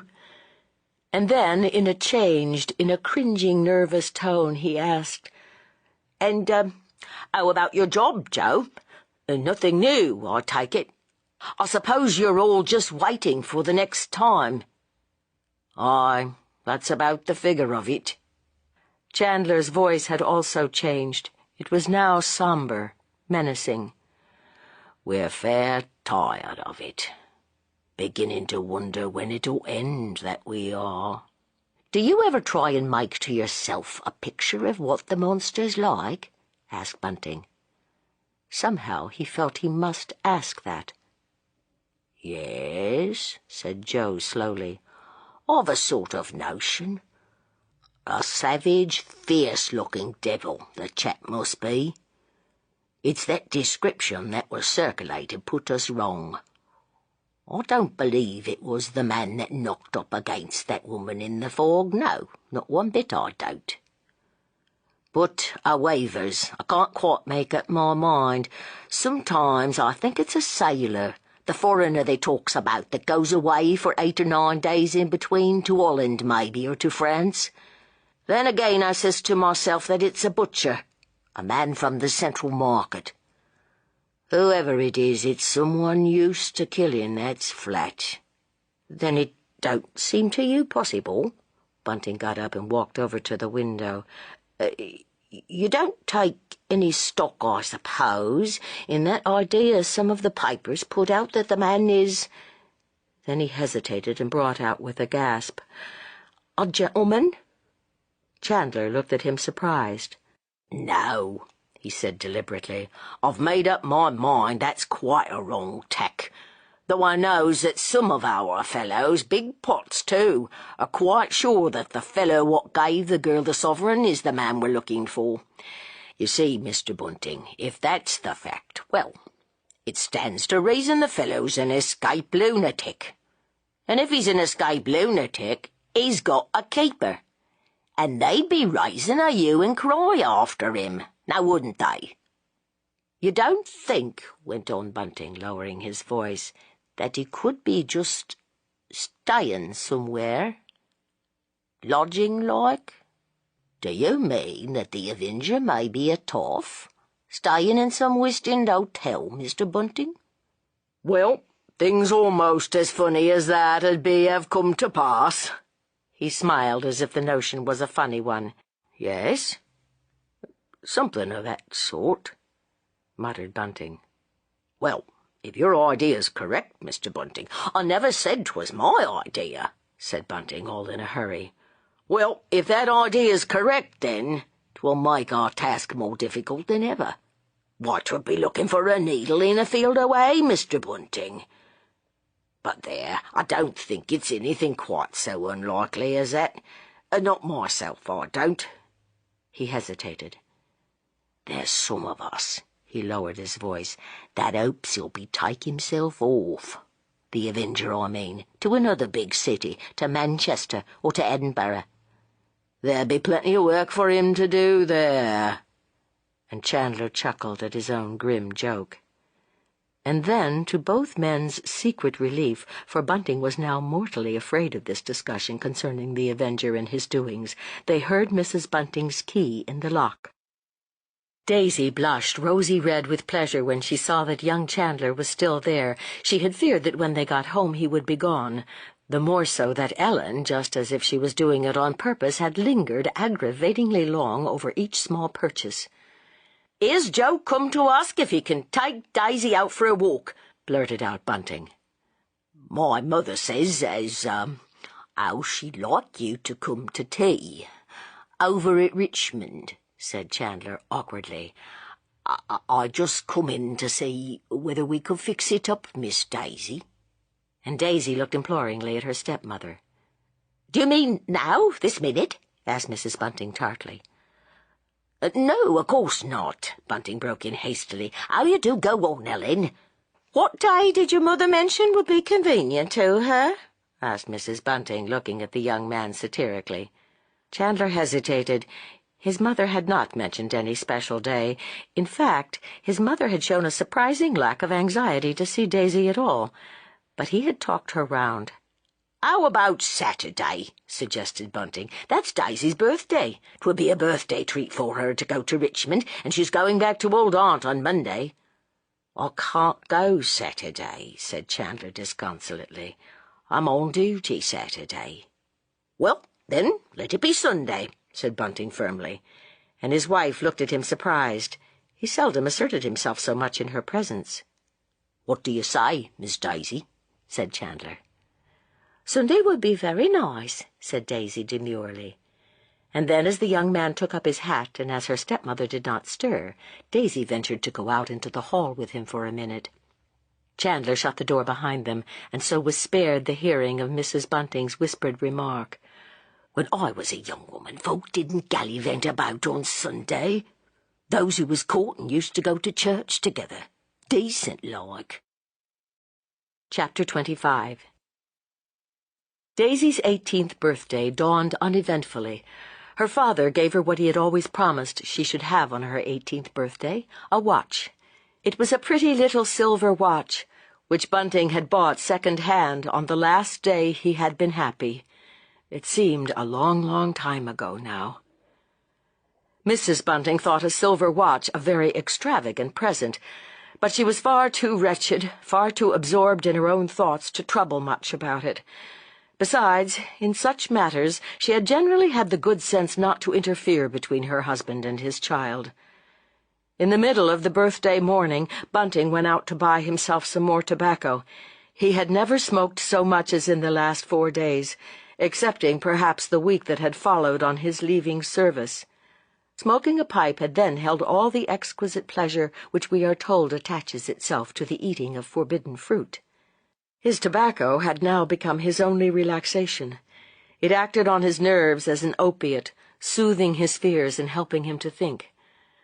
But he had been overdoing it, and it was that which now made him feel so jumpy, so he assured himself, when he found himself starting at any casual sound outside, or even when his wife spoke to him suddenly.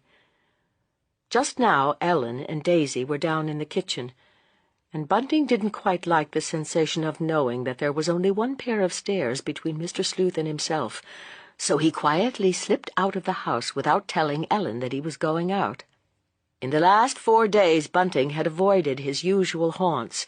Above all, He had avoided even passing the time of day to his acquaintances and neighbors. He feared with a great fear that they would talk to him of a subject which, because it filled his mind to the exclusion of all else, might make him betray the knowledge— no, not knowledge, rather the suspicion that dwelt within him. But today the unfortunate man had a curious, instinctive longing for human companionship, that is, other than that of his wife and of his daughter. This longing for a change of company finally led him into a small, populous thoroughfare hard by the Edgware Road. There were more people there than usual just now, for the housewives of the neighborhood were doing their Saturday marketing for Sunday. The ex-butler turned into a small, old-fashioned shop where he generally bought his tobacco. Bunting passed the time of day with the tobacconist, and the two fell into desultory talk. But to his customer's relief and surprise, the man made no allusion to the subject of which all the neighborhood must still be talking. And then, quite suddenly, while still standing by the counter, and before he had paid for the packet of tobacco he held in his hand, Bunting, through the open door, saw with horrified surprise that Ellen, his wife, was standing alone outside the greengrocer's shop just opposite. Muttering a word of apology, he rushed out of the shop and across the road. "Ellen," he gasped hoarsely, "you've never gone and left my little girl alone in the house with the lodger?" Mrs. Bunting's face went yellow with fear. "I thought you was indoors," she cried. "You was indoors. Whatever made you come out for, without first making sure I'd stay in?" Bunting made no answer, but as they stared at each other in exasperated silence, each now knew that the other knew. They turned and scurried down the crowded street. "Don't run," he said suddenly. "We shall get there just as quickly if we walk fast. People are noticing you, Ellen. Don't run." He spoke breathlessly, but it was breathlessness induced by fear and by excitement, not by the quick pace at which they were walking. At last they reached their own gate, and Bunting pushed past in front of his wife. After all, Daisy was his child. Ellen couldn't know how he was feeling. He seemed to take the path in one leap, then fumbled for a moment with his latchkey. Opening wide the door, "Daisy!" he called out in a wailing voice. "Daisy, my dear, where are you?" "Here I am, father. What is it?" "She's all right." Bunting turned a grey face to his wife. "She's all right, Ellen." He waited a moment, leaning against the wall of the passage. "Oh, he did give me a turn," he said, and then warningly, "Don't frighten the girl, Ellen." Daisy was standing before the fire in their sitting room, admiring herself in the glass. "Oh, father," she exclaimed without turning round, "I've seen the lodger. He's quite a nice gentleman, though to be sure he does look a cure. He rang his bell, but I didn't like to go up, and so he came down to ask Ellen for something. We had quite a nice little chat that we had. I told him it was my birthday, and he asked me and Ellen to go to Madame Tussauds with him this afternoon." She laughed a little self-consciously.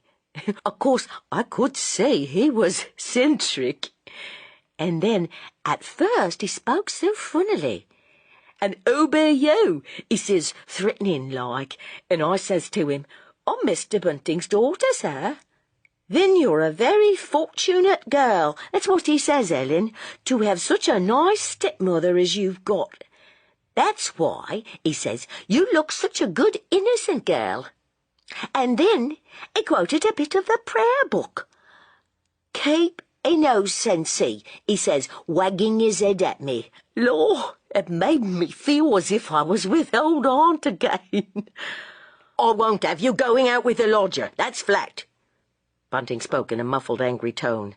He was wiping his forehead with one hand, while with the other he mechanically squeezed the little packet of tobacco, for which, as he now remembered, he had forgotten to pay. Daisy pouted. Oh, Father, I think you might let me have a treat on my birthday. I told him that Saturday wasn't a very good day, at least so I've heard, for Madame Tussauds. Then he said we could go early, while the fine folk are still having their dinners. She turned to her stepmother, then giggled happily. He particularly said you was to come too. The lodger has a wonderful fancy for you, Ellen. If I was father, I'd feel quite jealous. Her last words were cut across by a tap-tap on the door. Bunting and his wife looked at each other apprehensively. Was it possible that in their agitation they had left the front door open, and that someone, some merciless myrmidon of the law, had crept in behind them? Both felt a curious thrill of satisfaction when they saw that it was only Mr. Sleuth. Mr. Sleuth dressed for going out. The tall hat he had worn when he had first come to them was in his hand, but he was wearing a coat instead of his Inverness cape. "I heard you come in," he addressed Mrs. Bunting in his high, whistling, hesitating voice, "and so I've come down to ask you if you and Miss Bunting will come to Madame Tussaud's now. I have never seen those famous waxworks, though I've heard of the place all my life." As Bunting forced himself to look fixedly at his lodger, a sudden doubt bringing with it a sense of immeasurable relief came to Mr. Sleuth's landlord. Surely it was inconceivable that this gentle, mild-mannered gentleman could be the monster of cruelty and cunning that Bunting had now, for the terrible space of 4 days, believed him to be. He it was who answered, "You're very kind, I'm sure, sir." He tried to catch his wife's eye, but Mrs. Bunting was looking away, staring into vacancy. She still, of course, wore the bonnet and cloak in which she had just been out to do her marketing. Daisy was already putting on her hat and coat. "Well?" said Mr. Sleuth. Then Mrs. Bunting turned, and it seemed to his landlady that he was looking at her threateningly. "Well?" "Yes, sir. We'll come in a minute," she said dully. Chapter 26. Madame Tussaud's had hitherto held pleasant memories for Mrs. Bunting. In the days when she and Bunting were courting, they often spent there part of their afternoon out. The butler had an acquaintance, a man named Hopkins, who was one of the waxworks staff, and this man had sometimes given him passes for self and lady. But this was the first time Mrs. Bunting had been inside the place since she had come to live almost next door, as it were, to the big building. They walked in silence to the familiar entrance, and then, after the ill-assorted trio had gone up the great staircase and into the first gallery, Mr. Sleuth suddenly stopped short. The presence of those curious, still, waxen figures which suggest so strangely death in life seemed to surprise and affright him. Daisy took quick advantage of the lodger's hesitation and unease. "Oh, Ellen," she cried, "do let us begin by going into the Chamber of Horrors. I've never been in there. Old Aunt Mayfather promised he wouldn't take me the only time I've ever been here. But now that I'm 18, I can do just as I like. Besides, old Aunt will never know." Mr. Sleuth looked down at her, and a smile passed for a moment over his worn, gaunt face. "Yes," he said. "Let us go into the Chamber of Horrors. That's a good idea, Miss Bunting. I have always wanted to see the Chamber of Horrors." They turned into the great room in which the Napoleonic relics were then kept, and which led into the curious vault-like chamber where waxen effigies of dead criminals stand grouped in wooden docks. Mrs. Bunting was at once disturbed and relieved to see her husband's old acquaintance, Mr. Hopkins, in charge of the turnstile admitting the public to the Chamber of Horrors. "Well, you are a stranger," the man observed genially. "I do believe that this is the very first time I've seen you in here, Mrs. Bunting, since you was married." "Yes," she said, "that is so. And this is my husband's daughter, Daisy. I expect you've heard of her, Mr. Hopkins. And this—" she hesitated a moment— "is our lodger, Mr. Sleuth." But Mr. Sleuth frowned and shuffled away. Daisy, leaving her stepmother's side, joined him. 2, as all the world knows, is company. 3 is none. Mrs. Bunting put down 3 sixpences. "Wait a minute," said Hopkins. "You can't go into the Chamber of Horrors just yet. But you won't have to wait more than 4 or 5 minutes, Mrs. Bunting. It's this way, you see. Our boss is in there showing a party round." He lowered his voice. "It's Sir John Burney. I suppose you know who Sir John Burney is." "No," she answered indifferently. "I don't know that I ever heard of him." She felt slightly, oh, very slightly, uneasy about Daisy. She would have liked her stepdaughter to keep well within sight and sound, but Mr. Sleuth was now taking the girl down to the other end of the room. Well, I hope you never will know him, not in any personal sense, Mrs. Bunting, the man chuckled. He's the Commissioner of Police, the new one. That's what Sir John Burney is. One of the gentlemen he's showing round our place is the Paris police boss, whose job is on all fours, so to speak, with Sir John's. The Frenchie has brought his daughter with him, and there are several other ladies. Ladies always like horrors, Mrs. Bunting, that's our experience here. Oh, take me to the Chamber of Horrors, that's what they say the minute they gets into this here building. Mrs. Bunting looked at him thoughtfully. It occurred to Mr. Hopkins that she was very wan and tired. She used to look better in the old days when she was still in service, before Bunting married her. "Yes," she said, "that's just what my stepdaughter said just now. Oh, take me to the Chamber of Horrors. That's exactly what she did say when we got upstairs."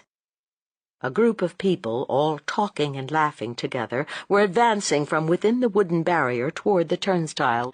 Mrs. Bunting stared at them nervously. She wondered which of them was the gentleman with whom Mr. Hopkins had hoped she would never be brought into personal contact. She thought she could pick him out among the others. He was a tall, powerful, handsome gentleman with a military appearance. Just now he was smiling down into the face of a young lady. "Monsieur Barbaro is quite right," he was saying in a loud, cheerful voice. "Our English law is too kind to the criminal, especially to the murderer. If we conducted our trials in the French fashion, the place we have just left would be very much fuller than it is today. A man of whose guilt we are absolutely assured is oftener than not acquitted, and then the public taunt us with another undiscovered crime." "Do you mean, Sir John, that murderers sometimes escape scot-free? Take the man who's been committing all these awful murders this last month. I suppose there's no doubt he'll be hanged, if he's ever caught, that is." Her girlish voice rang out, and Mrs. Bunting could hear every word that was said. The whole party gathered round, listening eagerly. "Well, no," he spoke very deliberately. "I doubt if that particular murderer ever will be hanged." "You mean that you'll never catch him?" The girl spoke with a touch of airy impertinence in her clear voice. "I think we shall end by catching him, because—" He waited a moment, then added in a lower voice, "Now don't give me away to a newspaper fellow, Miss Rose. Because now I think we do know who the murderer in question is." Several of those standing nearby uttered expressions of surprise and incredulity. "Then why don't you catch him?" cried the girl indignantly. "I didn't say we knew where he was. I only said we knew who he was. Or rather, perhaps I ought to say that I personally have a very strong suspicion of his identity." Sir John's French colleague looked up quickly.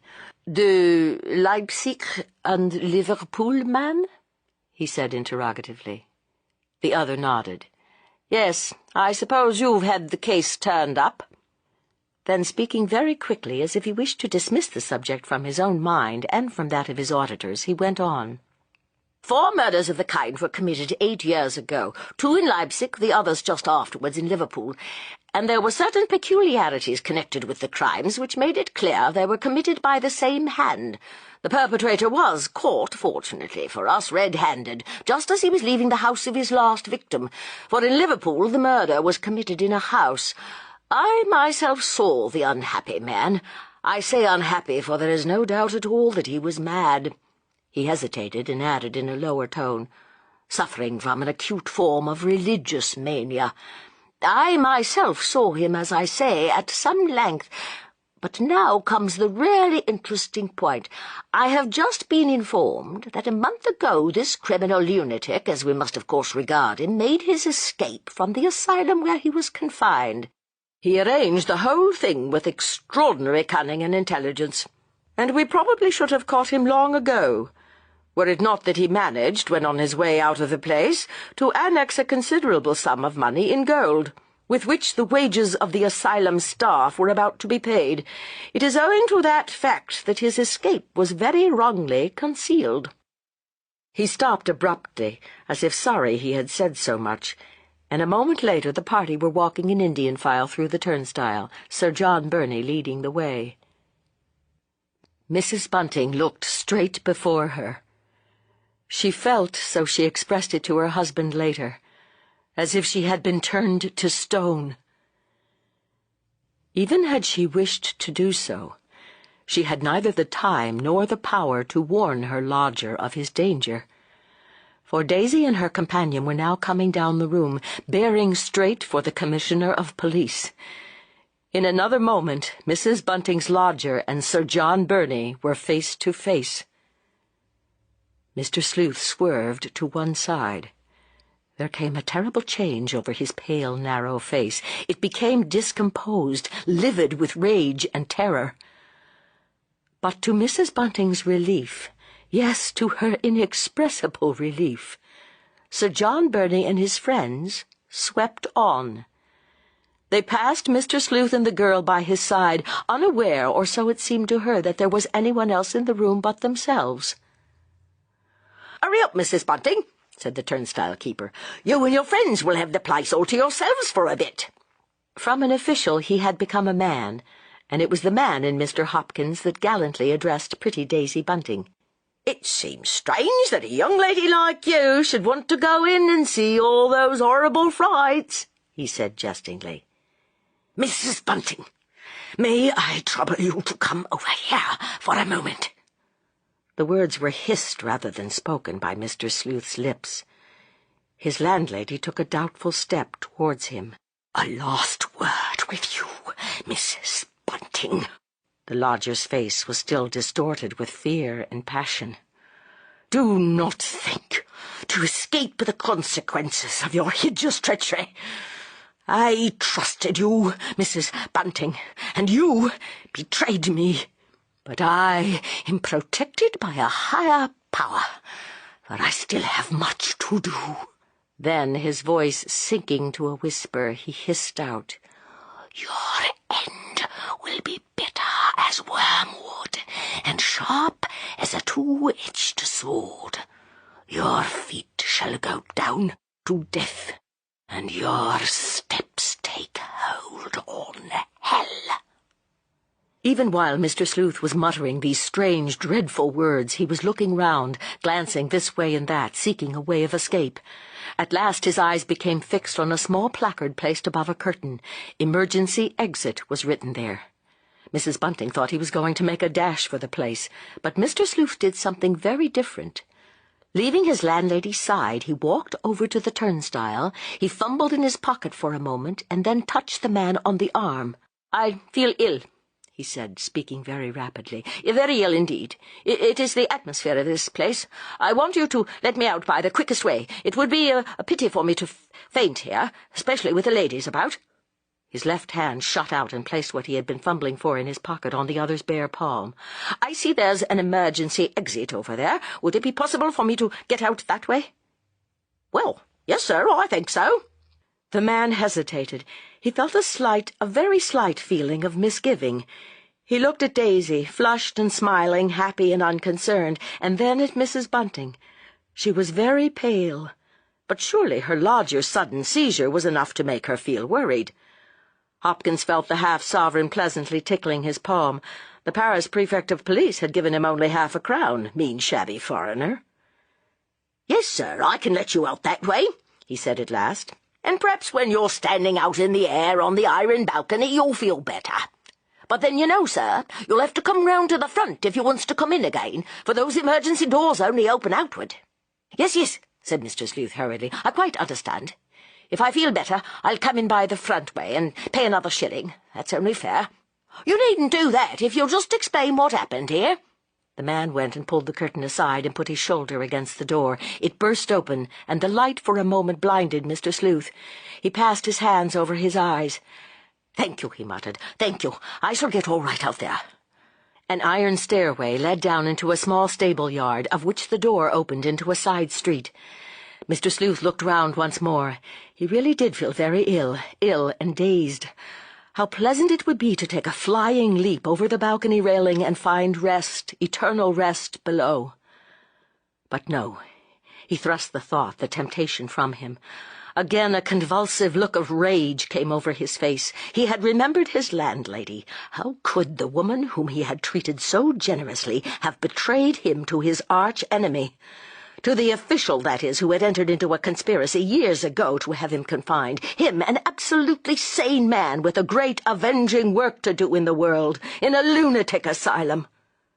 He stepped out into the open air, and the curtain, falling to behind him, blotted out the tall, thin figure from the little group of people who had watched him disappear. Even Daisy felt a little scared. "He did look bad, didn't he now?" She turned appealingly to Mr. Hopkins. "Yes, that he did, poor gentleman. Your lodger, too." He looked sympathetically at Mrs. Bunting. She moistened her lips with her tongue. "Yes," she repeated dully. "My lodger." Chapter 27. In vain Mr. Hopkins invited Mrs. Bunting and her pretty stepdaughter to step through into the Chamber of Horrors. "I think we ought to go straight home," said Mr. Sleuth's landlady decidedly, and Daisy meekly assented. Somehow the girl felt confused, a little scared by the lodger's sudden disappearance. Perhaps this unwonted feeling of hers was induced by the look of stunned surprise and, yes, pain on her stepmother's face. Slowly they made their way out of the building, and when they got home it was Daisy who described the strange way Mr. Sleuth had been taken. "I don't suppose he'll be long before he comes home," said Bunting heavily, and he cast an anxious, furtive look at his wife. She looked as if stricken in a vital part. He saw from her face that there was something wrong, very wrong indeed. The hours dragged on. All three felt moody and ill at ease. Daisy knew there was no chance that young Chandler would come in today. About 6 o'clock Mrs. Bunting went upstairs. She lit the gas in Mr. Sleuth's sitting room and looked about her with a fearful glance. Somehow everything seemed to speak to her of the lodger. There lay her Bible and his concordance, side by side on the table, exactly as he had left them, when he had come downstairs and suggested that ill-starred expedition to his landlord's daughter. She took a few steps forward, listening the while anxiously for the familiar sound of the click in the door which would tell her that the lodger had come back. And then she went over to the window and looked out. What a cold night for a man to be wandering about, homeless, friendless, and, as she suspected with a pang, with but very little money on him. Turning abruptly, she went into the lodger's bedroom and opened the drawer of the looking-glass. Yes, there lay the much-diminished heap of sovereigns. If only he had taken his money out with him! She wondered painfully whether he had enough on his person to secure a good night's lodging, and then suddenly she remembered that which brought relief to her mind. The lodger had given something to that Hopkins fellow, either a sovereign or half a sovereign, she wasn't sure which. The memory of Mr. Sleuth's cruel words to her, of his threat, did not disturb her overmuch. It had been a mistake, all a mistake. Far from betraying Mr. Sleuth, she had sheltered him, kept his awful secret as she could not have kept it had she known, or even dimly suspected, the horrible fact with which Sir John Burney's words had made her acquainted, namely that Mr. Sleuth was victim of no temporary aberration, but that he was, and had been for years, a madman, a homicidal maniac. In her ears there still rang the Frenchman's half-careless yet confident question, "De Leipzig and Liverpool man?" Following a sudden impulse, she went back into the sitting-room, and taking a black-headed pin out of her bodice, stuck it amid the leaves of the Bible. Then she opened the book and looked at the page the pin had marked. "My tabernacle is spoiled, and all my cords are broken. There is none to stretch forth my tent any more, and to set up my curtains." At last, leaving the Bible open, Mrs. Bunting went downstairs, and as she opened the door of her sitting-room, Daisy came towards her stepmother. "I'll go down and start getting the lodger's supper ready for you," said the girl good-naturedly. "He's certain to come in when he gets hungry." "But he did look upset, didn't he, Ellen? Right down bad, that he did." Mrs. Bunting made no answer. She simply stepped aside to allow Daisy to go down. "Mr. Sleuth won't never come back no more," she said somberly. And then she felt both glad and angry at the extraordinary change which came over her husband's face. Yet, perversely, that look of relief, of right-down joy, chiefly angered her, and tempted her to add, "That's to say, I don't suppose he will." And Bunting's face altered again. The old, anxious, depressed look, the look it had worn the last few days, returned. "What makes you think he mayn't come back?" he muttered. "Too long to tell you now," she said. "Wait till the child's gone to bed." And Bunting had to restrain his curiosity. And then, when at last Daisy had gone off to the back room where she now slept with her stepmother, Mrs. Bunting beckoned to her husband to follow her upstairs. Before doing so, he went down the passage and put the chain on the door, and about this they had a few sharp whispered words. "You're never going to shut him out?" she expostulated angrily beneath her breath. "I'm not going to leave Daisy down here with that man perhaps walking in any minute." "Mr. Slips won't hurt Daisy, bless you. Much more likely to hurt me." And she gave a half-sob. Bunting stared at her. "What do you mean?" he said roughly. "Come upstairs and tell me what you mean." And then, in what had been the lodger's sitting room, Mrs. Bunting told her husband exactly what it was that had happened. He listened in heavy silence. "So you see," she said at last, "you see, Bunting, that 'twas me that was right after all. The lodger was never responsible for his actions. I never thought he was, for my part." Bunting stared at her ruminatingly. "Depends on what you call responsible," he began argumentatively. But she would have none of that. "I heard the gentleman say myself that he was a lunatic," she said fiercely, and then dropping her voice. "A religious maniac, that's what he called him." "Well, he never seemed so to me," said Bunting stoutly. "He simply seemed to me eccentric, that's all he did. Not a bit madder than many I could tell you of." He was walking round the room restlessly, but he stopped short at last. "And what do you think we ought to do now?" Mrs. Bunting shook her head impatiently. "I don't think we ought to do nothing," she said. "Why should we?" And then again he began walking round the room in an aimless fashion that irritated her. "If only I could put out a bit of supper for him somewhere, where he would get it. And his money, too. I hate to feel it's in there." "Don't you make any mistake. He'll come back for that," said Bunting with decision. But Mrs. Bunting shook her head. She knew better. "Now," she said, "you go off up to bed. It's no use us sitting up any longer." And Bunting acquiesced. She ran down and got him a bedroom candle. There was no gas in the little back bedroom upstairs, and then she watched him go slowly up. Suddenly he turned and came down again.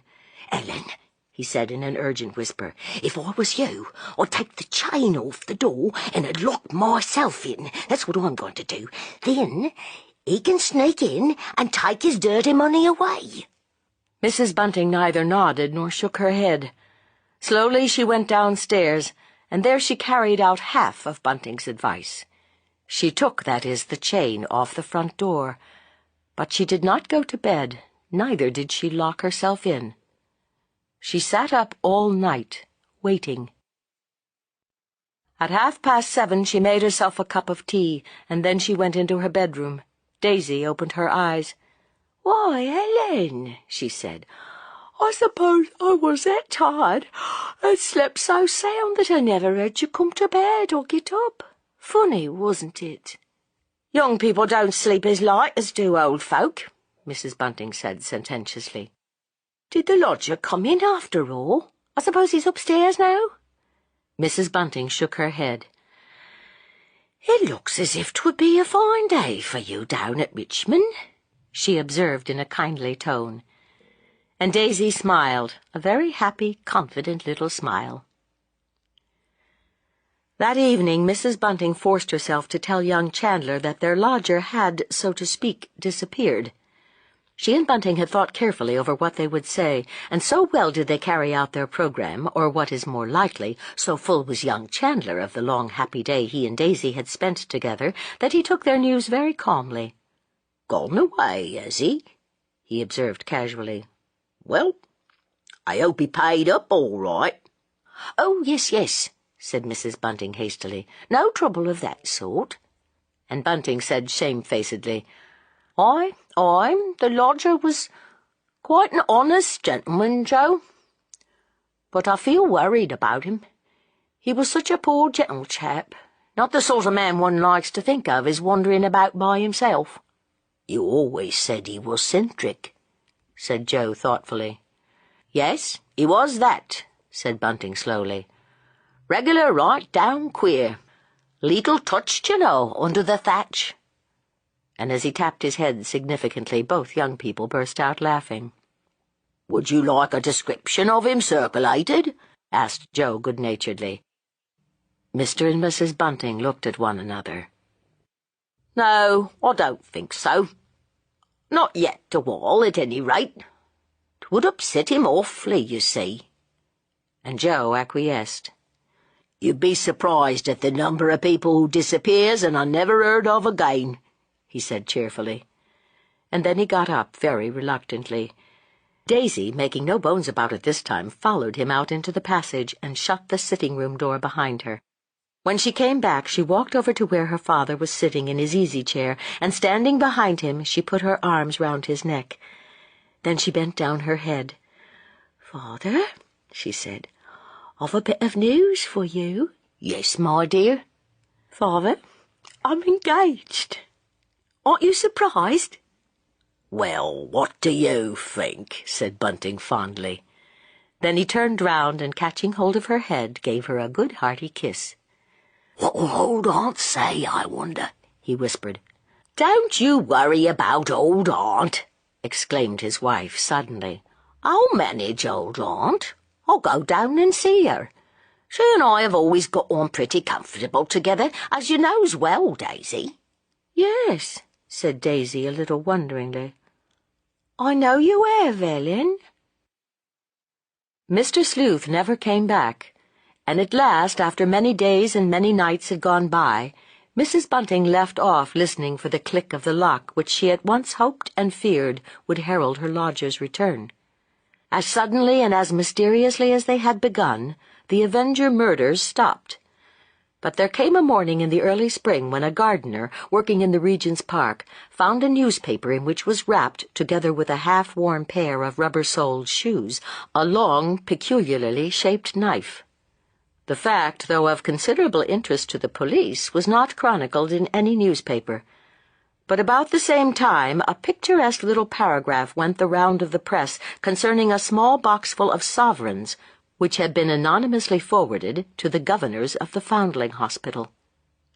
Meanwhile, Mrs. Bunting had been as good as her word about old aunt, and that lady had received the wonderful news concerning Daisy in a more philosophical spirit than her great niece had expected her to do.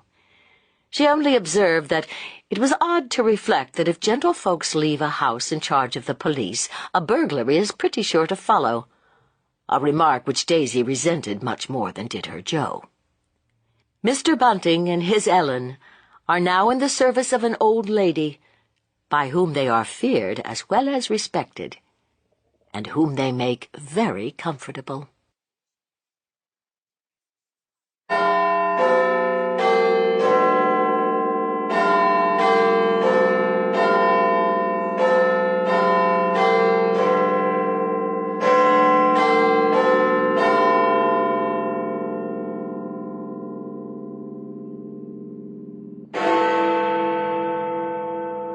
This concludes the reading of The Lodger by Marie Belloc Lowndes.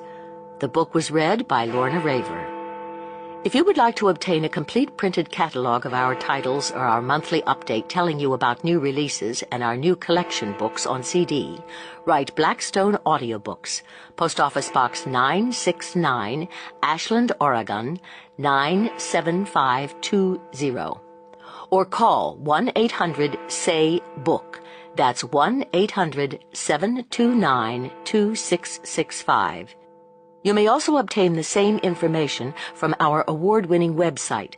Our address, all one word, is www.blackstoneaudio.com. This unabridged recording of the reading of The Lodger was produced in 2003 by Blackstone Audiobooks Incorporated, which holds the copyright thereto.